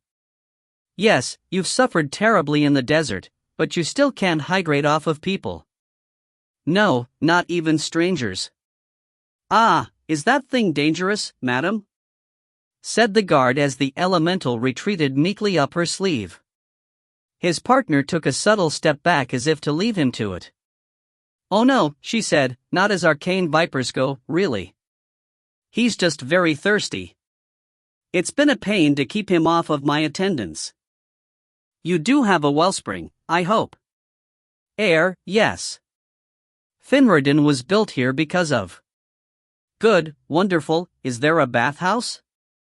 Or an inn with private baths?" The giant's head. "North side of town, built up the hill." "Have you got porters? Horse carts?" "This isn't horseland, madam. And the cart runners stick to the merchant quarter." "Ugh, and this is meant to be civilization? Pass us in." She waved the travel papers at him and he took them gingerly, read off the name, point of origin and reference for the man with the logbook, then handed them back. "Your attendants, madam?" She nodded them forward. Fiora went first, hands folded demurely as she waited. They'd gotten hers made under her sister's name, Ilana, no surname. Then came Cobb with his swords and his wolf, under the name Oloyan Erosii of Darenwi. The guard scrutinized the pages, then squinted at him, and Cobb stared over his shoulder like a soldier at lineup. "Merc?" the guard said finally. "Bodyguard and tracker," said Lark. "Might I pay the travel tax now? I have plans to make." The guard grunted, but passed the pages back, and Lark felt her nerves ease. She hadn't feared for the shadow folks' forgeries, but there was always the chance of being challenged. Passage for the circle is free. 2 attendants, 1 licensed beast, no trade goods, 8 an hour. Lark sniffed, then picked through Fiora's purse, which she had filled out with the surplus beads. 8 an hour would normally be a pittance, but the girl only had 5, plus a few bronze rocker and a measly 2 bright iron vor. "Here," she said, plucking out a rocker on impulse. It was worth twice the fee, stamped with a goat mint flower on one side and the imperial crest on the other. "For your town coffers. This place could use some upkeep." "Most gracious," said the guard stiffly, pride obviously pricked. She tried not to smile, this was part of the role, and the way she imagined all mages to be. Arrogant, condescending, rich. Gesturing for the small door in the main gate to be opened, he said, "Enter freely, Madame Magus and company." "Thank you," she said, and swept through the gap. The others followed, Auric jingling from all the glittery bits he'd had added to his harness, and the guard shut the door behind them. "Guess there's not much merchant traffic," said Fiora in an undertone as they strode down the street beyond. It was inordinately wide for the size of the gate, the buildings on each side blank-walled and overhung like battlements.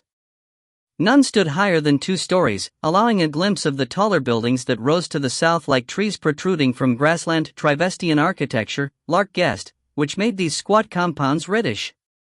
No lanterns lit the street, the shadows thick where the sun could not reach. Clan houses, territories, rumbled Auric through a mouthful of fangs. Provably a different gate for traders. Lark nodded, that seemed reasonable, especially with the desert at their backs.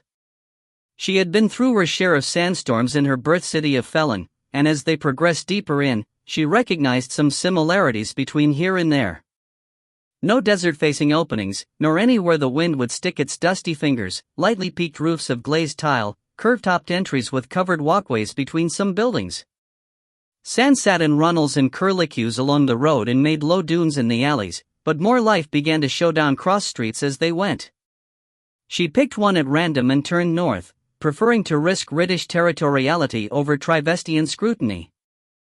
Seen from this angle, the buildings showed their proper faces, with recessed windows and balconies and first-floor rooftops hosting residents who drank and catcalled down at passers-by. These westward facades were painted with what seemed a mix of family crests and opposition graffiti, and while some pedestrians stuck close to them, others kept themselves far across the street, leaving a clear lane in the middle. A jingle of leash, then Auric was at Lark's hip, pushing her toward the center of the road.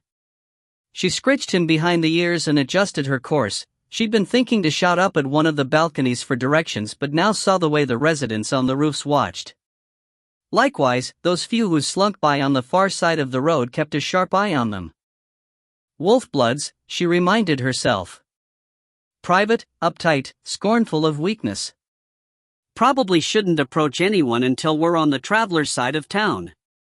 So they kept walking, with Auric subtly steering her from street to street, until her legs ached and dusk had settled thick over the city.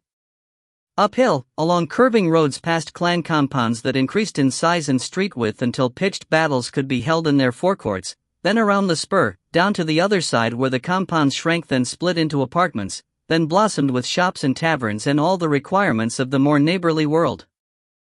The streets narrowed and became better lit, the desert-facing facades still windowless but no longer blank, festooned instead with painted advertisements, waymarkers and arrows to all the services found around their corners. Looking back, Lark saw at the height of the spur a huge structure half-built, half-carved into the rock, presumably the giant's head inn. Its domed roof indeed looked like a titanic pate, but she was not about to take them there. She'd asked after expensive inns just to throw enemies off. Instead they drifted toward the lights and bustle of the plaza at the north gate, where neither the dark nor the settling chill seemed to dissuade the locals. Lanterns glowed atop stone poles, throwing down radiance from their mirrored lids. Street vendors whistled and shouted discounts on the last of the day's wares. Some carts were packing up, others just wheeling in, and the eastern edge of the plaza was a forest of open doors, taverns, bawdy houses and brothels taking advantage of their access to the street. In the plaza center, a brace of entertainers' wagons had been pulled in around the public well, their draft hogs snoozing in their traces while actors in masks and big fur costumes performed some sort of drama for an enraptured crowd. Lark halted them at the last alley before it and took a moment to look back, but the street was full of bland traffic, the rooftops empty of observers, no clear sign of pursuit. Swap gear, she murmured anyway, and stood guard at the mouth of the alley while Fiora quickly unrolled and donned her wolf-wool robe, then strapped the sword underneath it. Her headscarf became Cobb's, and he pulled on the cut-down remnants of his own robe as a jacket. They shoved their jewelry into the pouch Lark provided, then Cobb let Auric off the leash. Lark eyed them over. It wasn't a vast change, and there was nothing she could do about herself, but it might still trip up a spy. "I'm going to distance myself from you," she said, trading the coin pouch for the jewelry. "I'll cross the plaza, see if I can find an inn. You go through from a different direction. Don't follow me, just watch. When I leave the plaza, trail me at a distance, and get your own room at whatever place I enter."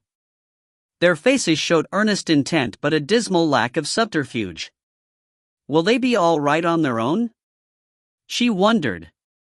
Cobb was a hermit, Fiora a sheltered acolyte, Auric a forest dweller. She wasn't even sure they understood the value of their coins. It's time to stop caring, Lark. Concentrate on yourself. With a nod, she headed off into the whirl of the plaza. As the distance between herself and Cobb grew, the hunger and thirst and weakness that the Guardian's presence had suppressed began to crawl back, and she tapped the canteen at her hip. She'd go fill up from the well, make a sedate tour of the vendors, then cram herself into the nearest cheap inn. She had just begun angling past the carts, trying to spot a path to the well that wouldn't put her in danger of the draft hogs, when a splotch of darkness on the wall caught her eye. She stopped short, and would have cursed herself for being so obvious if not for the joy that leapt in her heart at the sight. There, in black, squeezed between an angry slur and a weaver's sign, was a spiky hand pointing to the corner. A shadow mark. Thank Morgui, we've got a presence here. She turned away casually, mind churning. The artist was likely a lay follower, but that would be enough. They would know how to get her out of here. And then she would be free of all this lunacy. Tomorrow. Tomorrow and I'm gone. Time meant nothing in the gray. For Desira, it could have been only a day that she spent stumbling onward, ignoring Serinda's guidance, but perhaps it was a week, a year, a century. She felt numb, distanced even from her own body. A lost soul drifting through the mist. It was clear that she'd made the wrong choice. She should have obeyed the blade's pull and gone for Aristoia, not tried to outthink it and navigate this trackless realm. The idea of going backward had just been too abhorrent, and now she would suffer for it. If the Grey even allowed suffering. A part of her wanted to lay down and quit. Let the anger go, and the fervor, the grudges, all those things that had driven her forward until she'd gone right off the cliff. Give up, pull the curtain, admit defeat. But she'd never been capable of that, no matter how much she damaged herself in the process. The urge to get back at those who'd beaten her was always there, like a needle in the brain. She could not rest without treading their faces into the dirt. It was barely for Cobb anymore. No, perhaps it had never been. She'd cared for him, but possessively, and when she'd decided to cut his throat, it had been for spite. To stymie Aeneas and Anchilan as much as to free him, to declare her eternal opposition to those who would be her masters. And yet she'd failed so often in that. Every time, really. Was it some conditioning, some facet of her bracer? She'd once thought herself cunning, but she barely remembered being the child with the poison bottle, tainting the spoons. Was she the same at all? In her hand, the blade twitched. She ignored it. It had done so many times on this trek, always trying to pull her back toward Aristoia. Even though she knew she could get out that way, she refused, and she laughed at herself a little for that obstinance. Would she really rather be lost than ever go back? The blade tugged again. Sideways. Frowning, she deigned to glance at it. Since entering this place, it had burned with the fleshy orange-pink hue of that spire, its light decreasing as she forged a path away from it. But now there was a different tone to the glow, cooler and faintly purple, as if bruised. What? She mumbled. The blade quivered in her hand as if aware it had finally caught her attention. A thread of bluish energy ran through its runes, and her eyes narrowed. Cautiously, she followed its pull. The blue deepened, the blade's tremor heightening until it fairly hummed, then suddenly a blue light breached the mist ahead. She halted, but it came no closer, and when she advanced again, she found its source within a few strides. An imperial beacon, its fist-sized glass sphere flaring wildly. Baffled, she looked from blade to beacon. She'd always thought these were for detecting enemies at the Empire's borders. They ran alongside the forest of mists, the Garnet Fringe and the northern frontier. But it occurred to her suddenly that many of those enemies were wraiths. Perhaps these were to catch or confuse the ones trying to find their way home. She set a hand on the beacon and felt the faint resonance of the spire shard within. The gray snapped away, leaving her in starlit darkness. Dead bracken crunched under her feet. When she shifted, a lance of pain went through one leg and she looked down to see a small branch protruding from it, neat as if spliced there. A few inches behind her stood a thorn tree, and she shuddered at the thought of having come through at the wrong place. The beacon still throbbed. It would draw a watchtower scry, perhaps even a portal. She considered laying in wait, but she had no idea where she was. The color indicated sapphire territory, no more. So she cut herself free, opting to leave the twig embedded in her calf rather than try to dig it out, and faded back into the underbrush. Where there was one beacon, there would be more, and from them a path, a road back into the Empire. Her work was not yet done. Chapter 19, Misericord. In the name of the risen Phoenix Emperor, you have been found guilty of the crimes of treason and murder, and are hereby sentenced to death. Do you have any final words before your sentence is carried out? Kneeling at the headsman's block, Commander Tunner glared in silence. The block was already wet with the blood of 3 of his lieutenants, their bodies removed and their heads mounted on pikes to be displayed in front of the garrison, and his neck and tunic were stained red from the contact, his eyes dark-circled but defiant. Captain Saravi exhaled, then raised the executioner's sword. It was not as heavy as he had expected, though after 3 uses it seemed to have grown weightier in his hands. Lieutenant Benson stepped back from his side. He held the whetstone and cleaning cloths and stiff straw for testing the blade's edge but was not willing to be in range of potential spatter. All around the training field, the onlookers hushed. There was a proper execution square at the other side of the civic plaza, but Saravi did not dare move Tunner from the garrison, not after running down half the militia and burning the governor's manor. So a makeshift block had been set up here, and he had claimed the sword, though there had been offers from others. He was the leader. This was his decision, his obligation. Let the blood be on his hands. Then I consign your soul to the light, he said, and brought the sword down. Even after all this time, it surprised him how easily flesh separated and bone split. The sword bit into the wooden block, the chained body spasmed, the head dropped, and it was done. Another life gone. He wrenched the blade free, and Lieutenant Benson handed him a clean cloth. There would be a few moments' pause before the pieces were removed. Saravi did not know whether the soul fled its corpse immediately or took time to extract itself, but a superstitious part of him refused to interfere. And, too, there were the onlookers to consider. The high bluff of Old Crown overlooked the training yard, and Scryer Mako had told him there were people up there, watching. As the yard was warded and the executions no secret, he found that acceptable. He had invited the families for propriety's sake, but they had made themselves scarce. On the other side of the block, angry Beltras and gloomy Rinher stood under guard, waiting their turn. As he cleaned the blade mechanically, he considered the future. He was not endearing himself to anyone by this action. The city's feelings were obvious in the shuttering of several services, including the Velvet Sheath, and in the near riots that had broken out around the last few militia arrests. The shadow cult did not have to show their anger, it was already evident. But beyond that, Saravi's superiors would be furious.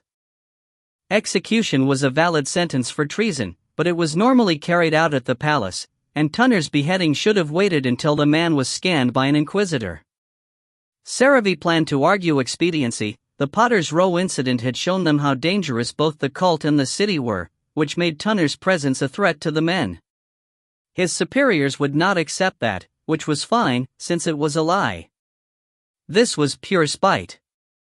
Not toward the militiamen, they were fools but dedicated to their city, and he respected that.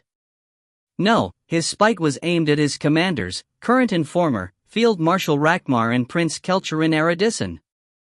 Kelcherin for inciting this whole mess, and Rakmar, bloody-handed bastard, for denying his request to trade prisoners with the cult. No using the glass ayatokri in his pocket. No retrieving Sergeant Press or any of the men who had vanished during the attack and since. He would not have traded Tunner, but Beltras or Rinher or all 3 lieutenants. 5 game pieces in his hands, now made worthless. They would have died anyway, their minds stripped down to nothing, their heads bent before the throne itself. He knew he should have sent them there. But he wouldn't. He was tired of being yanked around by his commanders, and if this little rebellion, this slice of mercy, was all he had, he would take it. If a shadow cultist happened to fall into his hands, though. The company had eulogized lost Lieutenant Gellert and his men the night before.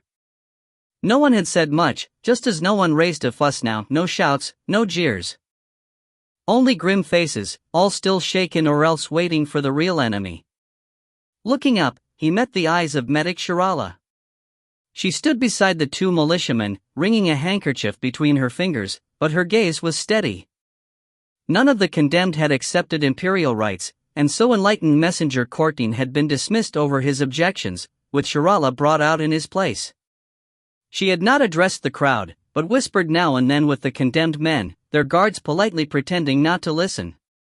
Now she touched Rinher's arm, and he grimaced and bowed his head, saying some kind of prayer under his breath. Saravi tested the edge with a straw, which split neatly. Sharp. Next, he said. Sergeant Lynchard hesitated at the door.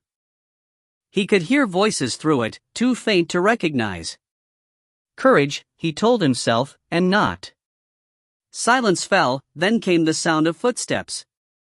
He edged back as the door cracked open, hands fisting, but the face in the gap was Courtine's. Lancer Sergeant? Said the priest, blank eyes seeking his unerringly. Ah. I don't suppose Lieutenant Rowland is up for visitors? The priest smiled. I believe so. Shall I leave you too? Lynchard opened his mouth but couldn't figure out how to answer. Rowland must have said yes, though, because the priest swung the door wide and beckoned him in, stepping by. I should minister to the rest of the injured, he said, and strolled off down the hall. Lynchard watched him go, then pushed the door shut. Is it just me, or can he actually see with those eyes? It's creepy. Everything about him is. He went after the medic. Why are you here? Warily, Lynchard turned to face Rowland. It was not the Senraka's bandages that made him uncomfortable, or the bruises on his few patches of bare skin, but rather the heat he felt when their eyes met. The nervous prickle that ran down his back and made his thoughts fizz. At least Rowland was upright, in the chair that his predecessor Gellert had so recently vacated. How do you feel? He said, drifting closer. Rowland's gaze was hooded, face carved keen with distrust. Fine. You've been sleeping well? Got your own room now? Yes. I haven't seen you in a while. Silence.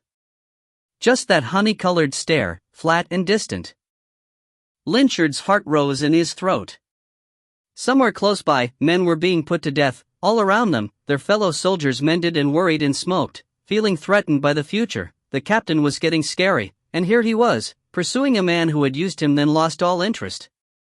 Look, never mind, he said, turning to go. I'll get Courtine back for you, yeah? Arelin.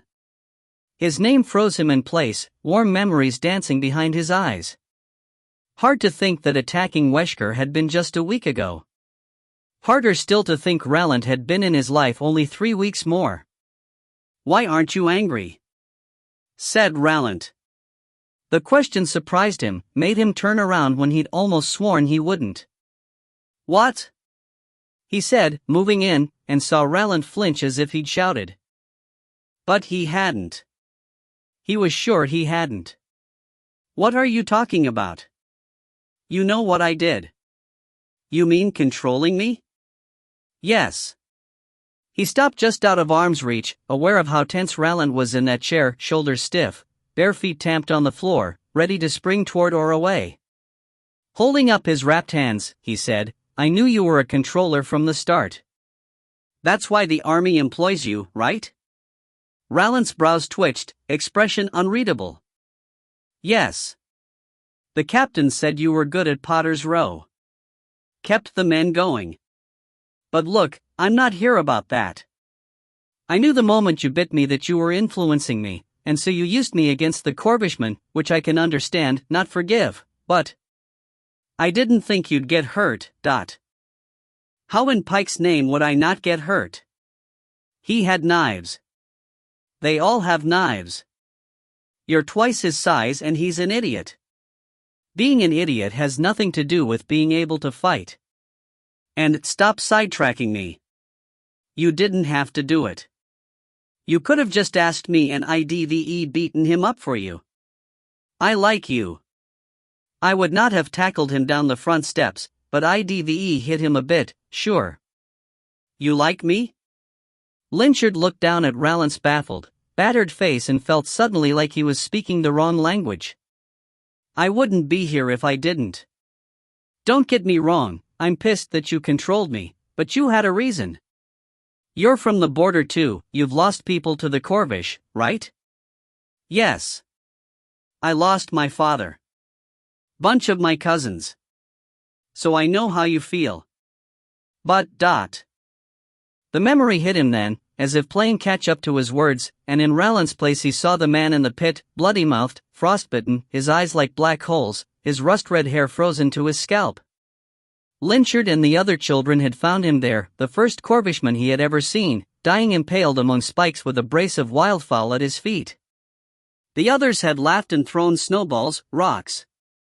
Then they had run home to tell the rest of the lodge what the foxtrap had caught. He had stayed behind, and when they were out of sight, he had climbed down carefully into the pit. 12, he had been old enough to carry a hatchet, not just a child's knife. And the Corvishman had smiled. They both knew a hunter should not let the prey suffer. Softer, he said, we've done bad things to the Corvish too, and I'm tired of it. If it was a personal grudge, I'd mangle him for you, but Savad. You forced me. You made me get excessive in the fight. That was you, right? That wasn't me? Rallant's expression revealed nothing. Lynchard almost reached for him, to grab, to shake, to extract an absolving answer. But he couldn't let himself be that man. Forget it, he said. This is obviously a bad idea. You used me as a bludgeon, then you ran away. Fine. I won't bother you again. It wasn't my choice. Lynchard snorted and turned, but Rallant caught his wrist. Even that light pressure made his fingers tingle, but he stopped short, not wanting to pull away. Not wanting to look, either, or think about what he was doing. He said Rallant, then, more quietly, Arelyn, I have orders. That was a cold finger down the spine. What? Not Blaze Company orders. White flame. Mouth dry, Lynchard turned toward him slowly.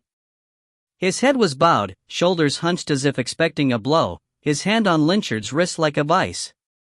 White flame, said Lynchard, the Emperor's Guard? They have agents throughout all the Imperial armies, watching, listening, waiting. They don't like this, mixing between humans and specialists. Especially the inoculations. They wanted me to test whether I could override my own. He remembered the tingle in his bitten lip, and the way it spread like cold fire through him. That revelatory night. And you could? Somewhat. I'd been dosing you with the venom that makes thralls, but it kept wearing off instead of accumulating like it should. And it was difficult to evaluate your behavior, since you, he smiled faintly, gaze still averted. Since you never argued with my orders. Lynchard flushed. So, Weshker. But then you were hurt, you went under that witch's care, and you stayed away. I failed. I'm in trouble. With who? Rallant fell silent. For a long moment, they stayed like that, Rallant holding on but looking away, Lynchard staring down at him. Trying to figure out what this meant, what to feel. He wanted to be angry, but like Rallant said, he had never objected. And he couldn't help the way his heart hurt, seeing Rallant like this. He didn't know the man well, but the injuries on his psyche were as plain as those on his skin. He hadn't expected the tawny, fanged beauty who had swaggered up to him that first day to be this on the inside, but he couldn't say he was surprised. Pretty men were often broken. He wanted to help, but he was historically shit at it. Nevertheless, he tried. Your thralling wouldn't stick? You were never thralled. Just influenced. Then I'm here because I want to be. Shaking his head, Rowland said, "You're a fool. You shouldn't get involved with me, with any of us. Nor with Blaze Company. It's not just the shadow cult whetting their knives. Get a transfer from the captain. Go back to the Gold Army. Escape, Ile-Rien, while you still can. Paranoia twinged, and he shook off Rowland's grip and clutched him by the shoulders. "What are you talking about?" he said, trying not to grip hard, trying to stay calm, to not see that light of fear in Rowland's eyes. "Savad, I don't understand. Why does the White Flame care what we do? We're piking effective, we've shown that. I can't speak for my superiors." "Well, tell them they're piking idiots." Rowland's mouth twitched, and his hands hooked loosely around Lynchard's wrists. Ile-Rien. So blunt. "You're not made for this. I don't care. You're not a failure. I came back, didn't I?" At Rowland's cynical smile, he snapped, "I can't stop thinking about you. I was worried the whole time. I don't care that you screwed with my mind, I've had lovers do worse without magic. You're not a monster, Savad, and don't think you can convince me otherwise." Rowland laughed, low and harsh. "They're coming for the captain, Ile-Rien. They'll take you if you stand with him. As for me," he shrugged. "I'm whatever they tell me to be. Stay away." Instead, Lynchard kissed him on the brow, because he needed to deny that. "I'm gonna go now," he said to Rowland's confusion. "Let you rest and mend.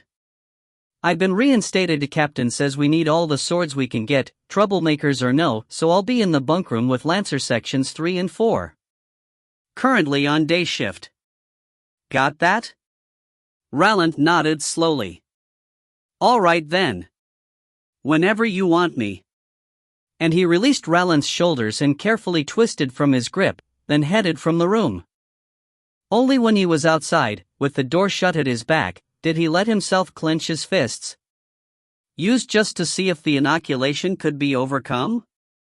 But it wasn't like that. It couldn't just be that. And what Rowland had told him. He needed to inform the captain.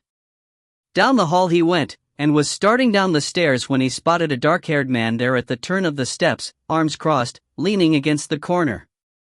"Corporal Vislin." "Hoy, Sergeant," said his former lover. "What have you been up to?" Lynchard kept going. Whatever this was, he couldn't deal with it right now. A hand caught his sleeve. "Sergeant." He almost slapped it away, but controlled himself. "Corporal. I'm sorry, I need to report to the captain. He's still busy chopping heads. Listen, would you, Reluctantly, Lynchard halted, though he didn't look at Vislin. Down below, the assembly hall was packed with men who had nowhere else to go, the brothel closed, the tavern closed, the streets unsafe. At least 5 soldiers had disappeared recently, either deserters or kidnapped. "You've been acting weird ever since you went berserk," said Vislin. "I hear you got reinstated, but if this is how you're gonna be. Do you have a point?" "Oh yes sir, sorry sir." Sarcasm ran like a vein through his words. "It's the men. Morale is shit. You haven't been around. Benson needs to ride a desk instead of a horse. The captain's gone crazy and now we're trapped here." "He's not crazy." "No?" "He burned down the governor's manor with his entire wine cellar still inside, Lynchard exhaled and crossed his arms, settling in for the long argument. Nothing was ever easy with Vislin. We didn't have time to empty the place out. You know it wasn't safe. And we netted plenty of loot just going through looking for that stupid Lord Governor." "Plenty?" "A couple pockets full, maybe, but that place was covered in gilt and jewels. The furniture was silvered. The tapestries, man. And do I have to remind you about the wine cellar? Where would we put piking tapestries?" "That's not the point. The point is that the men went into that place, saw all the fine things the Lord Governor had, didn't get the chance to take them, then burned the place down. Would you rather the stuff had fallen into cult hands? Morale. The only reason our men don't have swords to our throats is our Rashi stash. Lynchard hissed through his teeth, concerned about their volume. Mutiny was a danger, yes, and the men below didn't need any reminders. What do you expect me to do about that? Most of the officers like you, Light only knows why. You need to talk with them. Tell them what in Pike's name is going on. Ever since we got here, the captain's been like a caged animal, and now with the priest and the cult, he waved his hands vaguely. And all the men are pissed about the velvet sheath closing up, Piking Storm Follower especially. It's not good. I thought you'd add some stability, but then you just lost it. I didn't lose it. No? You figured you'd get cut up for fun? Lynchard turned on him, a sharp response on his tongue, but then a door banged open upstairs, followed by the sound of rushing feet. His hand automatically fell to his sword hilt, and he saw Vislin's do the same. Make way, said Scryer Mako as she rounded the banister and hopped down the stairs, Magus Verkii and Warder Tanvolthine on her heels. They all held parts of the portal frame that had brought Tanvolthine and Courtine here. Lynchard squeezed into the corner with Vislin.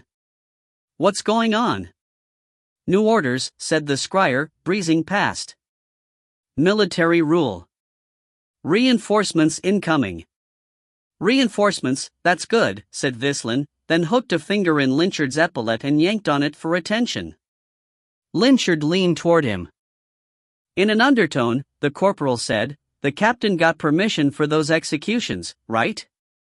Tell me he did. What? He must have. He's the most responsible person in the world. Not right now, he isn't. Lynchard looked up toward Rallant's door, the warning echoing in his head. With the captain acting erratic, was it wrong for the White Flame to have it in for him? And what did that mean for the rest of Blaze Company? What should he do? Nothing. They were soldiers, the army shuffled them around at will. More than that, they were imperial citizens and thus subject to the throne, the temple, and the White Flame. Just stay calm, keep your men calm and don't do anything stupid, he muttered.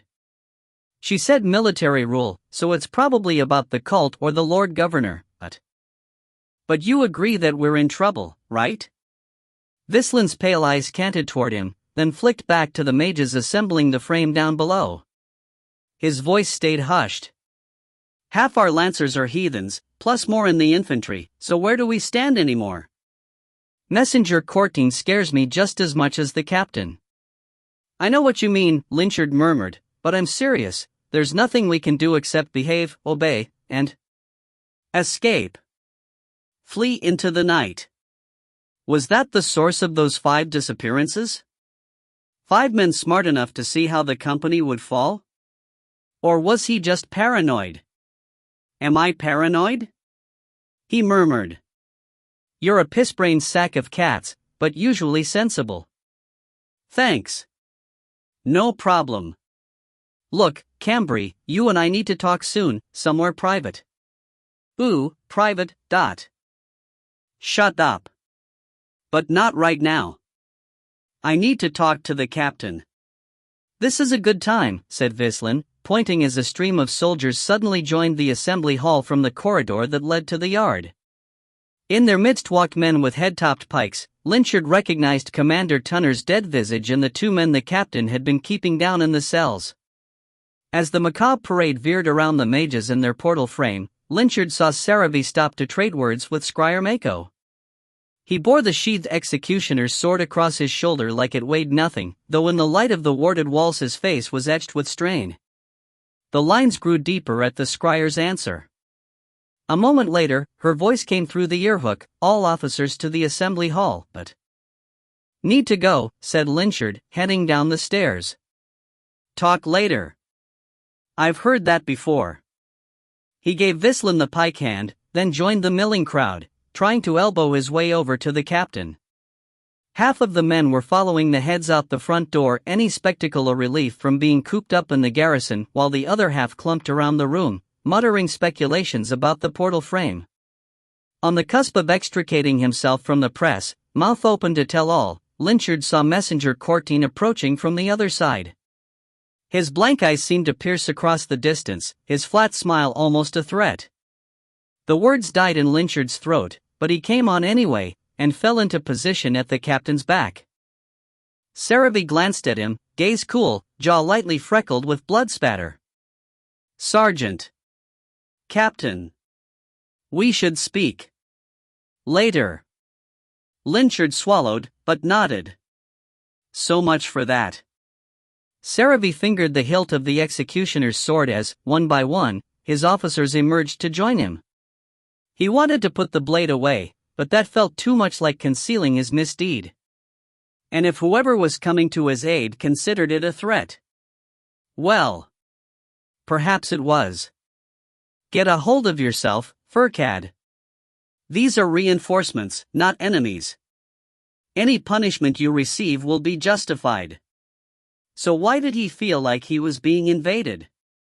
He had always thought himself a loyal imperialist and a faithful light follower, but things had been going downhill since Messenger Courtine's arrival. He could no longer tell if it was his head running the show, or his heart, or maybe his nerves, stretched thin enough to fray. Maybe Makura was right and there was something broken in his mind, some piece of conditioning that had slipped out of place. If so, it was only proper that he stand down, turn in his helm and insignias and submit himself to mind work. The thought revolted him. But if it meant his men would be safe. "Steady," said the scryer's voice directly in his mind. "I'm going to shield you, because you're projecting some bad feelings, but when this is done, we are going to talk." Yes, he thought. Join the queue. Those others can wait. This can't. "Do you recall my recommendations, Captain?" said Messenger Courtine at his side. The priest had been hovering around him continuously since the Potter's Row ambush, offering solicitous advice on the subjects of loss and retaliation and leaving only to tend the injured specialists. Dismissing him from the executions had been a pleasure, though it made Seravy feel like a heretic. "Of course," he said. "And will you follow them?" "No." The priest's mouth pressed flat, and from the corner of his eye Seravy saw one pale hand move toward his arm. He stiffened, not daring to resist but not wanting that euphoric blessing, the submission to the light. "Not now." Then the mages in front of them burst into activity and Courtine's head turned, his hand falling. "Got a connection, sir," Scryer Mako shot over her shoulder, then concentrated on tending the frame. Where her fingers passed, strands of magic rippled like harp strings. The gathered men hushed as the portal wove itself into being. Seravy squinted into the phantasmal surface, wondering how it worked, what was inside it before it connected, why it took so much effort to create, and how it could pinch together such disparate places. The image cleared into a view of the base camp's arcane sanctum, white-robed mages scurrying in the background. At the frame were a mere handful of men in crimson armor and uniforms, headed by a familiar figure. "Colonel Rath," said Seravy, mouth suddenly dry, and raised his fist in salute. Tri-crested helm clamped under his arm, the grizzled old soldier stepped through the portal, its rippling light playing off the red lacquer of his armor like movement in fresh blood. If the disjunction of travel affected him, it did not show on his seamed face. Only the knife slit of a smile and the hard iron of his eyes revealed his gloating mood. "Captain Seravy," he said as he strode free of the portal's embrace, his subordinates following more cautiously. His gaze roamed over the Blaze Company's soldiers in attendance, then locked on him again. "You've made a splash among the cultists, I hear. We have held the city thus far, Colonel. Like a ship holding the sea." "Ah, an enlightened messenger." Courtine raised his hands in the phoenix sign, palms forward, thumbs locked. "Blessings of the light upon you, Colonel. My thanks. I'll need them to fix this piking mess. Walk with me, Captain. Show me what we have." "Sir," said Seravy, and handed the executioner's sword to the nearest officer, feeling foolish. This was no deposing force, no military police squad come to relieve him of duty. Colonel Reth had never liked him and was clearly pleased by his misbehavior, but that did not mean dismissal. He was almost disappointed. There was a golden teardrop at the colonel's throat, half hidden by his gorget. Saravi no longer felt surprised. "If you would follow me, sir," he said. Reth waved for him to proceed. As he started toward the main door, he glanced sidelong at the soldiers still emerging from the portal and caught marks of rank but also more gold. "All specialists." "I do not know if the field marshal shared my report with you, Colonel," he said as two soldiers held the doors open for them. A cold wind rushed in from outside, sweeping the assembly room momentarily clear of the stink of caged men. Saravi marked Colonel Retha's wince. The weather in the Crimson Camp 200 miles south must have been better. Out front, bracketing the steps, were the heads on pikes too fresh, the blood still wet. Saravi watched Reth sidelong as he surveyed the six, wondering if he would mention it would bring up the suddenness of the executions. "And these are?" said Reth. "Assassins and enemy officers, sir. That pair came after me in the council house itself, and the officers that one is Garrison Commander Tunner tried to take us during the Shadow Cult ambush. Unfortunately, we could not add the Lord Governor's head to our warning." Retha's lips pursed as he looked among the displays. "You did not think that we would prefer them questioned, then purged in the light of the palace?"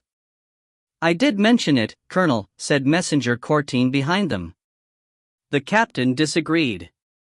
Saravi affected a cold smile. "I did not think that they deserved a chance in the light, sir. Not after using their dark powers to kill so many of my men. I preferred to present them as a lesson to the city. As for questions, I unfortunately do not have an inquisitor on staff." "But we do, Captain." "You should have sent them back to base camp." "I told him that too," said Cortine. "And the same for the other prisoners." "Other prisoners?" Saravi nodded. "We rounded up 57 militiamen, sir, in addition to these executed officers. Some of them are in the basement cells, some in the stables. With only 3 mages, there is a limit to how much we can keep warded. Conditions are less than ideal. Well then, we shall take them off your hands." And here was the other sticking point. He took a deep breath, readying his pitch. "While I understand the procedure, I must say, as I wrote in my report, that I think we are best served by hostaging these men against the city's ire. The commander was too dangerous to hold, but these others can be. No dot. Bartered to gain some cooperation, perhaps, and regain our lost men, or at least reduce the blood price we will be paying to widows. There will be no bargains, Captain. No blood price. Now show me your stable of prisoners." Resigned, Saravi led the way down the steps, past the staring faces of the dead, around the garrison front to the great attached building at its flank. It was half the size of the garrison itself, connected internally by a hallway between 2 of the bunkrooms and open to the street by way of a tall double door. When Saravi banged on it, a voice responded, "Who goes?" "Your captain and Colonel Reth of the Free 1st Brigade." A rattling of chains and clunking of locks. A few grunts of exertion. Then the doors swung outward, exposing a set of soldiers with knuckles pressed tight to their foreheads in salute. Colonel Reth returned the gesture absently as his iron gaze roamed the interior. The horses were stabled closest to the door, 20 task guards and 12 scouts tenskais, the latter crowded 2 to a stall. Beyond them, in the 6 remaining stalls, were the prisoners, 45 men, divided up then crammed shoulder to shoulder and shackled to each other, shivering under horse blankets and a haphazard spread of hay. Several infantrymen stood in the aisles, relaxing from salute, 2 more guarded the door to the garrison. Tiny mage lights hung everywhere. "About half the force that went for us, plus a few we took from their homes," said Saravi. "Another 12 in the basement. The rest fought or escaped." "And is that it for the city's fighters?" "No. According to the rosters, this is about 2/3 of the militia, with the others at outlying posts. We haven't been able to round them up. Then there are the private mercenaries, no idea how many. Lieutenant Benson has been looking over the Lord Governor's ledgers, but they are mostly household expenses, council business. The information might not be there. I have heard that we no longer have a manor to search or occupy. My apologies, Colonel. Perhaps you could board your men at the council house. Provided that we do not evict you, HM? Saravi did not answer. He half expected Blaze Company to be recalled to camp once control of the city was handed off, though what Reth planned to do with just a handful of men? Perhaps only Saravi and his command staff would be going home. Or perhaps the rest was marching. A moment of silence, then Reth said, "You remember, of course, how I tried to dissuade our crown prince from this venture. This Blaze Company." "Yes, Colonel. Perhaps I was hasty. Your techniques suit us, even if your judgment is lacking. In time, you could be refined into a proper weapon of the light, not the." His gaze slid to Saravi's collar, though Saravi did not know what he saw there. "The haphazard agent you are now." "I follow my orders, Colonel, when my commanders see fit to give me any." "True. You do, at that. The prisoners, sir?" Reth glanced over the stalls, the cold-blanched faces, the carefully impassive Blaze soldiers. "Let it not be said that we are cruel, Captain. Send them on to the warm light of the palace, away from this frigid place." "The ones in the cells too?" "Yes, Colonel. And now I would see the ruins you've made." "Of course. Sergeant Lynchard, lead 2 sections of Lancers as escort." "Sir," said Lynchard, and broke from them to head inside. "I should don my armor as well," said Saravi. "The Shadow Cult will be watching for us, along with any other insurgents we have inspired." "Soldiers are known by the quality of their enemies," intoned the colonel. "Did you cause such destruction in your previous life with the Sapphire, Captain? You would know better than I. Mind washing has removed those times." "A pity. If I may be excused." Yes. "I shall have a look around your little domain while I wait." "Oh, and have a horse saddled for me, and 3 for my mages." Saravi gave the order, then quick-stepped to the interior door and through the corridor, to the assembly hall where white-robed mages now passed luggage through the portal, rune-covered chests and cases with heavy locks, reinforced with bands of steel and silver. Curious. He took the stairs 3 at a time, feeling his soldiers' stares on his back. Scryer Mako's presence tapped at the base of his skull, but he did not acknowledge it. There was too much to be done, and no time for discussion. Office. Padding. Armor. Practiced fingers worked the buckles automatically. Helm, sword, shield. The earhook crackled to life and he frowned at Houndmaster Lieutenant Vralek's suggestion of a secondary escort. A few Ruangrian on the side streets, a few scouts on the roofs. "No," he said as he cinched his sword belt. "No one out of range of the mage lights. Scryer Ursian, you are staying here?" "I'm maintaining too much magic to move." "Understood. Verkii and Tanvolthine likewise?" "You wanted this place lit from top to bottom, sir. Keeping those up and the portal active are tapping us to the limit, especially since we had to shoulder press work." "Oh, try not to go beyond Old Crown District. I can't maintain the hook any further." "As you say." He turned for the door. This would be his first time beyond the garrison's warded bounds in the 2 days since the manor fire. The city would have changed in his absence, and that of their city watch, their cowardly governor. The rest of the council had likewise gone into hiding. It unnerved him to step out without the full measure of his company. Perhaps he had foxed this situation more than any of them knew. Been too harsh, or too cocksure. He remembered welcoming the cult's retaliation, thinking it would be a good challenge. How quickly the tide turned. "Lieutenant Rallant." The Senvraka flinched. It was not Scryer Mako's mind voice, but a man's, one of the white robes the colonel had brought. He forced himself to look at a wall rather than scan the gathering of mages and officers that trailed the colonel as he wandered the garrison halls. Yes? He thought. Colonel Reth wishes a word. He blinked and glanced to the colonel in the lead. In person? No. Abide a moment. The itching sensation of mental contact changed, and for a moment Rowland felt a presence around him, like sharing too close quarters with a stranger. Then it faded, and Colonel Retha's rough mind voice said, Savad. He had done this enough that his mental response was not shaded by his revulsion. Colonel. How can I help you?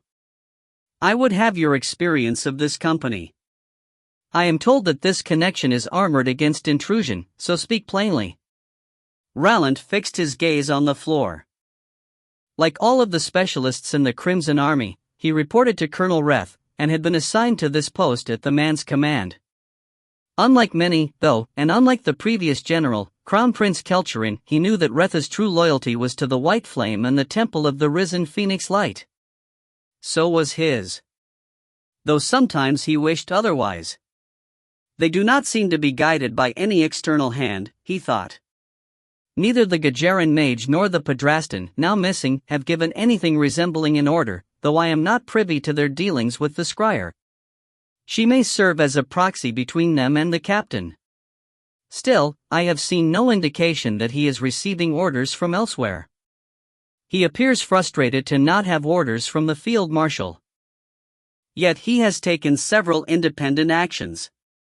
I believe he came by those himself. Courtine tells me he has been refusing blessings. I do not know why, sir. He seems a staunch follower of the Imperial Light. Though he may be having psychic difficulties. Vralik told me he nearly collapsed after a blessing. The grandeur of the Imperial Light brings many to their knees, Lieutenant. Yes, but not usually with convulsions. A spike of annoyance went through his head, feedback from the colonel. There must be some undercurrent. Something he has hidden from us. High Templar Rakmar requires this knowledge for the security of the faith and the Empire. Yes, Colonel. I have been doing all I can, and I have my hooks in his former second-in-command. But there has been nothing to indicate that Blaze Company plots against us, or that the captain holds any lingering loyalty toward the Crown Prince. No outreach toward the Shadow Cult? No, sir. Then explain the militiamen your captain held for weeks without punishment. Rowland opened his mouth automatically, then glanced up. No one seemed to have noticed his slip, and his feet had moved him along with the officers as they followed Reth like a pack. I can't speak for the captain's intentions, he hedged, but I believe he was trying to get them to speak without torture. He is not a soft man, but squeamish perhaps, and the mentalist would not touch them. And then he executes them right before I arrive? It is suspicious, Savad. Find me the reason. Hearing his name again made him grimace. He ran a hand through his hair as if to make sure no other was there. Yes, Colonel. And the mages. You are certain they are not communicating with Enkilan? I have no way to know. The three of them went off together regularly before Press vanished, and while I believe the other's distress is genuine, I cannot say that they did not contrive his disappearance. If you insist, I can work on Scryer Makura, but she is dangerous. I thought you Senraka were made for that. Fucking people over to our side. Or does your influence not work on women? Mind contact did not come with a tone of voice, per se, but the shades of emotion it carried were more than sufficient for the message. Rowland had felt this particular cocktail of smugness and contempt from Reth more than once, and it always turned his stomach. Though it was better than some of the others. She is a mentalist, sir, he thought blandly, and she knows I have been involved with the Lancer Sergeant. My attempt to override his inoculation did not go well. It would be troublesome if she pried into my memories. I heard about the altercation. Heavy-handed, Savad. If you are found out. He would be decommissioned like any other failed specialist. Another trip to the palace, another journey into the depths. A new life as spare parts for the Ile-Rien. I understand, sir, he thought, because the mentalist would know any other answer for the lie it was. He had already been compromised, he just had not yet been caught. Very well, said the colonel, keep at your task. I will have my little tour and consider what comes next. With that, the thread of thought detached, and Roland exhaled through his teeth. The sound of booted feet surrounded him, but he dared not look up, for he could smell Lynchard passing by with his troop of lancers. Curse the man. This would have been easy if only he was cruel. Instead, those worried eyes and that hopeful smile that cut knowledge out of him, made him speak secrets. Made him give himself away. If his masters learned, he was done for. And why? Because some scruffy backwater log hauler had been kind? Had liked him? It was ridiculous. Just chemical. He had dosed Lynchard with enough for 3 or 4 thralls, not that it was an exact measure. Natural resistance varied, and inoculation aided the speed at which the victim sweated it out. But Roland was strong for his kind. In his early years, he'd made thralls by accident, and later, fresh from his disgrace at court, he had commanded a score of worshippers in the name of the White Flame. It hadn't lasted. Thralling bred obsession, which eventually grew uncontrollable. He had created his share of stalkers over the years, and though he hadn't seen that manic light in Erilyn's eyes, he knew it was just a matter of time before he broke the man and was left with a pet or a monster. Escape me, he thought. If only he could take his own advice. Shadows watched the ride out. Shadows whispered their route. Shadows upon shadows passed the news until it stirred Enforcer Arden from her rest. Bleary-eyed, she extricated her lantern from the wall of hissing shadows and pulled her coat and crossbow from the chest. They and the hammock were all that existed in this black sphere. Shadow agents traveled light, their pay and possessions accumulating on the spindle while they pursued their tasks elsewhere. Everything was matte black. No accessories, otherwise the Ayats would steal them. She tied her hair back, tested the crossbow and sent some of the shadows to wake her cohorts. This would take a team.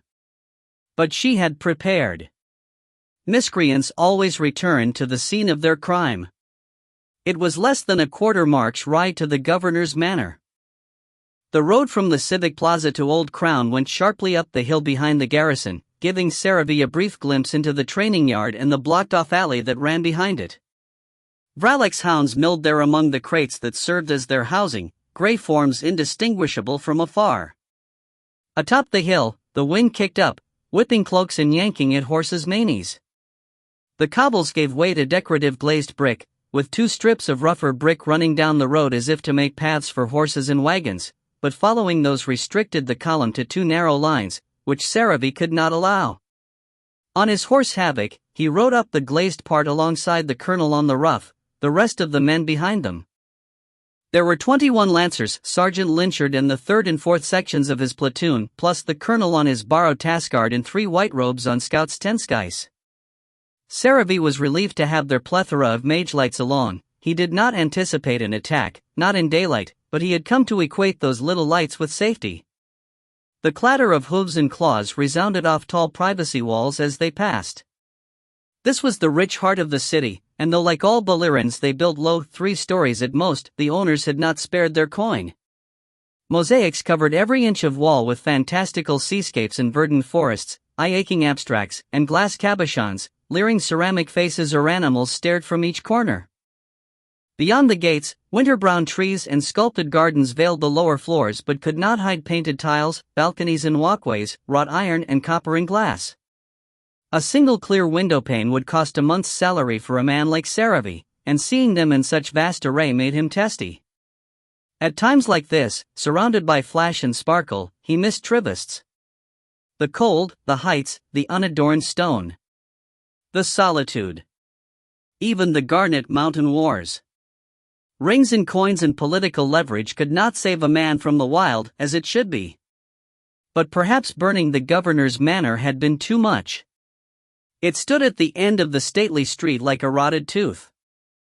All the wood paneling and tapestries, the fine furniture and cushions and clothes and paintings in there had burned well, leaving brick chimneys and the heavy stone sidewalls all but freestanding among the smoking rubble of the rest. The front had collapsed into the dooryard, strewing chunks of glazed brick and melted glass wildly among the blackened bushes and all the way to the open gate. Charred tracks marred the entry, branching in all directions. Spectators, scavengers? Saravi did not care.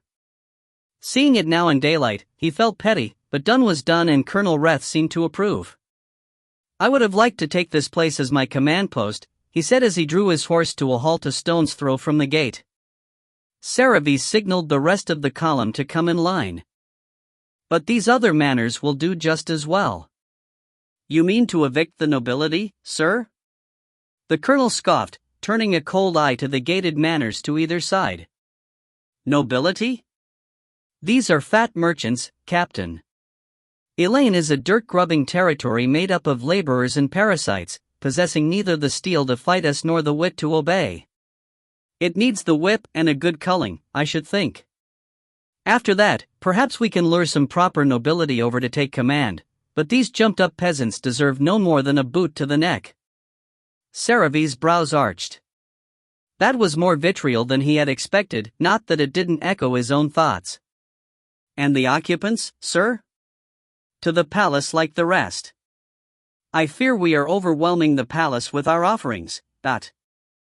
A smile twisted the old soldier's mouth, and he cast an odd, knowing look to Saravi. "The palace can never be overwhelmed. And it is nearly midwinter. What better time for a pilgrimage than to see the rebirth of the light? As you say, Colonel.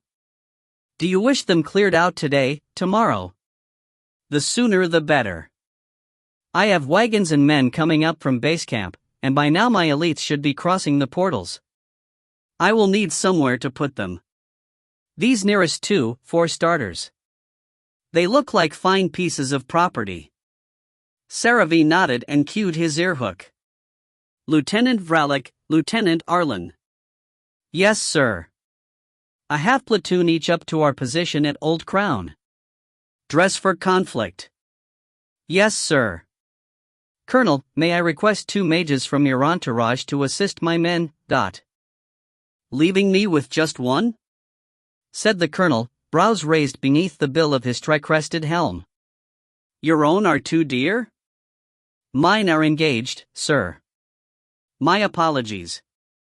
I suppose I can call in a few more, if the situation is so dangerous."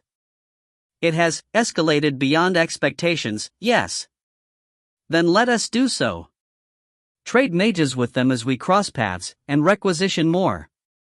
Saravi nodded and raised his hand to signal the lancers, and with a groan of horses and jingle of tack, they carefully turned about. Wheeling havoc, Saravi started to lead the colonel and the mages through the center of the formation to retake its head. From her iron bridge, Ardent watched them turn. Bad enough that they'd come on horseback, but now they were leaving without getting close enough to the gate. "Pike it," she said, and hissed a command to the Ayats on her shoulders. The captain and another high officer were in the trap. She would spring it, and salve her conscience later. As the Ayats vanished to their tasks, she readied her crossbow. Just in case. As the lead horses passed him, Lynchard heard a change in their hoof-falls, a peculiar hollowness in the bricks. Then the road disappeared. For a mere instant, he stared down into endless black, the cold dry breath of the dark gusting up into his face like every nightmare in the world. Then reality snapped back, and with it the road, chewed up and far too close. He didn't realize he had been falling until it was there within arm's reach, and then he hit it and jolted from the saddle, tumbled, scraped along the toothy ground, feeling more than seeing other shapes falling around him. Someone screamed. An instant later, it was a chorus. He raised his head, but what he saw made no sense. There were horses on the ground, and men as well, up to thigh or waist or neck in the pavings. Except the pavings had changed, like a huge maw had taken random bites from the bricks to expose underlying pipework and cistern courses or just solid rock. Lynchard lay in a series of shallow gouges next to a severed arm and shoulder, which teetered at the edge of a much larger hole that cut down into some kind of tunnel. There was no sign of the rest of the man. Incredulity made everything unreal. He got a knee under himself, pushed up and looked toward where he had fallen. Saw his horse laying in another huge gouge, sliced with butcher's precision from the base of the throat to mid-belly, its rear legs still kicking wildly but its open chest pouring blood, its muzzle and nostrils red. Its front legs were just gone. A voice was shouting in the earhook, but he couldn't make sense of it. Rising, he found himself staring across a panorama of blood and frenzied horses as a tide of black shapes poured from the alleys like spilled ink. Captain Saravi and the colonel and the mages stood in the midst of the destruction, protected by panes of white light. Underfoot, huge holes had opened like hungry mouths, obviously meant to swallow them. He turned a complete circle, struggling to draw his sword with a hand gone fiery from pins and needles. There was Corporal Kithwick, laying halved with his horse beneath him as if they had crashed sideways into a lake and been frozen there. Lancer Landine, wet-faced as he took his mercy blade to a horse up to its ribs in the road. Lancer Tazaroon, one of the Jernizan, struggling to keep his seat as his steed danced on its hind legs, both forelegs bloody to the middle joint. Lancer Gant, or rather, Gant's head and shoulders, his slackening face full of confusion. Lancer Carlin, crushed under his thrashing horse. Lancer Tethrick with his own mercy blade out, hesitating over someone Lynchard could barely see, someone waving a bloody hand over the side of another downed and partially disappeared horse. Corporal Vislin crawling out from under his, white-faced, leaving a broad red streak in his wake. A scream caught in Lynchard's throat. He started toward the corporal, then glimpsed black from the corner of his eye and turned just in time to catch a crossbow bolt across the left pauldron. The next one glanced off his gauntlet as he guarded his face. Then they were on him, 3 cultists with knives and bludgeons, their faces marked with black, and all he could do was beat at them with his fists and the hilt of his sword. Too many, too close. A knife scraped across the chain-mailed gap between his torso plates, and a quick twist was all that saved him from the in-thrust, which sawed along his ribs but did not slip in. He introduced someone's teeth to his elbow, felt a knife carve his chin, bashed that one's face with the phoenix crest on the brow of his helm. Another blade carved a line along the outside of his armpit, dangerous territory. A cavalry sword from on high cracked that assailant's forearm. The cultist stumbled away, awkwardly pursued by one of the Jernizan. Lynchard could not tell which, whose horse clawed and scrabbled across the ruined brickwork to give chase. Lynchard took the opportunity to kick the man he had headbutted down to the ground and throwed him, then looked up. Captain Saravi was shouting something, waving his sword the way they had come. The colonel and his mages were several yards away, fleeing. Taking their lights with them. Maybe 10 horses were up, a few hobbling, some riderless, a handful of men on the ground scrambled to organize. And a woman in black strode from the alley behind the captain, raising her crossbow with cold assurance. He knew the warning left his mouth, but he did not hear it, still could not hear anything through the rushing in his ears. Saravi seemed to, though, and turned in the saddle, raising his sword arm to guard. The bolt flew. The bolt struck. The captain wobbled.